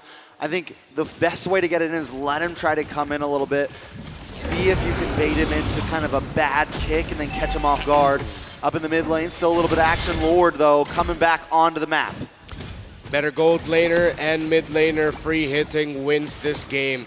When we brought up the damage earlier, it's the gold laners and mid laners almost double the Terizla of Kid Bomba, who's next in terms of like the highest damage dealt.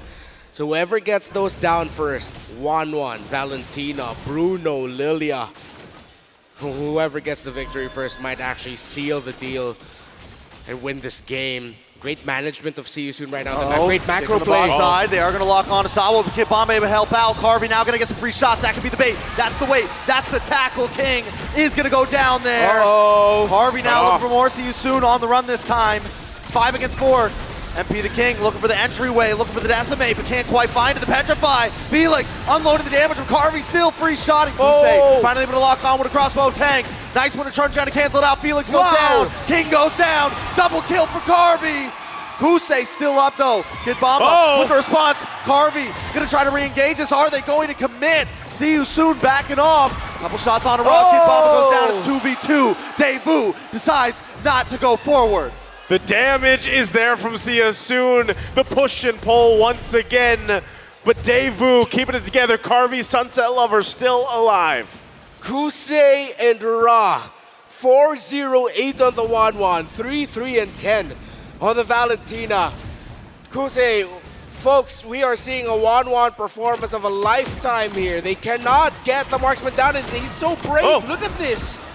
Not only that, Kusei's been so good at hanging on to that ultimate, man. Just hanging on, waiting. And what we saw last game, we see Felix and MP King bait out the Winter Truncheon, bait out the Immortality. Wait a second, a lot of damage onto Sunset Lover. Kusei gonna dance around, but wait, Sunset Lover looking for it. The Winter Truncheon comes out raw. May not be able to get away from this. Immortality pops. Carvey able to get the free shots in. And while all this is happening, Magister working away at the Lord. Boxy going. King going in, fully committed. This is it. Can they take it? Carvey able to steal it. Thought it was a steal almost there, but no. Daewoo gets the Lord. Wow.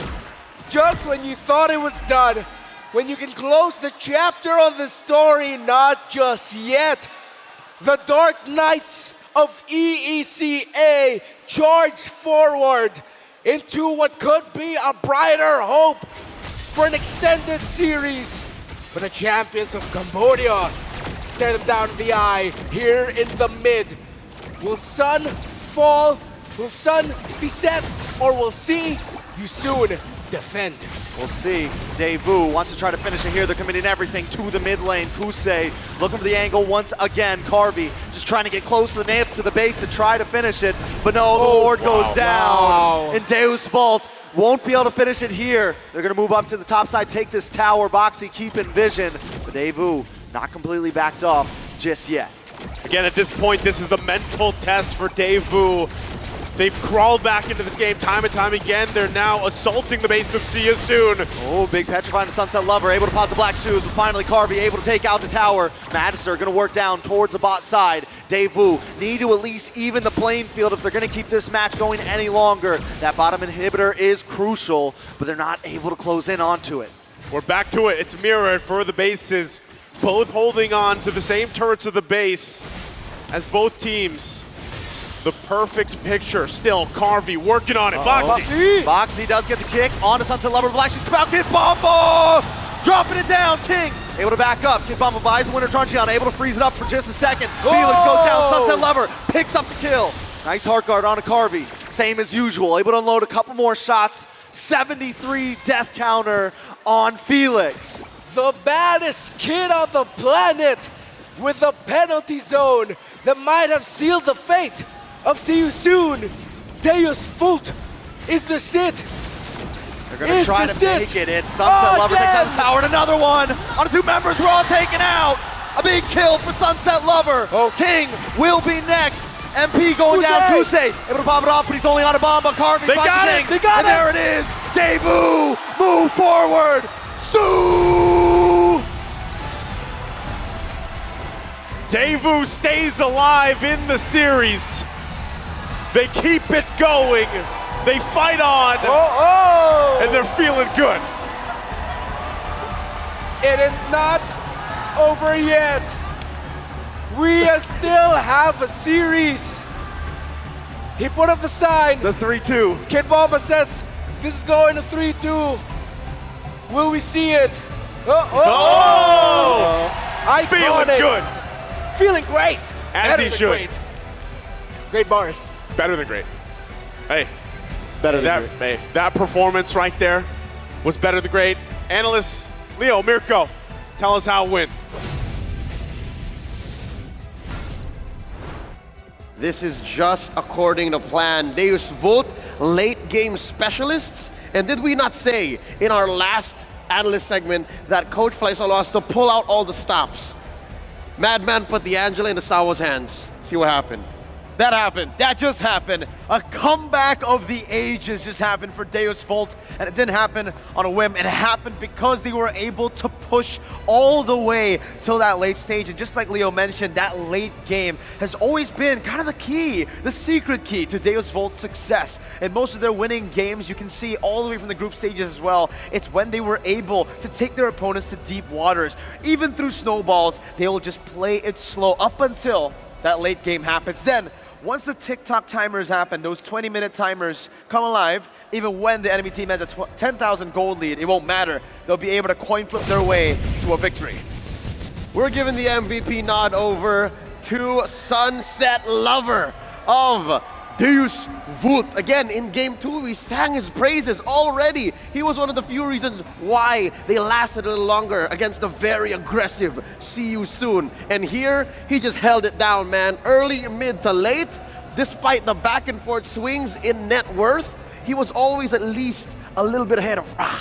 With consistency of this level, it was bound to happen, Leo. He was bound to get an MVP performance. Heck, I would actually give MVP for Game 1 and 2 to him if they won, right? I mean, he was the sole damage dealer for both Game 1 and 2, and now, really, with the team backing him up, we could see everything we were talking about, everything we were criticizing about Deus Vult come to life. Sunset Lover on top of a lot more consistent damage. Take a look at the item builds. Even here, all the way to the 30th minute of the game, he sold his boots, doesn't need it anymore, goes for the Blood Wings instead so that he can sustain even more so around these team fights on top of the already Purify and the Black Shoes. That's what you call core things. Him alongside Carvey were dealing all sorts of damage. And between a mage like Lilia and a Bruno that deals physical damage, you're left as a member of See You Soon wondering, how do I defend against Deus Vult? Either of them could have the Angela taking care of them. Either of them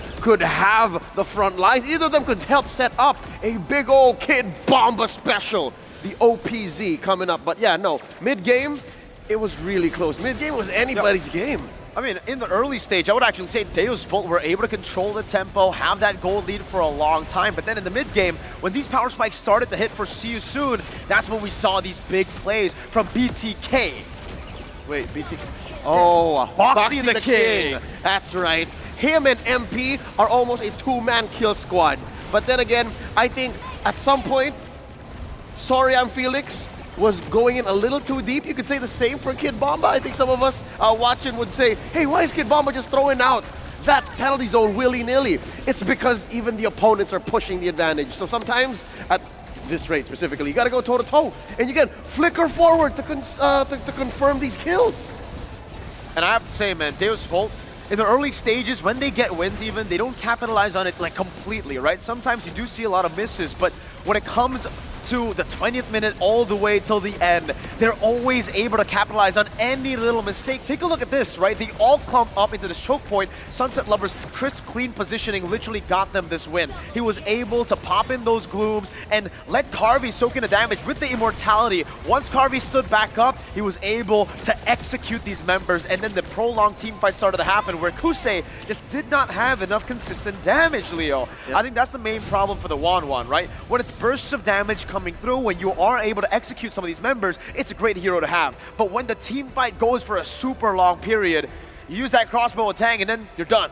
I guess now you see how See You Soon's composition relies on MP the King taking over that farm early to mid and then just snowballing out of control. And having Kusei get the gold lane experience. If those things don't happen, or if See You Soon don't capitalize and end quickly from there, things go sideways, and that's what Deus Vult did. That's what made them go past the 30-minute mark and try to get through these cracks. Again, their KDA, it's not like it was perfect. They were still dying 15 times, but they just knew how to deal with that. I wonder, what was the mentality behind a late-game team like this? The mentality is the Bomba mentality. The bombastic mentality that we've all come to know now. And you can see it. Once they won, Bomba just stood up, jumped around, and you can feel the confidence. This is when things turn around. Usually for Bomba and Deus Vult, it's almost, it's crazy to think, Leo. It's very poetic that in M3,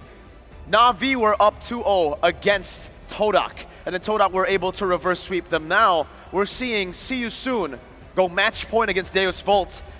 And it would be poetic if the odds just change. Well, we'll see now, besides mentality, again, the specific game decisions that these two teams made in the late game actually changed their fates. You see here a full-on defensive build from MP the King, had to juggle between building a damage item to help him again, and BTK, Boxy the King, confirm kills. You're also seeing Boxy the King here have multiple ways of actually juggling. Why, tell me, why is he building Twilight Armor here? The Twilight Armor, I feel like, is just to take in a lot of the burst coming in from the get-go, right? The crits? It's the crits, even the crossbow tang. I mean, like, to be honest, right, a little bit of the crit already helps you get out of these skirmishes so that you can dive in even deeper. And we can definitely see here from the damage taken as well, everything almost taken by Deus Vult except for the rich guy, which is still going to be Kusei. So yeah, again, see how weird this is, folks. Kusei was farming like a madman. He was making bank, all right? But what did it lead to? Again, it just brings back to the point of it's not what you got, it's how you use it. And it was so difficult to trigger that ult and to get it on the right targets. We saw him take to the skies multiple times in this 30-minute bout, but really, besides finishing the job, sometimes there was just so much that Deus Vult could clap back with that, especially when he landed, he had to almost instantly back off. This is a visual representation, this game in particular, of how late game can work, right? Because initially when you pick up a 1-1, you'll say, hey, good late game, but only if you're able to burst down the targets. If you have sustain and tankiness of the sorts of Deus Vult here, with a lot of CC to put that over as well, then Carvey will be the guy who will dish out more damage in these team fights because he has more reliable, consistent damage all throughout the long team fights. And even when it comes to damage taken, you can see that Magister and Kid Bomba took a whole lot more compared to MP the King and Felix. It's a bit more evenly spread out for See You Soon, but you have to remember that for the Cho and the Martis, you're not really as tanky as the Baxia or as the Terizla. Exactly. It's not like See You Soon's lineup wants to engage, re-engage. They're not playing with a Rafaela, nor a Matilda, nor an Estes. That's why if you see this, and you're not winning, and the game's not over, something is very wrong. They're juggling the damage. And heroes like the Bruno, heroes like the Lilia can dish out damage all day, much like the Hulk. Falcons. Right. And for Sunset Lover, right, the fact that the new patch just kicked in a few patches ago where the Lilia was buffed out. So when you go into late game, when you get a lot of those clumped up team fights and choke points, oh, it is heaven for Sunset Lover, and he definitely felt that here in this game. Heck, he felt that all throughout the series, but See You Soon did not want to respect it. Now, I think at this point, you have got to respect Sunset Lover's prowess on this hero. So now, you have to consider, if you're See You Soon, do you let this victory from Deus Vult in Game 3 change your momentum? Will you allow the Bomba mentality to get into your mentality and stop your run for the win? Because, again, it was in your hands. It's this turning point that usually teams crumble or teams clap back stronger. Now it's Coach CatGod who's forced to say, you know what? Do you ban the Lilia? Do you make sure that the Diggy stays out of the formula here? Or are you now also watching out for Sawo's Angela? And that's what's scary, right, Leo? Game 1, Game 2, the only member that maybe See You Soon were really respecting were Sunset Lover. But in Game 3, they didn't decide to close it completely, to step on the hopes and dreams of Deus Vult. They decided to go and face it head on. That last hope, that Lilia brought them a victory with the help of everyone else, now finally clumping up and also facilitating the Lilia. Now that that has happened, a lot more of their members can start to pop off with the mentality boost, with the mentality Bomba. With that said, we'll go ahead and throw over to our hosts right before we jump back into this bout. Again, folks, a quick update. It's a 2-1. Quick update. Yes. With that said, point. we're going back out into the stage and the crowd with Mara and Mikey.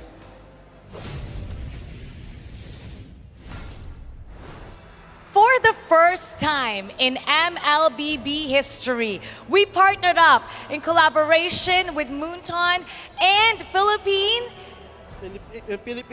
Sign Language Interpreting.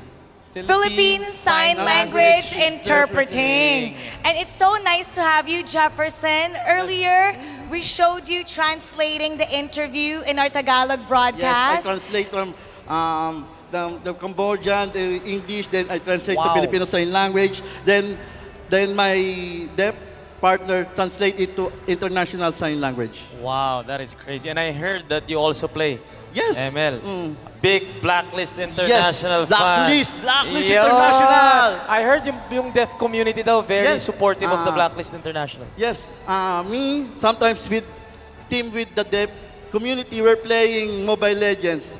Now, the deaf community is supporting the Blacklist International. Blacklist International. How about for this fight? Who are you supporting? We have Deus Vult and See You Soon.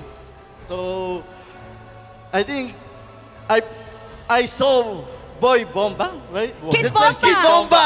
Bomba la I love the Bomba. way you play Kid Bomba. He has such great personality. Tell us more about your community. How big is this community playing for MLBB? So, there are many deaf playing Mobile Legends. So I think there are more than 10,000 devs playing Mobile Legends. And they're also playing with the other friends from other country. And how great of an experience is it for you to be able to do this in the World Championship for MLBB? So this experience is priceless. So this is very precious. Actually, we're excited to interpret in this international competition of Mobile Legends. Now, me and my partners are very happy. Oh, go ahead. Kausapin mo yung partners natin. Yeah, Ano what are mga their- gusto what mong are their sabihin sa names? kanila sumusuporta ngayon? Hello, Jefferson, Cortez, and Ismael, my partners in sign language interpreting. So, go, go, go. Yeah. And you know, we're hoping that more communities, more broadcasts, especially in esports, will also have this in their program. What's your message, maybe to all the executives and all the other esports watching? So, I hope that more tournament that will for the PWD. So more being a part of advocacy. Hopefully, in the future, more interpreting insets when the big competition like this. Thank you very much, Jeff. Inspirasyon ka, ha? Tuloy mo yung ginagawa mo. Thank you, Thank you thank you very very much. much. Thank And you we very- hope, Mikey, to see more of Yes, this hopefully. in broadcasts everywhere. And I'm so proud that Moonton has taken this initiative as well. And hopefully the whole community supports this as well. And you know what? We're gonna go back to our program. We're gonna go to game number 4, and it will be Deus Vult versus See You Soon. We're heading back to the casters. How about let's do it together? Okay? 1, 2, 3. Casters. Casters. Paso. Paso.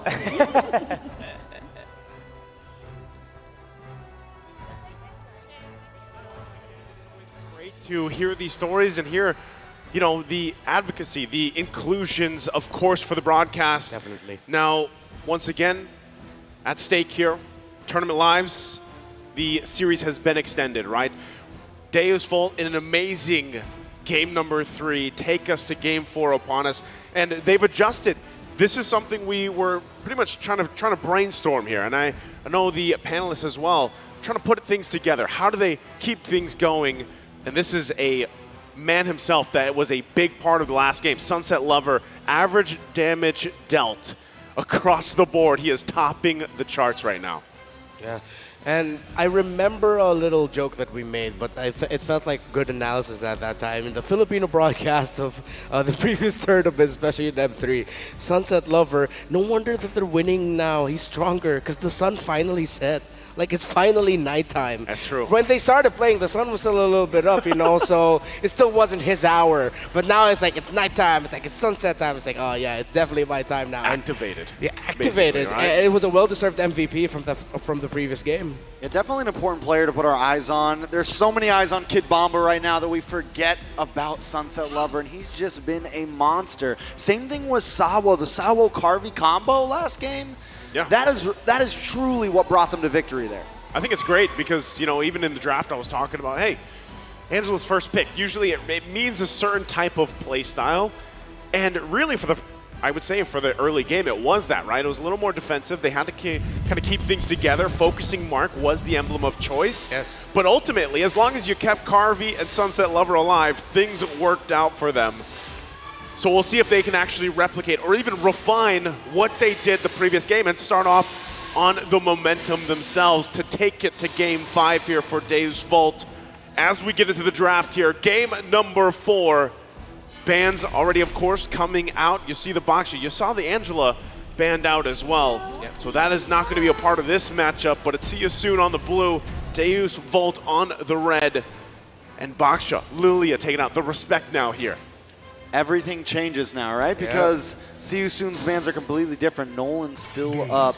Nolan's going to get banned out by Dave Wu, but still, things are still shifting a lot here. Joy's still up. Yeah. Let's see if which one of them will ban it. I wonder if Deus Vault will actually open up the Joy, force MP the King and See You Soon to say, hey, let's pick up the Joy, let's go for that, and then just counter it. Because they're in that scenario, it's a Theramis. They're forced to. It's either that or the Lancelot. Yeah. I would not mind opening up the Joy here because Deus Vault, with how they draft, the picks that they have, I mean, with them liking the card, no, it's still, there it is, yeah. Still a ban. I really thought that they'd open it. First pick Lance. Right away. You know what? It's cheesy, but I wouldn't mind. I wouldn't mind either, but what's reality? Reality Bruno? Valentina, Bruno? Yeah. Either of the two? Guinevere's still up there. Yeah, Guinevere's there as well. Yeah. If we went that route, again, Lancelot could still work for See You Soon if they grab it on the other, the flip side, but really this actual first pick, given how the bans have come through and this series alone, this already changes the course of things, right? At least through the entirety of the series up to now, this game number 4. And first pick is crucial for them because there it is, Valentina. This is probably, I would say, safer, right? One of the safer routes you could go, other than possibly the Bruno. Yeah, so what they respond with Bruno Gwyn maybe? But do they go? They had a rough Gwyn game in game number 2. So it's iffy. I'm trying to remember if Boxy plays the Diggy. But Diggy's open. Yeah, I think that's more of a D7 from Burnex's flash pick than it is a Boxy the King See You Soon pickup. See, it's the Gwyn, it's the 1-1. All right, so they're forcing a different pickup here now for Kusei. Still, they could go for the Claw, just rock with macro, play around the map, and it's still a very solid marksman either way. Okay, well, the 1-1 being picked up, Guinevere, is this also just possibly, See You Soon taking up the Martes? Once again, we talked about this the last time that matchup picked up. Opt for safety, right? I mean, for the most part, in terms of utility taking for See You Soon, if they want to go with the Martes, then there is still always that possibility. Yes, you have the Mortal Coil, you can work around that, but really it's the momentum, and that's what See You Soon loves, right? Get those Decimates off early on if they want to work around it, but they go the Lancelot and the Claw Dancer. Which, again, it's more heroes that can kind of play around Magister here. If Magister doesn't land that Violent Requiem, it's problems, just like the problems that Magister had in game number 2. Yeah. Don't forget, we can still flex the Guinevere into the roam. Not often a scene anymore. It's still a priority jungle, especially here in M5, and not just in the main stage, even in wildcard. It seems to be more of the play, but still, cannot discount that. I wonder. No, it's not warranted. You're up against a Valentina. It's not warranted to just go ahead and pick up the Diggy if you're Deus Vault. But it's a Diggy in 1-1. Something about it that seems so enticing, but you don't see enough picks. So it's Minotaur instead. Yeah. I feel like Diggy would be a little too risky, right? I mean, for the most part, you're like too squishy to kind of deal with this. And going back to what we saw the performance previously, you know, with this Lancelot pick, you know you're going to have an answer for it. And having that Minotaur there will kind of help alleviate some of that, of course, pressure. But even looking at this, right, the Valentina comparison, Raw, he's been doing pretty good on this. The KDA is quite insane. Yeah, number 4 in KDA with that hero, actually. And most used hero, high win rate. It seems like Daewoo has struggled with the Valentina pickup. Okay. Coming into these last bands, though, did it Cho? I was thinking it'd take Lapu. Okay. Yeah, still got to focus on that XP lane, right? If we look back at even the previous game, like how many times did we say leading into that draft, like give Kid Bomba one of those Bomba heroes, right? It was Bomba the Trizla, the Bomba mentality, to be able to channel that in. That's going to be the case here once again. Even for Deus Vault, how do they work around that? Novario is going to be banned out here. They're looking as well to kind of choke in some of the options really for the mid lane. For Daewoo, once again, they already took out the Lilia. They take out the Novaria. What is left on the table against this Valentina pick? Because typically you even see the Faramis in that matchup, but it's gone now. So what are we left with here? Is it a possibility that Daewoo wants to go with a Gord, which we saw previously going against a Valentina? Oh, but is that up their hero pool? Maybe. Maybe. I know you'd love that Naisu. I don't know. I was going to say ban the Diggy. I didn't really have time to. That would definitely put a wrench in like everything they have, all 3 of their heroes right there. And I think that's what they were thinking about too. It's like, do we ban that? Are they really going to pick that? Are they really going to pick that? Are we going to waste the ban? Yeah. It's definitely safe because if that came in, it would literally just shatter their whole composition. Yeah. Gord, I mean, yeah, it could happen. It could happen. I see 2 picks here, though, that will make it struggle. Yes, you can pick up the Gord to give a little bit of difficulty to the Valentina, but then you're up against Lancelot and Claude. You don't know what the roamer is. It might be something that comes out of nowhere. If ever the mid lane pick is going to come last, they pick their XP laner pick now. Either they're going to get the Trizla for Kid Bomba. If it's not going to be the Trizla, then they get something like the Khalid instead. Khalid, yeah. Yeah.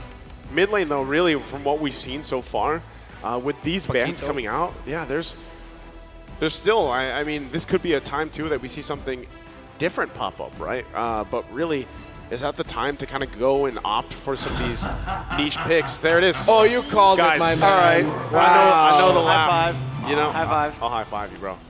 I can't reach you, but here's a spiritual high five. Spiritual high five. Hey, you really, as much as I wanted to go with Gord, again, when you're looking at the bans, right, and knowing the matchup, it's Valentina. We even saw this back in the MPL leagues, right? Yeah. A lot of teams were actually doing this. They were picking up the Gord to go against the Valentina, especially the fact that you didn't have a Faramis available to you.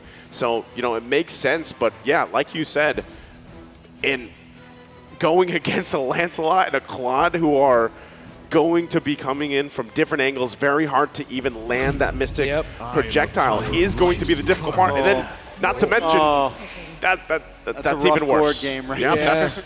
That's a rough Gord game. It is Sunset Lover, though. Yeah. It is. But know? still, you can only, whether, I don't know what he's going to take. Is it the Purify, the Flicker? But you can only dodge so many things, gentlemen. He knows. He's like, yeah, this is going to be tough. Let me drink some water real fast. Hydrate. You got to hydrate before this game. Could be a long game right here. Kid Bomba now going to need to pick something up. Does he go for the typical Riz? Trizla, everyone's dive. Yuzon won't work out unless they're seriously just going to use the Petrify. Maybe Paquito? Kindness it looks like the it. surest path to ruination. There you go. Okay. Yuzon. Huh. Wouldn't have been my pick, but it seems like Petrify is the way to go. And then at the same time with everyone just diving, but you're also giving the Black Dragon form to the Valentina while you have a Gord? Yeah. That's tough, buddy. Maybe that's why he took a sip of water. Yeah. He's like, hey, I'm going to pick this. I'm going to pick this Yuzhong. You're already talking about it. It's like, all right, guys, here's what I think. Gulp, gulp, gulp, gulp, gulp. Just do it. Just go for it. Just go for it, right? Really, when it comes down to it, with as much initiation and aggression that can be thrown at this lineup, really, you have to take care of it. You have to be able to peel in certain situations. You have to be able to decide, is this the right time to actually go and be the aggressor, or do we need to be more on that back foot, the defense? We saw a very long game, the previous one, and will they be able to once again, Deus Vault, take it to game at number 5, extend the series ahead of them as they get it situated. Once again, going into the land of Dawn, Deus Volt versus See You Soon. Tournament lives come down to this as its match point for See You Soon. Yeah, so the question on all of our minds is can Daewoo equalize here, right? We were a little iffy about some of their picks on the draft, so it's definitely not going to be an easy one. Folks, I'm just going to say it right now. If Deus Volt win this game and Sunset Lover has a respectable Gord KDA, we can just call him the greatest Gord of all time, man. Because this is a game, on paper, where Gord is going to be almost impossible to pull off. It's going to take next level teamwork to make sure Sunset Lover stays alive and he gets the free hit. Yeah, he's going to be playing from a distance here. Even with that, again, the other aggression that happens here. Magister. Okay. Some damage on Raw already. Still Raw going. with the finish. Going to keep going. First blood. Over to Daewoo. Still, again, Magister, the fact that he picked up the Guinevere and is going to get that first blood is a great start here for Daewoo. As we talk about even this lineup and how they're going to play around that. Well, you get a first blood on your jungler. That's great. Yeah. So now Deus Volt are making the right call of just trying to control around the mid. A little bit too early right now to really apply pressure into the side lanes, but if you want to apply pressure into the side lanes indirectly, you do so by controlling the middle of the map. Ooh. That opens up more rotations for you. I like what Deus Volt are doing here now. See you soon. How will you respond? Look at Magister looking for the pick here, being patient with it. Here comes MP as well. He's going to get the knock up. Violent Requiem, it's a lot of damage. Can't get to finish the stun. Go! First, another kill onto MP there. Kid Bomba looking for more. Sunset Lover here to back him up, and now Kid Bomba in a little bit of trouble. Felix going to get the dash through and the kill. A 1-for-1, but they take the jungle. Yeah, unfortunately, no ultimate available for Sunset Lover in that exchange. He does have the level 4 now. Ooh, Felix with a final slash. Magister able to finally get the turtle, but it was a little bit dangerous. Sawo with the knockup. Felix goes down. Daewoo starting out strong. Oh, and they're already exchanging TPs. That's how you know a team is confident that they can force game number 5, despite it looking very difficult for one of your picks. But Deus Volt right now have made the right early game decisions. Chase down the Valentina, make that struggle. Be patient, wait, and understand the rotation of your opposing jungler. Punish and then take him down. Get the turtle as well. Maximize an ultimate to secure another kill. Again, see you soon. The question still stands. How will you respond? All right, it's going to be a long road for Daewoo, but they're starting off the beginning very well right now. 1K gold lead. Turtle going to be up in about 70 seconds. Daewoo definitely feeling in control. And the thing I like about it, too, is the fact that, you know, playing with this lead, Daewoo putting pressure where they have to around it. It's still going. Knock up onto MP. A lot of damage and another kill. Carvey putting that one in his pocket this time. Again, going back to it, putting pressure where they have to. Sometimes it's just responding to the rotations from See You Soon. Of course, not allowing them. Not again? another one. Ooh. Okay. He doesn't have it. He doesn't have it correctly. He doesn't have it. Right. He's still a just threat. used it. I was scared there for a moment for Ra. But yeah, Deus Volt.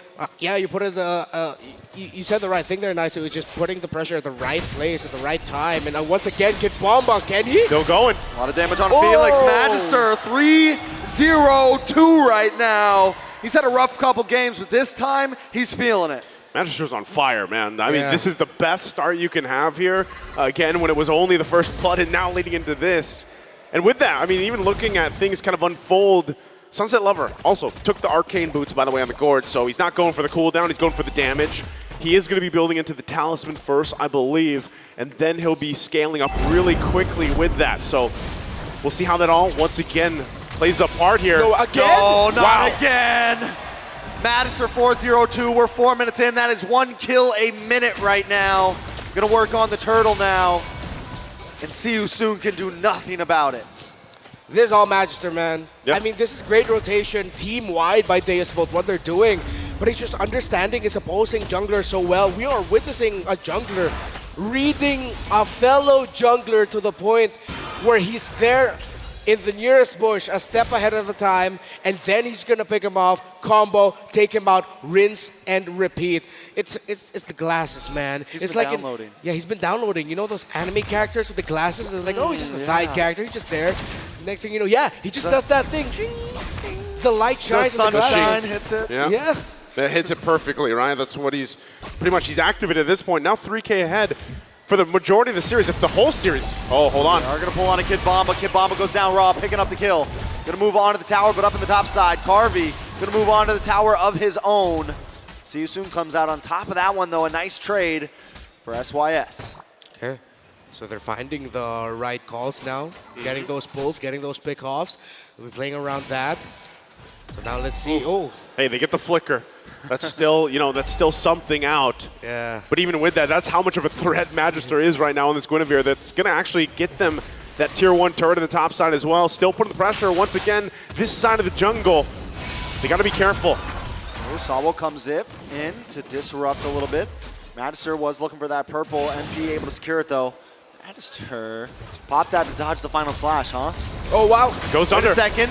Black Dragon comes in under the tower. Sawo with an Owen's Fury, able to get the knockup. Magister taking a little bit of damage, but it's okay. Sunset Lover able to find two. King and Felix go down, all for the price of Bomba. It's a good trade for Deus Vault.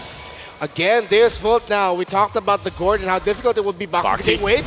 Oh, that's a big pull onto Sunset Lover. Sunset Lover trying to get away. Kusei, a couple more shots. Sunset gets a little bit of a heal, but in comes Magister. No, Requiem though. They are able to find Sunset Lover. But Magister's gonna keep chasing and finds Raw. Not only that, but Kusei goes down to the top side. Carvey looking for more. Crossbow of Tang and King goes down. What a Who are they? Fight back, bite back. Who are they? What is happening here? Once again, Deus Vault keeping things together. But see you soon. Again, when you have to look at what is the condition here for them to get back into this game, despite this lead, it is relatively small, 3,000 gold. They can keep it under control, but really objectively, right? Is it better? Just give up that turtle, let them take it. It looks like that's going to happen here. P the King will just go ahead and try to keep this under control at the bottom lane. Yeah. Contesting will be way too difficult right now, near impossible. So See You Soon will just be trying to get wins elsewhere across the map. They can still play around that pickoff. It still is a very strong hold, and they have the abilities to make the most out of a Kaja pull.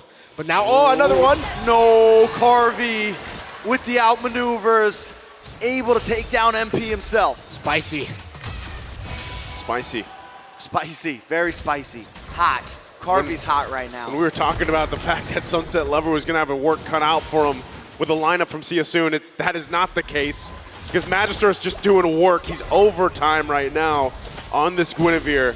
Sao as well, able to actually utilize this Minotaur this time around, finding a lot of those setups with the Minua and Fury. Has the 9 assists already. Once again, See You Soon just kind of scraping by, trying to find whatever they can. And a lot of the times, that's just Boxy, right? He's got to use the Divine Judgment when it's available, but even when you find it, you have to deal with everything that Deus Vault throws at him. Yeah.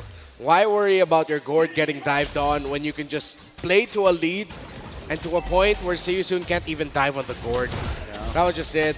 Now we're barely going to see Sunset Lover have a difficult time.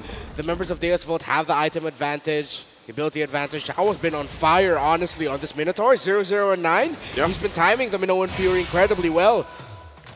That's going to be hard for See You Soon if they want to try to get out of this. I think it's just a matter of buying time at this point. They do have some late game potential. Yes. But Daewoo's closing in quickly. So with that lead, again, they're going to go ahead and just work on these turrets. They can't get this one just yet, but they're 20 seconds away from the Lord here. Real quick before that happens, how's the items looking? All right, so for that Wanwan, already up to a golden staff. Still 2 items here for the Claude, so it's going to be a while until he gets his 3rd there. Big lead for the Guinevere as expected, and it's a big lead for that Gord. A priority item, though, was just built up for the Valentina, the Lightning Truncheon, but compared to the Gord, who is already close to his 3rd item here, well, the damage will be respectable, but not quite there yet for See You Soon's Mage. Yeah, so I think, again, if you're See You Soon, just give this one up. Try to go ahead and defend as much as possible. Yeah. Again, with the lineup that you have, you really need time. You know, you're under the 10-minute mark. Lord going to be secured for Deus Vault. Items still important for See You Soon to pick up here if they want to stand a chance in actually defending the further Lords. Now, with this being the first one, it should be made quick work of, right? They have damaged themselves in terms of Ra. They can clear some of the ways using the final slash if they have to from Felix. but still, ultimately, Ooh, Magister able to lock on again with a Violent Requiem. Sawo also going to come in with an Owen's Fury. Flicker! Raw goes down. Felix will be the next to fall. And Boxy. Carvey with a triple kill. Daewoo stomping down with Dust Boot. Dave's not going to give him time as they get that triple there. Lord's still up on the top side. 2 members left to defend. A full man for Deus Volt. Precision EECA Engineering. It looks like they might actually be able to force a game 5. Magister finds another one. The King.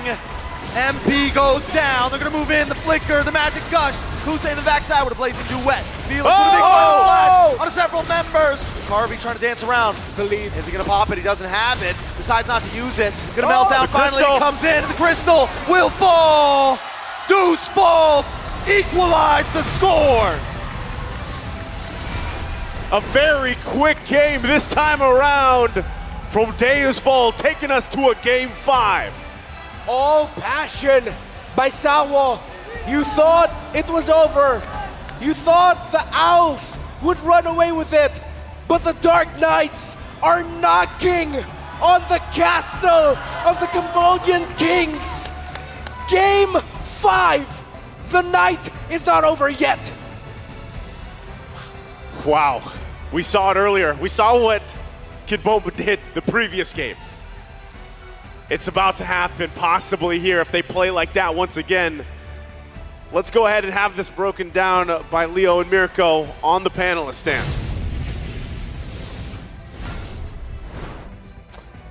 Is this not what we expected from the Dark Knights of the EECA? They are late game specialists and they have turned the momentum around on their Cambodian opponents. We're looking at a game 5 elimination series. Is the drama not palpable? Is it not up to here, the tension in the Rizal Memorial Coliseum?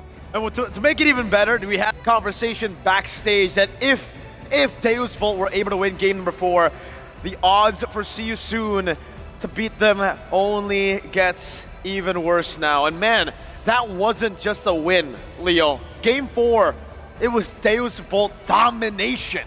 It was a statement, all right? There were so many things that were going against Deus Volt.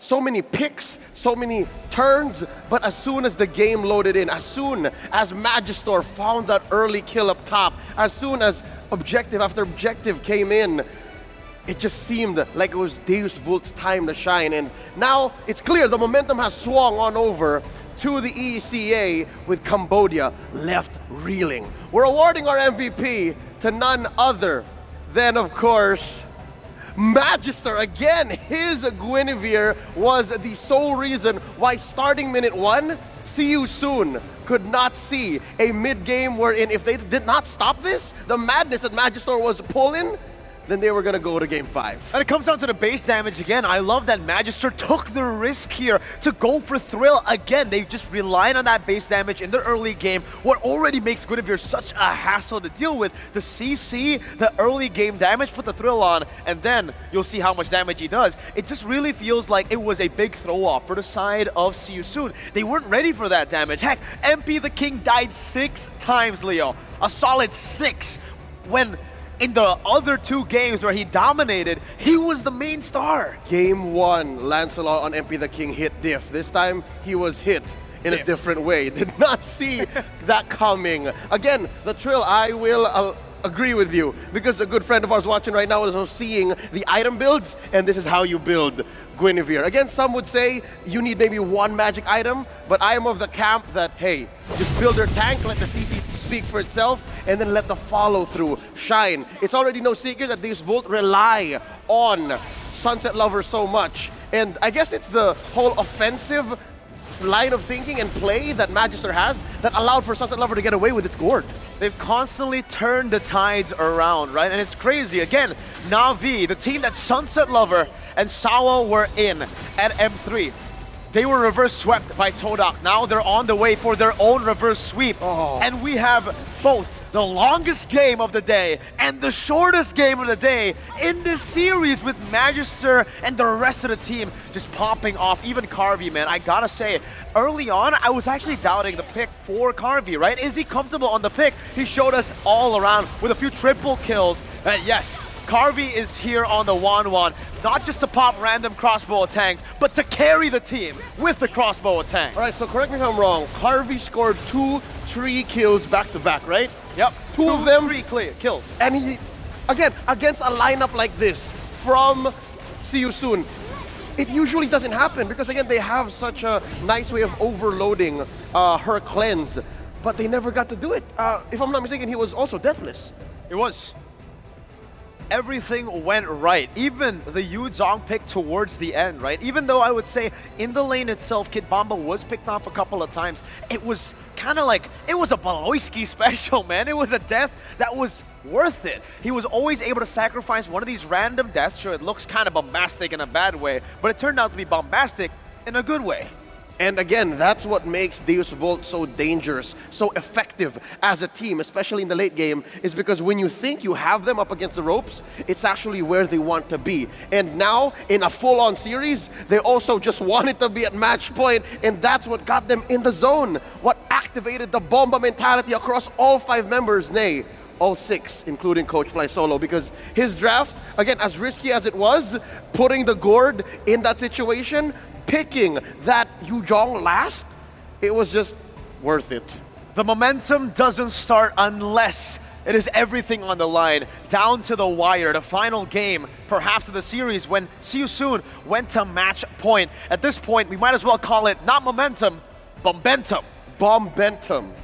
I'll have to meet with the rest of Bombanatics PH to see if that's approved. But again, 10:56, a showcase of what's possible in this current metagame.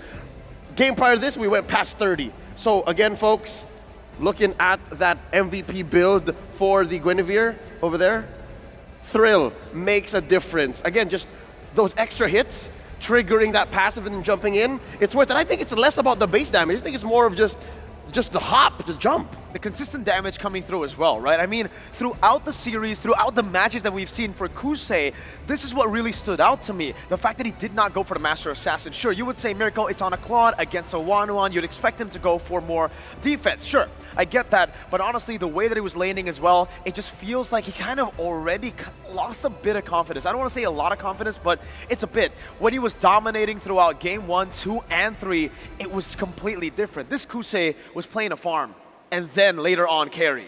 And that's why the gold lane experience is a double-edged sword. It's wanting to say, guys, give me a second, I still need to farm up, I will help out. And another to say, I'm already farmed up, let's go. If you're caught between an awkward middle of the pack situation, it's not good for you. You will lose, and that's what happened here, 10:56 in. I'm looking at MP's build, and it's so low to the ground. It's not a good situation, or not a good place to be if you're building hybrid tank Lancelot. There was just not much he was putting on the board. Not at all. And you know, in game number 1, he proved to us that even a non-meta pick could work.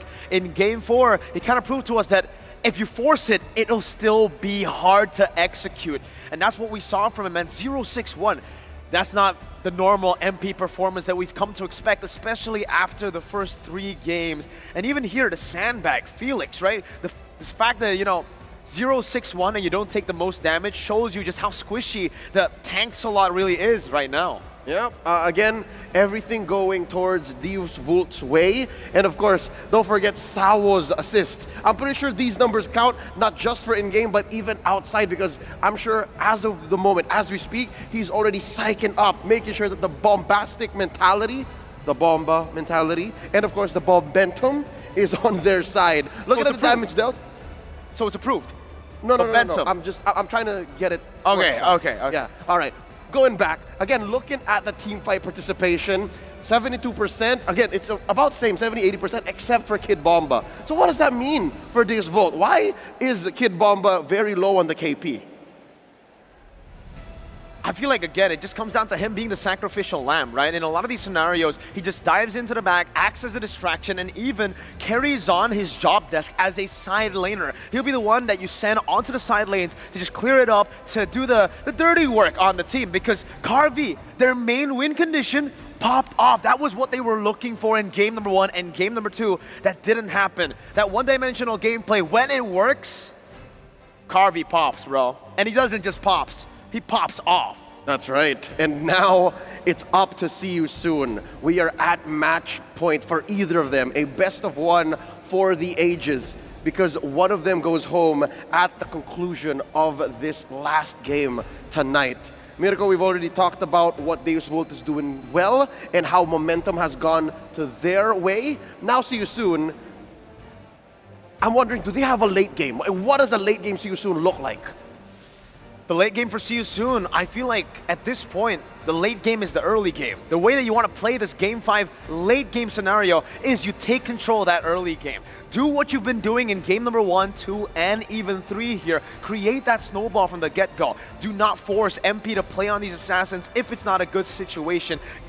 Popping in on the Martis. Get him in and facilitate that early game neutral objective control again. All right, we're going to hop into that last match. After a quick break, you're watching the M5 World Championships.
It has all come down to this for these two teams from the emerging regions here.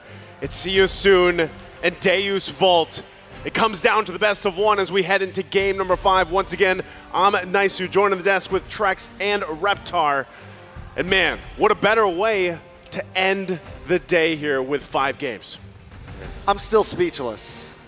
Deus Vult coming back, and I just want to make the record real fast. If they reverse sweep, then my 3-0 still kind of counts. No, I don't think it works Because it's like like that. 3 games in a row. Does not work like that, Trex. You know what? I'll be a supportive friend. I agree with Trex here. Yeah. Hey, I had a 3-2. Ed Wagner is correct. Ed Wagner is correct. Okay. Well, we'll let you go ahead and believe that it works that way, Trex. But again, as we look at it, we had some of the breakdowns even on the analyst stand on how this can approach. And that's kind of the question. I mean, even for See You Soon is, what does a late game See You Soon look like? Because so far throughout the series, it's been relatively quick games. And even for this series, like it was Mirko that mentioned, we had the longest game so far of the day. We had the shortest game of the day for this series alone, right? So really, where do we fall into place? What are we expecting for Game 5 here, Renmar? Do you think now it comes down to that once again, where both teams they have so much information, and this is kind of leaving up to, all right, who starts momentum first? Who builds up first? Yeah, I think you mentioned the key word there. It's the information, and we're talking about like the in-game in terms of how they actually see the roamer, the mid, and you saw there the vision getting that Magister was doing in the previous game was massive for Deus Vult. And See You Soon, they've found a lot of success because of the vision Boxy would get. Yeah, that's very important, how they get ready for that pace for Game 5. But real quick before that, we have another special video here from the family members of Deus Vult. Let's go ahead and take a look at this before we get to the match.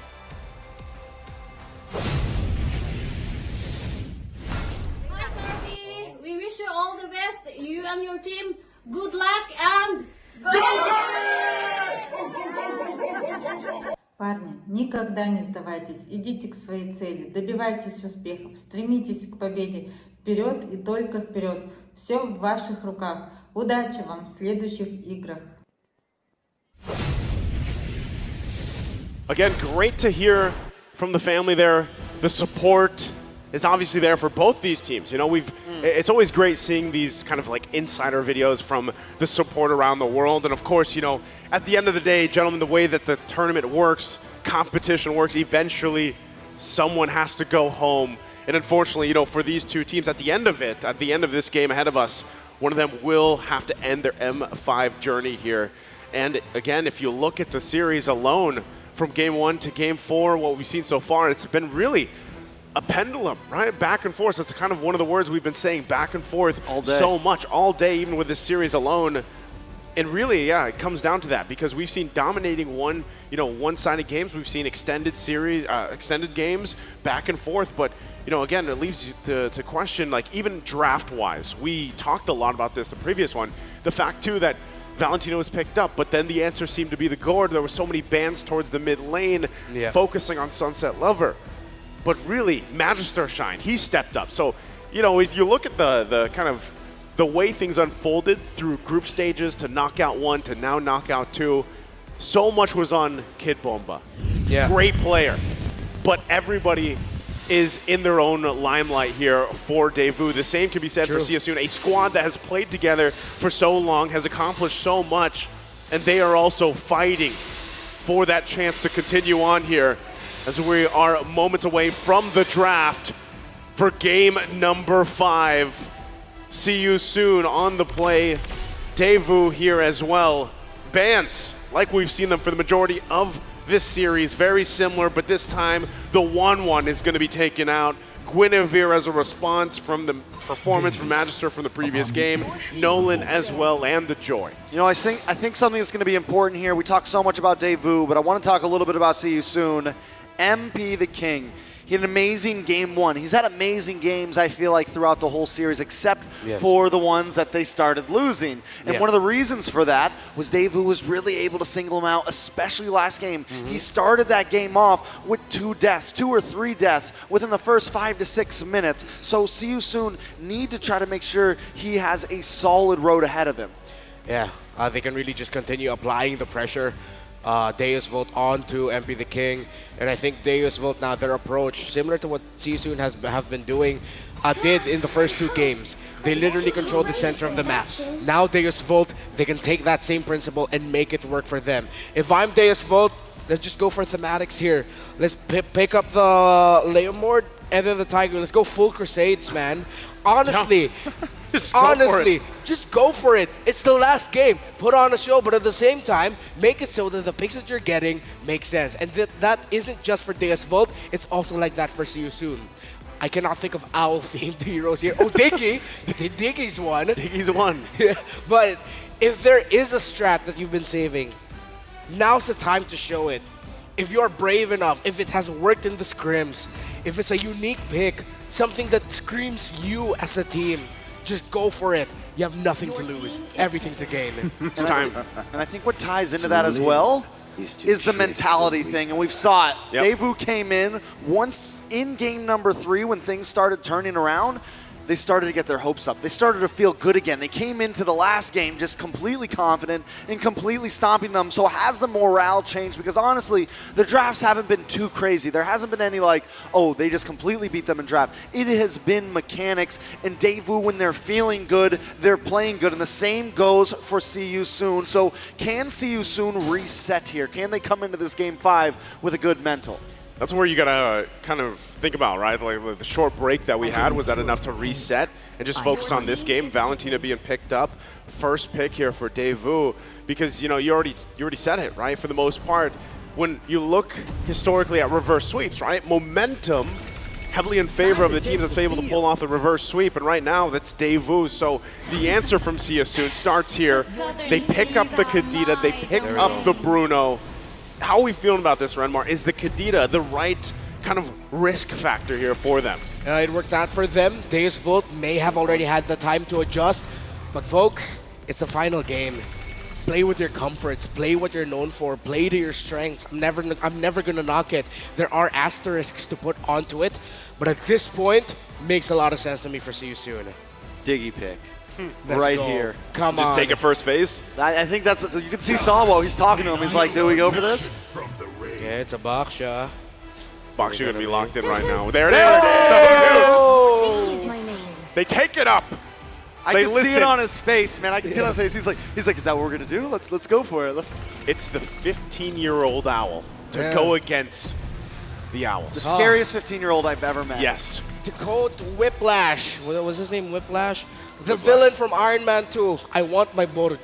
And they get it. I want my bird. I want my board.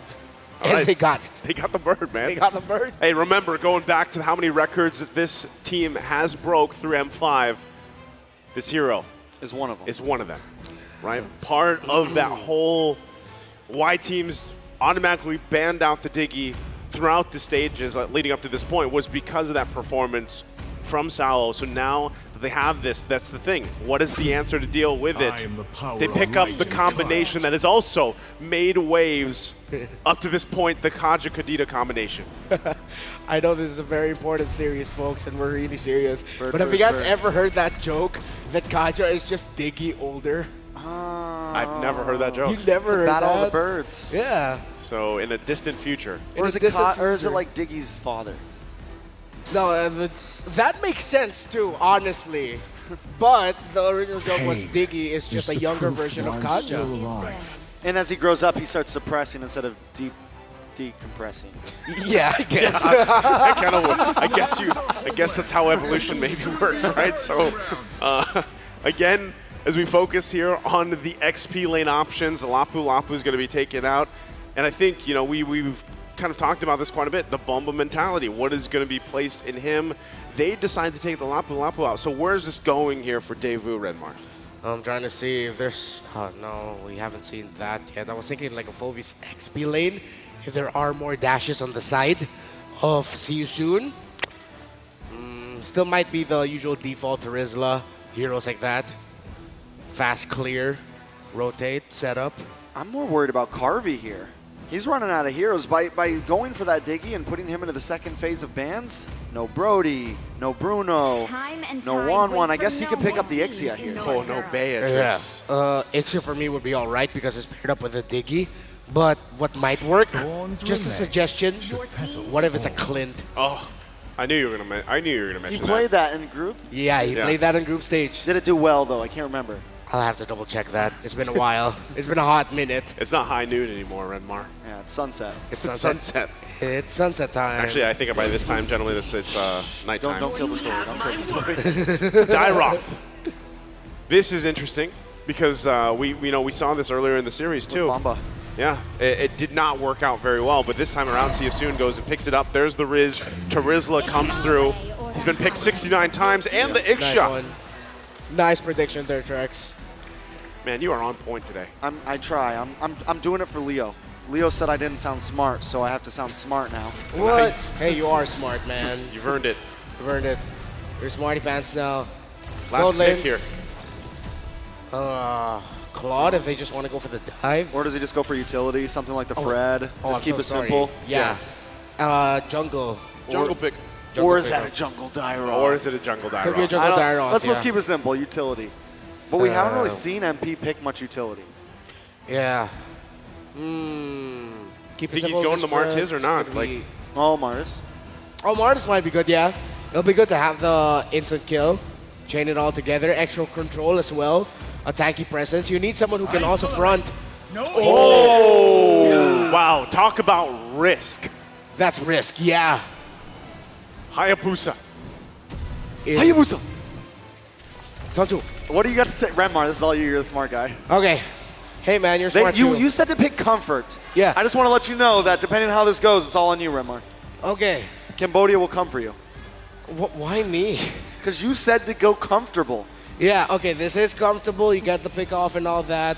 This is very highly dependent on Siasoon keeping it close or getting an early 3K gold lead. If they don't do that, then this is going to be Deus Vult running away with it, exactly. But it feels like that Hayabusa is more of like an insurance plan because you have your conditions already in the Kaja, the Karita, and the Bruno. That Hayabusa just felt like garnish, the cherry on top of the cake. But will it actually work?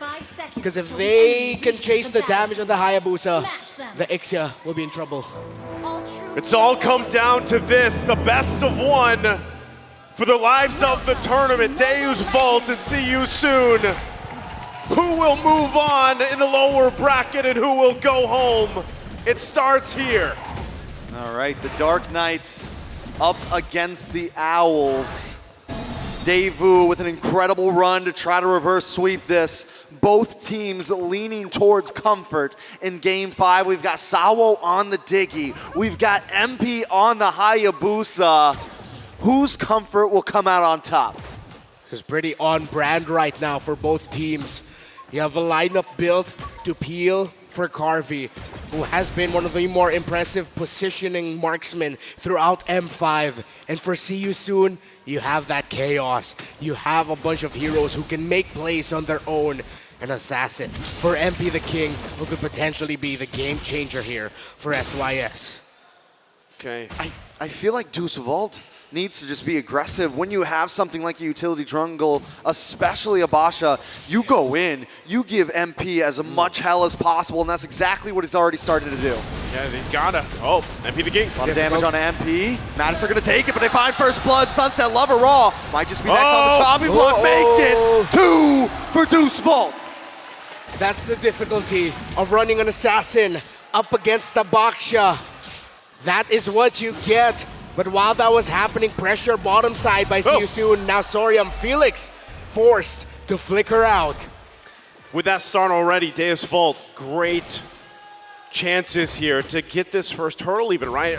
Setting MP the King back against that matchup. Again, anytime you look at this, right, that utility, jungler, especially the Baksha, working against an assassin here, it gets even harder when you're down these 2 kills already, right? It's more difficult to approach these dances, these turtle dances later on the Lord. Of course, you can still work around with the shadows, try to just kind of zip in, grab it with the retribution, but still, even that, Sunset Lover holding on to his own divine judgment.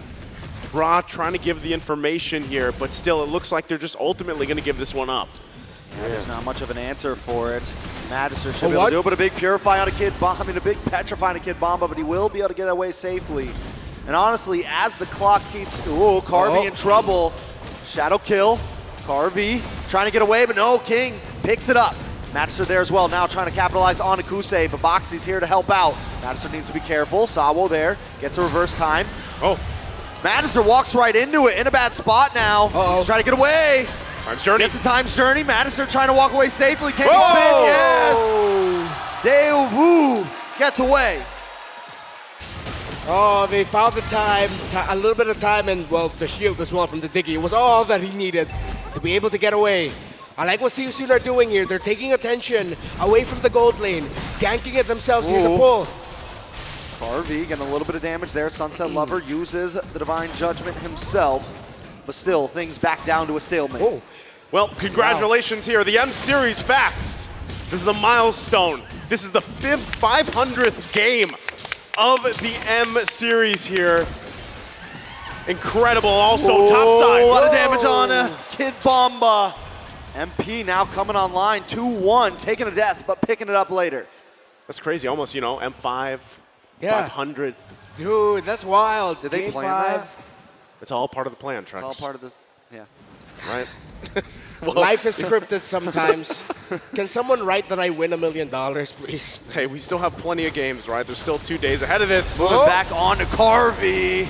The damage comes in. Kuse able to put the kill into his pocket. No! Another one on Asawa. Has to use Time Journey just to get away. See you soon. Playing in comfort. Not going to give this one up easy. Still going to be going. Damage on to Boxy. Gets terrified. Are they going to be able to find the kill? Yes, Magister does. Puts him at 1, 0, and 2. Both teams really just, back and forth. It's the pendulum that this whole series has been so far. But right now, CSUN holding on to this minor lead that they have. They're still going to be going. Sunset Lover. Trying to lock onto a target. Felix there as well. Sunset Lover able to get away from the Abyssal Strike. Now back up at the Turtle. Kid Bomba already getting the party started. You're going to be the one pulling it. Again, CSUN have done so well to take attention away from the gold lane. So now Garvey has 2 deaths on him. Who's going to get this Turtle? Very close. Oh, they give it up. Oh, does go over to Magister. Earlier, MP the King used the Retribution to possibly get a kill. Who they were after, Sunset Lover, right? But he was able to bomb and weave out of there, so he's fine. Now that's the second Turtle, the objective for Deus Volt.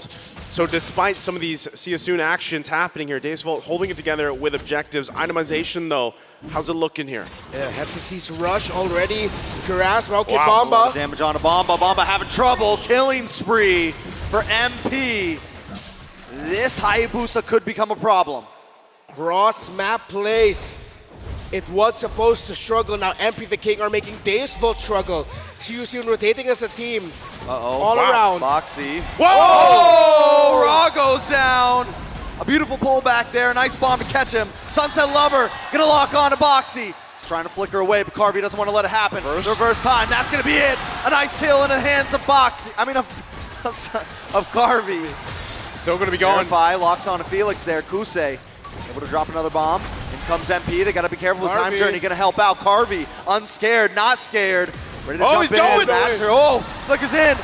Shadow kill comes in, but it grouped up. This will be bad for MP. And Sunset gets the shutdown with a nice chunk of gold going into the wallet. Oh man, Carvey, the Norwegian, making CUSUN say Norway. How the heck did that happen? The bravery of this young man. You stop that. It works. You stop that, Reptar. It's my last cast here. I'm going all out, man.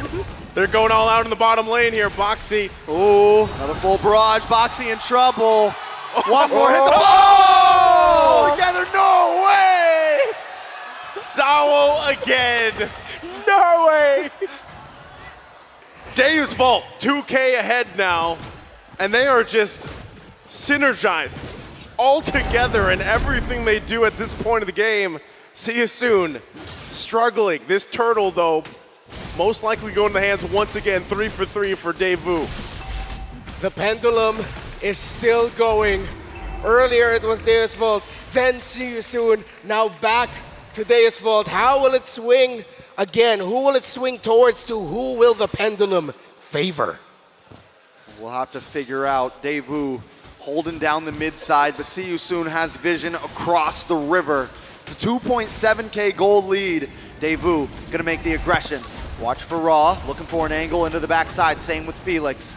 But Daewoo feels it coming, they take the tower and they back off. Disciplined approach. They get the turret, they get out for now. And real quick, looking at the items here, even with an almost 3K lead, how's it looking, Renmar? Oh, well, in terms of the item, very close for the two marksmen.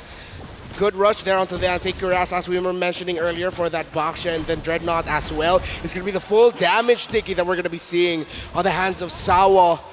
Kusei still on the way to the Berserker's Fury, but again, it's still very close for both marksmen who, we weren't able to point out earlier, they're actually both rocking Master Assassins. So they really wanted to build a quick advantage in the gold lane, excuse me. So now let's see. Oh, nice pick on Sawo. Sawo goes down, but MP just deleted with the barrage right in the face. In comes Bomba, dropping the bomb. He's petrified, but now Daewoo wants to try to strike back. Boxy. Madison looking for Boxy. Boxy goes down to the bomb. Madison gonna keep moving forward. Daewoo gonna move on to the tier 2 in the mid lane. Daewoo knocking on this tier 2. Should be able to grab it as they do. 23 seconds away from the Lord. They further their lead here. This is where now Deus Vult will actually have a lot of difficulty. Yes, there's a lot of damage on MP the King, but it would have gone well for them if it was a snowball leading into towers and then it's them controlling. But that's not the situation. They're up against a Boxer, they're up against a tanky jungler, they're up against a Dicky, and of course the access onto that Ixia. So as long as Deus Vult play it carefully, really stick to the idea of protecting that Ixia while at the same time baiting out some key abilities from Seiyusun onto the wrong hero, then they can continue this trend up until they get this Lord, then get maybe 1 or 2 inhibitors might be a stretch. 1 inhibitor, that outer tower up top might as well go alongside with it. Seiyusun's defense is gonna struggle up against the firepower of Deus Vult, the range firepower that they have. Yeah, you saw that too when the damage dealt meters came through. Ra is just struggling here in the damage department. Even if you just compare him to Sunset Lover right now, right, who's been having an amazing game. I know it's a Valentina, but still, you have to look at what do we have available to us if you're Seiyusun to defend against this push. It is only the first Lord, should be made quick work of, but still, they have to be able to find the pickoff. This is the lineup that they have. Pickoff potential. They haven't been able to find everything just yet. They go for it again. The back line with the Shadow Assault. Sawo in a little bit of trouble. Wait, Bomba. Full barrage comes out. And then people are dropping. A double kill for Carvey. The Lord still at half health. Norway. The crowd is going crazy. Deus Vult trying to finish things here. Sunset Lover locking on Kid Bomba there as well. Felix down. The base drops. And the sunset closes on See You Soon as the Dark Knights rise. Everybody all together. Soon! The reverse sweep sends Cambodia home. ECA is cheering right now with the rest of the world, cheering on the Dark Knights. The gods have willed it. Ad victoriam for Deus Vult. EECA emerging and moving forward. What a series to be a part of. What a night to watch Mobile Legends. Deus Vult continue their Dark Horse run, the Dark Knight run. Both teams giving respect. Cambodia still accomplished so much more than any other Cambodia team has ever done before. Again, amazing series we saw unfold here to round out this night. Let's go ahead and throw it over to the stage to hear from our teams with our hosts. What a comeback! Wow. Daewoo with a big comeback, down 0-2, finding a way to 3 wins. But first, let's have See You Soon. See you soon. Please come forward. All right. See you soon. Your journey may have ended today, but still, what a significant run, especially for Cambodia. Can we give them a round of applause?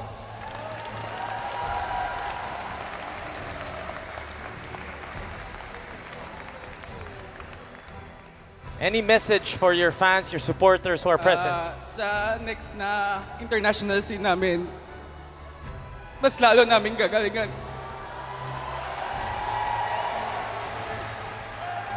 Sa mga sumusuporta sa amin, sorry nabigo kayo namin.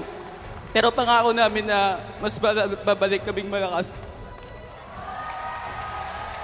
MP the King wants to apologize, but he promises to all their supporters that they will come back stronger.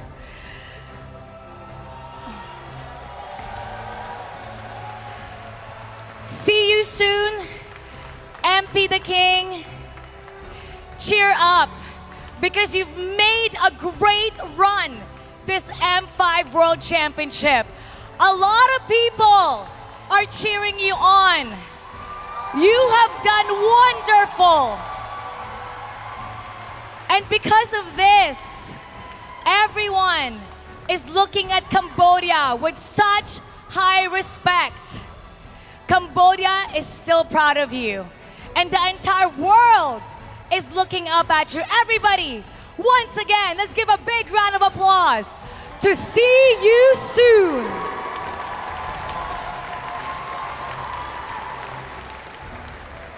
You may now take your final bow. Your journey ends here, and we shall see you soon. And now, the winner for today's match from EECA, Deus Volt. Down 0-2. Finding a way to come back with swag, may I add.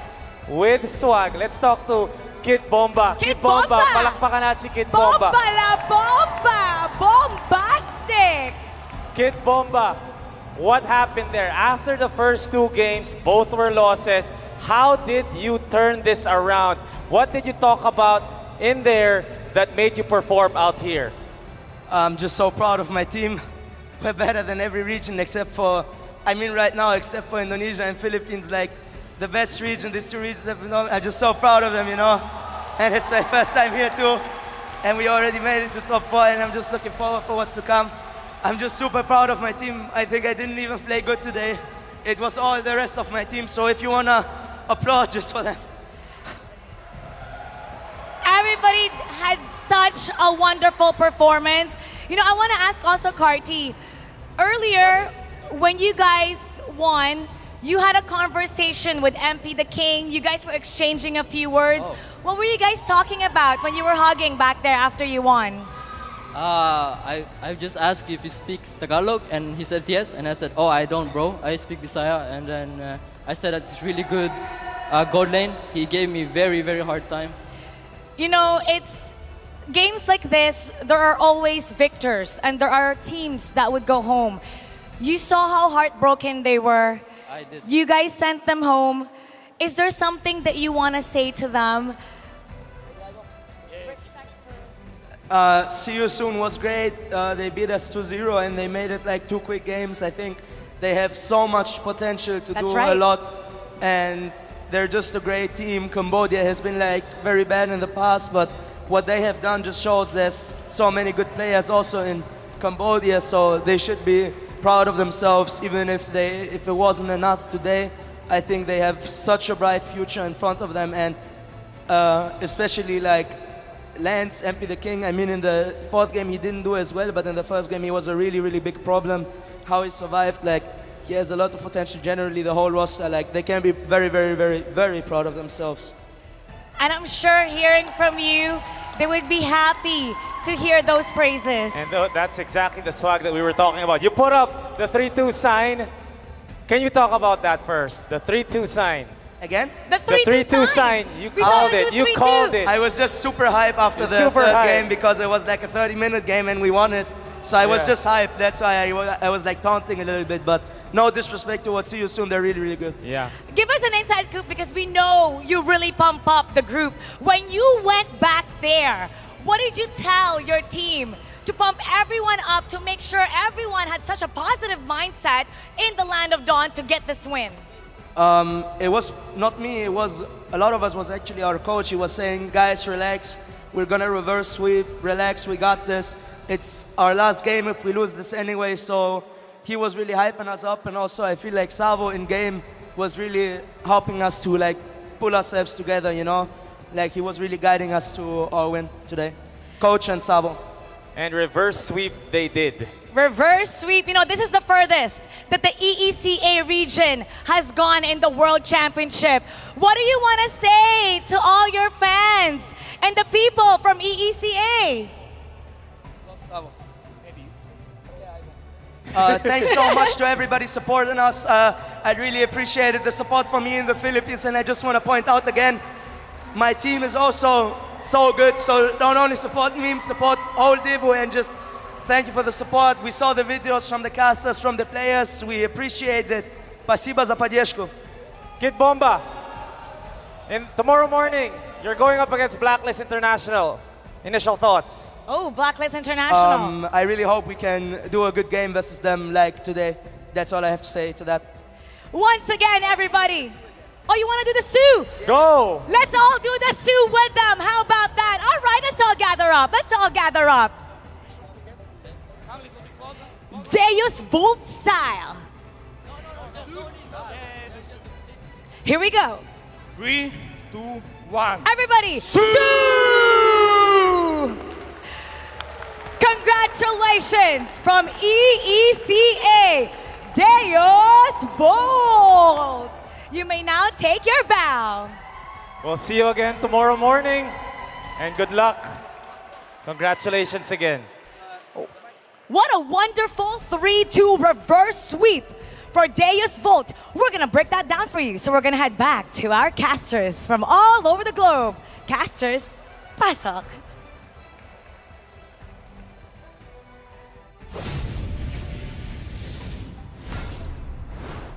From all over the world, we go back to the stage here at Rizal Memorial Coliseum, breaking down game number 5. What a beautiful series this was. And truth be told, between me and my partner Mirko here, we were really just hoping that we would see a miracle. We would see an all 5-game series. And little did we know that it would actually come off of the back of the momentum and, of course, the Bomba mentality.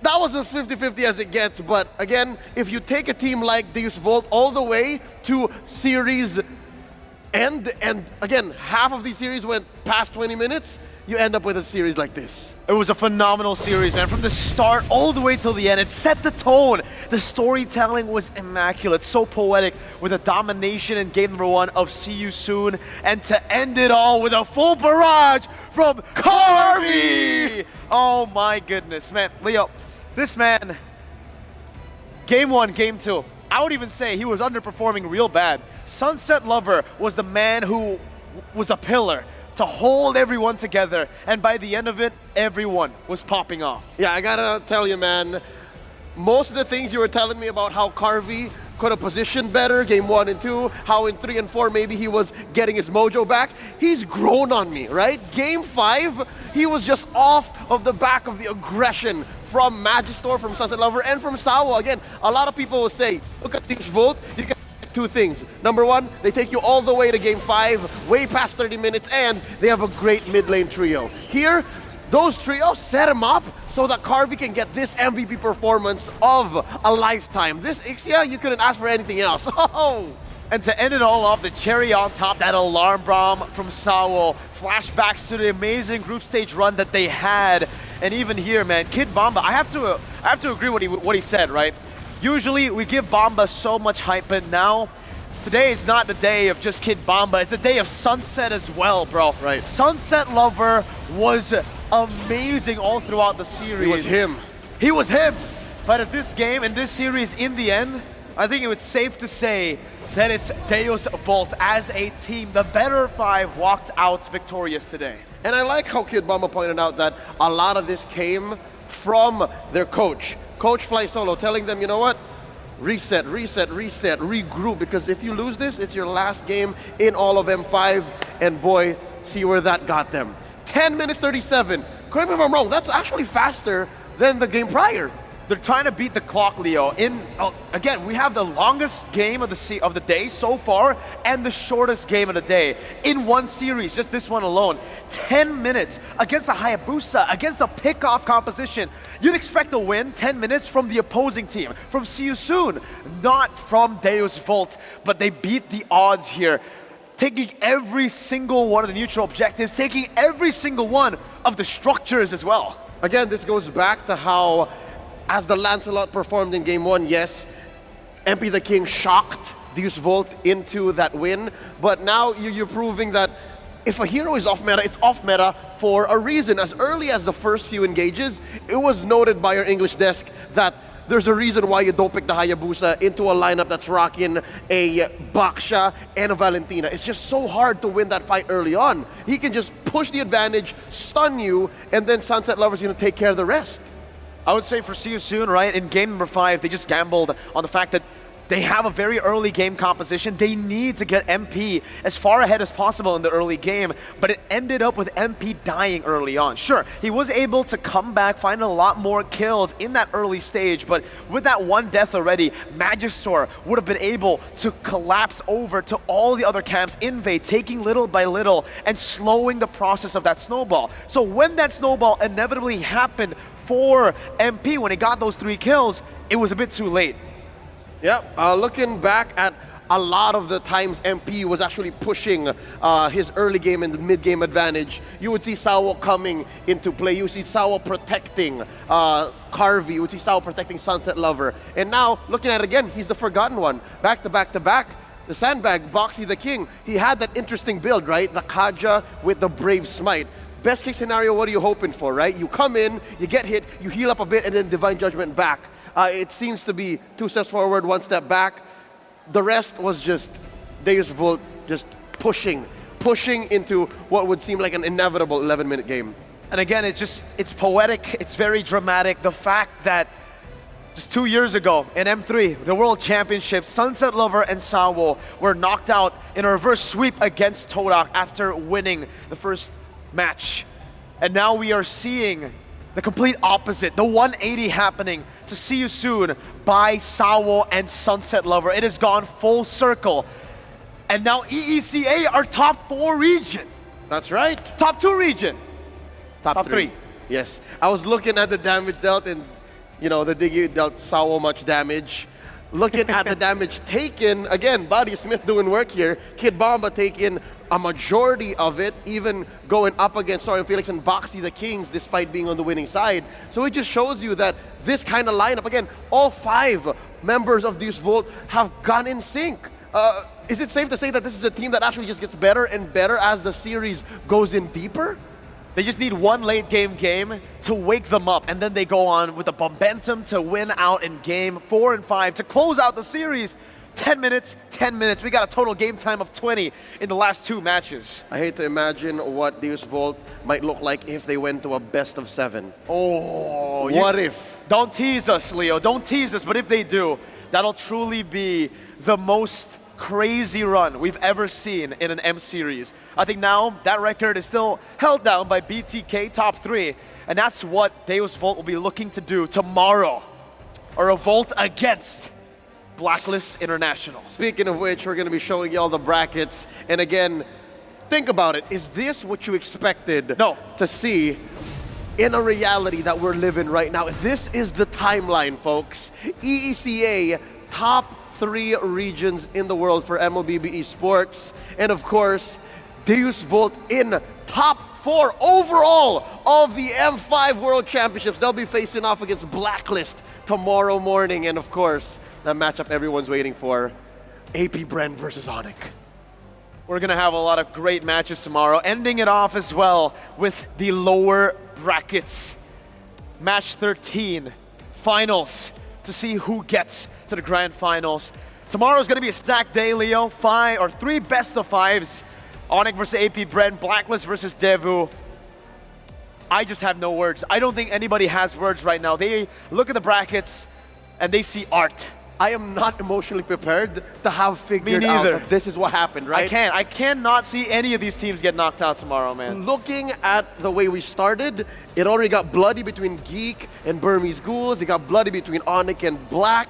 But now, folks, set your clocks. Tomorrow morning, GMT +8. This is the time for Singapore, Malaysia, the Philippines, for our friends in Indonesia and Cambodia, across the world. Figure that out. We're opening with Blacks International versus Daewoo. Again, the weight of Blacklist's legacy versus the Dark Knights of Deus Vult. And again, I think this second match just speaks for itself. We started the day with the elimination of the Indonesian Miracle, Geek Fam. And we are ending the day with the emergence of the world's miracle, Deus Vult. It couldn't be better than that, Leo. Who would have thunk? An underdog of all sorts. It's hard to not fall in love with what Deus Vult has done. A team that loves to go 30 minutes, a team that loves to go all the way into a series. If you guys have tickets to watch live with us here, best believe you're in for a treat. I know I am. I mean, I'm working a couple of those matches tomorrow, and me too. Can't wait. Really, I mean, this is one of those moments where you literally just can't wait. You just want to get to bed as fast as possible so that tomorrow can come even faster. And tomorrow cannot come fast enough. That's right. There's two exciting best-of-5 series that we had today. Tomorrow there will be 3, and this wouldn't be possible without our sponsors. The M5 World Championships is powered by Moonton, presented by Qiddiya, supported by ROG, the official gaming phone. Grab the official Super App partner, and Secret Lab, our official chair partner. On behalf of everyone who worked the desk here in Rizal Memorial Coliseum, the English and the Filipino desks, and everyone working across the world to bring you the action across all different languages. His name is Mirko. My name is Leo. We have been at your service. Any last words before we go? See. Sue indeed. Let's throw it over to our hosts on stage, the lovely Marakino, the handsome Mikey. Let's get to it.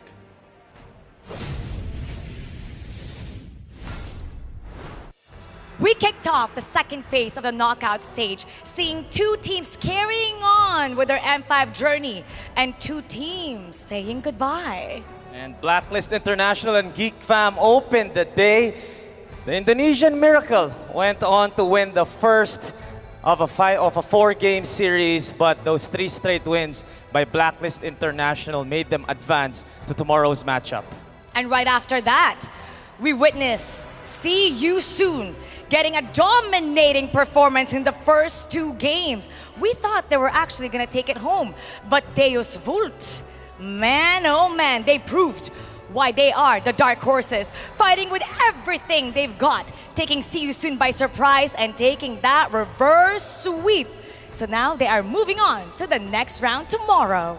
And to all LBB fans, tomorrow a best-of-5 triple header will unfold to determine the final 2 teams who will grace the M5 Grand Finals. So we invite you all to tune in, and you definitely don't want to miss that. It's going to be a back-to-back-to-back games, and it's definitely going to be something amazing, Mikey. Oh, definitely. My name is Mike Reyes, and I just want to thank the whole community for accepting and, of course, accommodating and the hospitality.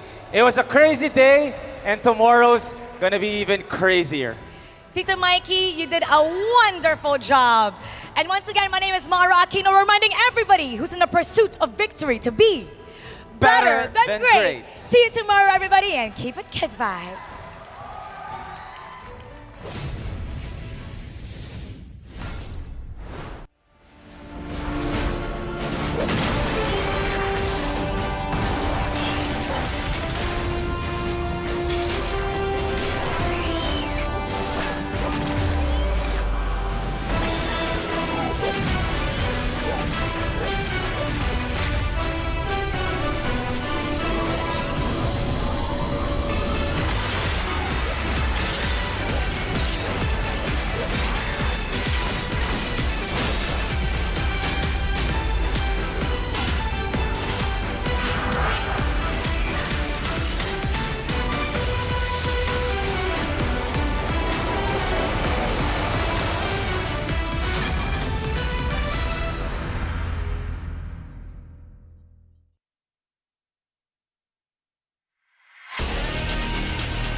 shoulders.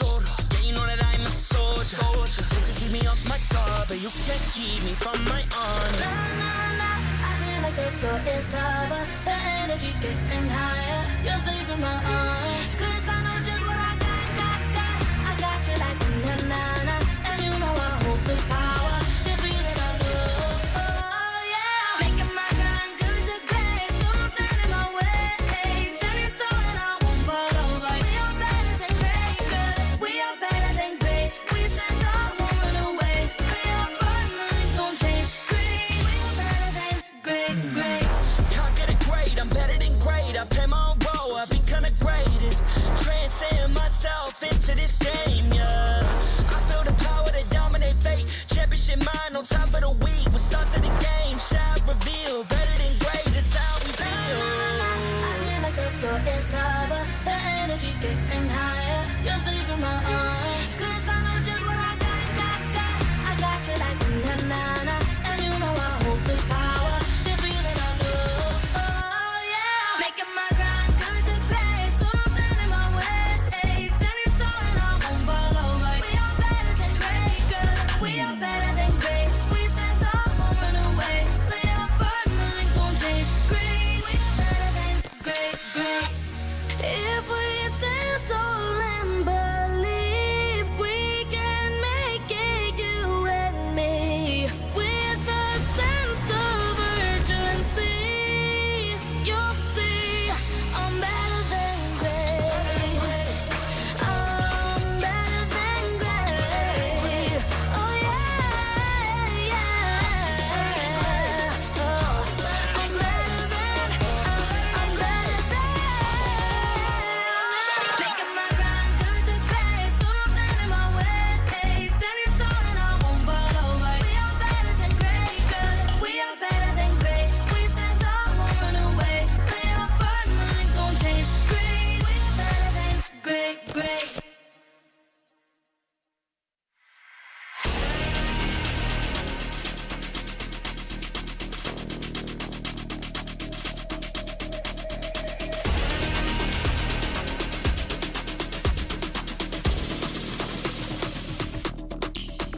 Yeah. Hit me like I might get over, but you can get me in no corner. I know I can make a comeback, ace this round and finish this game now. Got the power on my shoulders. Yeah, you know that I'm a soldier. You can keep me off my guard, but you can't keep me from my honor. Nah, I feel like the floor is lava. The energy's getting higher. You're saving my arms. 'Cause I know just what I got. I got you like na-na-na. And you know I hold the power. It's real that I love. Oh, yeah. Making my grind good to great. So don't stand in my way. Standing tall and I won't fall over. We are better than great, good. We are better than great. We stand tall, won't run away. Play our part, nothing gon' change. Great, we are better than great. Can't get it great, I'm better than great. I play my own role, I become the greatest. Transcend myself into this game, yeah. I build a power to dominate fate. Championship mind on top of the week. We start to the game, shot reveal. Better than great, that's how we feel. I feel like the floor is lava. The energy's getting higher. You're saving my arms. 'Cause I know just what I got. I got you like na-na-na. And you know I hold the power. It's real that I love. Oh, yeah. Making my grind good to great. So don't stand in my way. Standing tall and I won't fall over. We are better than great, good. We are better than great. We stand tall, won't run away.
Yeah. Hit me like I might get over, but you could give me in no corner. I know I can make a comeback, ace this round and finish this game now. Got the power on my shoulders. Yeah, you know that I'm a soldier. You can keep me off my guard, but you can't keep me from my honor. Nah, nah, nah. I feel like the floor is lava. The energy's getting higher. You're saving my arms. 'Cause I know just what I got. I got you like na na na, and you know I hold the power. This feeling I love. Oh yeah, making my grind good to great. So don't stand in my way. Standing tall and I won't fall over. We are better than great, good. We are better than great. We stand tall, won't run away. We are born, nothing gon' change. Great, we are better than great. Can't get it great, I'm better than great. I play my own role, I become the greatest. Transcend myself into this game, yeah. I build a power to dominate fate. Championship mind, no time for the weak. We're start to the game, shall reveal. Better than great, that's how we feel. I feel like the floor is lava. The energy's getting higher. You're saving my arms.